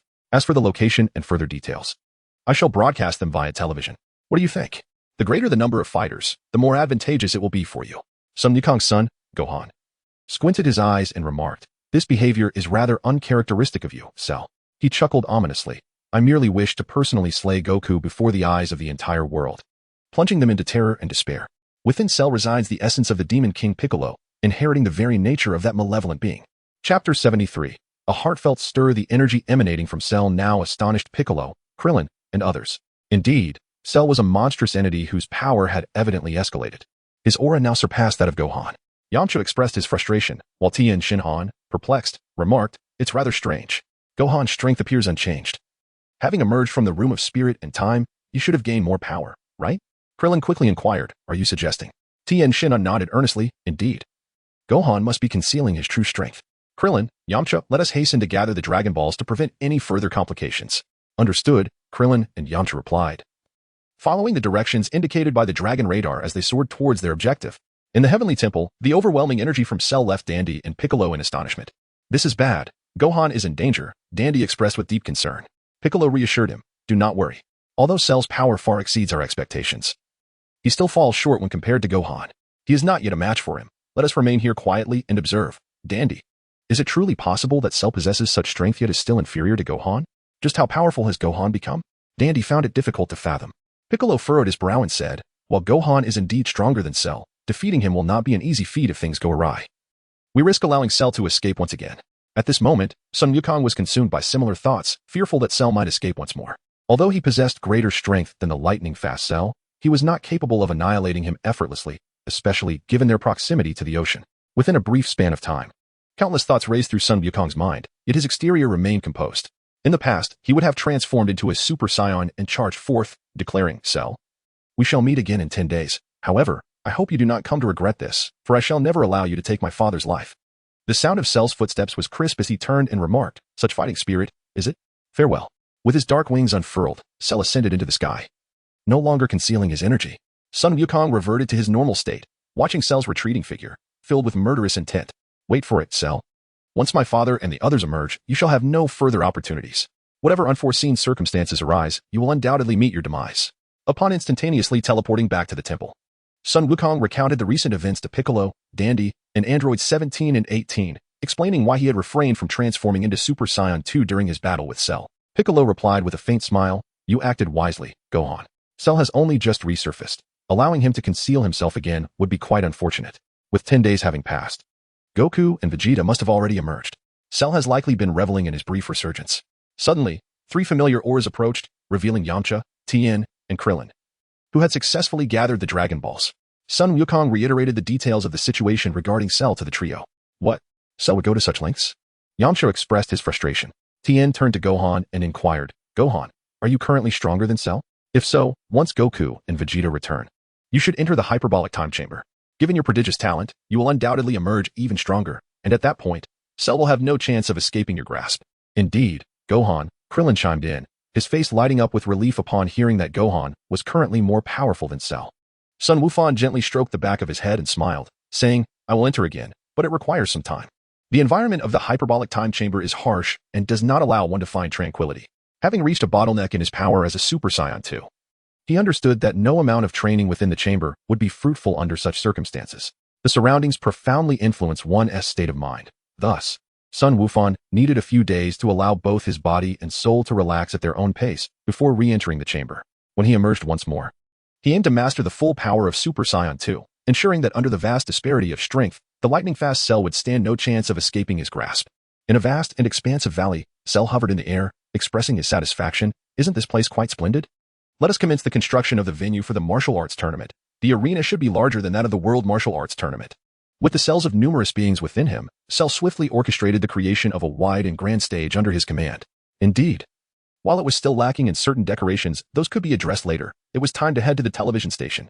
Cell felt a great sense of accomplishment with the arena he had fashioned as he soared towards the city. After bidding farewell to everyone, Sun Wukong departed from the temple. Soaring toward the Baozi Mountain, he intended to relax both his body and mind over the next few days. Suddenly, he sensed something amiss and turned around, discovering that Android 18 was following him. "Why are you trailing behind me?" he inquired. "What do you think?" she replied, her hands raised in exasperation. "My clothes got dirty back at the research facility, and there is nothing suitable for me to wear at the temple." Son Gohan recalled the schematics of the androids that Android 18 had discovered during their time at the research facility. Without that revelation, they would have been unable to ascertain the existence of Android 16. "I'm sorry, but at home, my mother has clothes." Gohan glanced at Android 18, Noting that her figure was not dissimilar to that of his mother, Chi-Chi, his gaze fell upon her prominent curves and her exquisite, aloof visage, which inadvertently captivated his attention. It was peculiar. He had not felt anything of the sort prior, but after a year of training in the hyperbolic time chamber, he suddenly found Android 18 strikingly beautiful, radiating an icy allure. He began to understand why Krillin, Master Roshi, and others were drawn to the fairer sex. Android 18 seemed to have unearthed a new discovery. Her striking blue eyes curiously observing Gohan as he flew ahead. With a teasing tone, she remarked, "You're 10 now. This is indeed an age when children become curious about the opposite sex. Gohan, do you find me attractive?" "What?" As Son Wukong regained his senses, he nearly plummeted from the sky. He hastily turned his head, his heart racing, and his youthful face flushed a deep crimson as he bashfully uttered, "I'm sorry. I truly apologize. I was exceedingly rude." Number 18. Number 18 accelerated to Son Wukong's side, while he dared not meet her gaze. The blush on his face spreading to his neck, even his ears turning red. "Ah, you're blushing, Wukong. Let me see." Number 18, "Please, no. I was wrong. I'm sorry." Wukong, turn around quickly. "Let me have a look." Number 18, "Please, no." In Chapter 74, Cell on Television. The burgeoning feelings of Son Wukong delighted Number 18, particularly as she observed him with his head bowed, too shy to look at her. This made him appear especially endearing. Additionally, Son Wukong bore a striking resemblance to Chi-Chi, his delicate features exuding both charm and resolve, embodying a captivating blend of masculinity and femininity, ensuring his attractiveness was undeniable. Sun Wufan felt as bashful as a young lady, his heart laden with guilt. What had he done? How could he have acted so discourteously? According to the memories of the time traveler, the android number 18 before him was the very same as that from the timeline of Trunks, devoid of humanity. How could he possibly find such a being attractive? The memories he possessed revealed that she had lost an arm and met a cruel demise. Number 18. Sun Wukong took a moment to calm his mind and steady his heart, turning his head with the intention of expressing his sincere apologies. However, as he faced 18, their gazes locked, and they could both feel the warmth of each other's breath. A delightful fragrance wafted through the air, causing Sun Wukong's previously composed expression to flush a deep crimson. "Your face is truly red. It seems like you could bite it and draw blood," he thought to himself. "What is it that you wish to say?" 18, with her delicate pink lips, gently bit down on her gloved hand, removing it with grace. She reached out, her slender fingers poised to touch Sun Wukong's cheek. Just as their skin was about to meet, he instinctively darted back, creating a distance that left 18 with a hint of disappointment. She donned her gloves once more, thinking to herself, "Indeed, there is still a reluctance. It appears I must proceed slowly." Son Gohan bowed and earnestly said, "I apologize, Number 18. I cannot fathom why, but there seems to be an inexplicable charm about you." Number 18 crossed her arms in a protective manner. Indeed, Gohan's reaction was not unusual. Just as one might glance at a beautiful woman or a handsome man while strolling down the street, it was a natural response. However, this was Gohan's first encounter with such a situation, especially with someone as sinister as her, an artificial being. "Well, it appears I must pay a visit to your home and have a serious discussion with your mother," Number 18 remarked, turning away with a sly smile gracing her exquisite face. Before she could feign departure, Gohan, unable to contain himself, swiftly grasped her wrist. "Please, Number 18, I implore you, do not mention this to my mother. If she finds out, she will be incredibly furious. When my mother is angry, it is truly terrifying. Even my father dares not provoke her ire." Gohan's expression was one of desperate pleading. Number 18 wore a triumphant smile, neither turning back nor freeing herself from Gohan's grasp. "Gohan, you wouldn't want your mother to discover that you are a little lecher, would you?" "I am not a lecher." Number 18, "What do you want from me?" Gohan inquired, releasing her arm. With a cheerful demeanor, Number 18 replied, "I haven't quite decided yet. For now, let's just keep this under wraps and revisit the matter after we deal with Cell." Suddenly, Sun Wukong recalled something and promptly remarked, "That is acceptable. Yet I must insist on refraining from any actions that are morally reprehensible or contrary to my wishes. Furthermore, please maintain your distance from my father." Android 18 turned away, resting her chin on her hand, tilting her head as she gazed at Sun Wukong. Her seemingly indifferent smile was imbued with a captivating allure, and her large blue eyes sparkled with life and brilliance. "I shall never contravene your wishes, Wukong. You may rest assured. As for your father, Son Goku, even if I were inclined to be his lover, a man of his character would never reciprocate such sentiments." In her heart, Android 18 mused, as for a husband, nurturing him from a young age is undoubtedly the finest approach. "Wukong, I assure you, I will never betray your desires when you come of age. You shall wholly become the embodiment of my aspirations." Son Wukong felt utterly bewildered, expressing his helplessness, willingly playing the role of a lover to my father. "It seems that one can act freely without regard for humanity. Uncle Krillin, this is not my affair. That 18 is devoid of compassion. The person you married is entirely different." Upon returning home, he found Chi-Chi and the Ox King seated in the living room, engrossed in a television program. As Sun Wukong opened the door, Chi-Chi and the Ox King turned to look at him. "Wukong, you're back." You've emerged from the hyperbolic time chamber. Haven't you? Surely, you've grown more powerful. Chi-Chi inquired excitedly. I'm back, Mom, Grandpa. The Ox King, with his amiable grin, welcomed him, saying, welcome back, Wukong. You've grown taller. At that moment, 18 entered, causing Chi-Chi and the Ox King's eyes to widen in astonishment. The Ox King, pointing at 18, exclaimed in disbelief. Wukong, who is this beautiful young lady? Could she possibly be your girlfriend? Chi-Chi shared a similar sentiment. She would not oppose Son Gohan having a girlfriend, being someone who had experienced love herself. However, the stark contrast in appearance and the significant age difference between Son Gohan and 18 raised her concerns.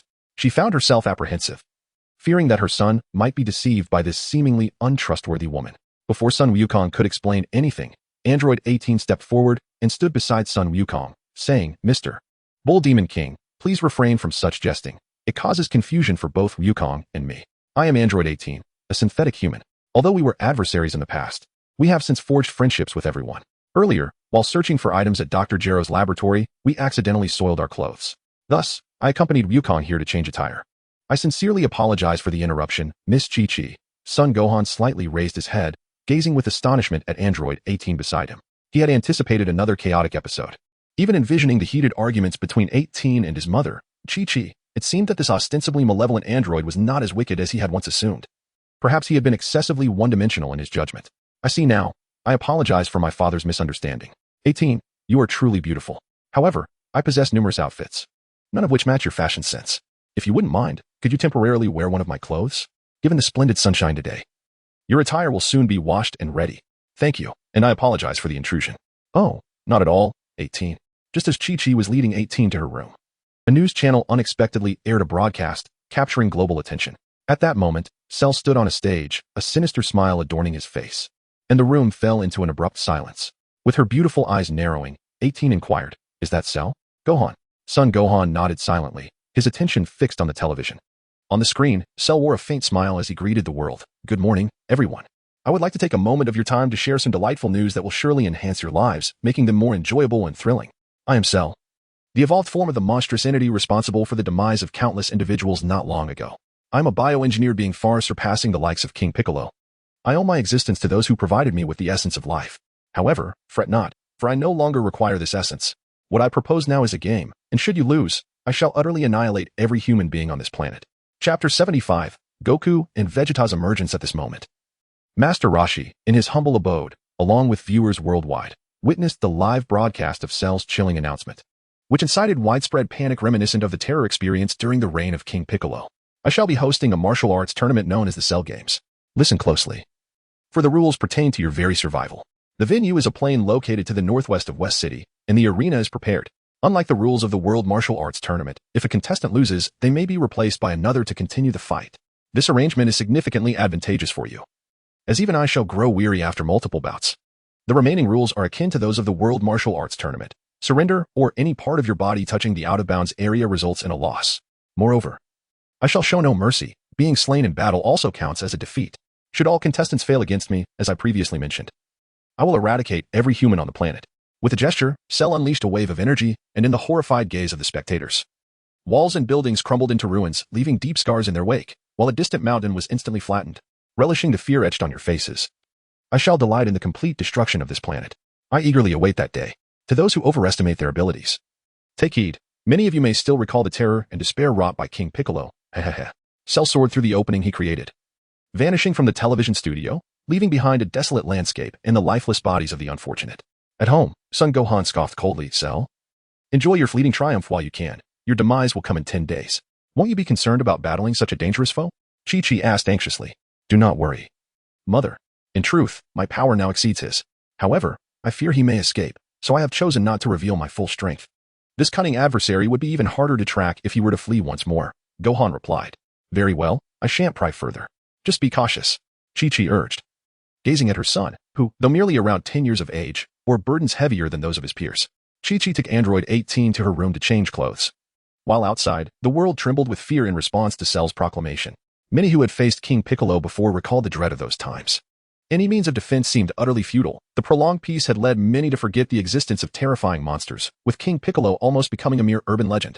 People fled to remote areas, attempting to evade Cell, igniting a frenzy of futile efforts. Yet, like the king of beasts, Others recalled the boy who had once vanquished King Piccolo, the savior who descended like a divine warrior. Goku's name emerged once more into the public consciousness. Remembered by those aware of the past. Unbeknownst to Gohan and his companions, 18 had donned one of Chi-Chi's outfits, typically reserved for guests. 18's original attire had been washed. My apologies, 18. This is the only outfit available for now, Chi-Chi said apologetically. 18 gently shook her head, observing her hands. It fits well, thank you. Aside from feeling a bit tight around the chest and hips, it's quite comfortable. Chi-Chi sighed. I'm sorry, it seems your figure is a bit more refined than mine. Nonetheless, it won't be long before your clothes dry. At this moment, Son Wufan had changed into a casual outfit, having exchanged his martial arts uniform. He leisurely sat on the sofa, engrossed in a book. Curious, Android 18 approached him with a smile and remarked, studying and reading, Wufan. I never expected you to pursue your studies. How intriguing. My lifelong aspiration has been to become a great scholar, he replied without lifting his head. However, after experiencing the turmoil brought by the Saiyans, I have come to realize that crises are ever present, and I cannot remain sheltered under my father's protection. Android 18 was somewhat taken aback. She had assumed that Wufan, much like his father's son Wukong and others such as Yamcha, was solely focused on physical prowess and martial training. But reading alone cannot alleviate both body and mind. Wufan, with such a serious approach to your studies, be cautious, or you may end up with nearsightedness as you grow older. She jested. As if struck by lightning, Son Wukong dropped the book from his hands onto the ground. Only then did he realize the gravity of the situation. Many thoughts had been cast aside. He stiffly lifted his head to gaze at Android 18. What is the matter? She inquired, her beautiful eyes wide with astonishment. She had merely offered a kind reminder. Had she uttered something amiss? With a face full of anxiety, Son Wukong inquired, Number 18, if one suffers from nearsightedness, is that not a disadvantage? His mind was awash with countless thoughts, yet he found himself at a loss for words. According to the memories of his past life, he indeed wore glasses in the future, having succumbed to nearsightedness. Number 18 pondered for a moment before replying for some. Nearsightedness arises from various unavoidable circumstances. However, maintaining overall health is paramount. One should avoid staring at a single object for prolonged periods without blinking. Son Wukong's son, Gohan, obediently closed the book and nodded thoughtfully, much like a chick pecking at grain. Indeed, maintaining good health is paramount. It serves as a safeguard against nearsightedness, which he is determined to avoid.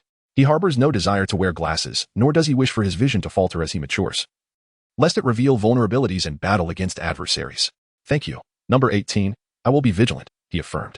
Oh, but why are you so excited? Number 18 inquired. Her expression a tapestry of curiosity, her mind struggling to comprehend the situation. Meanwhile, in the Celestial Palace, the door to the hyperbolic time chamber swung open, heralding the return of Son Wukong and Vegeta after nearly 2 days.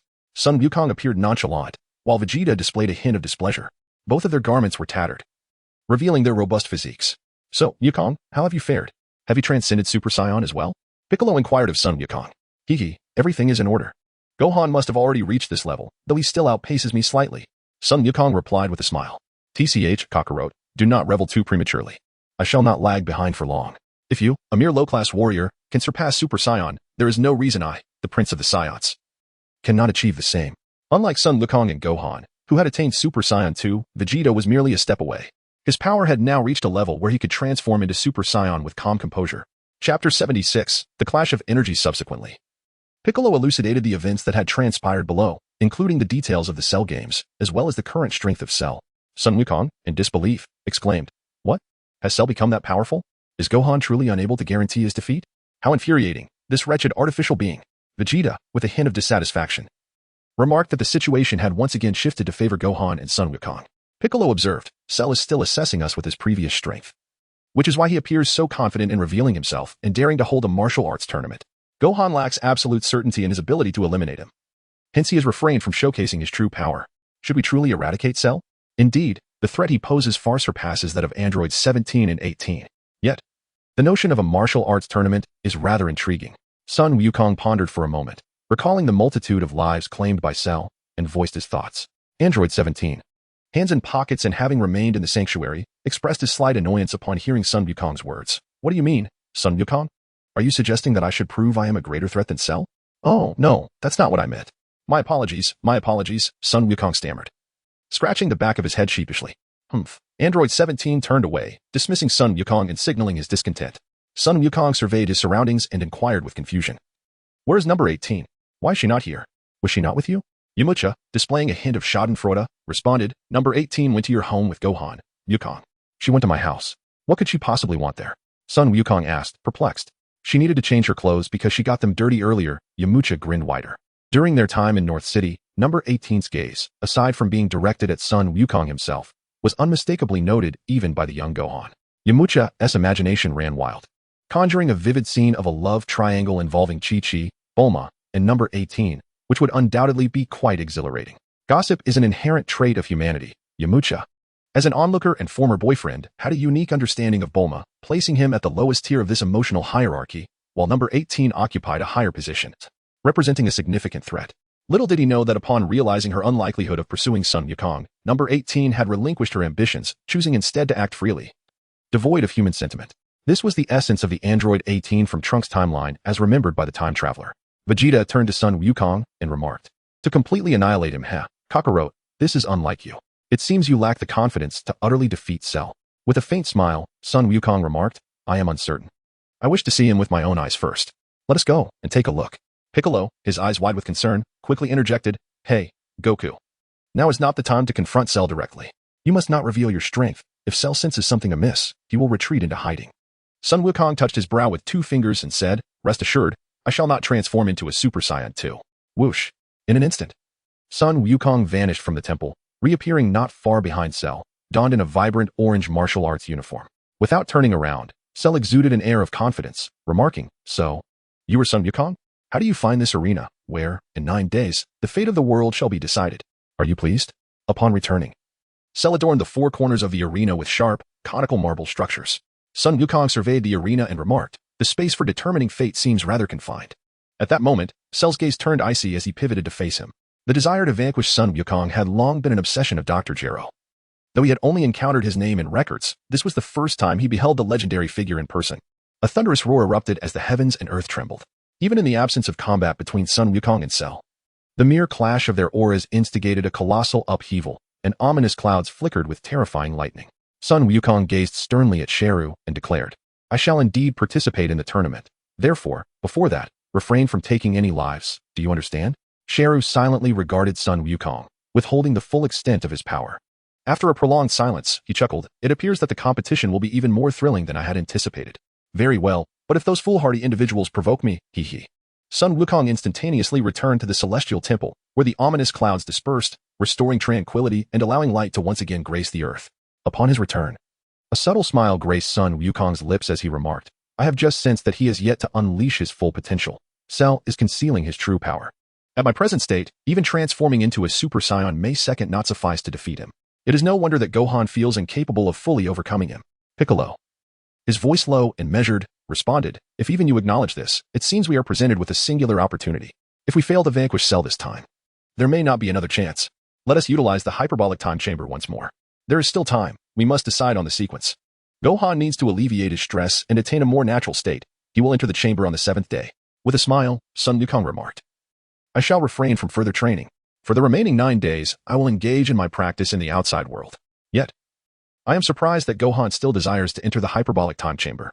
During these 9 days, I too shall pursue my training externally." Vegeta has sensed his own limitations. The environment within the chamber, where one merely exists without action, imposes a considerable burden on the body. Such an approach will not enable one to surpass the Super Saiyan threshold. After reaching a plateau, remaining in the chamber for further training only results in needless suffering, which hardly qualifies as true cultivation. This is precisely why Gohan intends to spend some time outside before re-entering the chamber for training.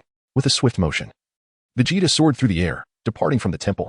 Tianjin and Yamcha entered the hyperbolic time chamber together to commence their training, followed closely by Krillin. As Son Wukong was bidding farewell to the crowd, preparing to depart with a flash of instant movement, number 17 called out to him, "Wait, Son Wukong. Are you heading home?" Son Wukong inquired, "Indeed, the 17th, is there something amiss?" The 17th replied, "The 18th is currently at your residence. Your ability to teleport is quite convenient. Please take me along." "I see, splendid," said the 17th. "Do place your hand upon my shoulder." Son Wukong, accompanied by number 17, returned to Bowsy Mountain. Upon pushing open the door, he found Chi-Chi in the hall, engaged in a lively conversation with number 18, sharing an intimate rapport that suggested a long-lost camaraderie. "Alas, number 18, why are you wearing Chi-Chi's clothes?" Son Wukong exclaimed in astonishment, pointing at the suit adorning number 18.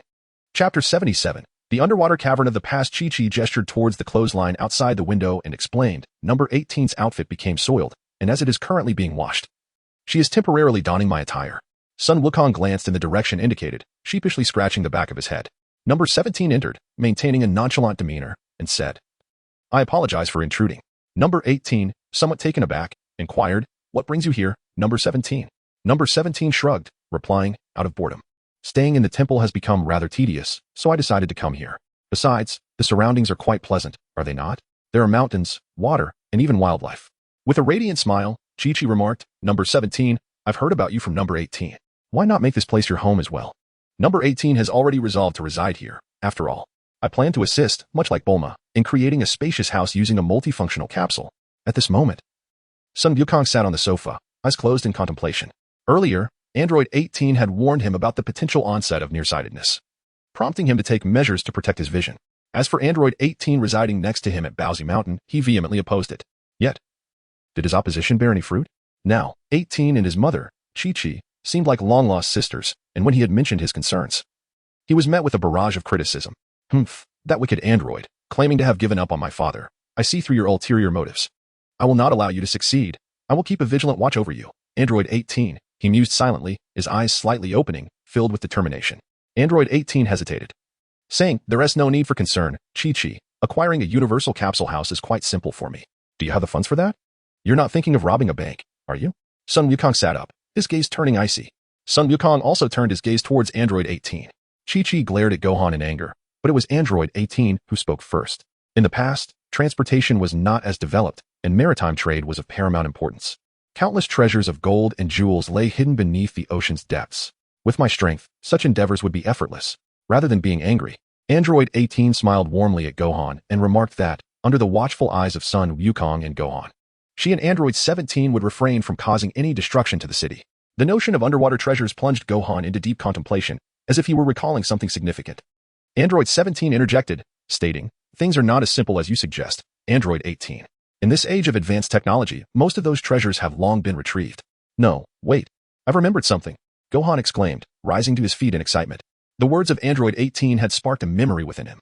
With her hands on her hips and her head tilted in curiosity, Android 18 asked, "What have you remembered?" Son Gohan disregarded Android 18, his gaze fixated on his father. Son Goku, his eyes shimmering with excitement. "Father, do you remember the tales you once shared with me? When you, along with Aunt Bulma and Uncle Krillin, embarked on a quest for the Dragon Balls and stumbled upon an underwater cavern brimming with treasures of gold and silver? Alas, have I ever mentioned this to you?" "Indeed. It was a remarkable discovery. I believe it was the 3-star Dragon Ball we found, but the cave has since collapsed." After a moment of deep contemplation, Son Goku replied, "Kiki, you are astonished, aren't you? Truly, Goku, why have you never divulged this to me?" Son Wukong, feeling a bit bashful, scratched the back of his head and chuckled. I forgot. However, there indeed lies a vast amount of gold and silver treasures. Yes, father, with our current strength, it would be effortless for us to return there and uncover the treasures. This way, mother would endure less hardship, and our family would no longer have to worry about financial matters in the future. Son Wukong opened his arms, brimming with anticipation, and said, Indeed. We have found a place for the house on the 18th. We shall construct a new home, and no longer reside in the versatile capsule dwelling." Suddenly, Son Wukong froze, a wave of regret washing over him. He pondered why he felt this way. After all, the capsule house could easily be relocated by the 18th. Building a foundation and erecting a house meant truly settling down here. The 18th, with eyes sparkling, exclaimed, "This is splendid. To integrate into life, we cannot do without money. 17th, you should join us as well." "All right, I suppose it would be better than boredom," the 17th replied with a resigned shake of the head. Suddenly, Son Wukong came to a realization.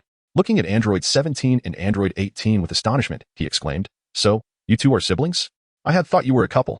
Android 18 felt as if she had been dealt a heavy blow and retorted with irritation. "We bear a striking resemblance. What led you to believe we were a couple?" "Rogrot," she added, "please do not address me in that manner. I am not a rogue." Son Wukong was taken aback by the label, not expecting to hear it from Android 18. With her arms crossed protectively over her chest, Android 18 coldly remarked, to assume that a young lady, who is still waiting for her suitor, has become romantically involved with her own brother. What else could that be but the behavior of a rogue? How could you possibly entertain such a notion, Rogrot? Son Wukong quickly waved his hands, insisting, "No, I had no idea you were siblings. It's not like that at all. I'm truly not some scoundrel." Chi-Chi sighed, rubbing her forehead. All right, number 18, please don't be angry. Wukong has always been this way. I will contact Bulma immediately, and we can arrange for her to help transport the treasures by giving her a share. The treasure hidden within the underwater cave was left behind by pirates from a time when the Red Ribbon Army was also in pursuit of the Dragon Balls. After a morning's labor, Son Wukong, Son Gohan, number 17, and number 18 managed to retrieve all the treasures from the depths. They amassed over 80 chests filled with gold, silver, and jewels, a staggering sight indeed. Bulma was somewhat taken aback. Having learned of the situation from Chi-Chi, she had prepared numerous large boxes, nearly exhausting her supply. When Chi-Chi offered Bulma her share, Bulma gracefully declined, stating that she was not in need of money. Instead, she preferred that Son Wukong, Chi-Chi, and Son Gohan lead comfortable lives, and thus she proactively connected them with potential buyers.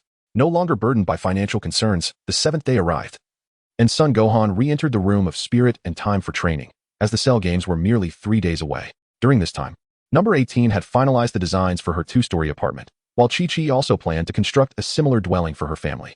Meanwhile, the king had mobilized the defense forces to launch an armed attack on Cell, yet hundreds of thousands of troops were swiftly annihilated by him, plunging the people of Earth into a deeper state of panic, feeling utterly powerless, reminiscent of the helplessness against the Demon King Piccolo in the past. Concurrently, the revived 24th World Martial Arts Tournament concluded without stirring any waves, leaving the blonde host somewhat disheartened. Although he continued to passionately announce that Satan was the champion of this tournament, what had initially been a lackluster affair was reignited by the threat of Cell, generating intense anticipation, particularly because of the former champion of the 23rd tournament, Son Wukong, who had once defeated the Demon King Piccolo and saved the world. The figure of Satan began to emerge prominently in public consciousness. The butterfly effect initiated by Son Gohan, which began as a mere whisper, was now growing ever louder, heralding a series of transformative events. Chapter 78. The approaching Cell Games. Son Gohan once again entered the room of spirit and time. Outside, the complete annihilation of the defense force plunged the world into a deeper chaos. At the side of the Capsule Corporation, number 18, engaged in conversation with Chi-Chi, scoffed derisively, saying, "What a so-called strongest defense force. Their level of power is not even a tenth of that of the former Red Ribbon Army. No wonder that old fool, Dr. Gero, has always aimed to eliminate Goku." Ha ha ha. Son Wukong remained silent as the vast army of hundreds of thousands was annihilated by Cell. The loss of life weighed heavily upon him. He could not afford the indifference displayed by Android 18. On the television, the king, resembling a fierce hound with his white mustache, addressed the world. "Citizens, I am your king.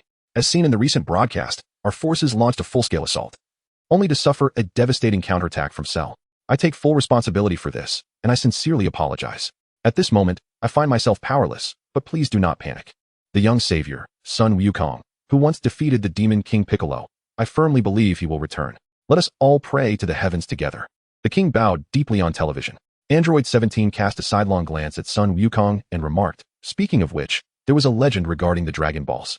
It was said that someone once wished to become king using them. Could that be referring to this mud?" "Humph." Bulma interjected with a disdainful snort. "What king? It was the Red Ribbon Army that caused this turmoil. Now, he simply brushes off the consequences and shifts all the blame onto my husband, Wukong." The television channel switched to a live broadcast featuring a dark-haired, bespectacled host in a suit who held a microphone and spoke. "I bring good news, everyone. Our brilliant fighter, Mr. Satan, has decided to participate in the Cell Games. He has just recently claimed victory at the 24th World Martial Arts Tournament. Let us warmly welcome our hero, Mr. Satan. Has the World Martial Arts Tournament already concluded? But if this fellow named Satan has won, he must possess considerable strength." Son Wukong pondered aloud as he watched the broadcast. "Don't you recall what the host said, Wukong?" Bulma replied. "After defeating Piccolo, many skilled fighters have already retired. It's rather audacious of him to invite our family of 3 for a meal without a hint of surprise." Suddenly, the sound of a vehicle echoed from above, prompting Bulma to rise swiftly. "It's Bulma. 18, she has arrived with the buyers. The buyers are here." Android 18 could no longer remain seated. As the knock on the door resonated, Bulma hurriedly opened it, revealing a refined gentleman in a suit accompanying her. "At last, we have the opportunity to meet, Mr. Son Wukong," the gentleman exclaimed, his excitement palpable before Bulma could even introduce him. Son Wukong inquired with a hint of confusion, "Do you know me?" The man nodded and introduced himself. "My name is Batiste, the founder and president of the Batiste Group. We have maintained a long-standing trade relationship with Miss Bulma's Capsule Corporation. Our jewelry business is merely one facet of my conglomerate." Kiki, astonished, exclaimed, "The Batiste Group, renowned worldwide." Bulma mentioned that it is one of the foremost conglomerates globally, consistently ranking among the top 3 in wealth alongside Capsule Corporation and Brief. Batiste chuckled, "Miss Kiki, despite possessing immense wealth, the essence of life itself is the most invaluable treasure. I have long wished to meet Mr. Wukong, yet opportunities have eluded me. Previously, at the World Martial Arts Tournament, I fortuitously encountered your descendant, Gohan, but alas, we had no time for meaningful exchange before he departed." Kiki remarked, "Gohan actually met you? He never mentioned it." At the time, he regarded you merely as an artist passing by, without paying much heed.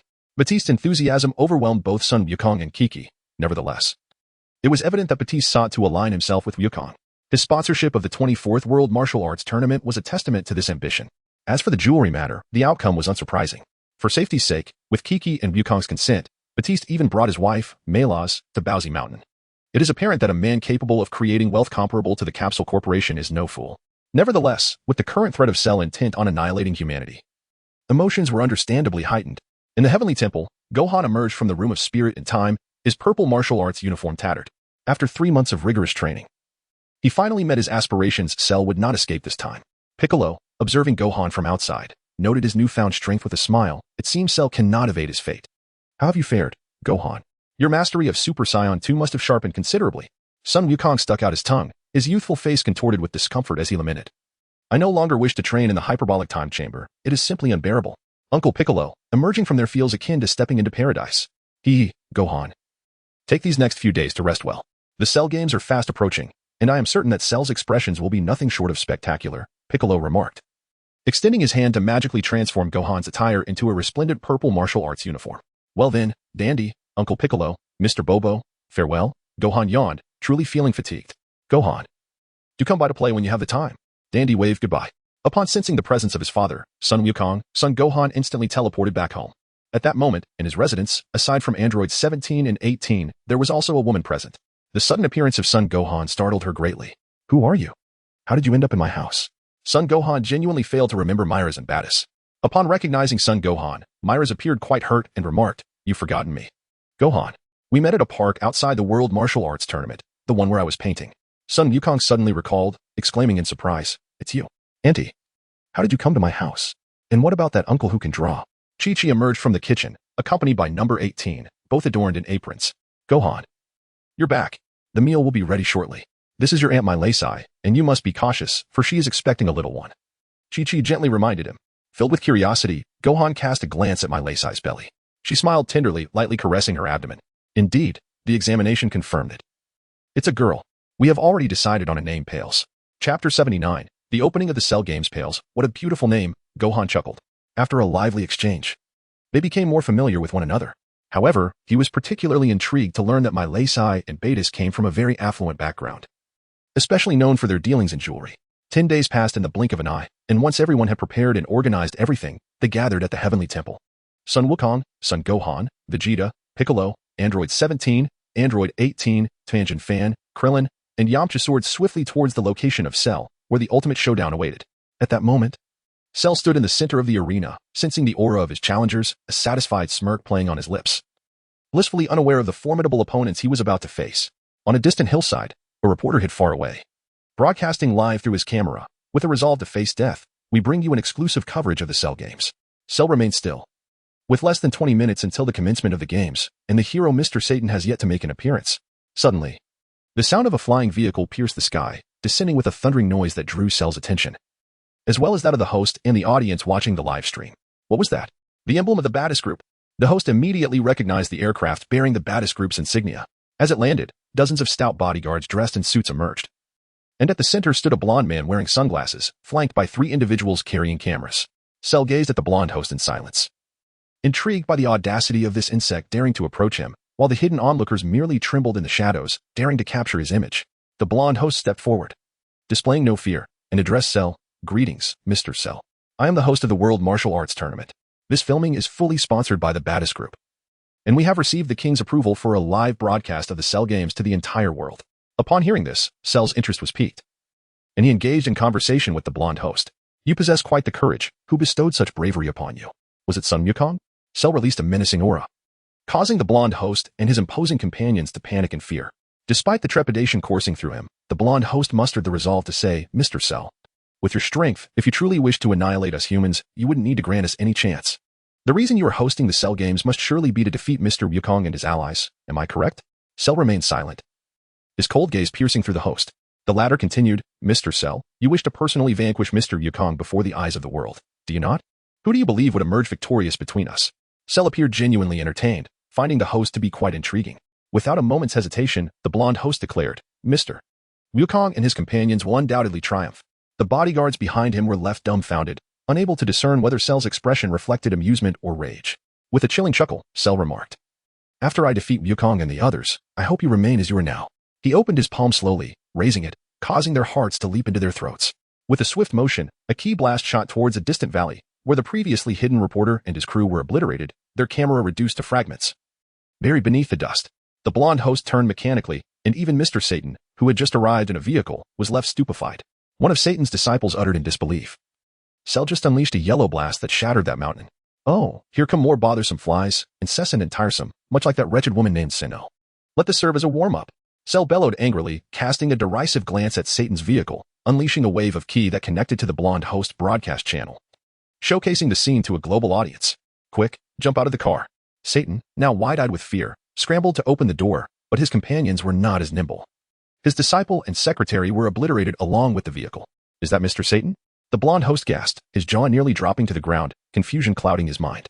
Did he truly not realize the terror that was Cell? With a sinister laugh, Cell pointed at Satan, exclaiming, "Before you arrive, let us witness a rain of blood."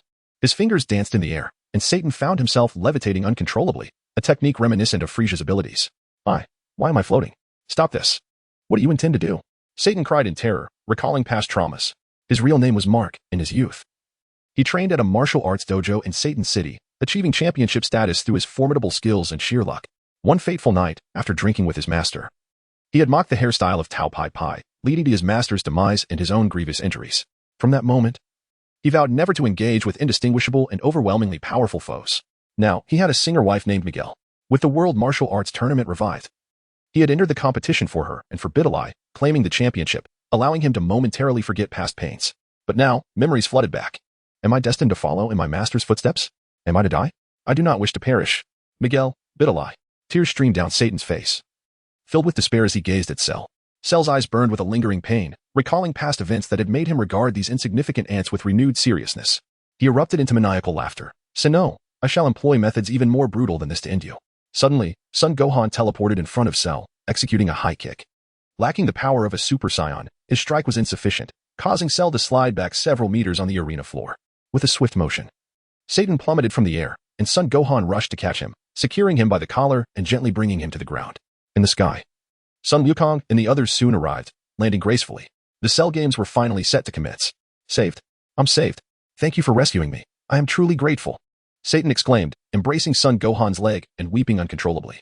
Sun Wukong's icy gaze softened, revealing a mix of disdain and helplessness as he attempted to shake off the persistent presence. All right. Be good now. Stop crying. You've smeared your snot all over my martial arts uniform. Please, let go of me." With a frosty demeanor, Android 18 approached Sun Wukong and warned, "If you do not release him, I shall be compelled to end your existence." In an instant, Satan regained his composure, hastily relinquishing his grip on Sun Wukong's leg, rising to his feet, his knees trembling. With tear-filled eyes and a runny nose, he exclaimed in a flustered manner, "I understand. I understand. Please, do not kill me." Son Gohan, with an expression of disdain and disgust, flicked his pant leg dismissively. Number 18, stop frightening him. Humph. Who was scaring him? For reasons unknown, she found him utterly disagreeable. Gohan, keep your distance from him. Number 18 observed Satan with great vigilance. An instinctive sense warned her to remain on guard against him. After Sun Wukong meticulously tidied up, he exhaled in relief. Meanwhile, the blonde host had already engaged in conversation with him and his companions. Krillin, astonished, remarked, "You truly are both audacious and dedicated." The blonde host adjusted his sunglasses and replied with a grin, "Indeed. I am a distinguished professional host, and regardless of the circumstances, I shall never neglect my duties." Sun Wukong, alongside the trembling Satan and the formidable Android 18, approached the arena. Upon witnessing Cell rubbing his eyes in a fit of rage, Sun Wukong immediately comprehended the reason behind Cell's aggression towards these ordinary individuals. "And Sinnoh, you truly are invincible," Sun Wukong exclaimed, his admiration evident. This woman was the sole one he revered so deeply. Neither his mother Chi-Chi, nor Android 18, nor Bulma had ever evoked such a sense of awe within him. With his arms crossed defiantly, Cell surveyed Sun Wukong and the others below the stage, crackling arcs of electricity surrounding him as he smugly proclaimed, "Who among you wishes to ascend to your demise first?" Sun Wukong gazed at the assembly and declared, "Father, everyone, allow me to take the lead. The tempest unleashed by Cell must come to an end.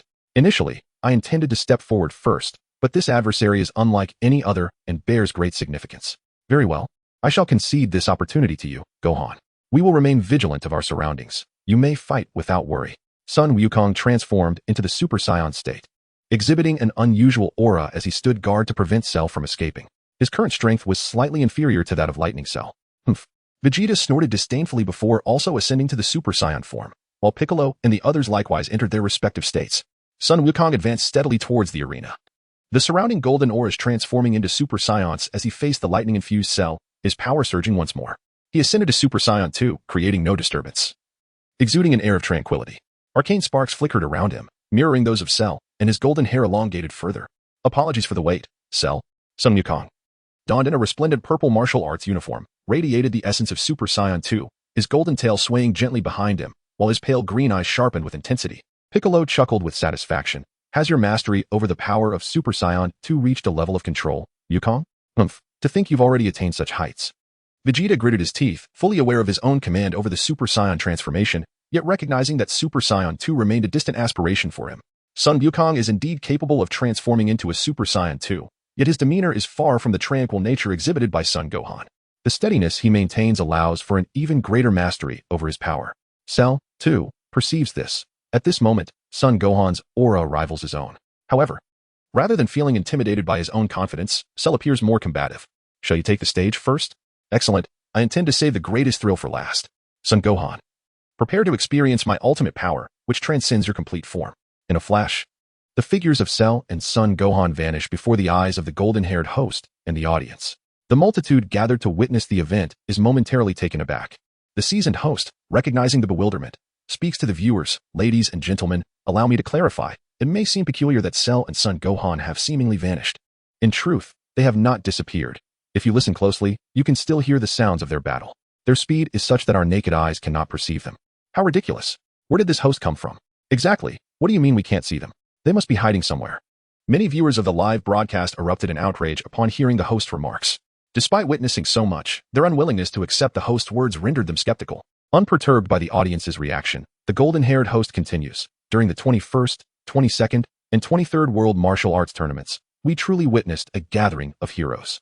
It was none other than Son Wukong's son, Son Gohan, who engaged in a life-or-death struggle against Cell. It was the same year that the Demon King Piccolo was vanquished by Mr. Son Wukong, who saved us all, rescuing this world. Now, following in his father's footsteps, Son Gohan fights valiantly against Cell to save us once more from impending doom.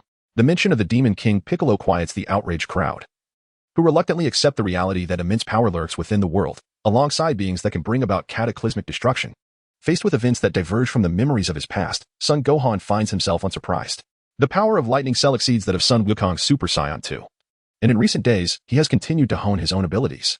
However, in comparison to Son Gohan, who can effortlessly control Super Saiyan 2, Cell's strength pales in comparison, as Son Gohan's power has surpassed Cell's by a significant margin. With every appearance in the eyes of the crowd, Son Gohan strikes land heavily upon Cell fists, knee kicks, flying kicks, and elbow strikes, while Cell fails to deliver even a single blow to Son Gohan in return. Son Gohan clenched his fists tightly and swung them down with great force, sending Cell crashing to the ground. The arena shattered instantly, fracturing outward from the point of Cell's descent. Satan's eyes nearly bulged out of their sockets, utterly dumbfounded. The young Son Gohan, who was of a similar age to his daughter, had actually managed to subdue that terrifying creature. Son Gohan unleashed a powerful energy wave from his palm, striking down towards Cell below. With a grunt, Cell expelled a mouthful of purple blood, his palms forming a flower-like shape. Kamehameha. The robust blue energy wave collided with Gohan's energy blast, producing a clash that dimmed the brilliance of the heavens. Both Cell and the spectators watching through the lens were left utterly astonished, while the golden-haired host stood transfixed, momentarily forgetting to commentate. The Kamehameha surged forward relentlessly, aiming to overwhelm Son Gohan suspended in midair. Chapter 81. The Fist of Four Bodies. A casually released energy wave could not possibly suppress the Kamehameha that Cell had charged with immense power. Swish. As Son Wukong deftly maneuvered through the air, executing a grand arc, he unleashed a powerful fist that struck Salu squarely in the abdomen, eliciting a look of astonishment from his opponent. The Kamehameha wave dissipated, and Salu coughed forth a mixture of saliva and blood, which splattered onto the edge of the arena. The Demon Flash Bomb. Son Gohan gathered a robust golden energy blast in his palm and hurled it forward, then paused momentarily before charging ahead. Cell's gaze sharpened. The potency of the Ki blast was on par with that of the devastating special beam cannon, far surpassing that of an ordinary energy attack. With great effort, he caught the incoming blast, gritting his teeth as the strain caused the veins on his body to bulge, and he forcefully flung the energy away. Simultaneously, as Son Gohan descended, he delivered a heavy kick to Cell's head, mercilessly deforming it beneath his foot. Had Cell been an ordinary life form, he would have been crushed under Gohan's might. In retaliation, Cell unleashed a wave of energy towards Son Gohan. As Son Wukong leaped backward, deftly evading Cell's assault. He landed gracefully on the ground. Vegeta, arms crossed protectively over his chest, observed the fierce clash between Son Wukong and Cell. Compared to their previous encounters, they now appeared as if transformed, and he chuckled softly, remarking on the significant improvement in combat prowess. Cell, having risen to his feet, wore a head that was nearly flattened, eliciting a shudder from the blonde host and the viewers of the live broadcast. It was truly astonishing. Despite his head being so severely crushed, Cell was still alive. This scene sent chills down the spine. The blonde host continued to narrate, his voice trembling with disbelief. In an instant, Cell's head restored itself, displaying a grotesque grin as he unleashed a maniacal laughter. Son Wukong, you see? This stage that determines the fate of the world is far too small. In that case, with a thunderous roar, Cell unleashed a wave of energy that obliterated the arena beneath him. Son Wukong soared into the air to evade the destruction. As dust swirled and a blinding light compelled Krillin and the others to instinctively shield their eyes, Gohan gently descended from the sky as the dust settled around him. And arcs of electricity flickered in the air. Thus commenced the second round of his battle with Cell. Indeed, this world has transformed into the arena of this game. Gohan. Son Gohan clenched his fists tightly, his silence profound as his aura surged. The formidable power of the lightning-imbued Cell had reached the level of Super Saiyan 2, and the disparity in strength was not insurmountable. Defeating him would prove to be no trivial endeavor. More crucially, it was imperative that Cell did not escape. With a cold smirk, Cell positioned his palms against his forehead to unleash the solar flare. Gohan, who had been vigilantly observing Cell, swiftly shut his eyes. Joined by Goku and the others, only the golden-haired announcer, donned in sunglasses, remained unaffected. In a flash, after releasing the solar flare, Cell teleported behind Gohan, gathering energy in his palm to form a ki blast. With a swift motion, Son Wukong pivoted to the right, then abruptly leaned back, ensnaring the arm of Cell that was poised to unleash his energy blast. Following this, he forcefully slammed the back of his head against Cell's face, eliciting a cry of pain from the villain. Seizing the moment, Son Wukong spun around and delivered a powerful elbow strike to Cell's abdomen, followed by an uppercut that connected with Cell's chin, launching him into the air. Thus commenced the world-quaking palm. Son Gohan concentrated his energy, his palms radiating a deep green luminescence interspersed with arcs of electricity, and unleashed it towards Cell. Just as the formidable attack was about to strike, Cell split into four, dispersing to encircle Gohan. This technique, reminiscent of Tien Shinhan's own, was astonishingly employed by Cell. The golden-haired commentator, well-versed in the martial arts world, remarked, "This is the four-way fist, a technique once utilized by Tien Shinhan during the 23rd World Martial Arts Tournament. It's surprising to see Cell wielding it as well." The camera shifted to Tien, whose dismal expression was now visible to the audience. During that same tournament, Din had overheard the commentator's words, causing him to turn stiffly. Recalling an earlier incident where the sponsor, Babidi, had disregarded him entirely, his face etched with disappointment. The commentator had previously noted the notably low skill level of this year's competitors. Din's gaze fell upon the scene before him, where Son Gohan was fiercely engaging all four of Cell's forms, their silhouettes barely discernible amid the chaos. The boy, Gohan, seemed to be of a similar age to Videl. If he were to become involved with her, it could lead to an extraordinary alliance. Moreover, having just rescued him with a bashful demeanor, Gohan appeared to be a kind-hearted youth. Din's mind wandered, envisioning the future with Gohan as a son-in-law, imagining the heights he could reach. It was an exhilarating thought. Suddenly, a chilling voice laced with malice cut through his reverie.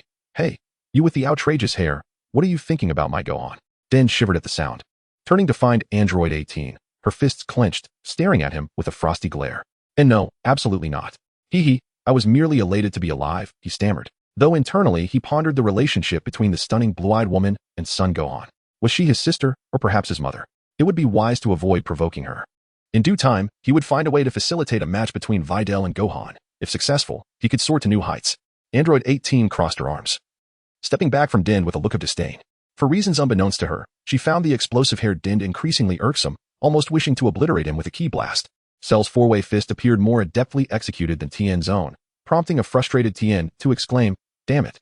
Although the four-way fist creates four entities, their power is equally divided. Yamcha interjected, "Yet Cell's strength and speed seem unaffected."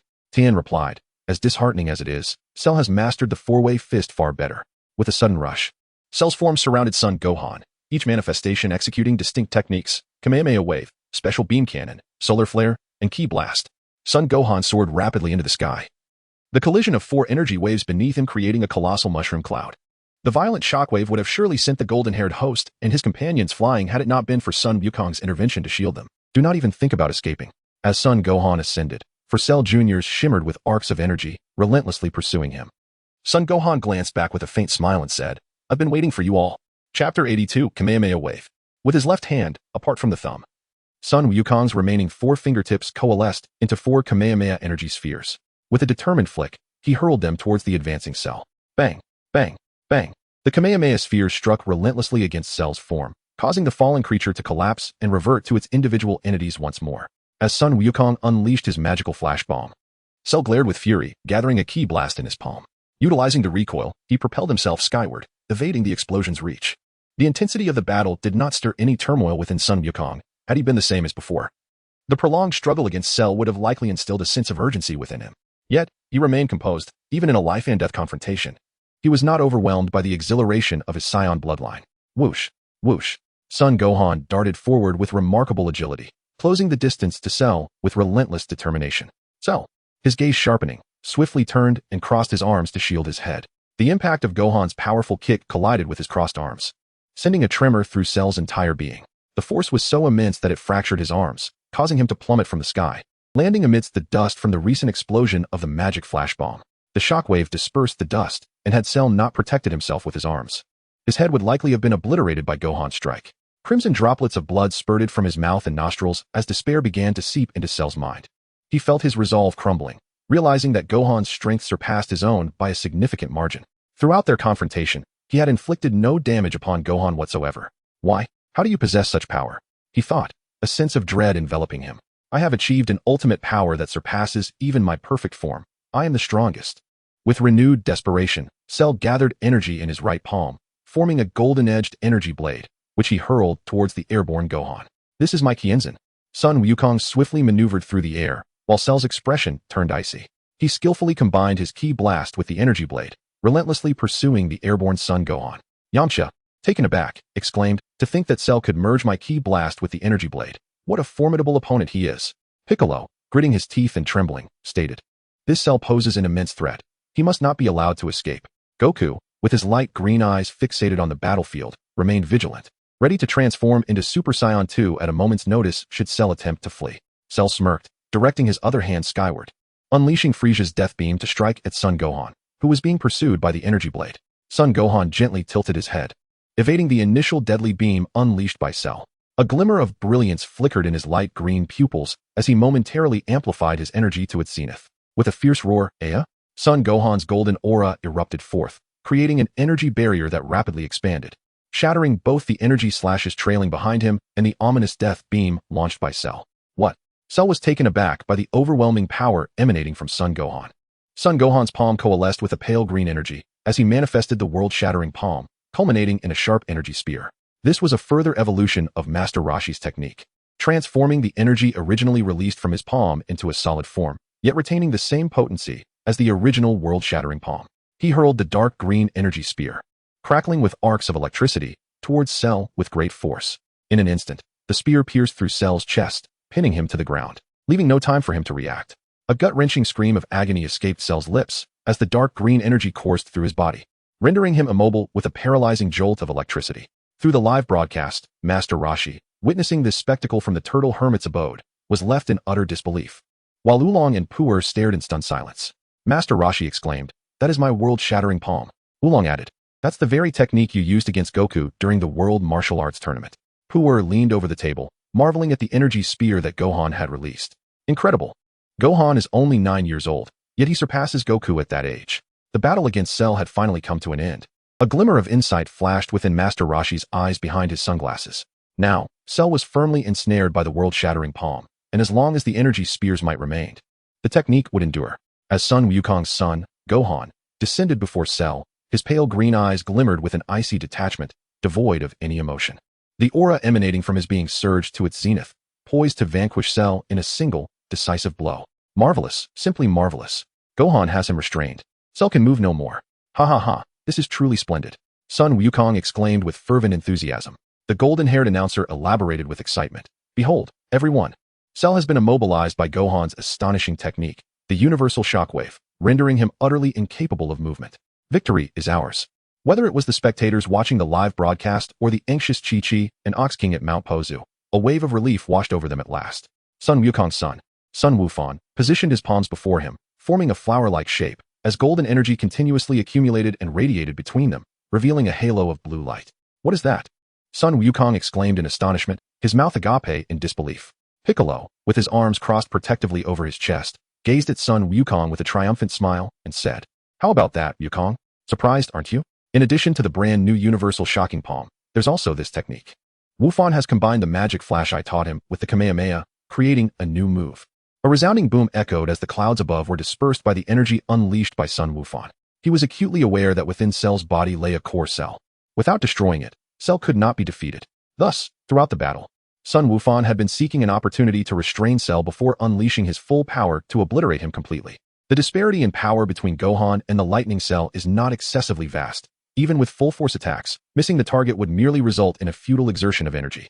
The Kamehameha surged forth with a resounding boom. The golden-blue energy wave obscured the light, crashing against Cell's form, and amidst Cell's furious and defiant roars. Not even a single cell remained, annihilated and vaporized.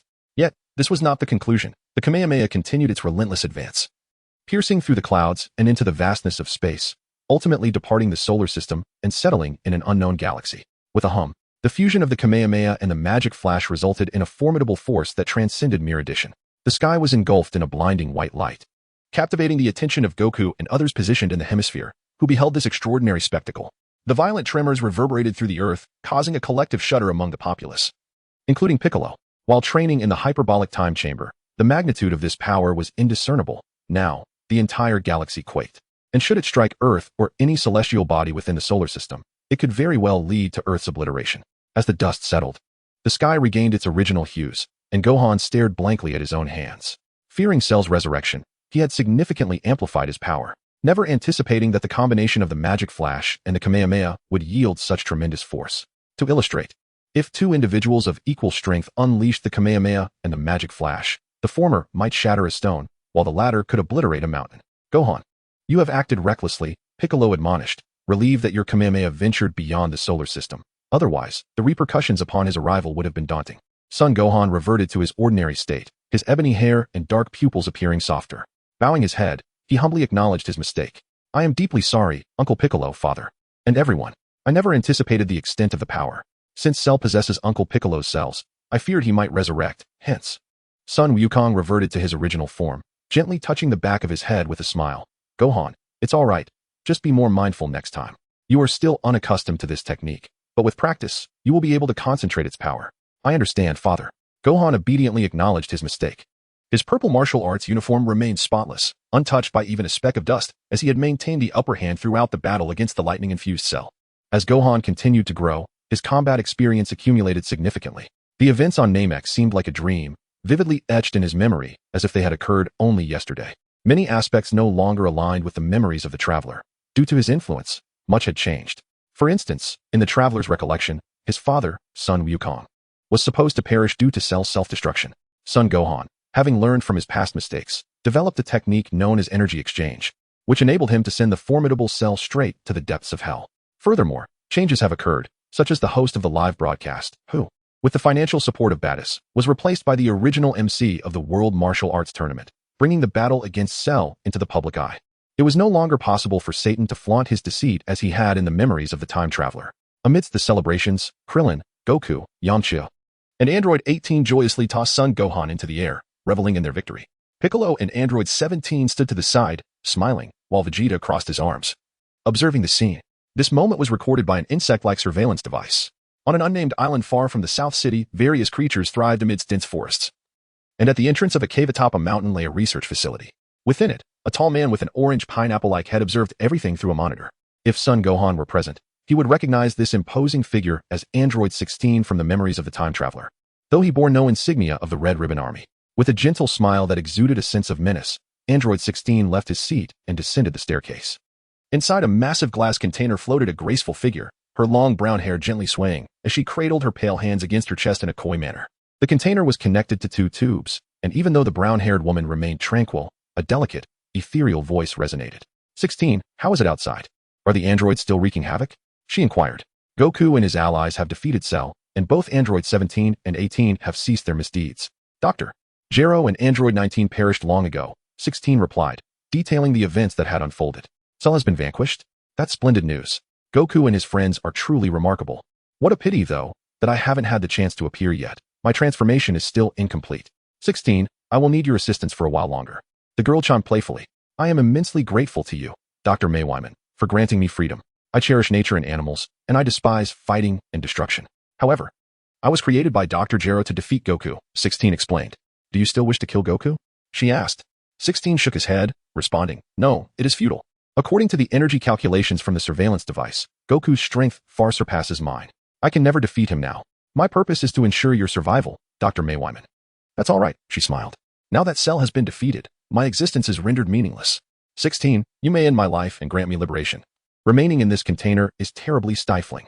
Dr. May Wyman, you once told me that life derives meaning from its existence. I will save you and transform you into Android 21. You possess excellent genes from Goku, Piccolo, Frieza, and others, but they clash within you. Although your methods resemble those of Cell, you are fundamentally human and cannot maintain cellular balance like him. What you lack is vitality. Otherwise, upon leaving this container, you would disintegrate due to cellular conflict. Dr. May Wyman sighed, I was too greedy. Upon learning I could remain youthful forever, I opted for this android transformation, but I never anticipated the suffering it would entail. I long for a snack, perhaps some jelly. Besides seeking vibrant cells, there is a second option, the Dragon Balls. If we wish to Shenron, it may resolve your issues. Dr. May Wyman. Ah, the Dragon Balls. I recall that the Red Ribbon Army clashed with Goku over them. Those magical orbs that grant wishes when all 7 are gathered. Please, 16, contact Goku and his friends to borrow them. Goku is a genuinely good person. If we explain our situation, he will surely agree to help. Dr. May Wyman expressed her fondness for Goku. 16, however, opposed this notion. I'm afraid that's not feasible, Dr. May Wyman. According to the surveillance device, Goku and his allies are aware of our existence and seek to eliminate us, particularly Son Gohan, who has long desired our demise. I believe it is unwise to make contact with them. Why would they want to kill us? I haven't done anything wrong. Dr. May Wyman protested, her expression one of grievance. I am uncertain, 16 replied. Dr. May Wyman, exasperated, exclaimed, fool. A complete fool. A color-changing monkey with an IQ below average. It's infuriating. I severed ties with Dr. Gero. Willingly subjected myself to transformation to combat Cell. And now you want to kill me? A bunch of color-changing monkeys. Chapter 84. 2 Wishes Android 16 and the yet-to-be-transformed Android 21. Dr. May Wyman harbored a sense of wariness towards Goku, Son Gohan, and their companions. Unaware of the circumstances surrounding them. Following the resolution of the Cell incident, Vegeta departed in silence, while Goku, Son Gohan, and the other Z fighters took to the skies, leaving behind the golden-haired host, Satan, and the onlookers as they soared towards the celestial temple. Upon their return, Dandy and Bobo cheered with exuberance. Welcome back, everyone. Gohan, you were incredible. Cell didn't stand a chance against you. Dandy exclaimed with delight. Son Gohan, feeling a bit embarrassed, scratched the back of his head and chuckled. Cell is not so weak. I fought with great effort. Fortunately, with the assistance of my father and others, I was able to engage in battle with him without worry. Son Gohan proclaimed, let us hasten to summon the dragon, so that those slain by Cell may be resurrected. Dandy, gazing at the 7 Dragon Balls before him, raised his hands in fervent exclamation, arise, dragon, and grant my wish. Suddenly, a thunderous roar echoed, the sky darkened ominously, and a vividly animated green dragon ascended, soaring from the flickering orbs. Its crimson eyes glimmered with an otherworldly luminescence. Number 17 tilted his head upwards and remarked, is this truly the legendary wish-granting dragon? It appears quite impressive. The dragon's hollow voice resonated through the heavens, slowly declaring, the one who has gathered all 7 Dragon Balls, speak your wish. Regardless of its nature, I shall fulfill 3 of your desires. Son Gohan hurriedly exclaimed, 3, is it? Dragon, I beseech you, please resurrect those who perished at the hands of the androids. After a brief silence, the dragon responded, to revive the deceased requires a considerable number of souls, thus, it necessitates 2 wishes. Do you wish to proceed with this desire? Indeed, it has truly become 2 wishes. Yamcha remarked in astonishment. Son Gohan nodded and chuckled, I beseech you, dragon, let it be this wish. A glimmer of brilliance flickered in the dragon's crimson eyes. After a considerable pause, it spoke, your first wish has been granted. Now, articulate your second wish. As for the second wish, the group exchanged glances, and Son Gohan, puzzled, inquired, does no one have any further wishes? Son Gohan cast a curious glance at Krillin and inquired, Uncle Krillin, do you not have any wishes to make? Wishes? None at all, Krillin replied with a hearty laugh. Why do you ask, Gohan? He looked at Son Gohan in surprise, noting how the young man's height had nearly matched his own. A realization that struck him with a pang of nostalgia. No, what about you, Dad? If you have a wish, please share. Son Gohan quickly shook his head, having come to terms with the changes around him. Things were different now, and he accepted that reality. As long as his own strength was formidable, nothing would pose a problem. Then, I shall proceed to make my second wish. With a smile upon his face, Son Gohan raised his head and said, Dragon. For my second wish, I beseech you to deactivate the bombs within androids 17 and 18. Cough, cough, cough. Sun Wukong's eyes bulged with astonishment as he suddenly felt a sharp pain in his back, struggling to catch his breath and erupting into a violent cough. The others around him were equally incredulous. Having been mere spectators, Android 17 and Android 18 could hardly fathom that Sun Wukong would indeed make such a wish. Android 17 spread his hands in disbelief and inquired, "Are you truly serious?" Sun Wukong turned around. A faint smile gracing his lips as he spoke. "When we first encountered each other, a battle ensued. At that time, number 18 intended to detonate the bomb within her. I sensed the presence of such a thing within myself, an unsettling feeling indeed. Hiki, let us live harmoniously on Earth together from now on." Sigh. With a resigned sigh. Sun Wufan gently patted Krillin on the back, leaving him with a look of utter bewilderment. "Wufan, what's the matter?" Krillin inquired. "It's nothing.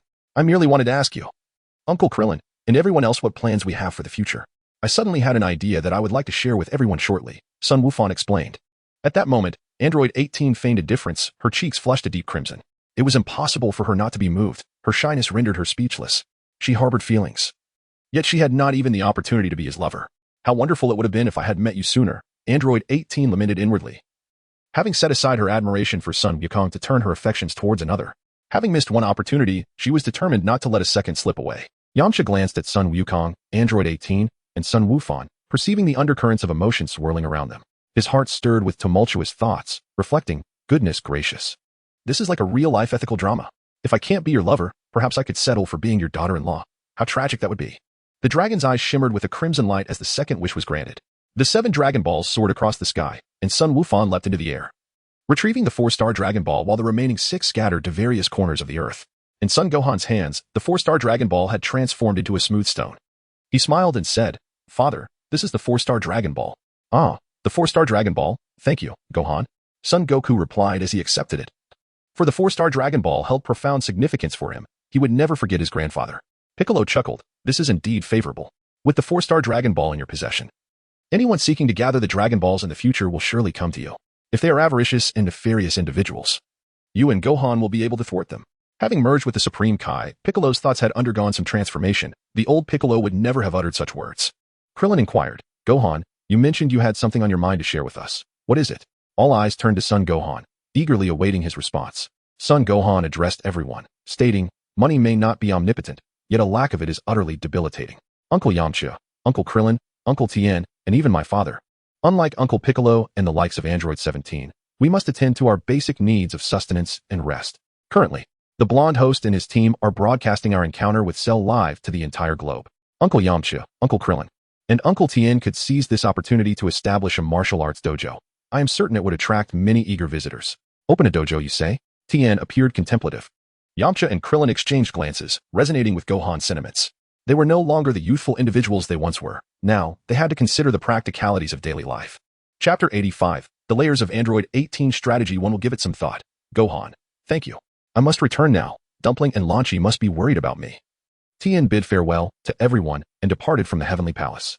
Yamcha gazed intently at Son Gohan and remarked, "This indeed presents a favorable outcome. I shall consider it, Gohan. Farewell, everyone." Krillin nodded in agreement, acknowledging the need for contemplation. "Goodbye, everyone. I too must take my leave and find some peace." One by one, they took to the skies, and Son Gohan approached Piccolo, inquiring, "Uncle Piccolo, will you be residing here in the future?" Piccolo replied, "Yes, that is indeed my intention." With an expression of eager anticipation, Sun Wukong's son inquired, "Can I come here to play in the future?" "Of course." Piccolo's tone softened considerably. "Goodbye, Dandy and Mr. Bobo." Sun Wukong grasped Dandy's hands, bidding farewell in turn. "Wukong, you must visit often." At this moment, Dandy was merely 9 years old. Having been brought to Earth by Sun Wukong, where he assumed the role of a deity, his only companions here were Sun Wukong's son, Krillin, and Bulma, making his departure all the more bittersweet. Mr. Bobo nodded in agreement. Together, Sun Wukong, his son, Android 18, and Android 17 soared away from the heavenly palace. Initially intending to return directly to Mount Payas, Sun Wukong suddenly recalled Sinnoh and suggested a trip to North City. With wealth being a powerful motivator, within a few days, 2 stories of duplex apartments had been constructed, and Android 18 decided to reside there, becoming neighbors. However, little did Chi-Chi know that Android 18 had first set her sights on her husband before turning her attention to her son. If she were to discover this, one could only imagine her reaction. Android 18 required no sustenance, needing only a small amount of water, prompting Chi-Chi to frequently stock her home with jelly, beverages, and other refreshments, and the 2 women nearly became inseparable confidants.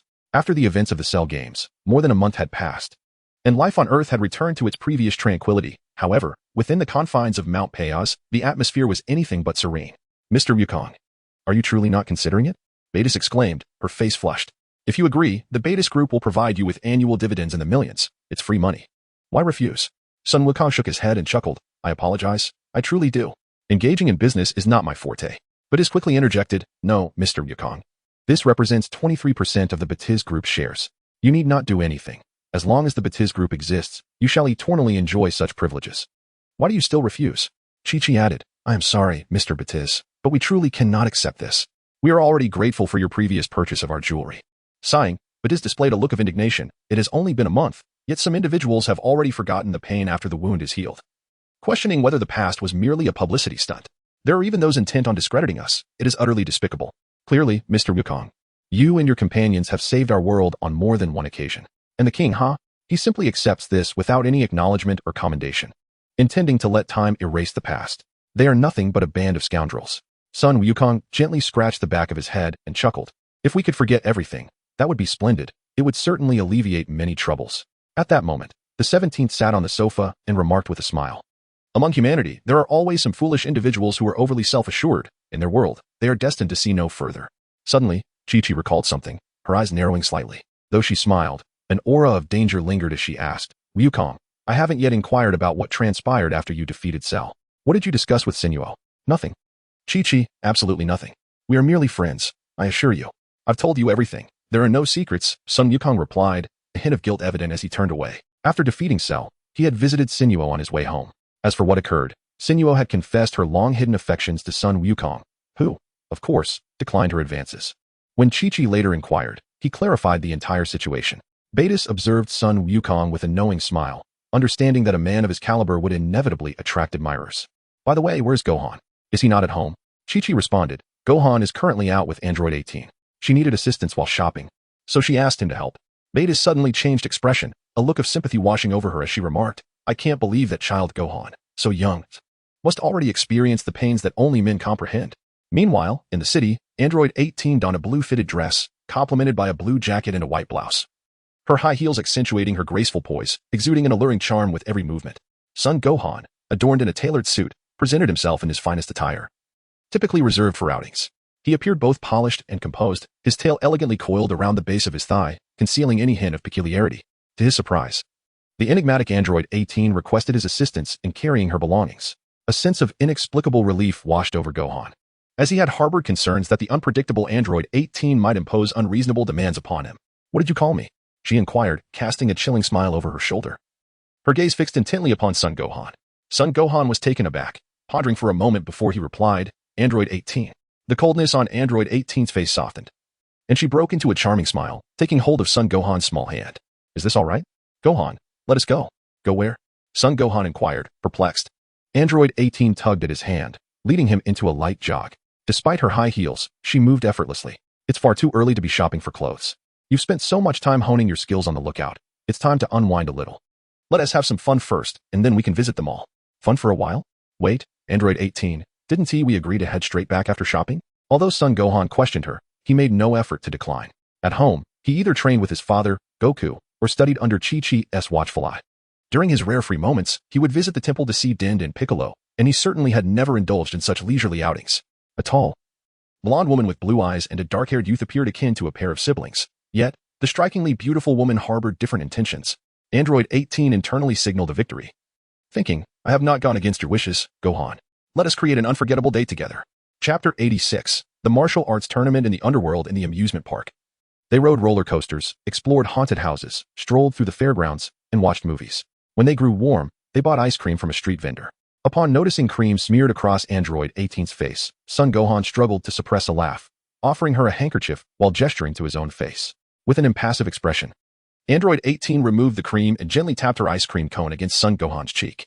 Son Wukong paused, observing the playful smile of Android 18 as she stifled her laughter. With a hint of displeasure, he inquired, What are you up to? Android 18, grinning, grasped Son Wukong's arm and gently wiped the cream off his cheek with a handkerchief, saying, Hold still. Sorry, don't be upset, Wukong. Allow me to assist you. I'm not upset, 18.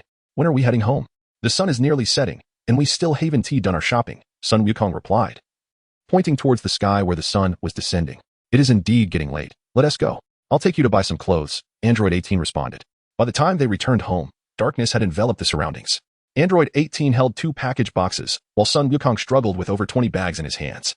In addition to her own everyday and sleepwear, Android 18 had also purchased a bikini, which had caused Son Wukong to blush profusely. The items in Android 18's hands were clothes meant for Son Wukong. Curiously, he asked, "Why don't we just use instant transmission to get home, 18? You truly lack an appreciation for poetic romance, Wukong. Just look at us soaring through the air, witnessing the sunset's hues. Isn't it breathtaking?" Although she expressed this sentiment, her gaze remained fixated on Son Wukong. No matter how beautiful the scenery surrounding them, it paled in comparison to his allure, particularly after witnessing Son Wukong's rejection of Sinnoh. She had entirely devoted herself to Son Wukong. As the evening glow illuminated the sky, Son Wukong felt a profound sense of tranquility wash over him. The twilight horizon was indeed beautiful, a sight he had not cherished in a long time.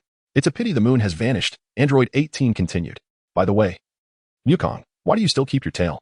Most Saiyans, like Goku and Vegeta, have long since severed theirs, and having a tail can be quite inconvenient in daily life. Why do you still retain yours?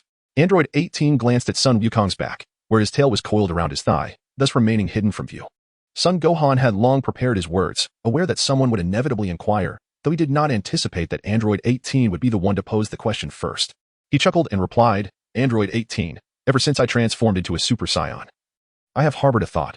What would it be like if I were to become a great ape after attaining Super Saiyan status? Transforming into a great ape would amplify my power tenfold. I believe that merging these two forms would undoubtedly precipitate a qualitative change. Gohan contemplated the memories of the Super Saiyan 4, which explained his decision to retain his tail. The potency of a transformation ultimately hinges on one's inherent strength. Thus, Gohan regarded Super Saiyan 4 merely as a means of transformation, with the true measure resting upon his foundational power. Android 18, with a look of disdain, coldly remarked, "If you were to become such an ugly behemoth, I would surely sever your tail." Startled, Son Wukong instinctively distanced himself slightly from Android 18. As I mentioned, it's merely a transformation, he exclaimed. Android 18 scoffed disdainfully, yet her thoughts drifted to the image of Son Wukong transforming into a great ape, his garments torn asunder, yet impeccably pristine in appearance. Such a notion filled her with excitement. However, she concealed these feelings, choosing to approach the matter gradually. After all, Son Wukong was still quite young and required a measured approach. Ever since he had ascended to the Nimbus cloud, Android 18 had been wrestling with her urge to taint him with her influence. Upon returning home, Son Wukong noticed that it was already quite late, the sky approaching darkness. As he entered, he found his father, Son Wukong, clad once more in his vibrant orange martial arts uniform. "Father, why have you donned that attire again? Is there an enemy lurking?" Son Wukong inquired, a hint of confusion in his voice. Son Wukong replied with a smile, "Not at all, Gohan. Lord Kai just informed me that the Netherworld will be hosting a martial arts tournament, with many skilled fighters in attendance. Father, can the living enter the Netherworld for the martial arts tournament?" Gohan asked, his face reflecting astonishment. Son Wukong nodded with a smile, affirming that indeed.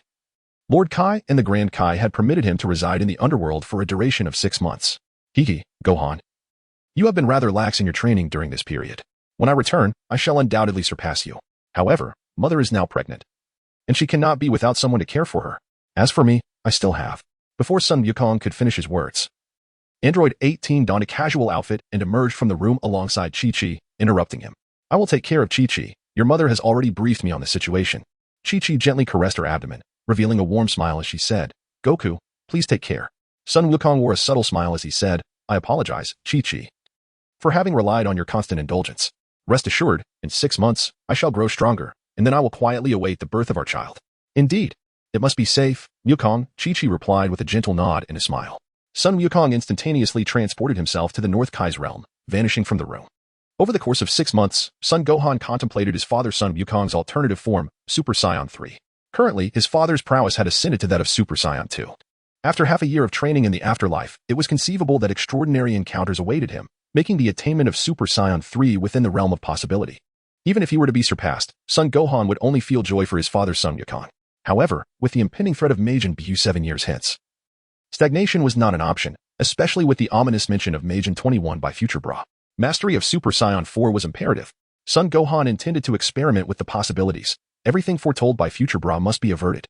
If his strength reached the enigmatic state described in the memories of the time traveler, transforming into Super Saiyan 4 with that foundation of power, he believed that even Jiren, the formidable warrior of the Tournament of Power, would pale in comparison. Yet, Son Gohan wrestled with the question of how to maintain composure after transforming into a great ape. as his father Son Wukong had previously remarked on his laxity in training for this very reason. Perhaps it was time to consult with Uncle Piccolo and others. They might possess valuable insights. Son Gohan recalled the mental barrier technique imparted by the elder Namekian during their time on Namek, and he resolved to collaborate with Piccolo in researching Super Saiyan 4. Chapter 87. Journey to King Kai's planet. The following morning, after breakfast, Son Gohan explained the situation to his mother Chi-Chi and grandfather Ox King before soaring towards the heavenly temple, accompanied by androids 17 and 18. What brings you both here?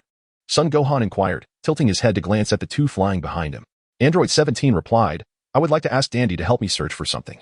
I have an affinity for landscapes and wildlife, and it is time for me to depart. What? Son Gohan exclaimed in surprise. You are leaving? Why? To which Android 17 gently shook his head and responded, I too must carve out my own life. I cannot remain with you all indefinitely. As Goku once said, living alongside everyone is quite wonderful, and I owe him an immense debt of gratitude that I may never fully repay. Once I find my place, I will return to share it with you. After all, he mused to himself, you may very well become my family in the future. He cast a thoughtful glance at Android 18 and Son Gohan, fully aware of 18's sentiments, which he secretly endorsed. Furthermore, he felt that forming a familial bond with Goku was not a bad prospect at all. Suddenly, a thought struck Android 17, and he chuckled. By the way, Gohan, may I take those game consoles with me? Of course. Those were given to me by my grandfather, but my mother has never allowed me to touch them. Son Gohan's face fell. Ever since his grandfather, the Ox King, had gifted them to him, he had never laid a finger on them, as his mother, Chi-Chi, had scolded both his grandfather and father, Goku, about it. Android 18, with a glint of amusement in her eyes, envisioned the scene and revealed a charming smile, displaying her lovely silver teeth. How unfortunate, Gohan, your childhood truly seems quite tragic. Son Gohan reflected on his own hands. At the tender age of 4, he had begun surviving in the wilderness alongside his uncle Piccolo, subsequently training with him. By the age of 5, he had fought alongside others against the Saiyans, and soon after faced the harrowing turmoil of Namek, which had led him to this very moment. Gohan lowered his head, reflecting on his tumultuous childhood. To put it plainly, aside from the time spent in the hyperbolic time chamber, he is merely 9 years old now. Soon, the three of them soared into the temple, where Dandy joyfully exclaimed, Gohan, number 17, number 18, Dandy has arrived. Son Gohan and Dandy embraced one another warmly. Gohan, adorned in a white weighted cloak, wrapped his arms protectively around his chest.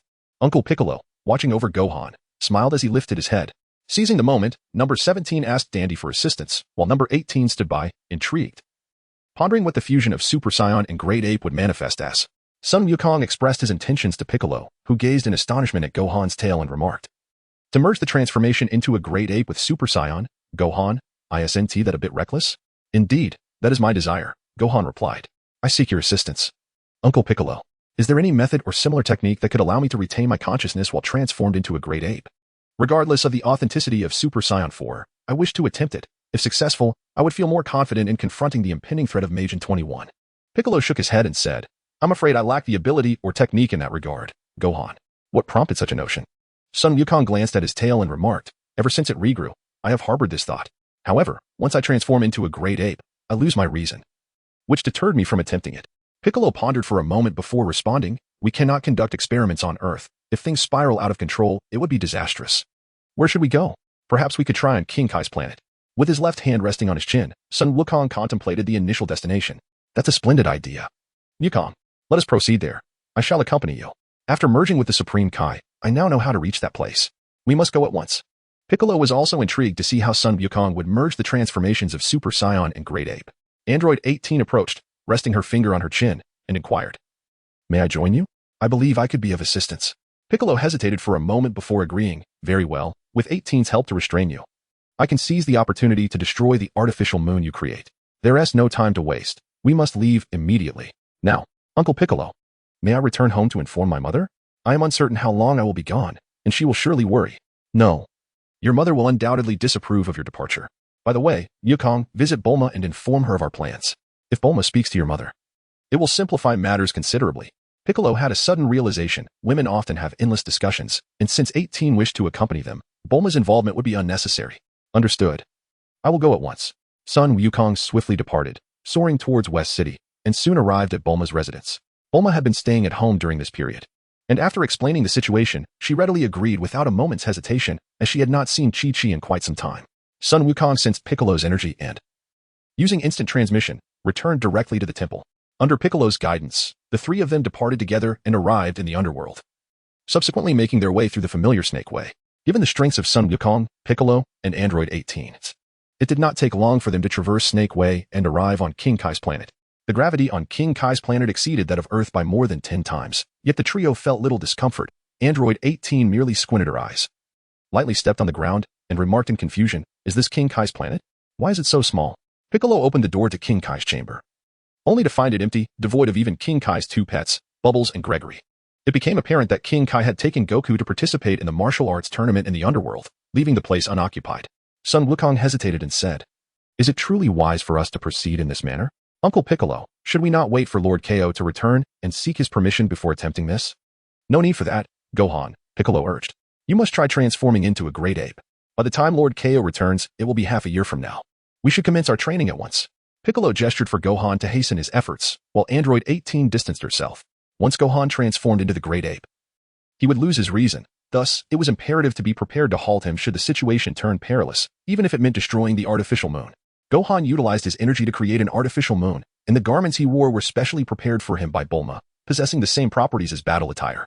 Chapter 88. The primal figure under the luminescence of the artificial full moon. Gohan's physique dramatically expanded, his dark hair transforming into a radiant gold, and his eyes glowing crimson. The astonished Piccolo remarked on Gohan's golden transformation. Number 18 observed Gohan with heightened vigilance. With a beastly roar, Gohan, now a golden great ape, pounded his chest. Clad in a blue battle suit, having long since shed his previous attire, the overwhelming aura he emanated instilled immense pressure within Piccolo. "It's out of control, number 18. Piccolo exclaimed, swiftly evading the situation. Number 18, without hesitation, approached the towering golden great ape and placed her palms upon her forehead. Solar flare. The blinding brilliance compelled the golden great ape to shield its eyes, while simultaneously, Piccolo obliterated the artificial moon above. As Gohan reverted from the golden great ape back to his human form, he collapsed onto the ground, realizing the futility of his situation. Unlike Vegeta, he could not retain his rationality while transformed into a golden great ape. His father, Goku, had also faced tremendous challenges in his memories as a traveler before ultimately succeeding after countless trials. The road ahead is long and arduous, Gohan reflected with a sigh. "Gohan, are you all right?" Number 18 inquired with concern as Piccolo hurriedly approached. Son Gohan gently shook his head and smiled, saying, "I'm fine, Uncle Piccolo." Android 18, "I apologize. I lost control once again. I couldn't restrain myself just now."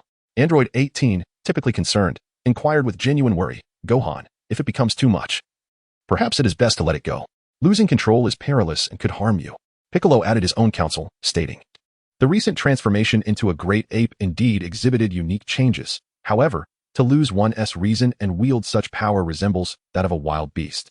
Sun Wukong rose to his feet, brushing off the dust from his attire, and said with a smile, "Uncle Piccolo, the distinction between us and the beasts lies in our ability to exercise reason and control over ourselves. Just moments ago, when I regained my lucidity, I had not fully transformed back. During that time, I sensed a connection. Uncle Piccolo, number 18, I implore you. I feel that if I could harness the power of the golden great ape, it would be crucial. I fear that I cannot manage this alone. I must rely on your assistance. Furthermore, there remains an unknown entity, the number 21 android, and I refuse to remain idle in the face of uncertainty." Upon hearing Sun Wukong's earnest plea, Piccolo's heart softened, and he agreed. He and number 18 were reluctant to allow Sun Wukong to attempt this, concerned for his well-being. "Wukong, what do you mean by the connection you mentioned? Otherwise, do not blame me for being ruthless and severing your tail." Number 18 remarked with a serious expression, her hands forming a scissor gesture, causing Sun Wukong to hurriedly shield his tail. Sun Wukong hurriedly expressed his recent sensations, stating, "I felt an overwhelming excitement, as if the very blood coursing through my veins were ablaze. In the past, when I transformed into a great ape, I never experienced such a sensation. The existence of Super Saiyan 4 is indeed real. What I just described was a genuine feeling. This fills me with anticipation, yet I cannot undertake this journey alone. I am utterly incapable of controlling myself when I lose control, akin to a wild beast." Piccolo sighed and replied, "Very well, this time 18 and I will withdraw to King Kai's planet and proceed along Snake Way. Gohan, you must harness more energy this time to create an artificial full moon." "Understood, Uncle Piccolo." Sun Wukong comprehended the intentions of his Uncle Piccolo, who aimed to exhaust a substantial amount of energy while maintaining the state of the golden great ape for an extended period. Should any mishaps occur, Piccolo and Android 18 would be capable of managing the situation, ensuring that the artificial full moon he had created would not be destroyed as it had been previously. "Be cautious, Wukong." With that warning, 18 followed Piccolo as they soared into the distance along Snake Way, leaving Sun Wukong alone on King Kai's planet. As the artificial moon ascended, the golden great ape clad in blue battle attire re-emerged. One could only ponder how King Kai would feel upon returning to find his home in such ruins. Thus, 2.5 months passed. On Earth, Chi-Chi was consumed with worry, recalling the previous time on Namek, which had not lasted nearly as long. For the past few days, Bulma had been by Chi-Chi's side. The two of them were noticeably growing rounder with pregnancy. Chi-Chi, Wufan is making plans for us, Bulma said affectionately, gently caressing her belly. Future Bra once mentioned that Majin 21 would upend this world, leading to our demise. Whether it be Goku or Wufan, they have both been striving for our sake. Chi-Chi rested her chin on her left hand, gazing far beyond the horizon, grappling with the persistent danger that shadowed her family. Deep in her heart, she yearned for Goku and Wufan to live safely, wishing for their small family to lead a normal life. Why was it not so? Meanwhile, on King Kai's planet, 18 and Piccolo flew through the skies, their clothing somewhat tattered, appearing rather disheveled. Behind them, the golden great ape in blue battle attire relentlessly pursued them. 18's knees, elbows, and pant legs bore numerous tears, her face covered in dirt. Piccolo had long since discarded his weighted gear, and the two were leading the golden great ape, each step creating tremors that shook the very ground of King Kai's planet. The once vibrant green lawns, straight paths, majestic trees, and homes had all been reduced to a desolate landscape filled with craters and dust. After expending excessive energy, Sun Wufan's combat prowess as the golden great ape had significantly diminished, making it manageable for the two. Wiping the dirt from her face, 18 inquired. It has been over 2 months. Despite expending so much energy, how is it still sustained for such a duration? Piccolo glanced up at the artificial full moon and replied. The artificial moon created by Wufan has not yet been exhausted. It should remain for nearly another month. If the artificial moon dissipates and Wufan is still unable to maintain his form, we will retreat. Suddenly, the rumbling vibration ceased. 18 and Piccolo halted mid-flight and turned to see the golden great ape come to a standstill, its crimson eyes glimmering with a spark of awareness. Boom.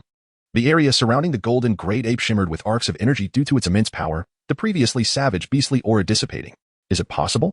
Has Wufan regained consciousness as a Super Saiyan too? Piccolo mused, gazing at the golden great ape. Boom. The sky darkened abruptly as the colossal form of the golden great ape began to shrink, radiating a golden luminescence. As the darkness receded, a figure with black hair and a red attire materialized before them. Simultaneously, Goku, participating in the martial arts tournament in the afterlife, along with Krillin, Vegeta, and others on Earth, felt the powerful energy emanating from Wufan. With a satisfied smile, Wufan's eyes darkened as he lost consciousness, reverting to his original state. A success at last. Chapter 89. Vegeta's transformation in the cosmos. Within a realm known as the Kaioshin realm, a silver-haired man with pointed ears, clad in divine robes and possessing lavender-hued skin, stood with a pair of pale yellow patera earrings adorning his ears. Such an overwhelming energy. It cannot be. A presence this formidable exists in the mortal realm, and it has reached the Kaioshin realm. What manner of being could it be? If it resembles Majin Buu. The speaker was East Kaioshin, Shin, accompanied by a tall figure named Jabber, whose silver hair cascaded freely and whose red robe contrasted sharply with his lava-like skin and dark green earrings. Jabber respectfully suggested, Kaioshin, we should descend to the lower realm to investigate. If that mortal is not malevolent, he might assist us in combating Majin Buu. Indeed, it has vanished. East Kaioshin Shin remarked gravely. That potent energy appeared for mere seconds before abruptly dissipating. Jabber, it seems we must conduct an investigation. Perhaps you are correct. This individual may indeed aid us in our struggle against Majin Buu. Yes, Kaioshin. On King Kai's planet, just as Sun Wufan was on the verge of collapsing, 18 swiftly arrived, catching him and cradling him in her embrace. Was that a success? 18 asked, her expression blank with disbelief. Wufan's once black hair was now adorned with red fur covering all but his head, the area around his eyes now a vibrant crimson. He wore purple pants secured with a blue belt, appearing more mature, almost as if he had grown. Piccolo looked up at the persistent artificial full moon, unleashing a ki blast to obliterate it. It worked. I distinctly felt that energy. It was powerful, immensely so. After 2.5 months, we have succeeded in merging Super Saiyan with the great ape form. 18's eyes sparkled with amusement as she teased. What shall we call that transformation? Could it be Super Saiyan 3? Piccolo chuckled slowly. One might say that. Now, let us hurry back with Wufan. As 18 surveyed the ravaged landscape of King Kai's planet. With not a single intact area remaining, she tilted her head in confusion and asked, are we just going to leave it like this? Piccolo smiled lightly. That old fool King Kai has left his home in such a state. It would be remiss not to leave some form of compensation. After leaving behind a universal capsule, Piccolo and 18 departed King Kai's planet, traveling along Snake way back to the afterlife. Son Gohan felt exhausted, profoundly fatigued. Despite expending tremendous energy to create an artificial full moon for the second time, he remained transformed into a golden great ape for 2.5 months. As his once fuzzy consciousness regained clarity, Gohan mastered the golden great ape form and ascended to Super Saiyan 2, resulting in a significant transformation. Upon returning to the heavenly sanctuary, Dante promptly administered healing, mending his wounds. Yet, due to overwhelming fatigue from over 2 months of relentless effort, Gohan fell into a deep slumber. He slept soundly, while Piccolo smiled and gently changed his battle attire back to the original purple martial arts uniform. How adorable. Android 18 held Gohan close, her delicate fingers playfully poking his youthful face. She reminisced about a previous scene on King Kai's planet, contemplating how Gohan had grown tall and handsome. In her heart, she resolved not to let go, determined to prevent any other temptress from stealing him away. Having missed her first opportunity, she was resolute not to miss a second. Suddenly, a figure soared through the sky. Vegeta, clad in blue battle gear, surveyed the scene and fixed his gaze upon Gohan in 18's arms. What was happening? Was that immense power emanating from Gohan? Vegeta clenched his fists in frustration. He was tirelessly training to achieve Super Saiyan 2, and Gohan's energy had overwhelmed him with an intense sense of pressure. Piccolo spoke solemnly. Indeed, with the assistance of 18 and myself, Gohan has finally merged the transformations of Super Saiyan 2 and the Great Ape after 2.5 months, resulting in a qualitative change. The Great Ape transformation, combined with Super Saiyan 2, left no room for doubt among the onlookers about Gohan's capabilities. They attributed it to Gohan's bold imagination. The fusion of two Saiyan transformations surpassed even Vegeta's expectations. Vegeta recalled his tail, which had never regrown after being severed by Yajirobe, and with the emergence of Super Saiyan, he had almost forgotten about the Great Ape form altogether. Looking at Gohan, Vegeta felt no trace of his former jealousy. Instead, he was filled with a sense of unfulfilled ambition. He had witnessed Gohan's extraordinary talent and regarded him as an exceptionally gifted junior. However, Kakarot remained his ultimate rival, the opponent he longed to surpass. Deep down, he acknowledged that Goku's talent was superior, even more so than that of a Saiyan prince, yet he would not concede defeat. Is it only possible to trigger such a transformation by merging Super Saiyan 2 with the Great Ape? Vegeta inquired of Piccolo and 18. Indeed, Piccolo affirmed, though it is preferable to have complete control over Super Saiyan 2. With that, Vegeta swiftly departed the sanctuary, leaving 18, Dondi, and Bobo in a state of shock. Had Vegeta really just said thank you? Piccolo questioned his own hearing, incredulous at the thought. 18 then scooped Gohan into a princess carry and addressed the others. It's been a long time. Chi-Chi is probably quite worried. I will take Gohan back now. Once he awakens, I'll come to retrieve the red-haired one who triggered his transformation. Farewell. Goodbye, 18. Take care of Gohan. Dondi called out as they waved goodbye. 18's gaze softened as she looked at the unconscious Gohan, who appeared utterly defenseless. His charming face bore a sickly flush, and his dreamy eyes were lost in blissful slumber. So adorable. I wish I could take you to a secret place where no one could find us, binding you with iron chains so you wouldn't be sought after. Gohan, our patience is nearly at its limit. But fret not, I have always respected your wishes, never straying from your desires. She delicately brushed her fingers across Gohan's cheek. In his dream, Gohan felt a tickle on his face, instinctively furrowing his brow and curling up slightly as he remained in a deep sleep. 18 sighed in relief. If Gohan awoke, she would know how to explain herself. She wasn't ready to let him go just yet. Chapter 90, The Return of Goku from the Underworld. 2 days later, Gohan regained consciousness. Although he still felt somewhat weak, a hearty meal revitalized his spirits. The success of achieving Super Saiyan 4 brought him joy for an extended period. Yet his prolonged absence of over 2 months had incited a furious reprimand from his mother, Chi-Chi. In the ensuing period, apart from diligently cultivating his skills, Sun Wukong's son, Gohan, would not neglect his studies. It is noteworthy that numerous changes have transpired. The king has not been idle.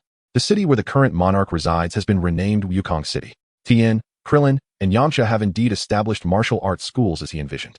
While they may not ascend to the ranks of the wealthy, they will at least be free from the burdens of poverty. Krillin and Yamcha will no longer experience the hardships depicted in the memories of the traveler. Number 17 departed with a gaming console he had never played before. After settling in, he returned to convey news to everyone, leaving behind his contact information before he left. According to number 18, he has formed a romantic connection with a girl from a local wildlife sanctuary. This scenario, which once belonged to the future timeline of Future Trunks, characterized by brutality in the absence of humanity, has transformed, even though his personality differs significantly from the impression the traveler held. Son Wukong's son, Son Gohan, pondered the possibilities had the time traveler retained memories from the timeline of Trunks, where his father, Son Wukong, had not met his demise. His feelings toward Android 18 had shifted. He no longer harbored the same aversion, especially upon realizing that she had genuinely forsaken his father, which had significantly enhanced his fondness for her. Recent events had further contributed to the impression that she was not as unreasonable as he once believed. Everything seemed to be progressing in a positive direction. Before long, half a year had passed, and Son Wukong returned from his training in the afterlife. Upon sensing his father's aura, Son Gohan set aside his book and instantaneously transported himself to the Celestial Temple. At that very moment, Vegeta, detecting Son Wukong's energy, swiftly made his way toward the temple. With a whoosh, Son Wukong had just utilized instant transmission to return to the temple when he sensed a familiar presence approaching. He turned with joy and exclaimed, "Gohan, is that you?" "Dondi, I'm here." Son Gohan replied, beaming. Welcome back, father. You won't be leaving again, will you? Son Gohan's expression reflected a mix of anticipation and anxiety. His mother, Chi-Chi, was pregnant, and her temperament had become increasingly unpredictable. He could only tread carefully, as he and his grandfather, the Ox King, had inadvertently caused disturbances that had led to several reprimands from her. Fortunately, most of the time, Android 18 was there to assist by keeping Chi-Chi engaged in conversation. Otherwise, Son Gohan shuddered to think of the consequences. Merely disappearing for over 2 months had been a trial in itself. Sun Wukong remarked, I shall not depart again, Wufan. How is your mother faring? My sincerest apologies for my prolonged absence. With a swish, Vegeta, clad in a blue combat suit with suspenders, interjected, Kakarot, you've returned from the underworld. Indeed, Vegeta. Over the past 6 months, your prowess has significantly advanced. Sun Wukong responded with a cheerful smile. Humph, spare me the chatter. Given your nature, it is inconceivable that you would return from the underworld empty-handed. I am now capable of transforming into Super Saiyan 2. Should you lag behind, do not expect me to show mercy. As Vegeta transformed into Super Saiyan 2, arcs of energy crackled around him. Alas, Uncle Vegeta, your tail. Son Gohan pointed at the band around Vegeta's waist, initially believing it to be a belt, only to discover it was a tail. Vegeta, employing some unknown means, had managed to grow this appendage. In response to Son Gohan's inquiry, Vegeta evasively remarked, that is of little consequence. Kakarot, show me the results of your training during your time in the underworld. Son Wukong nodded with a smile and said, why the rush? In addition to my cultivation progress, I have also mastered a remarkably powerful technique. A remarkably powerful technique? Sun Wufan recalled the fusion from the memories of the traveler. Could it be that one? Sun Wukong clenched his fists tightly, positioning them at his sides, as his energy surged. First, I ascended from the foundation of Super Saiyan 2 to transform further into a Super Saiyan, which could also be referred to as Super Saiyan 3. With a mighty roar, Sun Wukong's aura intensified and erupted, his golden hair lengthening dramatically, his forehead widening, and his eyebrows vanishing completely. Sun Wukong anticipated the transformation into Super Saiyan 3, and Gohan was not particularly surprised. Gohan, that overwhelming energy we felt in the underworld that day, was it you? Sun Wukong asked, his expression one of astonishment. Son Gohan harbored no intention of concealment. As a surge of golden energy enveloped him, his slight frame expanded, towering even over the current Son Goku. As the radiance dissipated, the hair of Gohan's Super Saiyan 4 form appeared tinged with a deep crimson hue, complemented by purple trousers, while his golden irises sparkled with an otherworldly luminescence. The corners of his mouth curving into a subtle smile. Dandy's eyes shimmered with excitement as he exclaimed, is this the transformation resulting from Gohan's fusion of Super Saiyan and Great Ape? It feels entirely different. Vegeta's eyes widened in astonishment.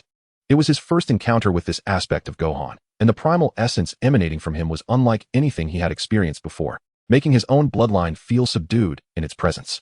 Son Gohan cast a playful glance at his father, Sun Wukong, and remarked with a smile. Since father's transformation is Super Saiyan 3, then I shall call mine Super Saiyan 4. How intriguing it is to have Super Saiyan 2 Vegeta, Super Saiyan 3 Son Wukong, and now Super Saiyan 4 Son Gohan. These numbers continue to rise, and it is quite amusing to see Vegeta's training lagging behind.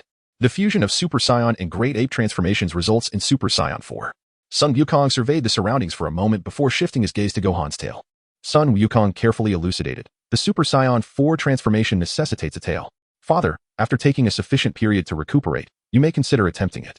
Furthermore, regarding your previous statement, do you imply that there are other forms in addition to Super Saiyan 3? Sun Wukong averted his gaze, reverting to his original state with his ebony hair and dark eyes, and smiled as he said, in the underworld, I encountered 2 beings from the Metama star. Though their individual strength was modest, they underwent a fusion technique, merging into a completely new form, becoming remarkably powerful. Fusion technique. Indeed, it is this. In his heart, Sun Wufan murmured. Piccolo inquired, could you demonstrate it? Haha, of course, no problem. Sun Wukong replied with a grin. Chapter 91. Scorching Summer. The Metamor fusion technique is a secret art of the Metamorans, wherein 2 individuals perform a synchronized dance, perfectly mirroring each other's movements. Following this, they merge into a completely new and formidable warrior, with their combined strength exceeding the mere sum of their individual powers. Fusion. Sun Wukong demonstrated the technique solo, elucidating the prerequisites for this fusion. The atmosphere became palpably serene. After a moment of contemplation, Son Gohan felt a profound sense of reluctance. According to the recollections of the traveler, the 2 individuals who underwent fusion would possess knowledge of each other's memories, despite his belief that the movements were rather impressive. Sun Wukong gazed at everyone with anticipation and said, so, Gohan, would you care to join me in a trial? Upon hearing this, Son Gohan hastily reverted from his Super Saiyan 4 form and remarked, Father, did you not previously state that our physiques must not differ too greatly? Moreover, Even if we were to fuse, what would our combined identity be? Kakarot Gohan or Goku Gohan? That certainly lacks charm. So, Vegeta, shall we attempt it together? Son Wukong chuckled while scratching the back of his head, directing his gaze toward Vegeta. Piccolo stifled a laugh, and Dandy burst into outright laughter. Without a moment's hesitation, Vegeta declared, I refuse, Kakarot. I will absolutely not merge with you, under any circumstances. I refuse to engage in such disgraceful antics. Disgraceful? Not at all. Come on, Vegeta. Let us give it a try, Son Wukong persisted. Be silent, Kakarot. I will never fuse with you. What foolishness is this? Vegeta nearly shouted before taking off and swiftly departing from the temple. Son Gohan couldn't help but laugh at the spectacle. With a countenance full of regret, Son Wukong remarked, What a pity, Gohan.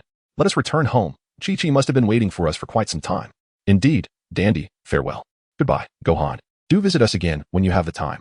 After bidding farewell to Dandy, Son Gohan departed the temple alongside his father, Son Wukong, returning to the serene Baozi Mountain.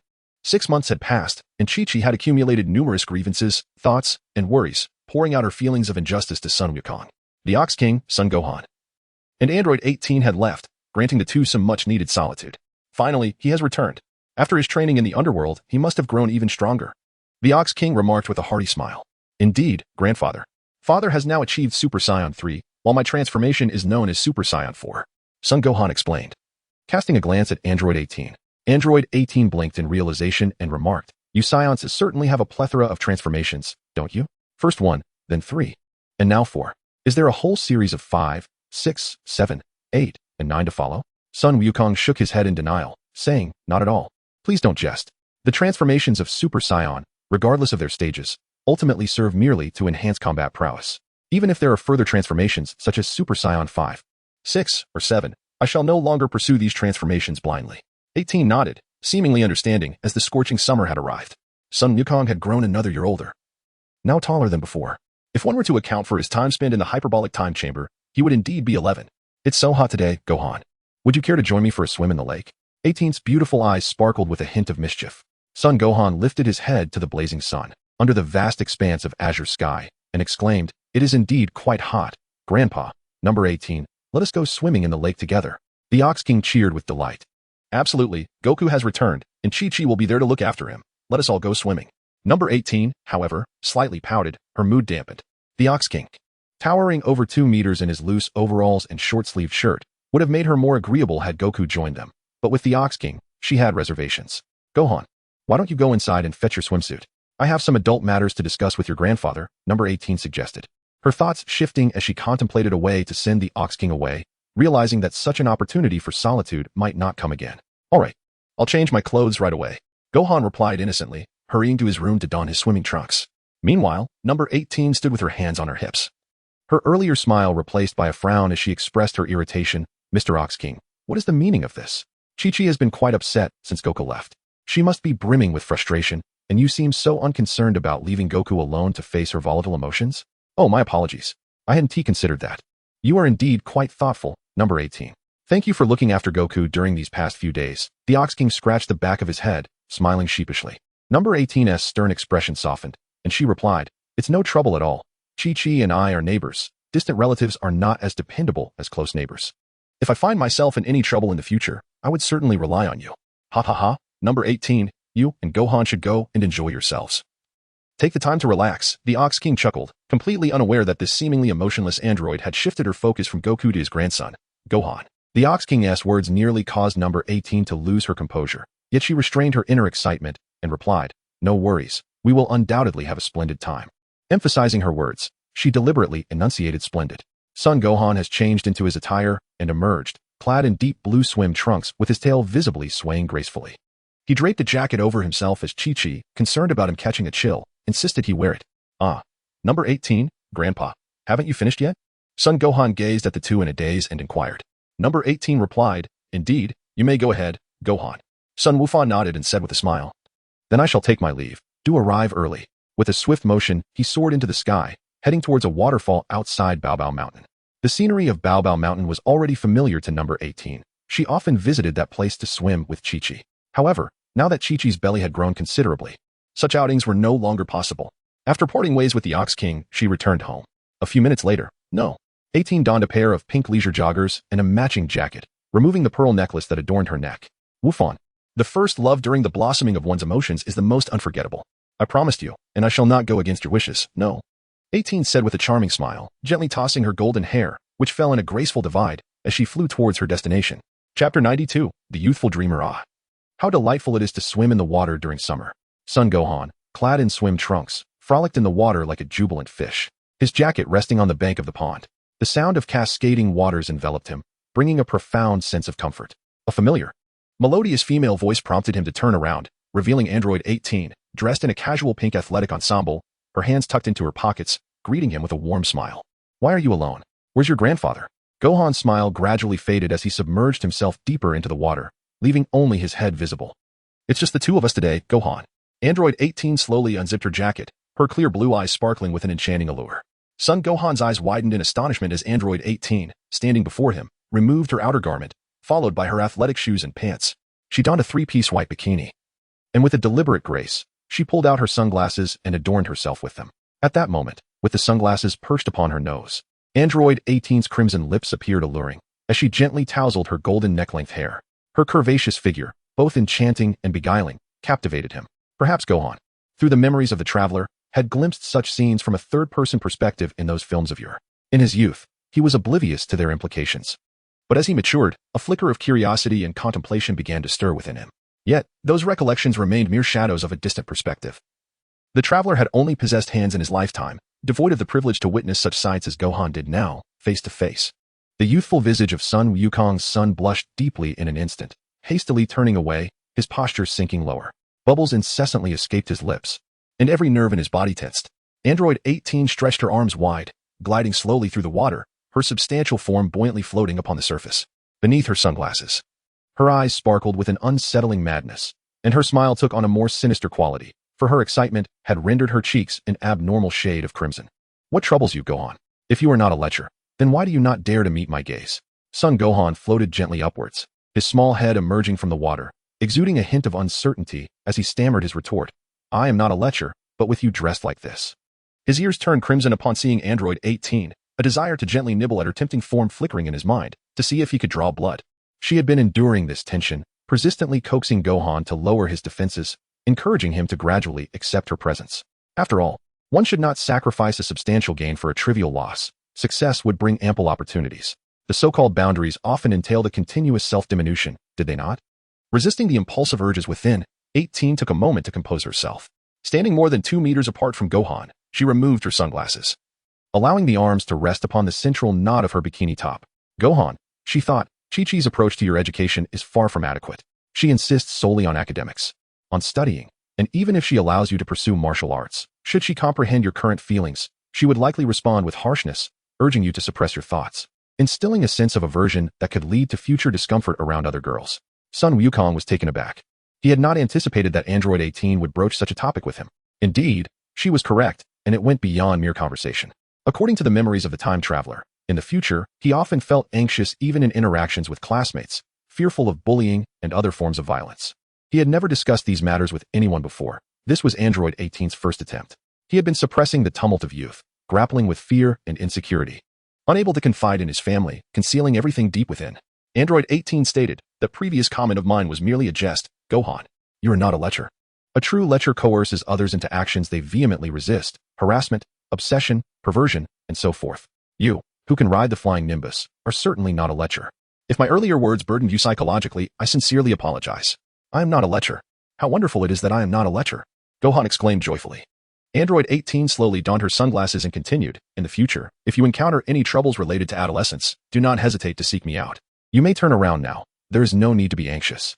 You must have seen it on television. Relax, Gohan. Otherwise, as you grow older and face others, you will undoubtedly find yourself at a disadvantage. Her words resonated deeply within him. Gohan stifled the fluttering sensation in his heart and turned around, only to be greeted by a cascade of water, instinctively raising his hands to shield his face. Android 18 let out a melodious laugh, cupping the water in her hands as droplets splashed against him. Come and catch me. If you can, I'll let you. With that, she sent another splash of water into the air, gracefully gliding through the liquid. Having regained his senses, Gohan momentarily forgot about the complexities of adolescence. His only desire was to soak Android 18 in return. He shouted, "Don't run, 18. Stop." Like playful mandarin ducks in water, Gohan was blissfully unaware that he was stepping deeper into Android 18's intricate game. Now, seeing her in a swimsuit, he no longer felt shy about it. They lost track of time in their frolic until the sun began to set, prompting them to emerge from the water. After changing into their clothes, they soared into the sky, greeting the waning daylight. How beautiful! Gohan exclaimed, his eyes sparkling as he gazed at the crimson sunset. Today marked one of his happiest moments. He was free from thoughts of the future, studies, and the burdens of the time traveler's memories. He had never felt so invigorated. Android 18 trailed behind him, wearing a triumphant smile, having tucked away her sunglasses after they reached the shore. Gohan, your mother, Chi-Chi, is under immense pressure, especially now that she is pregnant. She often cannot attend to you. If you have any problems or worries, feel free to come to me. Thank you, 18. I had a splendid time today. Since I was 4, I have not felt this happy, Gohan replied, suddenly troubled. However, there is something I wish to ask you. What is it? Android 18 inquired, puzzled. I admire those superheroes on television who combat crime, yet many disapprove of my enthusiasm for them. He lamented with a sigh. He was referring to the Super Saiyan superhero, feeling undeniably cool and stylish in that attire. Why do so many people say I look foolish? How quaint, Android 18 thought, recalling that term. She had not expected Gohan to have such an interest. Children often fantasize about saving the world and becoming great heroes. Gohan had indeed vanquished Cell and saved the Earth, and she felt that she could also partake in such adventures. How exhilarating. Are you wishing to don a unique superhero outfit to fight crime? That sounds rather entertaining. Count me in, Gohan. Android 18 asked with a smile, her arms crossed over her chest. Wait, you want to join me? Gohan exclaimed, pointing at himself in disbelief. Why? The memories of the time traveler indicated that so many people disliked it. How could this be? Chapter 93. Back to school. Nearly 7 years had elapsed since the events involving Cell, and many had gradually forgotten the terror he once instilled, embracing a life of peace and stability. However, once accustomed to tranquility, foolish actions began to emerge. Outside a bank in Central City, a fierce gunfight erupted. The robbers possessed formidable firepower, momentarily overpowering the police. Damn it, the enemy's firepower is too overwhelming. Has reinforcement not arrived yet? A police officer shouted as he witnessed a comrade gravely wounded. Look, Sheriff, it's the Saiyan Superman and the blonde goddess. A police officer pointed to 2 figures soaring through the sky. In a flash, the officers only caught glimpses of 2 silhouettes before the audacious robbers were knocked unconscious. The 2 figures swiftly landed before the officers, a boy with golden hair and blue eyes, clad in a black and red bodysuit with a flowing crimson cape, and a girl with shoulder-length hair, wearing blue and purple attire, draped in a blue cape, reclining gracefully in the boy's embrace. I am the champion of justice. Super Saiyan Superman, Gohan, he declared. I am the foremost goddess in the universe, Android 18. Without a helmet, Son Wukong donned his Super Saiyan form. The reason for his direct introduction was due to the golden-haired host of the World Martial Arts Tournament, as well as Badass's influence, wherever he and his father went. They were easily recognized. The golden-haired host not only presided over the tournament, but frequently participated in various programs, discussing their exploits. And the concept of ki had become widely known.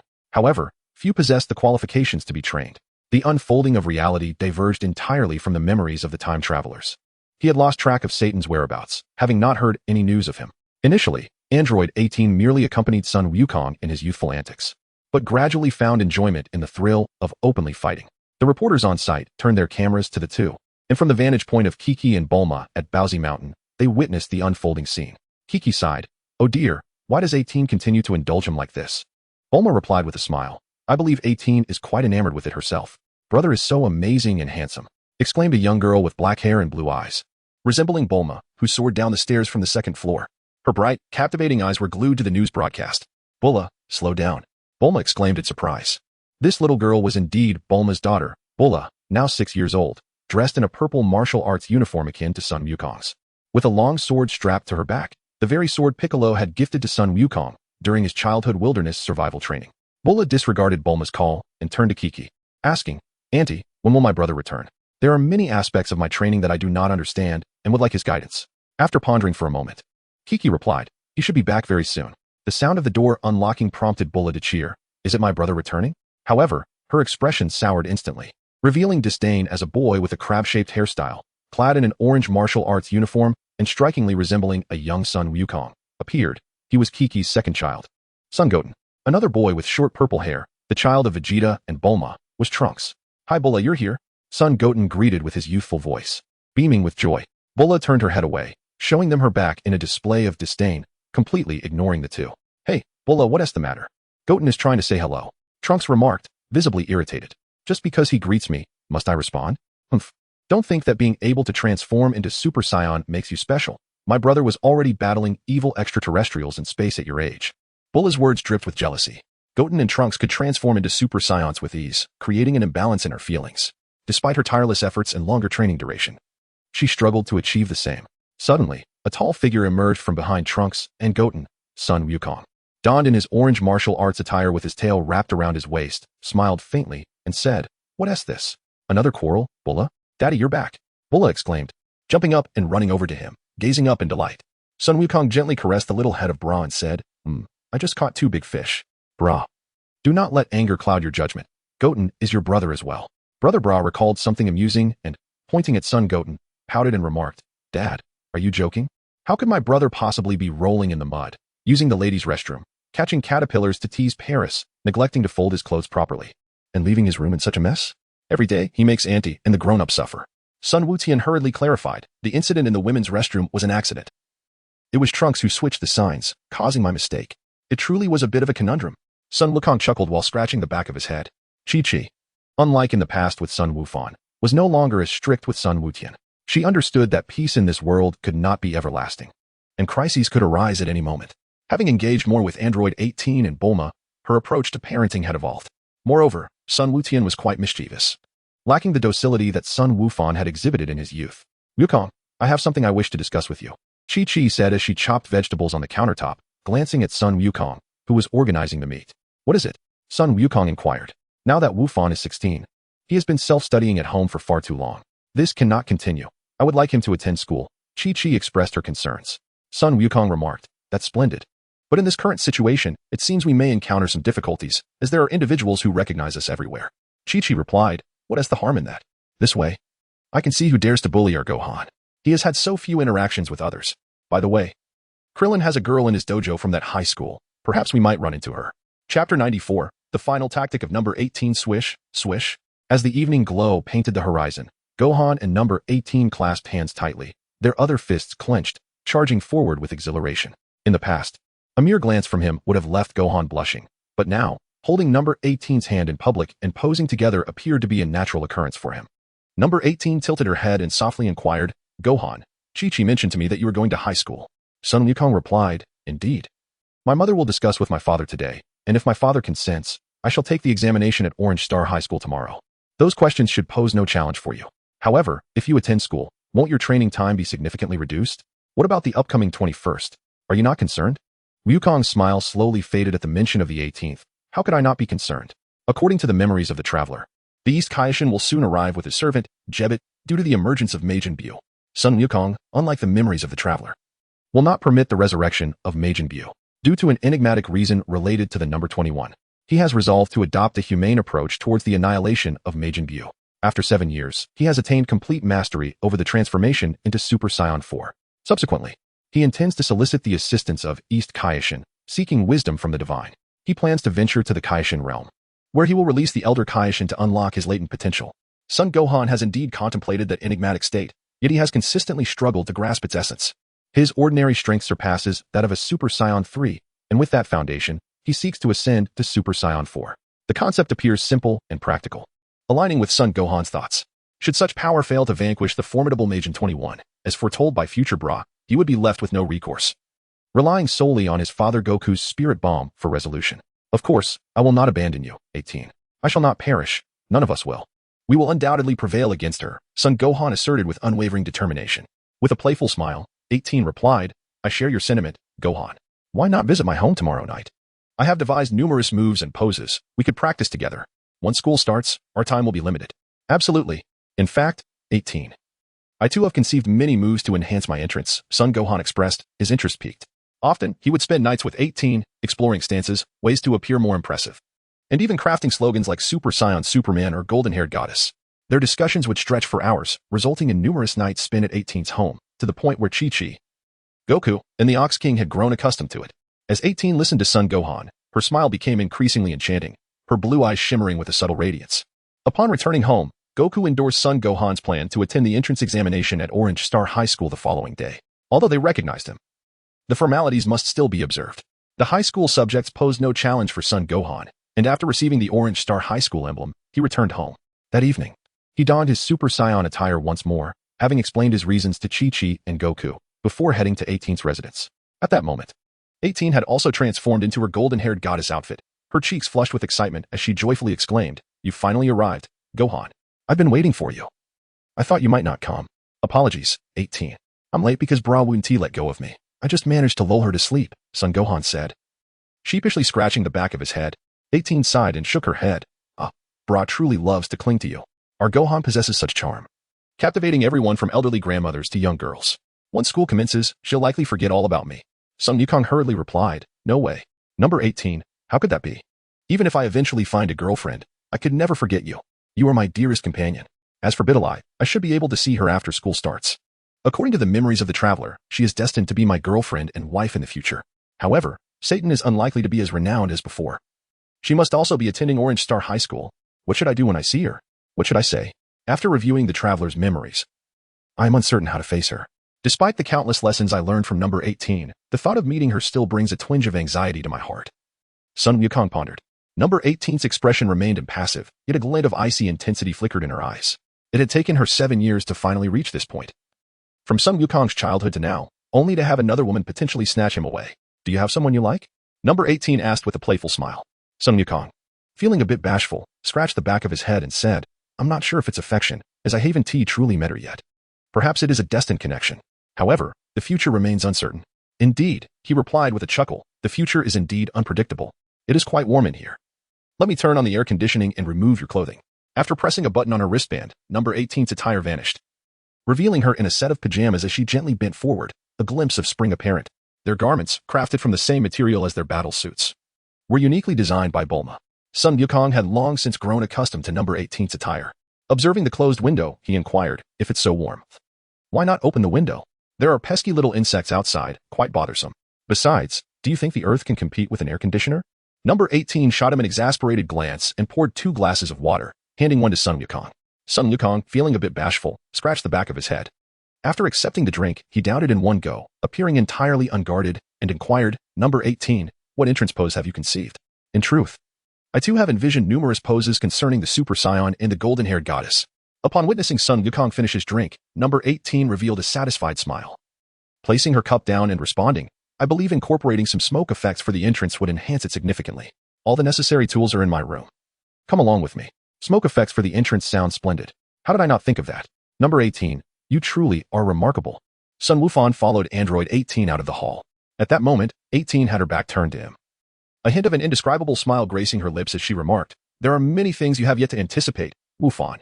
With a soft thud, the door to 18's room closed, and on the glass table in the hall, her untouched cup of water gently swayed, its clarity and transparency captivating. Chapter 95, Orange Star High School time ticked away, and in the living room, Chi-Chi stifled a yawn while glancing at Bulma, who was engrossed in a melodramatic soap opera. It was 10 o'clock. It seemed Wufan would not be returning. This was quite troublesome, especially with school the next day, and it was rather inconsiderate of Android 18. Bulma, snapping out of the emotional narrative of her show, turned to Chi-Chi with curiosity. "Wait, did you say Wufan is living with Android 18? "Indeed. It has been quite some time. Goten, Bra, and Trunks have all stayed at her place too. Tonight, Wufan will again be a bother for her." Chi-Chi had grown accustomed to it but felt a twinge of guilt for troubling 18 so much, particularly since Wufan was already 16. With a sigh, she reflected, "I suppose I must take some blame. If I hadn't placed so much pressure on Wufan, he wouldn't cling to 18 as he does. Is that so? It has indeed evolved into quite the situation. How terrifyingly swift time can be." Bulma recalled how Wufan had once been intent on eliminating androids 17 and 18, and were it not for Goku's intervention, they would have perished long ago.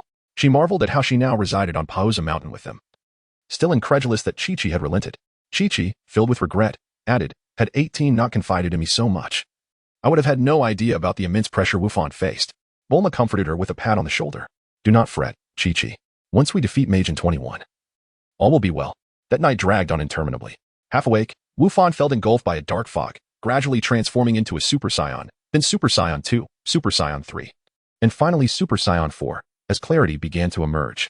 This fog was the presence of Asmodeus, a fallen angel, leaving him bewildered and lost in the abyss of chaos. The whisper of demons stirred a tumult within him as he struggled to traverse the chaotic depths, eventually coming upon 2 mountains.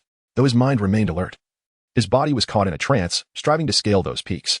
Upon reaching the summit, an eerie sight awaited him. Purple mist writhed and coalesced into a chaotic rift. Just a glance sent chills down the spine of Super Saiyan 4 Wufan, nearly robbing him of breath. The fissure exuded molten lava, and an instinctual urge to flee surged within him. At that moment, his mind was a blank slate, devoid of thoughts, yet the battle instinct of a Saiyan surged forth. He summoned his energy into a spear-like projectile, hurling it into the abyss. Resistance proved futile, for humanity's deepest fears stem from the unknown, and Wu Fan was no exception.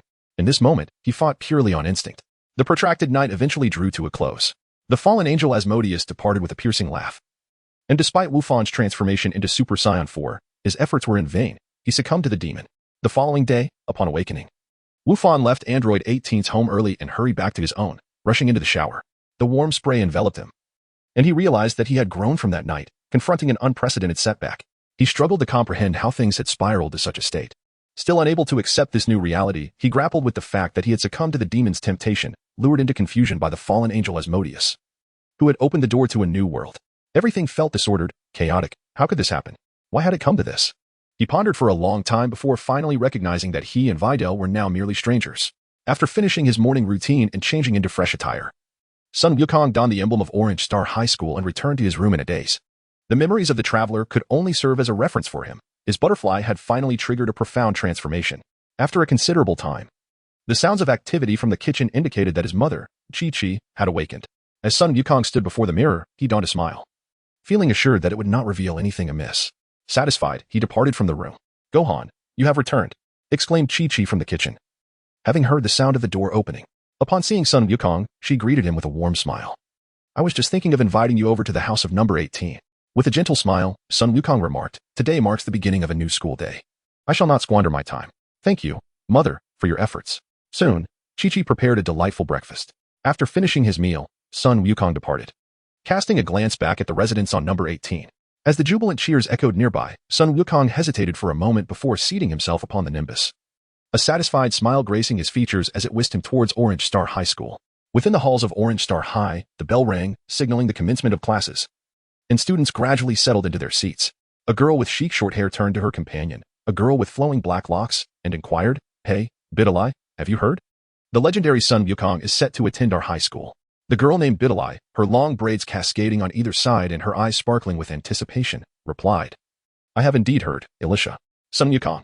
I've heard Master Krillin speak of him at the tender age of 4. He was already honing his survival skills in the wilderness, and by 5, he was battling fearsome extraterrestrials. Elisha, Bidalai.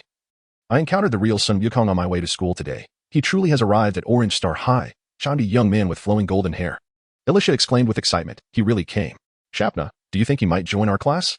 Shapna chuckled, uncertain, but considering his formidable prowess, he likely struggles academically. "I would love to recruit him into my club." A bespectacled classmate turned around and interjected, "That's impossible, Shapna. You might as well abandon that hope. Many of us witnessed the live broadcast back then. When he played baseball, I dare say he could send the ball soaring beyond the solar system." A white-haired elder, wearing spectacles, coughed deliberately a few times, silencing the bustling classroom. "Good morning, students. Starting today, we have a new classmate among us. I shall refrain from further introduction, as you all are familiar with him. Please welcome, Wukong." Son Gohan adorned himself in vibrant orange trousers, a pristine white shirt, and a sleek black vest, with his tail coiled around the base of his thigh, concealed from view. He entered the classroom with an upright posture, textbooks in hand. "Hello everyone. My name is Son Gohan, and I look forward to your guidance." After a brief moment of silence, the classroom erupted into a cacophony of excitement. Chapter 96, The School Commotion. Son Gohan, it's truly him. My goodness, it's real. Son Gohan has actually transferred to our class. Oh my. It's not a dream. It is indeed Son Gohan, the one who vanquished Cell and saved the world. Biddy, look. It's really Son Gohan. How adorable. He possesses such a gentle demeanor, just my type. Eliza exclaimed, gripping Biddy's arm, her eyes sparkling with delight. Biddy's beautiful eyes trembled with excitement as she struggled to maintain her composure. It's genuinely Son Gohan. Memories of her father, Satan, echoed in her mind. Biddy. There are extraordinary individuals in this world. The Son Gohan who saved your father is not only incredibly powerful but also a remarkably kind-hearted young man, of the same age as you. When you seek a boyfriend in the future, look for someone like Son Gohan. Father, what are you saying? Biddy shyly covered her face. Returning to reality, upon witnessing Son Gohan firsthand, Biddy felt as though this boy who defeated Cell resembled the description her father had given. Son Gohan left a splendid first impression on her. Shapna remarked in a daze, he undeniably possesses the countenance of a top student. Can this seemingly studious boy really be the one who defeated Cell and can soar through the skies? Quiet. Everyone, please be silent. The stern voice of an elderly man commanded attention, bringing the class to a hush. During the entrance examination, Gohan excelled in mathematics, natural sciences, history, language, English, and computer studies, achieving perfect scores across the board. He is undoubtedly exceptional. Wow, that is amazing. Is that for real? Could it be true? The one who defeated Cell and saved the world is also an academic prodigy? The elderly man admonished. Silence. I hope this will motivate everyone. Gohan, please find a seat wherever you like. This way, over here. Gohan, come sit with me. Son Wufan surveyed his surroundings, paying little heed to his enthusiastic classmates, until his gaze landed upon Bidalai. She occupied a central position, flanked by a fashionable girl with golden hair and blue eyes, who was cheerfully cheering him on. An elderly man, his hair as white as snow, sat on a stool at the lectern, observing the scene with a poignant sigh. Contemplating how unrelenting the passage of time could be, it seemed the school would soon be bustling with life. Grateful for Son Wufan's courteous smile, he made his way to sit beside Alacia. Hello, he greeted as he settled into his seat and placed his books down with politeness. I am Alacia, and I look forward to your guidance, Wufan. She introduced herself, gesturing towards Bidalai. Wufan, I must tell you, do not be startled. But did you know that Bidalai is a disciple of Mr. Krillin? After a brief moment of astonishment, Sun Wukong regained his composure and exclaimed, Wait. You have become Master Krillin's disciple, even more so than Dilly? Sun Wukong was genuinely taken aback, entirely unaware of this development. Dilly, her voice gentle, replied, Both my father and I have become disciples of Master Krillin, joining the Turtle School. I have often heard Master mention you. Yet I never anticipated encountering you here at school. Mr. Satan has also become a disciple of Uncle Krillin. Sun Wukong nearly choked on his own surprise. He was utterly blindsided and at a loss for words. Observing Sun Wukong mingling with his classmates, the elderly man with white hair breathed a sigh of relief. After all, Sun Wukong was no ordinary student. Aside from his renowned victory over Cell, his status as an academic prodigy warranted considerable attention. As a knowledgeable female teacher entered the classroom, the previously noisy crowd quieted down. The first lesson in Mandarin soon came to an end, and after class, a throng of classmates gathered around Sun Wukong. Though a few timid and envious individuals refrained from approaching him, this was entirely normal. Sun Wukong was not universally adored. Despite his triumph over Cell and the salvation of the world, there would always be those who harbored disdain for him. Humph, what a smug demeanor. I wonder why Cell didn't manage to kill him back then, muttered a boy seated in the corner, his expression dark, as he exited the classroom. Sun Wukong was taken aback. Though the voice was faint, he still heard it. Besides himself, he noticed a few others in the class, similar to the boy who had just spoken. Do they dislike me? Sun Wukong pondered in confusion. Is this the first time he has come to school today? Could it be that my previous transformation into a Super Saiyan had provoked them? Sun Wukong's son, Gohan, finds himself in a state of bewilderment, unable to fully comprehend the essence of humanity. The world is vast, teeming with a multitude of individuals, some of whom are rather chaotic in nature. However, these complexities are beyond the grasp of Gohan, who, while still capable of soaring through the skies on his Nimbus cloud, struggles to make sense of it all. Gohan, can you fly? Gohan, how do you unleash that explosive force? Gohan, is it possible for me to fly as well? Son Gohan observed the gathering crowd, a sheepish smile gracing his lips as he said, I apologize, everyone. Please, one at a time. However, Vidal's eyes narrowed with a glint of coldness as she addressed the encroaching classmates. Hey, Gohan just arrived at school today. There's no need to come over and create unnecessary trouble. Upon hearing Vidal's words, the enthusiasm of the crowd gradually waned, and a sense of composure settled in. Indeed, it was true. Gohan was not acquainted with them. Soon, the students dispersed, with several female classmates casting hostile glances in Vidal's direction before reluctantly departing. With gratitude, Sun Wukong cast a glance at Bidalai and remarked, I am saved. The warmth of everyone here is truly remarkable. Thank you, Bidalai. You're most welcome, Gohan, she replied. Master Krillin has spoken highly of your prowess, stating that you far surpass him and even exceed your father, Sun Wukong. As she playfully twirled her ponytail with her alabaster fingers, she shyly lifted her gaze and inquired, I wonder, could you perhaps offer me some guidance, Gohan? Sun Wukong's eyes widened in astonishment as he touched the back of his head and inquired, Bulma, have you ever ascended the Korin Tower? If you were to reach the top and obtain the sacred water from Master Korin, you would undoubtedly become even more formidable.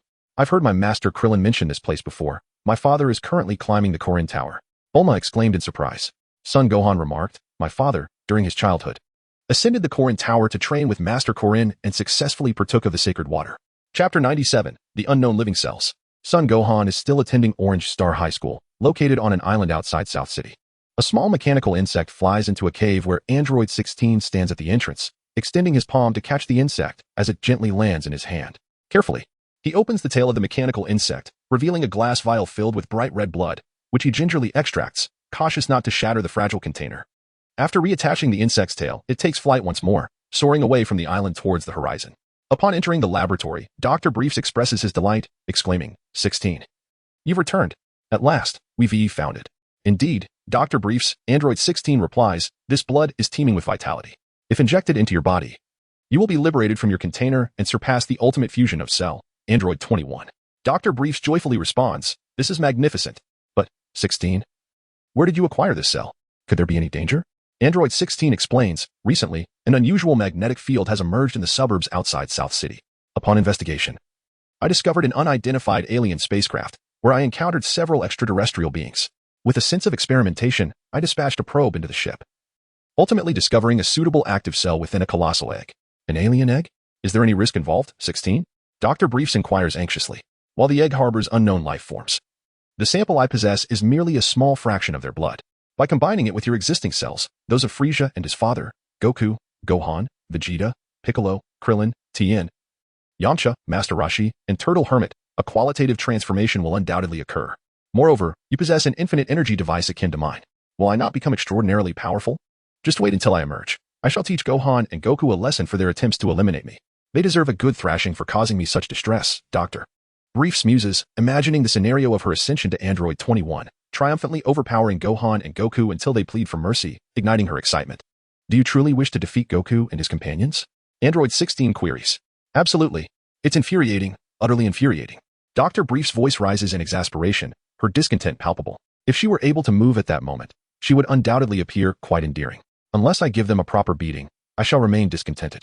Please, 16. Understood, Dr. Briefs. Once this cell is injected into you, it will take approximately a month for complete integration, after which you shall be free. Dr. Briefs exclaims in exhilaration. This is wonderful. At long last, I shall be liberated. I have been confined in this container for far too long. I yearn for delectable desserts and jelly.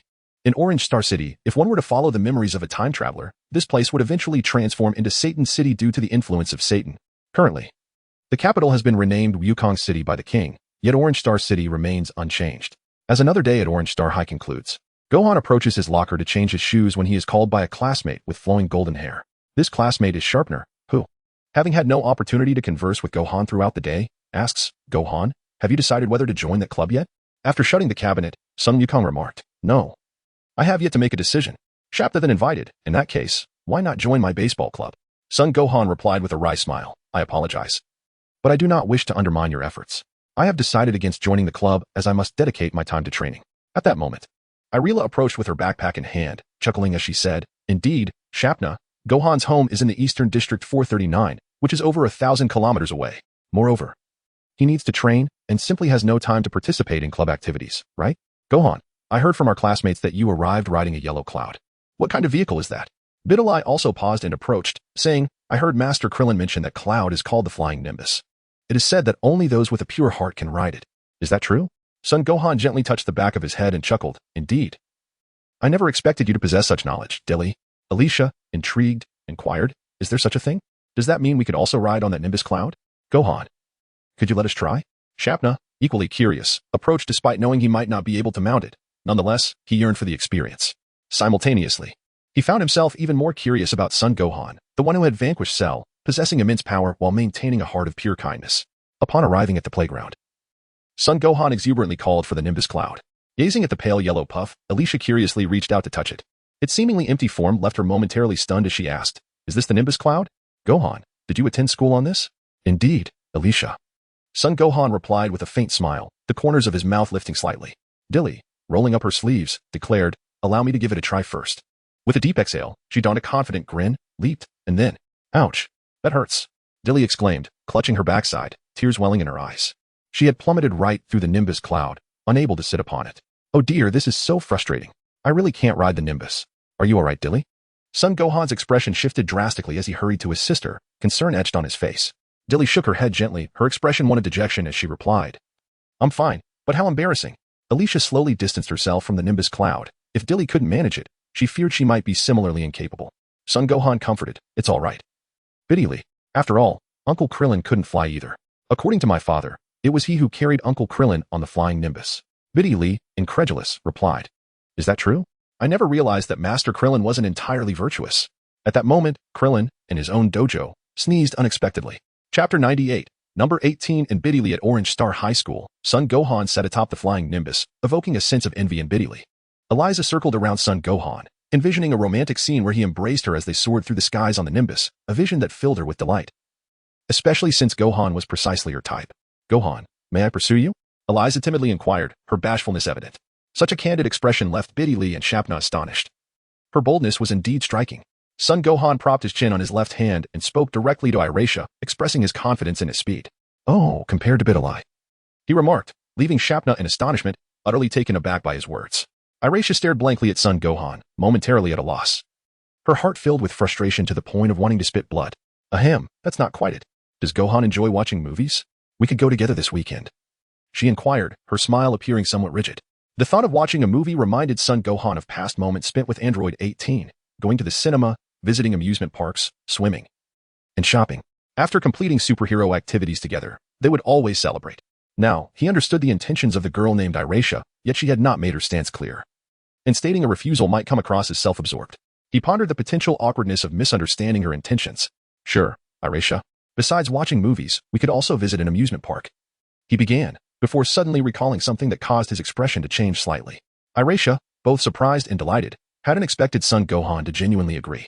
However, upon hearing he had more to say, she asked, what is it? Gohan, what's wrong?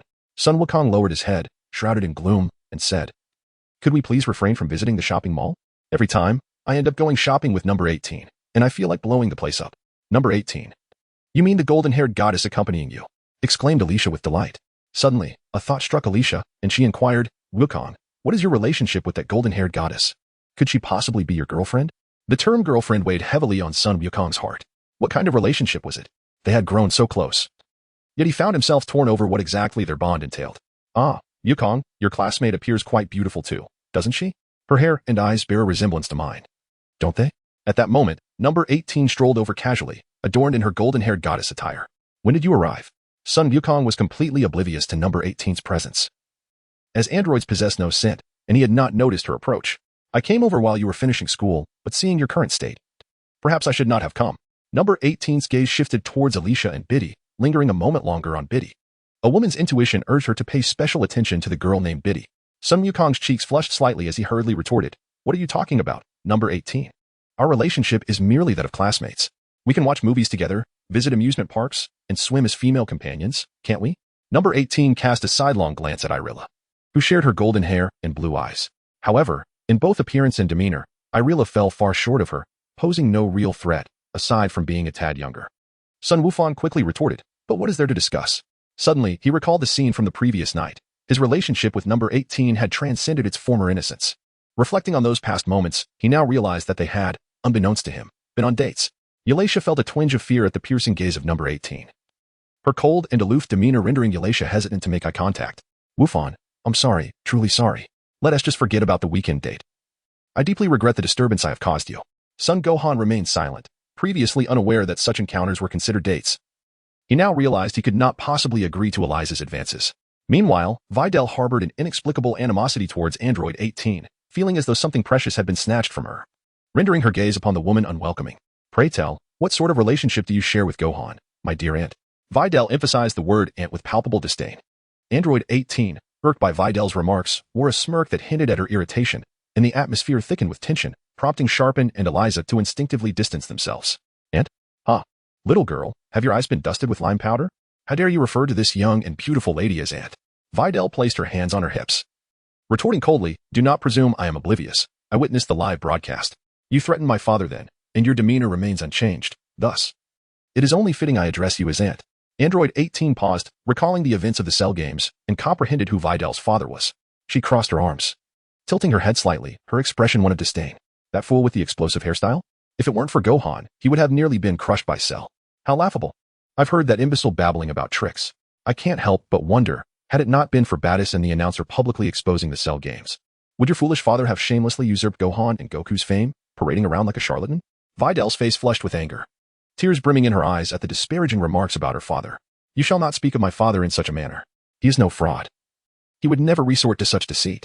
Suddenly, Son Gohan interjected, surprising both Android 18 and Videl. With reddened eyes, Videl seemed taken aback by Gohan's words, doubting her hearing. Gohan, what did you just say? Son Gohan sensed a wave of discomfort. Previously, he harbored no such feelings. But the words of Android 18 suddenly ignited an inexplicable aversion towards Satan, and by extension, towards the figure of Videl standing before him. According to the memories of the traveler, Satan masqueraded as a savior, parading around and deceiving the masses who remained oblivious to the truth. Dismissing his antics as mere tricks while he profited handsomely, the traveler's memories indicated that they had been indifferent to this deception, however. They also revealed the harsh realities that followed. Krillin became a police officer, laboring for the necessities of life, as did his own family. Moreover, in the traveler's recollection, if his father, Son Gohan, had not been ensnared by Satan's deceitful charade while gathering the spirit bomb, he would not have found himself in such a dire predicament. Just as Android 18 articulated, he was indeed a grand deceiver, a rogue, yet not devoid of cunning. Had Satan been foolish, he would not have so expertly manipulated the masses. Although the current circumstances had shifted, the memories of the traveler painted a picture of Satan, the charlatan, living lavishly while honest individuals toiled tirelessly for their daily sustenance. Why should this audacious trickster enjoy a comfortable existence while they fretted over their livelihoods? Gohan felt compelled to question everyone about this injustice. Android 18, surprised, called out his name, mistakenly believing that Gohan was speaking in her defense. Chapter 99, Strengthening Bonds. At this moment, under the setting sun, Orange Star High School appeared particularly desolate. I apologize, Videl, Gohan said. Let us not speak of events that never transpired. My sincerest apologies, Videl. Although Son Wukong felt a sense of indignation towards the memories of Satan held by the traveler. In the present moment, none of those events had transpired, and thus he ought not to harbor any resentment. However, in contrast to the words of Dilly, a certain sense of estrangement lingered. Both Satan and Dilly had now become disciples of Krillin. After apologizing, Son Wukong turned to Irisha and said, Irisha, I must apologize. Our date has fallen through. As for Shippuna, we shall meet again tomorrow. Farewell. Ah, Wukong, farewell. Irisha waved her hand in farewell. Whoosh. Zoom. Son Gohan soared into the sky atop the Nimbus cloud, with Android 18 following closely behind. She cast a smug glance at the dazed Videl, reveling in her triumph. She had won. The girl named Videl would no longer have the opportunity to claim Son Gohan for herself. Gradually, her heart and mind became captivated by him. On the way home, Android 18 hummed a cheerful tune, while Son Gohan remained silent, his brow furrowed, burdened with unspoken thoughts. Gohan, what troubles you? Are you still feeling sorrow for that girl named Videl? I never expected you to stand up for me. Last night, I truly felt your pain, Android 18 remarked. Her long, delicate legs tightening with excitement, a flush gracing her cheeks. Son Wukong cast a sidelong glance at Android 18 and inquired, that cup of water today. Upon hearing Eliza speak of it, I finally realized that our past encounters were, in fact, dates. To this, Android 18 responded, yet I did not contravene your wishes. Regarding the cup of water, with your fortitude, had you been unwilling, you could have departed at any moment without significant consequence. I would not have hindered you. As for the notion of dates, I have never acted against your desires. Son Gohan lowered his head, overwhelmed by a sense of helplessness, and said, you truly are terrifying. Android 18. I genuinely wish to understand what you are truly like. Is it all a facade when you comfort me, alleviate my burdens, engage in conversation, and indulge in our whimsical fantasies of becoming superheroes together? Without hesitation, Android 18 replied, no, it is not a pretense, for I hold affection for you. It pains me to see you troubled by Android 21, your studies, and your training. As for the blonde goddess, I have a deep admiration for her. I too am pursuing my training, though my progress is exceedingly slow. I find more joy in basking in the cheers of the crowd than in the act of destruction. With a gentle smile, Son Wukong remarked, how unfair. Android 18. I have long fallen into your trap, always relying on you to care for me. Tell me, Android 18. Is there something you particularly cherish? At this, Android 18's captivating eyes sparkled with delight, as she silently celebrated her triumph. She had indeed succeeded. For Son Wukong had now accepted her presence. Like that girl named Videl, I cannot ride the flying Nimbus, but if you hold me, I wish to soar with you on it. Android 18 intentionally mentioned Videl, sensing that Son Wukong harbored distinct feelings for her. Ah, let me embrace you. Son Wukong reminisced about the enchanting night prior, his heart racing, his cheeks flushed like ripe tomatoes. That glass of water was merely a prelude. It was his own resolve that stirred him. He was acutely aware of Android 18's fervent form, her tender lips, and the delightful sounds that she could not suppress, which made his face heat up to his very ears. Though both were novices in this realm of affection, he found himself acting like a bashful bride. Your ears are reddening again. Android 18 suppressed her desire to tease him further, contemplating playful mischief upon the Nimbus. She genuinely wished to explore that notion. Yet with Son Wukong now accepting her, she feared that she might frighten him away. There would be ample time ahead. She resolved to seize the opportunity in the future. Nestled comfortably in Son Wukong's embrace, Android 18 appeared to revel in the intimacy. In truth, based on the memories of a traveler. They were situated within the timeline of Trunks' future, yet it had evolved. The once heartless Android 18 was now by his side. I am sorry, Uncle Krillin. This is not my fault. I hope you find a better wife. Videl, in the memories of the traveler, we may have been destined to be together, but now, everything has changed. I am truly sorry. Son Wukong silently apologized, his thoughts straightforward and pure. having made a significant decision. Son Wukong's son, Gohan, spoke earnestly, Android 18. Let us discuss our relationship with my father and mother. Once we have overcome the threat of Majin Buu, we shall wed. Taken aback, Android 18 froze in astonishment. Momentarily at a loss for words. Struggling to rise, she shifted her position and wrapped her arms around Gohan's neck, asking, Gohan, what did you just say? Did I mishear you? Could you please repeat that? Son Gohan reiterated, I wish to disclose our relationship to Dad and Mom. Once we resolve the matter concerning Android 21, let us proceed with our marriage. Android 18, her cheeks flushed with embarrassment, pondered whether this was too hasty. She and Chi-Chi remained close friends. And the thought of Chi-Chi discovering her involvement with her son might drive her to madness, particularly since her initial intentions had been to confront Son Goku. To see you shy is indeed unexpected, she remarked. But I am earnest, 18. Our affair cannot remain concealed forever. It is better to be forthright. Mother will surely understand my intentions. At this moment, Son Wukong's demeanor instilled a profound sense of reliability in Android 18. With candor, they faced the challenges ahead together. Initially, she intended to maintain this relationship discreetly for the time being. Very well, Wukong, let us be forthright. Will you be able to come over this evening? Android 18's bashful yet subtly anticipatory expression conveyed her feelings. Son Gohan turned his face away, having tasted the forbidden fruit for the first time. Now, having come to terms with it, he yearned to be inseparable from Android 18 every single day. Don't forget to leave the door open for me. Son Gohan stammered. His voice barely audible, akin to the hum of a mosquito. The flying nimbus soared through the sky, leaving a long, graceful arc in its wake. With a playful glint in her eye, Android 18 cupped her hands around her ears and exclaimed loudly, What? What were you just saying? Son Gohan stammered, his face flushed, and quietly implored, Please leave the door open for me. Oh, what do you want me to leave open? Number 18's smile became increasingly audacious. Leave the door open. I said, leave the door open for me. In a moment of utter despair, Son Wukong cried out. Realizing that he could no longer confront Android 18 as he once did, his hands were frantically searching under his arms, his waist twisting in disarray, exuding an air of vengeance. Creak, creak, creak. Oh, haha, let me go, Wufan. Haha, that tickles. Haha. No, I was wrong. Haha, I admit my fault. Haha. I want to do it again. Android 18's delicate form trembled uncontrollably with laughter, tears streaming from her eyes as she pleaded for mercy from Son Wufan. Chapter 100, The Unexpected Visit of Krillin. Son Gohan and Android 18, engaged in playful banter, were carried back to the Capsule Corp mountain by the Nimbus cloud. I don't want it anymore. Truly I don't, Gohan. I was wrong. I can't take it anymore, she gasped. Her face flushed and adorned with a blend of anguish and longing, tears streaming down her cheeks. Throughout the journey, Son Gohan relentlessly tickled her, nearly overwhelming her with laughter as she begged for mercy. Have I gone too far? Gohan thought, turning his head away, unable to meet Android 18's gaze. At that moment, she appeared inexplicably alluring. Son Wukong swiftly dispelled his thoughts, embracing a more amiable demeanor. What was there to fear? He inquired, Number 18, shall we return to Baozi Mountain? Upon speaking, Son Wukong released Number 18. Number 18, feeling feeble, was on the verge of collapsing. Startled, Son Wukong quickly wrapped his arms around her slender waist, reminiscent of a willow, and exclaimed, Are you all right, Number 18? If my mother were to see you like this, she would surely scold me severely. Isn't it all your fault? I told you to stop, yet you insisted on being reckless. If it weren't for your antics, I wouldn't be in this predicament. Just hold me as we enter. After all, I need to speak with Chi-Chi anyway, Number 18 replied playfully, gazing at Son Wukong with a teasing look. Suddenly, a loud thud echoed behind them as a heavy object fell to the ground. The Bull Demon King stood in shock, staring at the duo. As the fallen item was their provisions for the following day, Son Wukong instinctively released his hold. Ouch, Son Wukong, you actually let go, Number 18 exclaimed, covering her backside with her hands and calling out to him. The Bull Demon King, bewildered, gazed at them in disbelief. Had he just imagined their intimate exchange? The affectionate manner in which they interacted, coupled with Number 18's ambiguous remarks, left him utterly perplexed. Wukong, what exactly is going on between you and Number 18? Son Wufan, filled with remorse, extended his hand to assist Number 18 in standing up. Embarrassed, he scratched his head and confessed, Grandpa, it's true. I am in a relationship with Number 18. She is now my girlfriend. What? The Ox King exclaimed in astonishment, his jaw nearly dropping to the floor.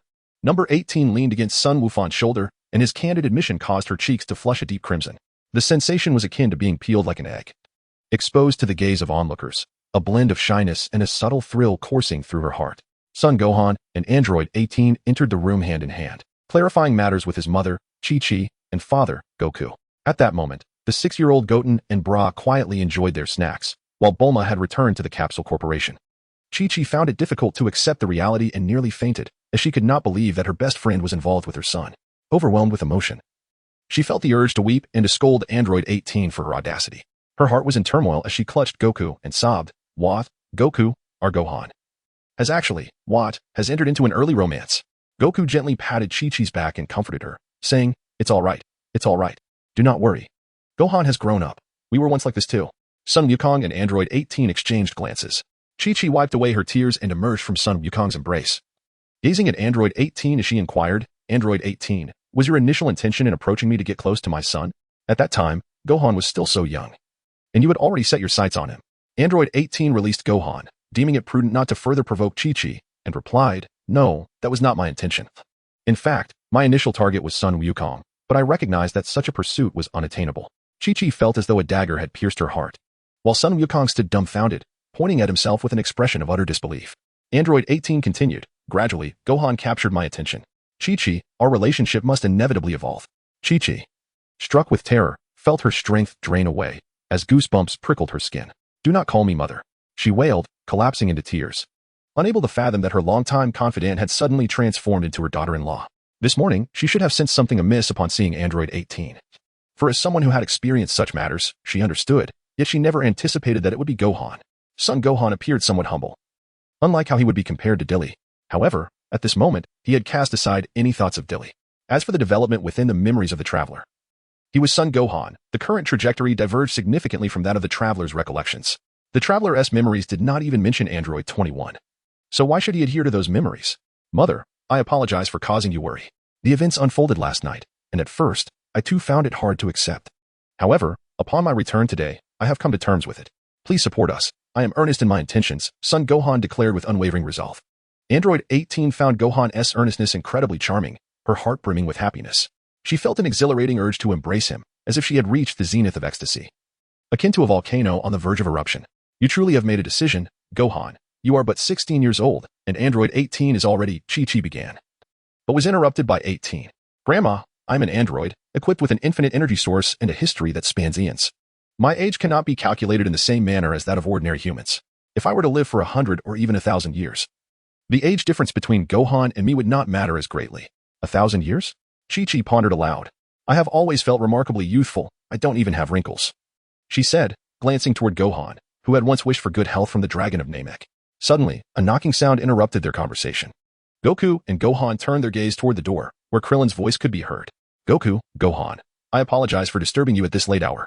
I have just captured two rather peculiar individuals. Come out quickly and see."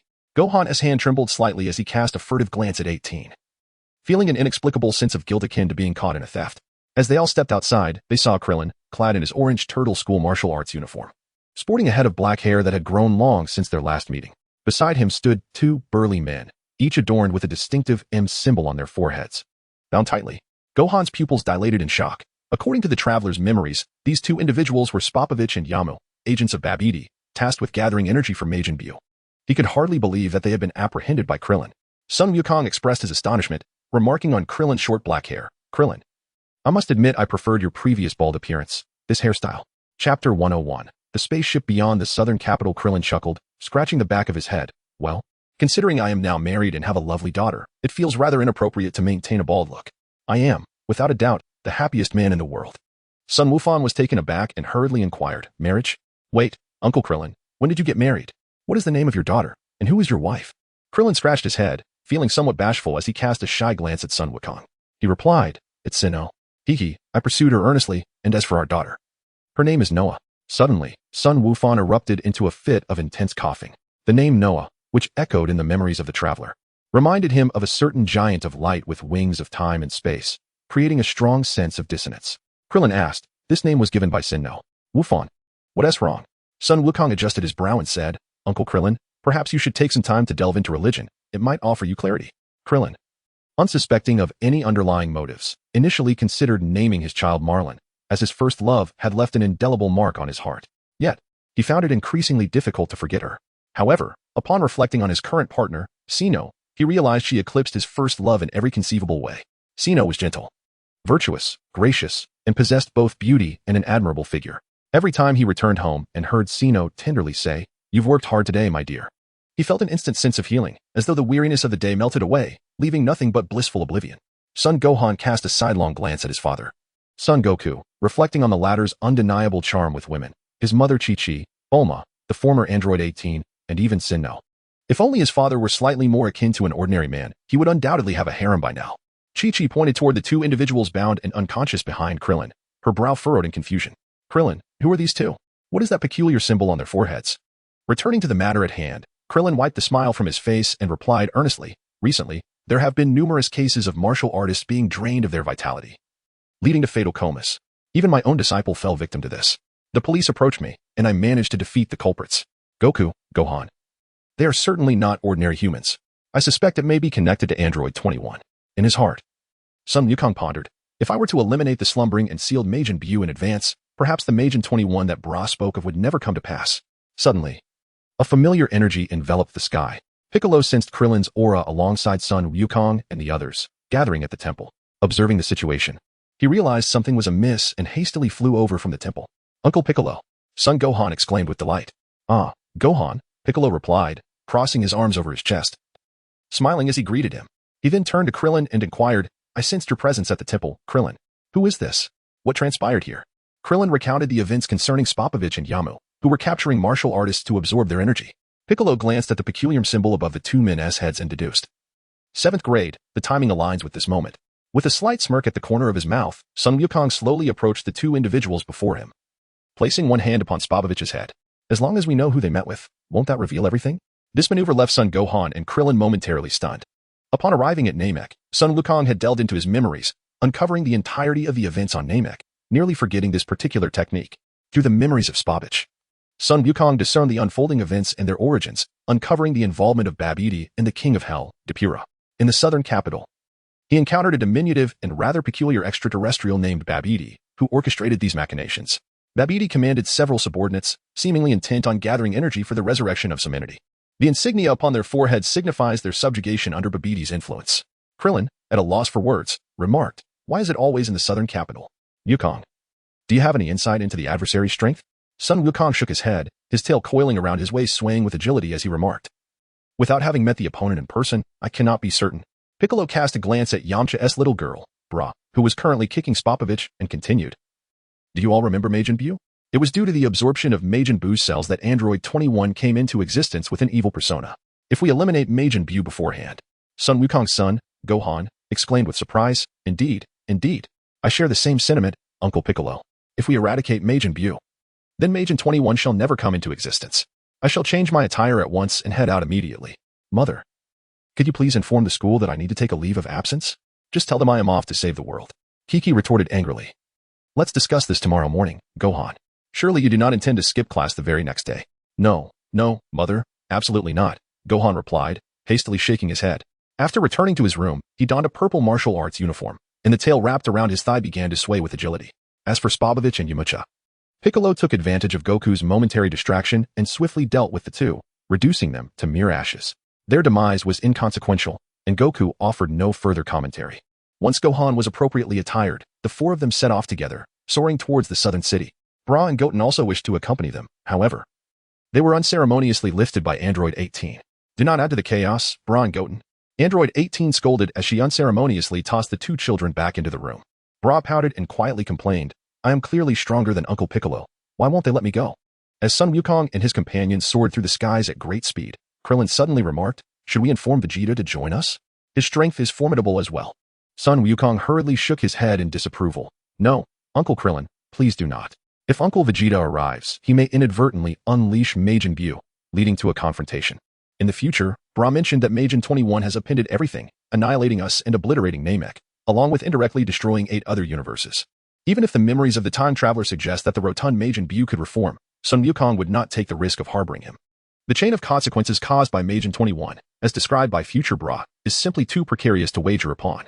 Son Gohan was increasingly intrigued by the enigmatic 21, pondering how she had fused with the cells of Majin Buu and what her true form might be. Majin Buu, known for his remarkable regenerative abilities, could resurrect himself from even a single cell, unless his own power was entirely depleted or he faced complete annihilation. Even then, he could return from ashes. At this moment, Piccolo nodded in agreement with Son Gohan's thoughts and turned to Goku, stating, Goku, as Gohan mentioned, you must comprehend the gravity of the situation. Goku replied with a serious nod, acknowledging the stakes involved. Although he yearned for a confrontation with Majin Buu and 21, the potential cost that Bra had forewarned was too great, a defeat could lead to the disappearance of the Dragon Balls, leaving no safety net. Chapter 102. The appearance of the Kaishin, the essence of divine power, is devoid of any aura, rendering Son Gohan and the others completely unaware of their presence. Upon a mountain peak in the outskirts of South City, Kaishin Shin expressed his astonishment. They've arrived. Jebet, how did they all come here? Have they discovered Babiti's whereabouts?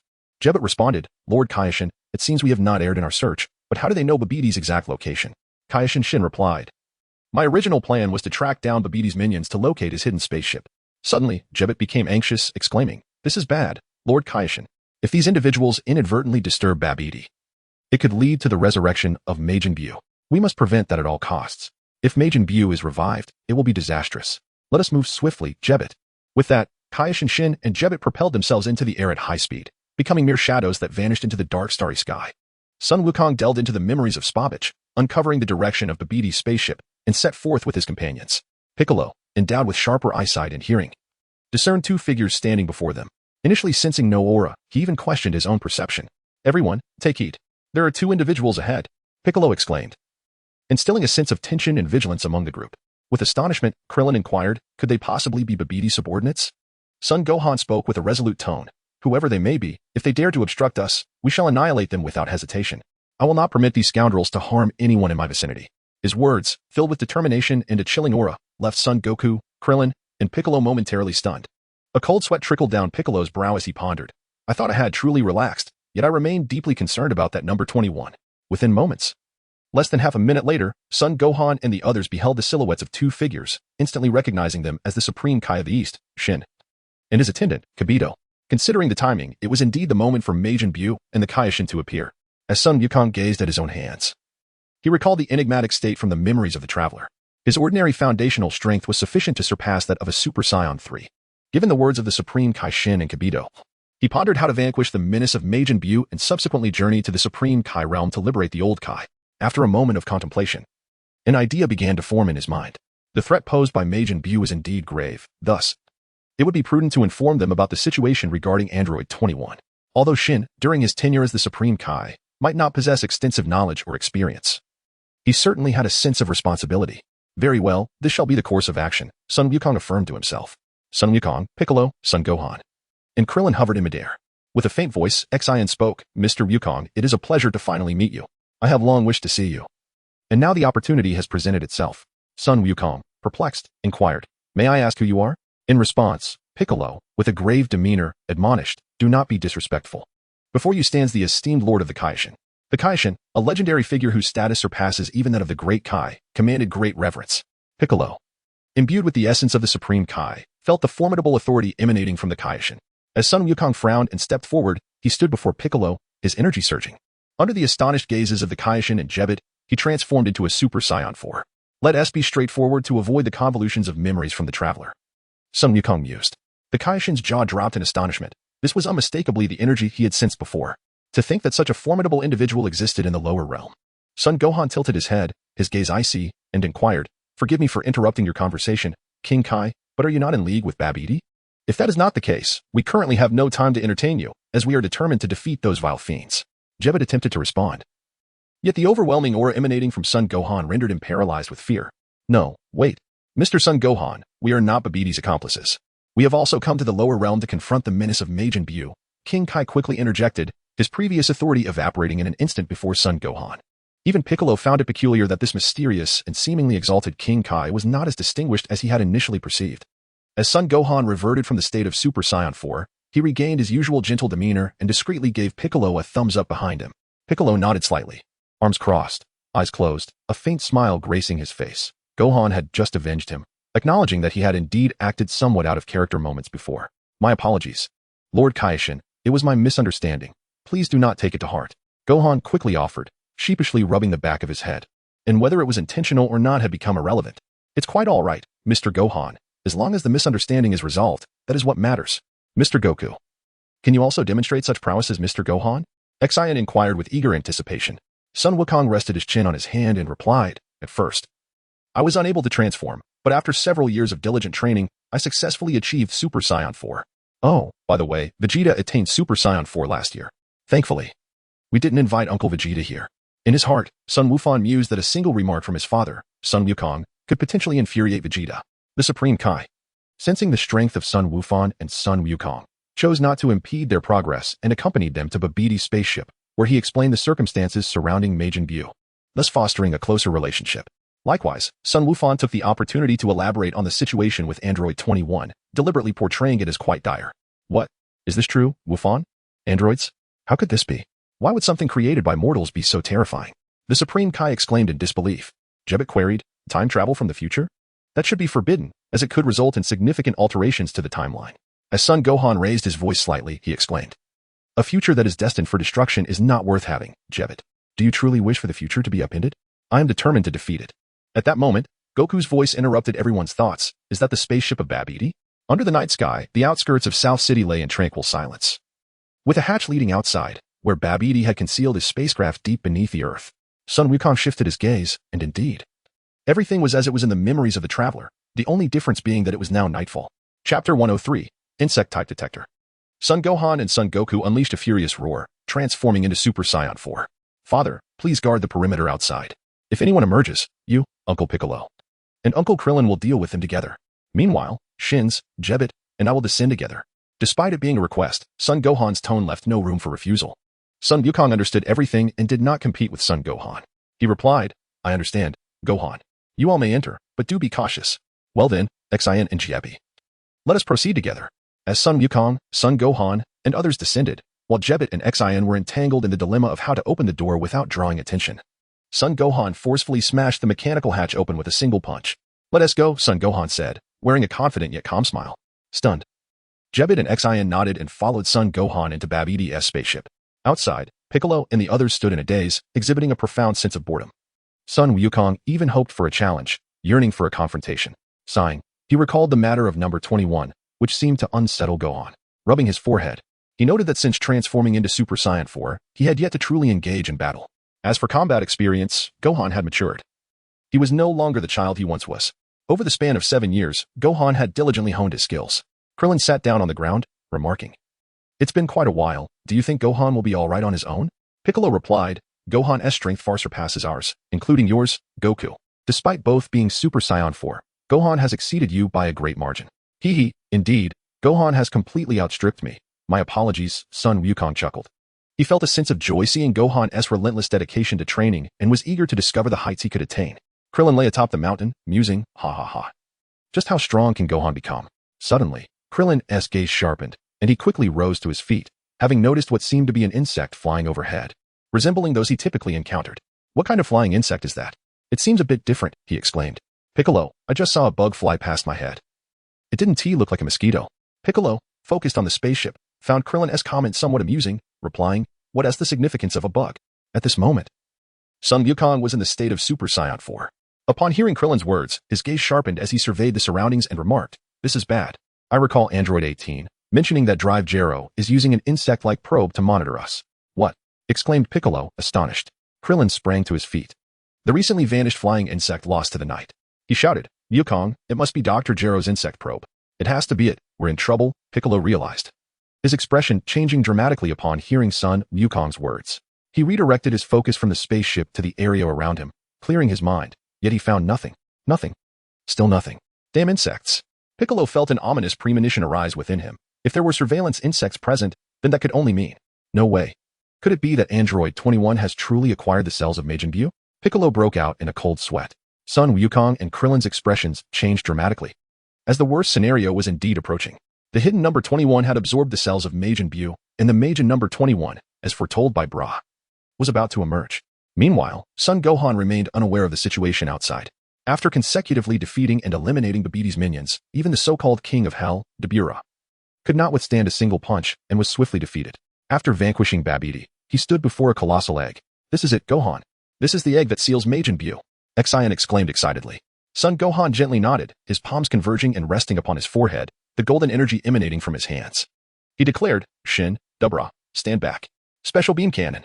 With a thunderous roar, a powerful golden energy wave enveloped the colossal egg, obliterating Majin Buu, who had been trapped in slumber due to the seal, reducing him and the egg to mere dust. Outside, Son Goku, Piccolo, and Krillin, burdened with heavy thoughts, felt the ground tremble violently as fiery sparks erupted from below. The hatch, partially exposed above the surface, shattered in an instant. It worked, Gohan exclaimed. I have vanquished Majin Buu. However, Piccolo sighed with deep concern, troubled by the revelation of the insect-like probe that Krillin had inadvertently spotted, presumably dispatched by Android 21. At this moment, Krillin lamented his choices, regretting the potential catastrophic future that loomed ahead. Having finally won the affection of the goddess and welcomed a lovely daughter into his life, he was unwilling to face annihilation. Suddenly, three figures emerged amidst the sparks and landed before them. The Supreme Kai, Shin, exclaimed with exuberance, "I cannot thank you all enough. Majin Buu has finally been defeated. Gohan, you were incredible just now. Dubra and his minions stood no chance against your might."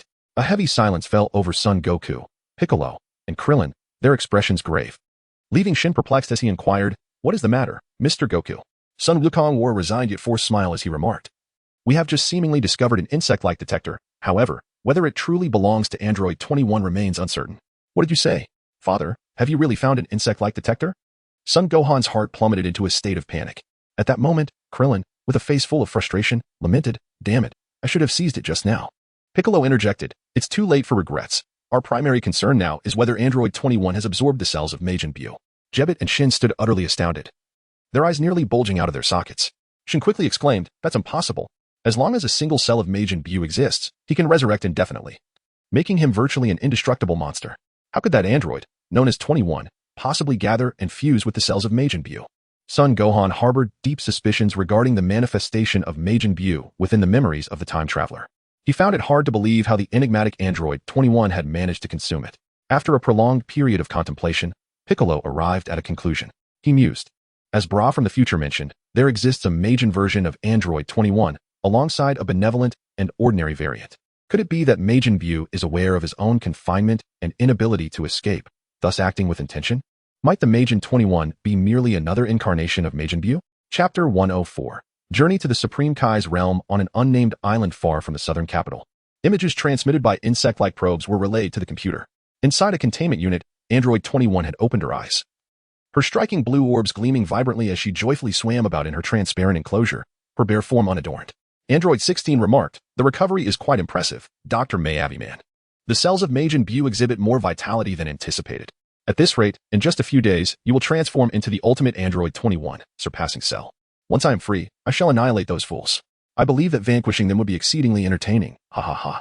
Dr. May-Avi-Man, or rather, the emerging Android 21, displayed a sinister grin, her lips curling in a cold arc, her blue eyes brimming with madness, momentarily flashing a scarlet hue.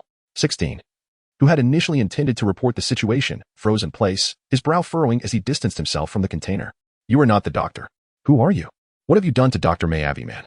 He aimed his palm at Android 21 within the container. Android 21 chuckled darkly. Her demeanor transformed into one of brutality and insanity. "Dr. May-Avi-Man, is that the name of this human vessel? How delightful. This ultimate and exquisite form is simply beyond belief. Majin Buu, you are Majin Buu." 16's voice dripped with malice. "No, I am Android 21. Yet, this name hardly encapsulates the magnificence of my present form. Refer to me as Majin 21. With a thunderous crash, 16 unleashed his full firepower. The Hell Flash cannon aimed squarely at Majin 21. Buzz. Majin 21's eyes turned crimson as a transparent bubble materialized outside the glass dome, absorbing the energy of 16's Hell Flash cannon. "Is this not Son Gohan's technique?" 16's gaze sharpened. Majin 21 smirked. "This move is rather impressive. Let us see how it feels to be struck by one's own attacks." Boom. In an instant, as the energy rebounded towards 16, Majin 21's delicate form trembled, her savage crimson eyes reverting to their original blue. Boom. The reflected energy hurled 16 out of the laboratory and into the sea. Inside the container, Majin 21 gazed at her palm with dissatisfaction. In that fleeting moment, her form had been reclaimed by Dr. May-Avi-Man, Android 21, and much of the rebounding energy had been dispelled, allowing 16 to survive, albeit likely injured. "It appears that I will require another day to fully assert control over this body. 16 is gravely wounded. Even if you were to locate Son Goku and the others, it would be too late for them to arrive here." Majin 21 examined her hands, her brown hair shimmering with hints of gold as a surge of energy coursed through her. "Beyond Majin Buu, my being also encompasses the cells of warriors such as Son Goku, Son Gohan, Vegeta, Frieza and his father, Piccolo, Krillin, and Tien Shinhan, along with combat experiences fed into the computer and boundless energy akin to that of 16, 17, and 18. Her smile twisted grotesquely. This amalgamation of influences had precipitated a qualitative transformation, birthing an evil persona within Majin 21, standing in stark contrast to the other Dr. May-Avi-Man's Android 21. The outskirts of the southern capital, distant from the shoreline, saw Piccolo's conjectures swiftly dismissed by the group. as Bra from the future had articulated that Majin 21 represented a malevolent aspect of Android 21. The cells of Majin Buu sought to dominate 21's form, only to be consumed and fused instead. Yet, Android 21, under the influence of Majin Buu, had given rise to an evil persona. Son Gohan gazed at his hands, clenching his fists, and said, I do not know why, but there is a sense of turmoil within my heart. Uncle Piccolo, father, I believe I must strive to grow even stronger. Son Wukong and Piccolo exchanged glances. Piccolo turned to Son Wukong and said, Gohan, I find myself no longer capable of guiding you. Son Wukong remarked, I feel the same way, Gohan. You have long surpassed me. Even the Super Saiyan 4 was a result of your own research. This statement caused Gohan to feel a twinge of embarrassment. Nevertheless, he had spoken it with a hint of cunning, as he did not wish to appear too forward without reason, which might have seemed peculiar. After pondering for a moment, he said, Gohan, in the realm of the Kaishin, there exists a legendary sword known as the Kaishin sword. It is a mythical weapon that has eluded all previous Kaishins. According to legend, whoever draws the Kaishin sword shall gain immense power. I believe, if anyone can wield it, it would surely be you. Jebet's expression shifted dramatically as he exclaimed, Wait, the realm of the Kaishin is a sacred domain that even the gods cannot enter, let alone humans. Are you certain, Lord Kaishin, that you wish to bring a human into the Kaishin realm? Sen affirmed resolutely, Indeed, Jebet. As Gohan has stated, we would rather avoid a future of destruction. Attaining such formidable power? But, is it truly feasible? I hope it won't cause you any trouble, Gohan replied, though inwardly he was eager to go, his outward demeanor betraying a sense of hesitation. It's perfectly fine, Gohan, Sen quickly reassured him. Piccolo added, Go ahead, Gohan. We will take care of Earth for the time being. Son Wukong chuckled and said, Make sure to become stronger before you return, Gohan. Krillin gave a thumbs up and encouraged, You got this, Gohan. Yes, please, Shin Jebet. Gohan nodded solemnly, reverting to his ordinary form, and together with Jebet and Shin, they vanished, departing from Earth to the realm of the Kaishin. Piccolo, with a serious expression, instructed, Krillin, upon your return, immediately inform everyone about the potential appearance of Android 21. Wukong, let us continue our search in this vicinity. Son Wukong was taken aback and inquired, Search nearby, Piccolo. But it's so dark. That insect-like detector is as small as a flying bug. It barely works during the day and at night. It is even more improbable to find it. Piccolo explained, Not so. The insect-like detector that Krillin inadvertently spotted is stationed in our vicinity. It appears to be monitoring Babidi and his associates. Babidi has landed on Earth, and given the concealment of their location, even the King Kai cannot detect them. How then could they be discovered by number 21? Krillin and Son Wukong were momentarily at a loss, merely gazing blankly at Piccolo. Without further ado, Piccolo continued. I suspect that number 21's research facility may very well be located here in South City. Otherwise, such a significant coincidence would be impossible. Is that so? Krillin exclaimed in astonishment. Suddenly, Son Wukong recalled something and said, Piccolo, I must return home and pay a visit to Korin. I still have some senzu beans left from the previous battle, and Korin has been gathering them in anticipation of this day. Go swiftly, Wukong. I will await your return. Krillin, once you get back, summon Vegeta as well. Upon hearing about the senzu beans, Piccolo could not overlook their significance. Son Wukong sensed the presence of his father-in-law, the Bull Demon King, and instantly teleported back to Bao Bao Mountain. Meanwhile, Krillin also moved swiftly, heading towards West City, where Bulma was employed by the Universal Capsule Corporation. And thus Vegeta had taken residence in West City as well. Chapter 105, The Old Kai. Upon arriving in the realm of the Kais, Son Gohan, guided by Kai Shin and Jebet, approached a stone pillar enveloped by a pond. A sharp sword was embedded within the pillar, its blade firmly lodged in the stone. Encouraged by Shin, Son Gohan began to attempt to draw the sword of the Kais. With a mighty shout, Son Gohan transformed into a Super Saiyan, effortlessly extracting the sword from its stone prison, causing the pillar to shatter and tumble into the pond, creating a splash. He truly pulled it out. Jebet exclaimed in astonishment. Regaining his composure, Shin smiled and asked, Gohan, how does it feel? Good. Son Wukong and Xin have become familiar enough with each other to address one another by their names. After attempting to swing a few times, Son Wukong remarked, It feels incredibly heavy, but I don't sense much else. I wonder how sharp it is? Oh, Wukong, shall we give it a try? Xin said, glancing at a large boulder nearby and lifting it with telekinesis, smiling. Son Wukong, brimming with eagerness, exclaimed, Excellent. Send it over, Xin. Jebet, filled with apprehension, inquired, Lord Kaishin. Might this be unwise? Xin reassured him with a smile, Fear not. If the Kaishin sword were so easily broken, it would not be the legendary blade. Suddenly, a colossal shadow loomed over Son Wukong. With determination, he grasped his sword tightly and swung it with force, cleaving the massive stone in two, which crashed heavily to the ground, producing a thunderous roar that resonated in the air. Incredible, truly worthy of the legendary Kaishin sword. Jebet exclaimed in astonishment. Son Gohan gently swayed, his hand gracefully wielding the King Kai sword, which danced in a flourish of radiant light. "Let us continue," he declared, his enthusiasm ignited by a desire to discover the true sharpness of the King Kai sword. Xian raised his hands high, conjuring a dark metallic substance that took the form of a cube, and with a smile directed at Son Gohan, he said, "Behold, this is the hardest metal in the universe, thunder steel. Gohan, give it a try." "Very well, Xian, feel free to throw it my way." Son Gohan replied with a serene smile. Whoosh! The massive metallic cube was hurled towards him. Son Gohan swung the King Kai sword to cleave through it, the blade colliding with the thunder steel. Crack! Amidst the eager anticipation of Xian and the onlookers, the once reliable King Kai sword shattered in response, leaving both individuals momentarily stunned. Son Gohan swiftly evaded, as the metallic cube crashed heavily to the ground, shattering into fragments and causing the earth around to sink and cave in. He gazed at Jebit and Shin, as if the very foundation of his faith had crumbled, utterly astonished. Shin, in a state of despair, cried out, "Ah? The sword of the Kais, it cannot be. The legendary sword of the Kais, how could it possibly be shattered?" Jebit, in disbelief, exclaimed, "The sword of the Kais is the mightiest blade in the annals of the sacred realm. How could it be broken?" Sun Wukong gently touched the back of his head, silently apologizing to Xian, and sighed. "It seems the King Kai sword is merely a legend after all. My apologies." Suddenly, an invisible wave of energy emanated from the King Kai sword. Sun Wukong hastily discarded the broken sword in his hand and instantaneously appeared beside Xian and Jebit. Xian and Jebit regarded the shattered sword with trepidation, and an elderly figure, reminiscent in attire to Xian, materialized, sporting yellow tapora earrings that imparted an inexplicable peculiarity. "I never anticipated I would see the light of day again. At last, I am free. My name is Peter Toro, and it has been an eternity. Who would have thought a mere human would release me? Who are you?" Xian and Jebit inquired simultaneously. "What? You do not recognize me?" The old man erupted with indignation. "Ah, well, it's not surprising. To you, I am the King Kai from 15 generations ago. Does that clarify things?" Xian's eyes widened in astonishment. The revered ancestor of the King Kai from 15 generations past. Jebit was rendered speechless, drenched in cold sweat. Sun Wukong's heart secretly pondered, at last. The old Kaioshin has emerged. The distance from Earth, West City, to the Capsule Corporation is not particularly far. At that moment, Vegeta, who was diligently training in the gravity room, suddenly received a communication from Violetta. "Hold on a moment, Vegeta. I inadvertently stumbled upon some clues regarding Dr. Gero. Would you like to take a look?" Vegeta halted his training, gazing at the monitor, and inquired, "What did you say?"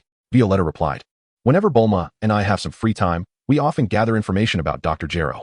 Just now, as I was organizing the data, I discovered a person in an old newspaper, Dr. Miyavi Man, Dr. Gero's ex-wife." Vegeta was taken aback, astonished to ask, "That guy actually got married?" Violetta chuckled. "Not only did they marry, but they also had a son who tragically passed away in his early 20s. It was reported in the past newspapers. Afterward, Dr. Miyavi Man and Dr. Gero had a conflict of ideals and eventually divorced." "Violetta, are you suggesting that this Dr. Miyavi Man, Dr. Gero's ex-wife, is likely the elusive 21? Vegeta asked in surprise, finally uncovering a glimmer of the true identity of 21 after all these years. Violetta smiled and nodded, with her long, wavy hair cascading elegantly. She remarked, "Dr. Miyavi Man's scientific prowess is no less than that of Dr. Gero. The reports indicate that she previously served as Dr. Gero's assistant. So she must know about his androids." Vegeta shut down the gravity room and returned to his quarters, where he took the newspaper Violetta handed him and meticulously read through its contents. Miyavi Man. Oh, she is also a philanthropist who supports impoverished elderly in orphanages, establishing schools in mountainous regions. Vegeta was astonished as he perused the article about Dr. Miyavi Man. Every detail matched what Future Bra had described. Krillin said, his gaze sharpening as he looked out the window. Suddenly, a rapid knocking echoed through the room. Upon opening the door, Vegeta found Krillin panting heavily. "Vegeta, we discovered Babbidi's spacecraft in South City.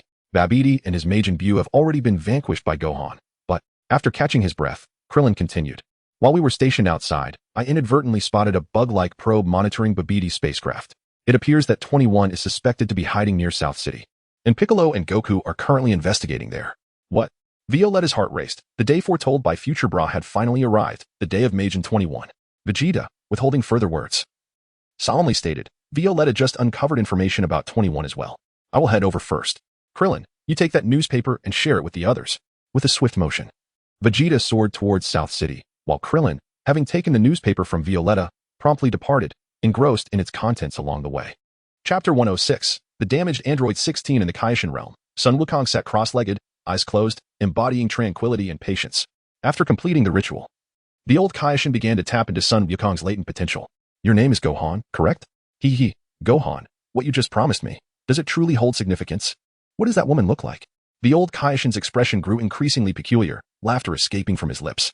Son Gohan did not open his eyes and said, "As long as what you, revered Elder Kai, say is true, that you can indeed assist me in unlocking the power to surpass my limits and defeat the formidable Majin 21, I shall agree."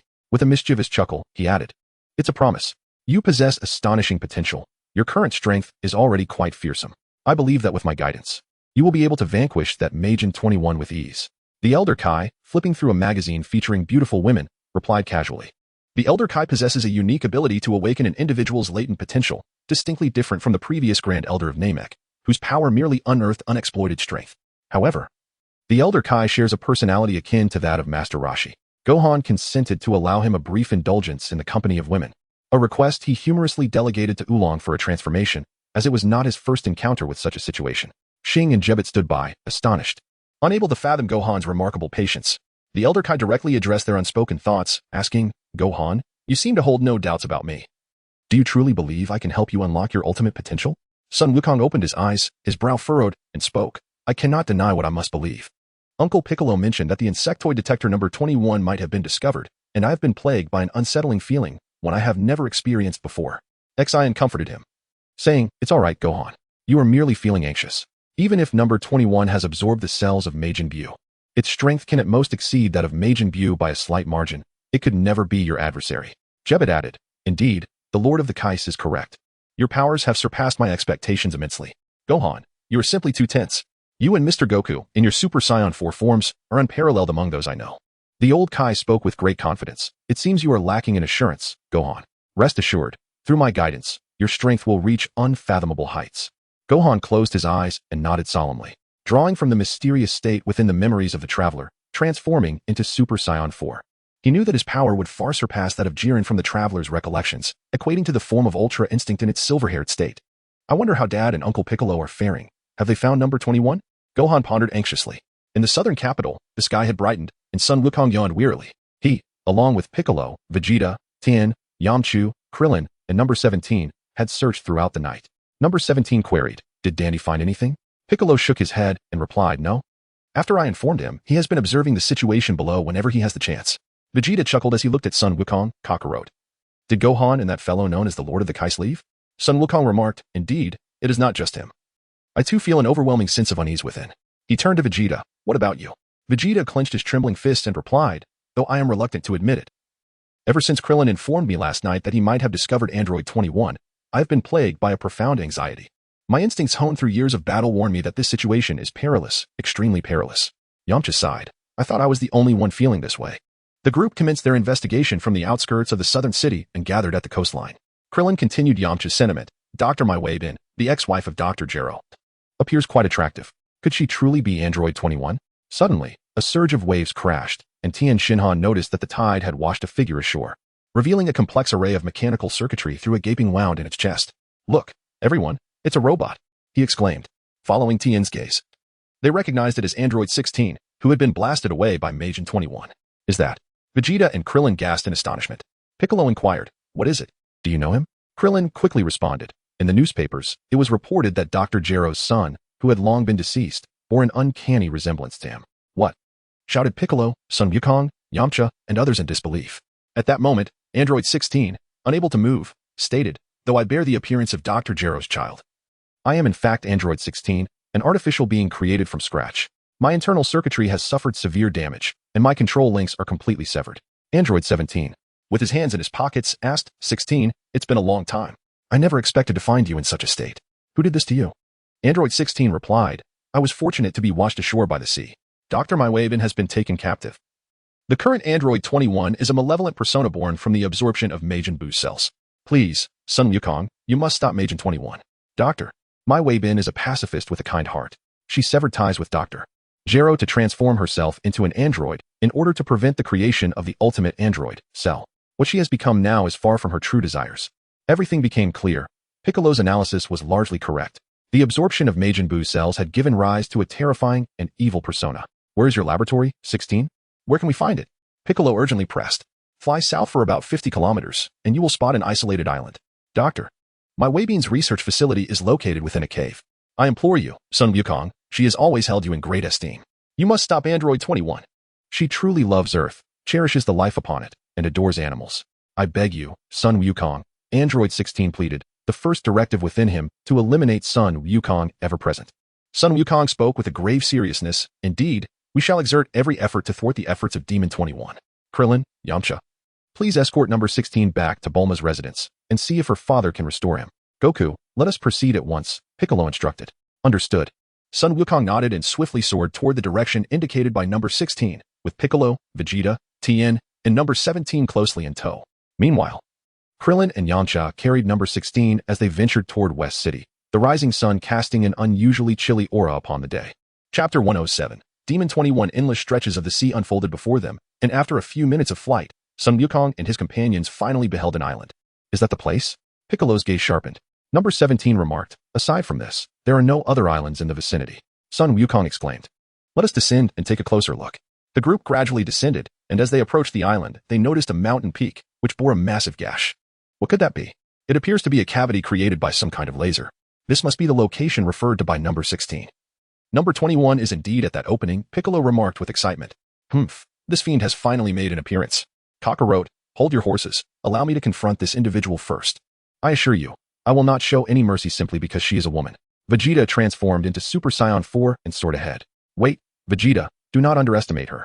Son Wukong, Piccolo, and Tianjin Fan followed closely behind, while number 17 shrugged helplessly and subsequently joined them. Upon entering the cavern, Vegeta was startled by the sight of a woman floating within a container. Are you the Majin number 21? How shameless of you to be without attire. Vegeta shouted indignantly. Majin number 21 flashed a sweet smile, stretched her arms, and said, At last, you have arrived. I have been waiting for you for quite some time. Son Wukong. She completely disregarded the fact that Vegeta had transformed into Super Saiyan 4, inciting his fury. Tianjin Fan averted his gaze, feeling somewhat embarrassed, while Son Wukong pointed at the container in astonishment, exclaiming, You are Majin number 21. Majin number 21 gently swept aside her brown bangs and smiled. Indeed. You are all quite perceptive, Son Wukong. However, where is Son Gohan? I have yet to see him. Son Wukong calmly stated that he had embarked on a journey of cultivation to become stronger. Can he become even more powerful? Exclaimed Majin 21, her face adorned with an ecstatic smile as she emitted light, breathy sounds of excitement. Yes, indeed. He can grow even stronger, magnificent indeed. Oh, how long to witness the extent of his strength upon his return. Enough with the idle chatter, Majin 21. Prepare to receive my attack, Vegeta proclaimed, unleashing a powerful energy wave that enveloped both the container and Majin 21. The cavern erupted in a cacophony of destruction as Son Wukong, Vegeta, and the others swiftly exited the collapsing cave. Did we succeed? Piccolo inquired with anticipation. With a resounding boom, a purple aura emerged amidst the debris, revealing Majin 21 in an entirely transformed state. Her long, white hair cascaded chaotically around her, and her crimson eyes glowed fiercely. Her ears had sharpened, and golden rings adorned her neck and ankles, while her wrists sported two more. She wore a black top that exposed her midriff and white pants, complemented by a golden belt and black high-heeled shoes, the tips of which were fashioned from gleaming gold metal. Her skin had taken on a pink hue, and a sinuous tail sprouted from her form, exuding an aura of savagery and madness, no longer restrained in her energy. Tianjin Han and Piccolo shuddered in astonishment. The presence of Majin 21 felt overwhelmingly terrifying, even reaching the distant realm of the Supreme Kai, where Son Gohan and others sensed her menacing energy. This malevolent aura resembles that of Majin Buu, but no, it is far superior, Xian exclaimed in disbelief. Jebbet compared the current Majin 21 to others, noting, although this artificial being, Majin 21, is formidable, she pales in comparison to Gohan. Gohan, your concerns were utterly unfounded. At this moment, Son Wukong breathed a sigh of relief. The emergence of Majin 21 was finally upon them. The power unleashed by Majin 21 might well exceed that of his Super Saiyan 3 transformation. Yet it was certainly no match for Super Saiyan 4. The old Kaioshin produced a crystal ball and remarked, use this to observe. You will witness the events unfolding on Earth. Very well, esteemed ancestor. Xian responded, following the instructions. The scenes reflected in the crystal ball unveiled the presence of Majin 21 to everyone. Xian's jaw dropped in astonishment, cold sweat trickling down his brow, as he noted the striking resemblance to Majin Buu, particularly uncanny.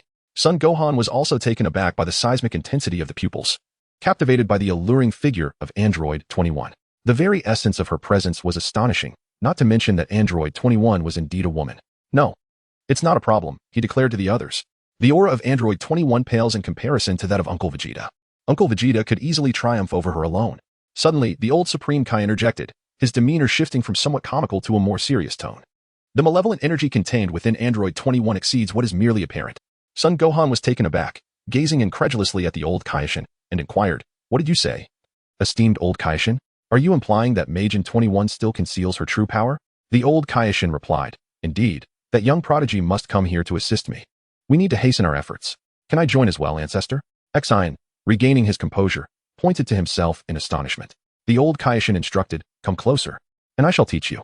Gohan, focus your attention. Together, we will expedite your progress and unlock your potential. Understood? Please." Son Gohan withdrew into meditation, closing his eyes. Xian sat beside the old Kaishin, quickly grasping the lessons imparted, and together they endeavored to unlock Gohan's potential. Meanwhile, on Earth, Majin 21 tilted her head, casting a cold glare at Vegeta. "Truly, you are nothing more than a mindless destroyer," she remarked. "You two can join forces. But my current form can withstand your combined assault without issue." Piccolo and Tien Shinhan exchanged glances, realizing that Majin 21 was exponentially more formidable than the previous Android 18. Vegeta clenched his fists, pointing to himself with indignation. "Umph. There's no need for Kakarot and Gohan to intervene. Can't you see the vast disparity in our powers? Oh, this Super Saiyan 4 transformation is indeed impressive," he mused. "How I envy its fluffy appearance." Yet, a cold smirk graced the lips of Majin 21 as she declared, "What stands before you now is an extraordinary synthetic being. The likes of Cell are but a distant memory, for I am entirely different." "Is that all? Just a few more cells from Majin Buu?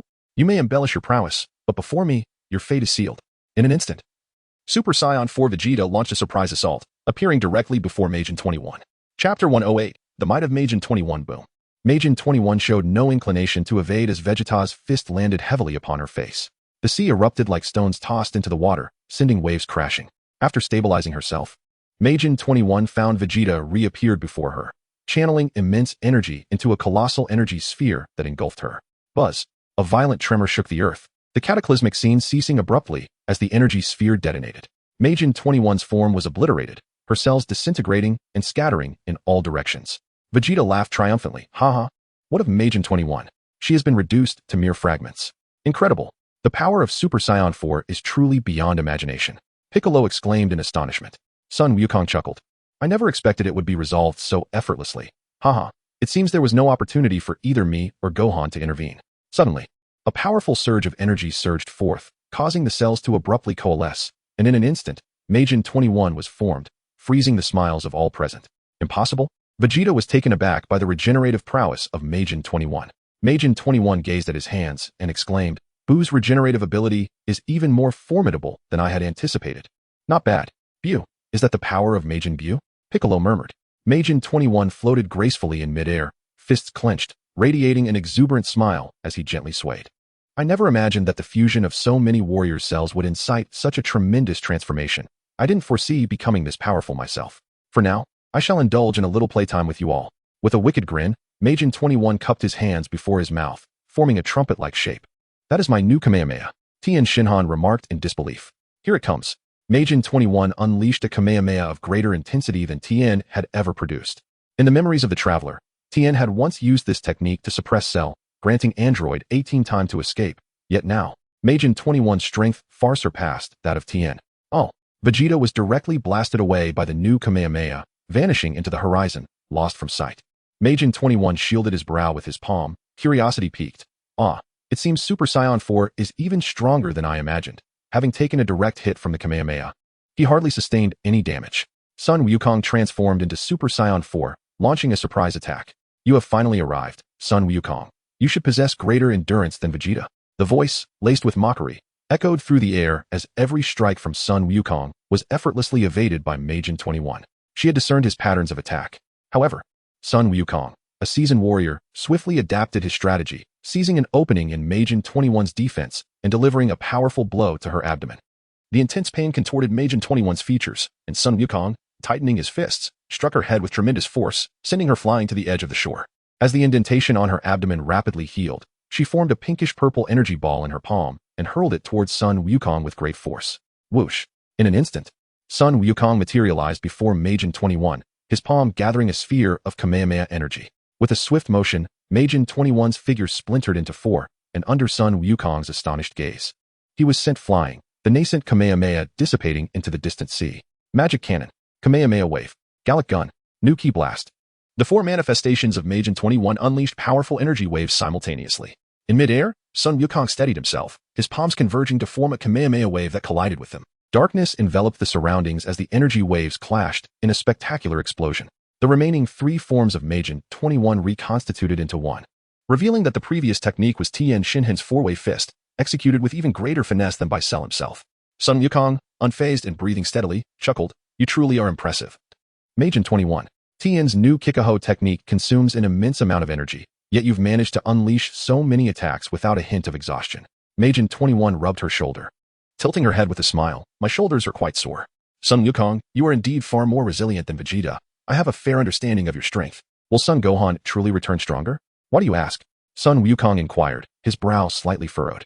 Given their recent battle, it was impossible for Majin 21 not to perceive the disparity. Although her power surpassed his Super Saiyan 3 transformation by a significant margin, it still fell short when compared to Super Saiyan 4. At that moment, Vegeta, covered in dust, flew over, exclaiming, "You bastard, Kakarot. You shall not intervene."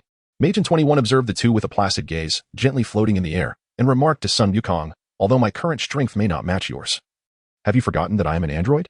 Dr. Micaiah, upon learning of your intent to eliminate her, decided to teach you a lesson by implanting your battle data into her mind, enabling her to learn how to fight. Initially, she did not harbor such intentions. Son Wukong's brow furrowed deeper as he glanced at Majin 21, a sense of foreboding washing over him. Majin 21 wore a faint smile as she extended her palm, stating, "Within me, in addition to the cells of Majin Buu and the Frisia family, I also possess your cells, along with the infinite energy akin to that of Android 16, 17, and 18. What are you implying?" Son Wukong's pupils contracted as he hurriedly questioned. Observing from the sidelines, Piccolo, Tien, and Android 17 stared at Majin 21 in disbelief. Clenching her fists tightly, Majin 21 let out a fierce cry, unleashing a golden aura that surged around her. Under the incredulous gazes of Vegeta and Son Wukong, her hair and eyebrows transformed into a brilliant gold, cascading wildly, while her crimson eyes bore down on them like a predator eyeing its prey. With an air of calm and serenity, the golden aura radiated, while Majin 21 provocatively beckoned with her hand, her words striking like a heavy hammer, plunging everyone into despair. You are in for a world of trouble. I possess the regenerative capabilities akin to Majin Buu, infinite energy like Androids 16, 17, and 18. The three-tier transformations of a Super Saiyan, and a wealth of combat experience gathered from numerous warriors.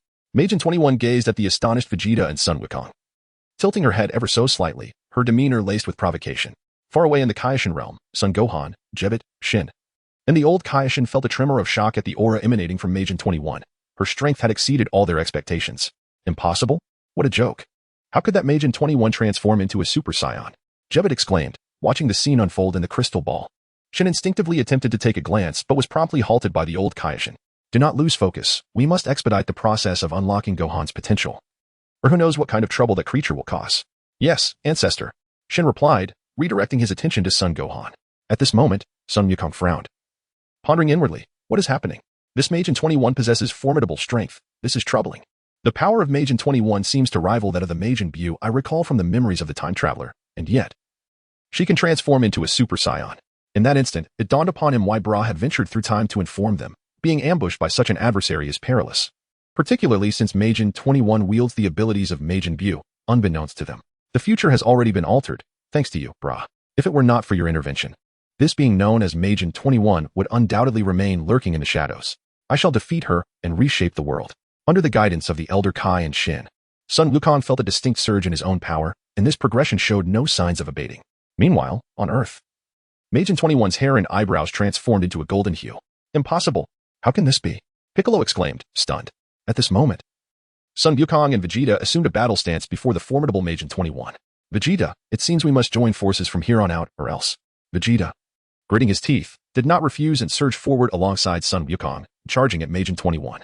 Previously, Majin 21 had been at a disadvantage, but now, transformed into a Super Saiyan, the tide had turned dramatically, creating an overwhelming scenario against the two warriors.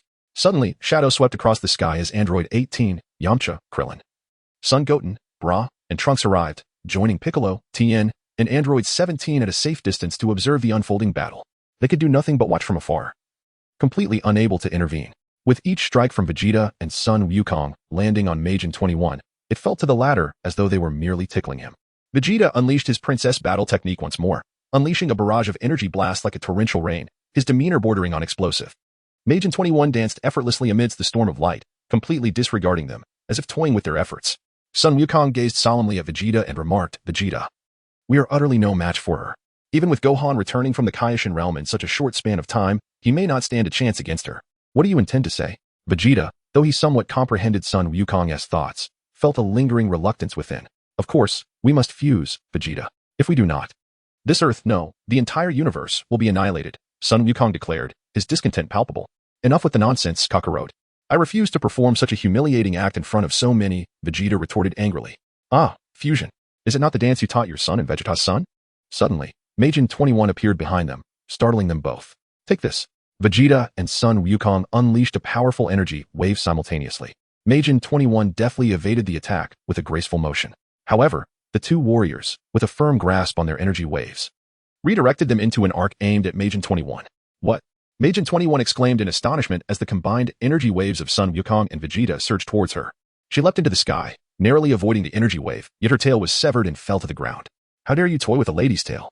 In an instant, Majin 21 materialized before them, delivering a heavy strike to the foreheads of Sun Wukong and Vegeta, sending them crashing to the ground and creating two deep craters.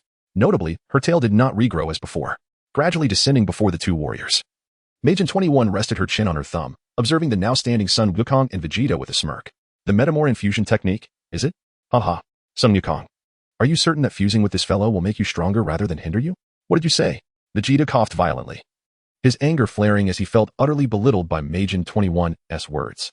Sun Wukong furrowed his brows and inquired, you are acquainted with this technique. What are your intentions? Majin 21, with her arms crossed protectively over her chest, replied, I wish to witness the extent of your power after fusion. I seek a worthy adversary.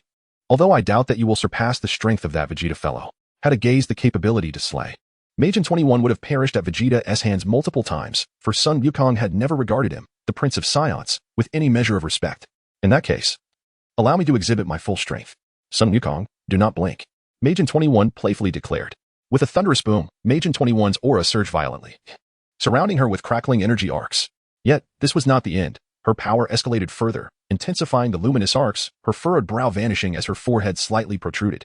Her golden, unruly hair grew longer, cascading past her waist. This Majin 21 was an insatiable abyss. Had she truly reached her limits? Sun Wukong trembled in astonishment, witnessing Majin 21 transform into a Super Saiyan 3, her strength reaching unfathomable heights. Piccolo clenched his fists in frustration. Super Saiyan 3? This Majin 21 is no jest. She genuinely can transform into a Super Saiyan 3, and with her extraordinary physique, she bears none of the burdens that Wukong does. Am I dreaming? What a predicament. How on earth can we prevail? Krillin lamented with a bitter smile. The others shared similar sentiments. The terror of Majin 21 was incomprehensible compared to the previous cell. In the Kaioshin realm, even the focused Son Gohan, old Kaioshin, and Shin furrowed their brows in concern. Kakarot, we must fuse quickly. Vegeta urged Sun Wukong. All right, thank you. Vegeta, Sun Wukong responded with a gentle smile. Chapter 110. Son Gohan arrives. Are you truly planning to fuse in this manner? Majin 21 teased, pointing at Sun Wukong and Vegeta. What do you mean? Sun Wukong, momentarily taken aback by her words as he contemplated how to seize the opportunity to fuse, paused.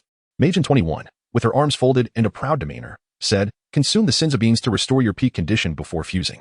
I wish to battle you at your strongest. Haha, you would intentionally allow us to fuse? Majin 21, are you serious? Do you not regret this? Sun Wukong inquired with a smile. No regrets. I wish to know the extent of my own power. Majin 21 replied, casting a furtive glance as her severed tail fell to the ground, discreetly concealing itself in accordance with her wishes. Her voice resonated clearly to Piccolo and the others. Hey, those of you watching should have seen enough by now. You know I have Senzu beans. Sun Wukong produced the Senzu beans he always carried, interrupting Majin 21. After tossing one to Vegeta, he consumed one himself. You shall regret your arrogance, Majin 21, Vegeta declared as he consumed the Senzu bean, feeling his aura and injuries restored. Majin 21 smirked triumphantly, saying, hurry and fuse. I am eager to witness the power you attain from your fusion. Do not disappoint me. Just as Vegeta and Sun Wukong prepared to fuse, Son Gohan, along with Kaioshin Shin, Jebit, and Old Kaioshin, instantaneously teleported before them. At this moment, Sun Wukong donned a purple martial arts uniform akin to that of Piccolo, his gaze piercingly cold as he fixed his eyes on Majin 21. I'm sorry, Father, Uncle Vegeta, I'm late. Gohan, you've returned, Vegeta exclaimed, astonished by the aura emanating from Son Gohan. Though he had not transformed into a Super Saiyan, his presence was formidable, rivaling that of the current situation. What kind of training has he undergone under the Kaioshin sword? In such a brief span, he has remarkably enhanced his strength. Vegeta's mind brimmed with astonishment. This mysterious state, a potential unlocked by the Elder Kaioshin, represented his intrinsic power rather than a mere transformation. According to the memories of a time traveler, during the era of Dragon Ball Super, he had not engaged in training, which prevented him from maintaining this enigmatic state. The transformation into Super Saiyan 4 is distinctly different from the previous 3 stages of Super Saiyan. It signifies a complete elevation of the Saiyan essence. Presently, in his mysterious state, even upon transforming into Super Saiyan 4, he would experience no burdens. Father, leave this to me. Although I lack absolute confidence in defeating her with a fierce roar, a golden aura surged around him as Son Gohan transformed into Super Saiyan 4. His overwhelming presence causing Majin 21 to furrow her brow. Curse Gohan, you've thwarted my plans. Majin 21 muttered bitterly to herself as her tail re-emerged behind her. Her crimson eyes now reflecting a serious demeanor. Sun Wukong exclaimed in astonishment. Incredible. He has surpassed Majin number 21. Vegeta gritted his teeth in surprise, remarking, despite both being Super Saiyan 4s, his strength undeniably eclipses that of Majin number 21. In the distance, Piccolo revealed a joyful smile, while Krillin cheered, remarkable. In such a short time, Gohan has become extraordinarily powerful. He is saved. Bra jubilantly shouted, amazing. Absolutely incredible. Brother Gohan, you are so cool. Go on. Defeat that wicked villain. Gohan's brother Trunks called out loudly in support. Sun Wutian's eyes sparkled with excitement as he opened his arms and exclaimed, brother, you look so handsome. Android 18, resting her chin on her hands, wore a blissful smile, thinking to herself, so powerful, truly remarkable. Gohan has become more vibrant and even more handsome. I long to ride the Kintown once more. Boom. As Sun Wukong and Majin 21's fists collided, an overwhelming sensation of pain surged through Majin 21, prompting an instinctive clenching of her teeth. Bang! Sun Wukong delivered a powerful knee strike to the chest of Majin 21, causing the soft mass to crumple under the force. With a fierce shout, he thrust his palms forward, unleashing a ki blast that obliterated the upper body of Majin 21. Yet, in an instant, Majin 21 restored itself, its eyes emitting a piercing laser. Sun Wukong deftly leaned back to evade the oncoming beam, then executed a flying side kick that sent Majin 21 soaring through the air. The tenfold Kamehameha wave surged forth. Son Gohan formed a flower-like shape with his palms, unleashing a robust wave of blue energy that enveloped the formidable Majin 21. The delicate form of Majin 21 was shattered into countless fragments, only to coalesce once more in an instant, her enchanting smile igniting a sense of frustration within Son Gohan, prompting him to clench his fists. This was precisely why he expressed his lack of absolute confidence in defeating Majin 21. Her mysterious state, augmented by her transformation into Super Saiyan 4, endowed her with power that exceeded that of the current Super Saiyan 3 Majin Buu, though the disparity was not insurmountable. Majin 21 possessed the cells of Majin Buu, granting her an astonishing regenerative ability akin to his, and she also harbored cells from others, including Frieza and his father, making her even more cunning than beings like Cell. In her present state, the scenario bore a striking resemblance to the memories of the time when Super Saiyan 3 Goku faced the original Buu, with the notable difference that he now faced no issues of depletion or burden. Son Gohan prepared himself for a prolonged struggle. As his strength was not vastly different from that of Majin 21, he adjusted his breathing and launched a swift assault. At that moment, Majin 21 harbored a similar thought. She anticipated a drawn-out battle, but the sudden appearance of Son Gohan disrupted her plans. Bang! Once again, he sent Majin 21 flying. Son Gohan exhibited no mercy. With each punch and kick, he showed no signs of compassion.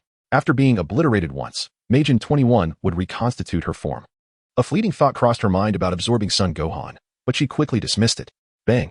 She was struck once more and landed at the valley's base. Majin 21 quickly contemplated, no, that trump card can only be utilized once.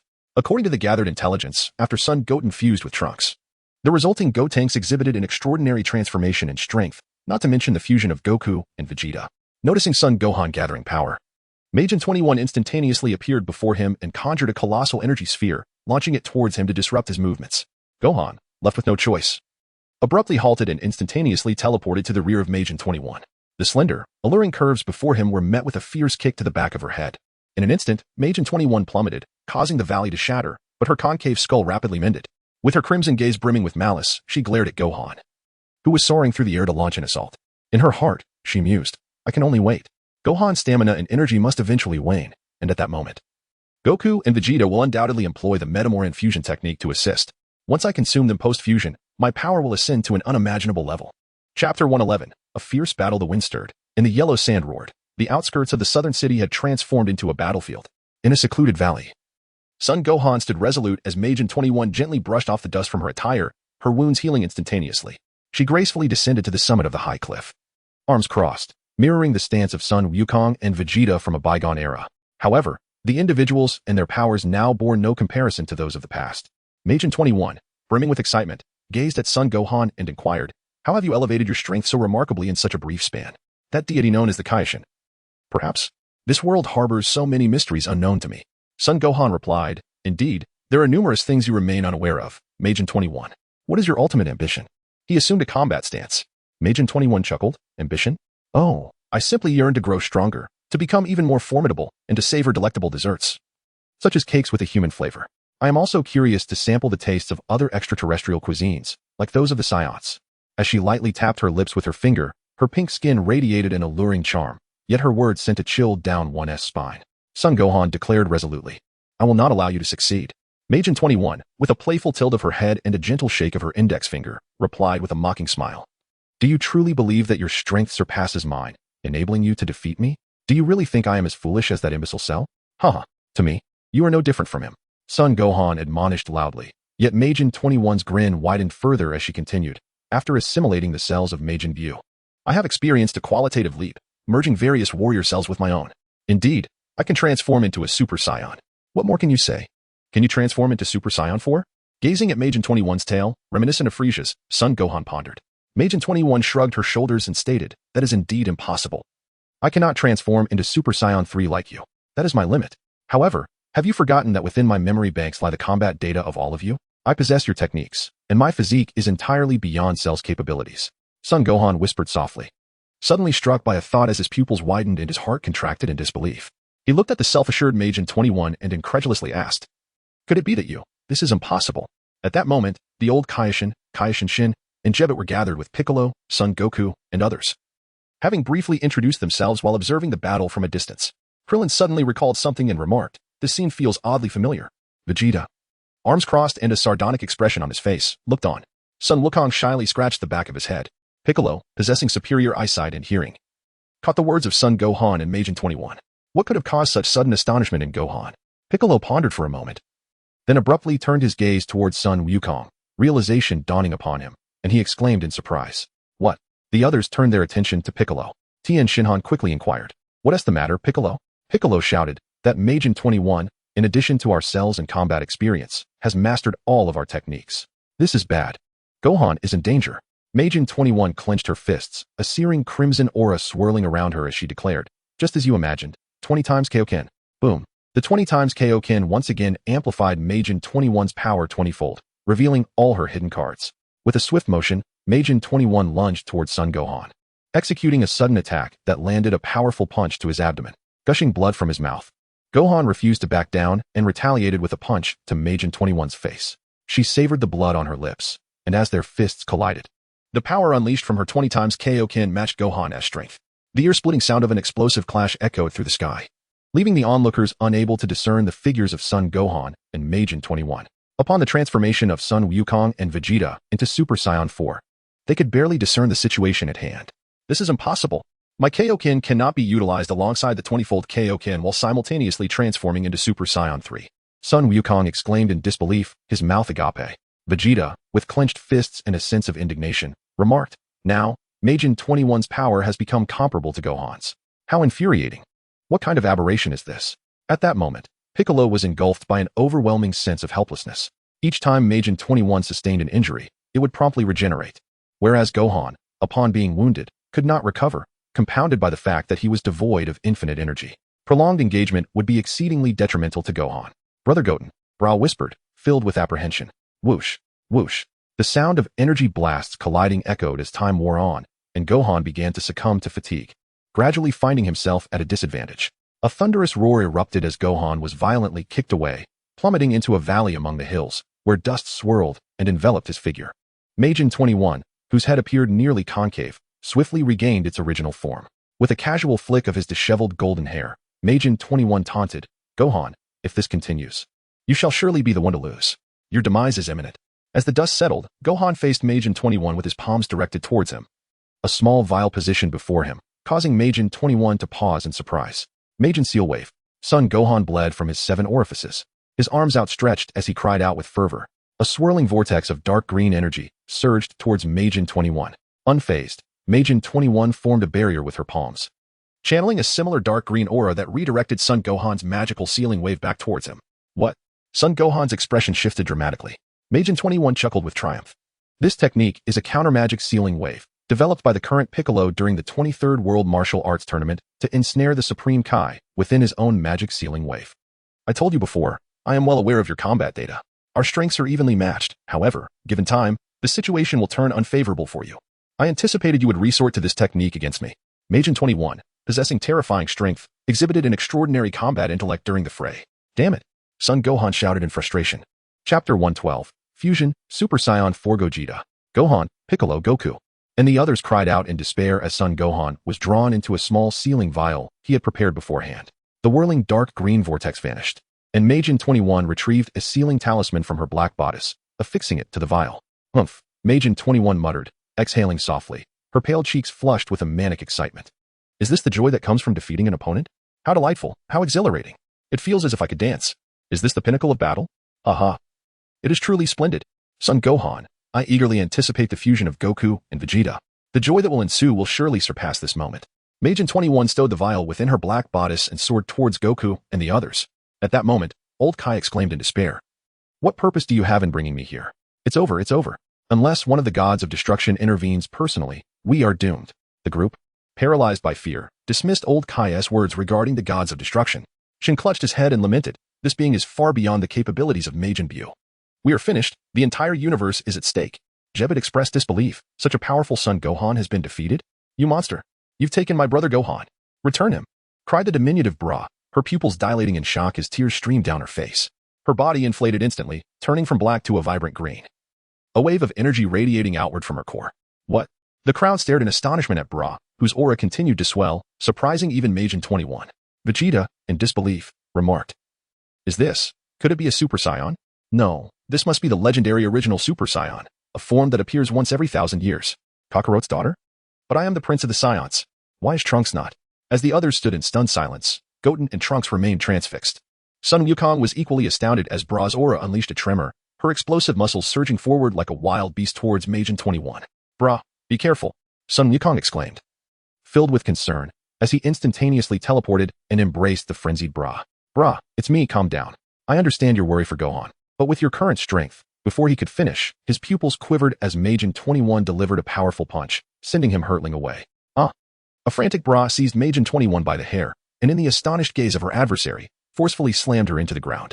Subsequently, she propelled herself forward at high speed, her face downwards, carving a deep trench in the earth. This violent spectacle terrified Trunks, while Goten trembled in fear. Vegeta promptly assisted Sun Wukong to his feet, urging, Kakarot, we must fuse quickly, or we will surely meet our doom. Hehehe, my apologies, Vegeta. Sun Wukong replied as he stood up. Suddenly, the old Kaioshin addressed Vegeta and Sun Wukong. If we are to fuse, then I. A resounding roar interrupted him. Abruptly, an intense aura surged as Majin 21, having momentarily slipped free from Bra's grasp, unleashed a devastating attack, the universal cataclysm, striking Bra with overwhelming force and instantaneously obliterating her. As her energy dissipated, Bra's eyes grew vacant. She struggled to glance at Majin 21 before succumbing to unconsciousness, her limp body lifted by him. Majin 21 gazed ahead, swinging his hand forcefully, unleashing a fierce gust that scattered the clouds, sending Yamcha, Krillin, 10, androids 17 and 18, Piccolo, the old Kaioshin, Shin, Jebet, Goten, and Trunks flying uncontrollably, crashing heavily to the ground. The old Kaioshin shouted loudly, let me finish what I was saying. Sun Wukong and Vegeta crossed their arms protectively in front of themselves, gritting their teeth and exerting every ounce of strength to withstand the onslaught of Majin 21. A formidable aura engulfed the entire surface, unleashing tsunamis, dispersing yellow sands, and unleashing wild storms and avalanches. At that moment, in Orange Star City, within Orange Star High School, Aisha gazed at the empty seat beside her, momentarily lost in thought, sighing, why hasn't Gohan come to class today? Could it be related to yesterday's events? Vidili shook her head and explained, no, my father told me to be cautious. It seems Master Krillin and the others have encountered foes far more terrifying than Cell. Gohan is currently engaged in battle with them. Shippuna laughed, this method of taking leave is quite amusing. Teacher, I'm off to save the world. So I'll be absent for a day, ha ha ha. Suddenly, the ground shook violently as debris collapsed. Orange Star High School, like the city itself, was reduced to ruins. Vidili, trembling, opened her eyes to a gray sky filled with anguished cries and scattered corpses. The friends she had just spoken with, Aisha and Shippuna, were transformed into lifeless bodies in an instant. What on earth has happened? Vidili shouted in disbelief as she struggled to rise from the rubble. Such scenes unfolded across cities worldwide, as Meijin 21's earlier strike had seemingly renovated the surface, leaving countless casualties in its wake. Observing Bronner grasp, Meijin 21 remarked with surprise, that transformation must also have been a Super Saiyan form, and it turned green. Looks like the Saiyans still have much to research. Discarding Bra aside, she tilted her head, coldly observing the others. Her casual slap had sent everyone toppling, with only Son Gohan and Vegeta remaining standing, while Tien, King Kai, and others were incapacitated. Krillin and Yamcha were lost to the unknown. Vegeta and Son Wukong, both in their Super Saiyan 4 forms, symmetrically positioned themselves, gradually drawing closer. Their fingers aligned. A powerful crimson aura radiated outward. It worked. Piccolo exclaimed with joy. The old Kaishin, visibly agitated, admonished, I said. Can you at least let me finish speaking before you fuse? Father, Goten and Trunks exclaimed excitedly. As the energy dissipated, Son Wukong and Vegeta merged into a warrior through the Metamor infusion technique, sporting red hair and an even more terrifying aura, prompting a deeper smile on Meijin 21's face. I am neither Son Wukong nor Vegeta. I am the one destined to defeat you, Vegeto. Vegeto struck a combat pose, mockingly gazing at Meijin 21. Instead of fear, Meijin 21 erupted with excitement, leaving Vegeto perplexed. Ha ha ha, just as I calculated. Vegeto, you certainly excite me more than Gohan. I want to hold back. This is a grand gift I have prepared for you. Suddenly, a tail, lying in wait, writhed and lunged at Vegeto, catching him off guard. His expression shifted dramatically as he positioned his fingers on his forehead, preparing to use instant transmission. However, the writhing mass, imbued with dark green energy arcs, struck him with a devastating blow, causing Vegeto to cry out in pain, immobilized. What? The flicker of hope that had ignited was swiftly extinguished, plunging him into deeper despair. This is the ability of Meijin Bu. It's bad. Vegeto has been consumed by Meijin 21. Androids 17 and 18 struggled to rise, rushing towards Meijin 21. I can't move. This is Master Roshi's devastating attack. Vegeto's final thoughts were filled with resentment as he was enveloped by the pink mass, succumbing to Meijin 21's control and merging into her form. Boom. The aura from Meijin 21 sent 17 and 18 flying, crashing heavily to the ground. Their golden, chaotic hair transformed to red, their gazes sharpened, and their forms swelled, becoming more imposing. The energy surged from Earth into the cosmos, reaching the realm of the Destroyer Gods, awakening a slumbering feline entity. Chapter 113. The demise of Meijin 21. What a joke. Even if that fusion technique cannot compare to the Patera earrings, it shouldn't lead to such a swift absorption. The old Kaishin cradled his head, realizing the immense power emanating from Meijin 21. It's all over, Gohan, Wukong, Vegeta, it's all finished. Tien clenched his fists in frustration. Meijin 21 advanced slowly towards the group. The sound of her high heels striking the ground heightened their anxiety. 18 rose, furiously declaring, you return my Gohan and release Vegeto. Meijin 21 paused, intrigued. A model of infinite energy, Android 18, dares to defy me? With a mere finger, I could crush you. Piccolo regained some strength and stood. Meijin 21 pulled a small vial from her garment, exhaling softly, revealing a fact that deepened their despair. The fusion of Son Wukong and Vegeta into Vegeto may last only 30 minutes. However, I possess infinite energy like 17 and 18. My body has memorized this form, and even when the fusion time ends, my power will not diminish. How? How can this be? Piccolo stared at Meijin 21 in disbelief. Meijin 21 relished their expressions, gently shaking the vial containing the sealed Gohan. I prepared extensively for this. At last, it has succeeded. Her mood was exceptionally buoyant. 17 asked solemnly, do as you wish, but what do you intend to do? Meijin 21 surveyed the group, her crimson gaze lingering on Shin and the old Kaishin. You shall all perish, but first, I have a few questions. If you answer me, I might grant you a gentler fate. You came here for Meijin Bu, didn't you? And how did you discover my existence, having hidden so deeply? 18 defiantly retorted. Who knows? Do you think we'll tell you? The others gradually rose, standing resolutely side by side, their gazes icy towards Meijin 21, refusing to yield. Save for Krillin and Yamcha, who had been blown away. Shin gritted his teeth, asserting, you're right. We won't divulge anything. Very well. I shall accommodate your wishes. I will use the Dragon Balls to have Shinron reveal everything I desire to know. Meijin 21's gaze shifted to the unconscious Bra and the Scion with green hair. Chuckling softly, how intriguing. There seem to be secrets about the Saiyans that I do not yet understand. Suddenly, a magnificent aura of vibrant colors emanated from Meijin 21, leaving Piccolo and the others momentarily entranced. No, this can't be. Meijin 21 emitted a tormented wail, dropping a small vial adorned with talisman paper to the ground, cradling their head in anguish. A brilliant light pulsated from Meijin 21's abdomen, intensifying, as a prismatic beam pierced through, releasing a crimson streak that soared forth. The emotions of the onlookers surged like a roller coaster. Gogeta descended like a celestial warrior, cradling a drowsy, brown-haired woman in a white lab coat, her visage mirroring that of Meijin 21. Carefully, he entrusted the figure to the recently awakened Piccolo, his cold gaze brimming with lethal intent. The black vest he wore accentuated by orange lines, while the vibrant aura around him dissipated. As Piccolo received 21 from Gogeta, he exclaimed in astonishment, "You, weren't you just?" Shinran asked incredulously, what on earth just transpired? At that moment, Mage and 21 had undergone a dramatic transformation, their form writhing unnaturally, exuding a chaotic essence. A viscous, dark substance rapidly spread as the energies of Frieza, Cooler, Vegeta, and Gohan intertwined. The once gray sky descended into darkness, morphing into a swirling black mist that enveloped the entire planet.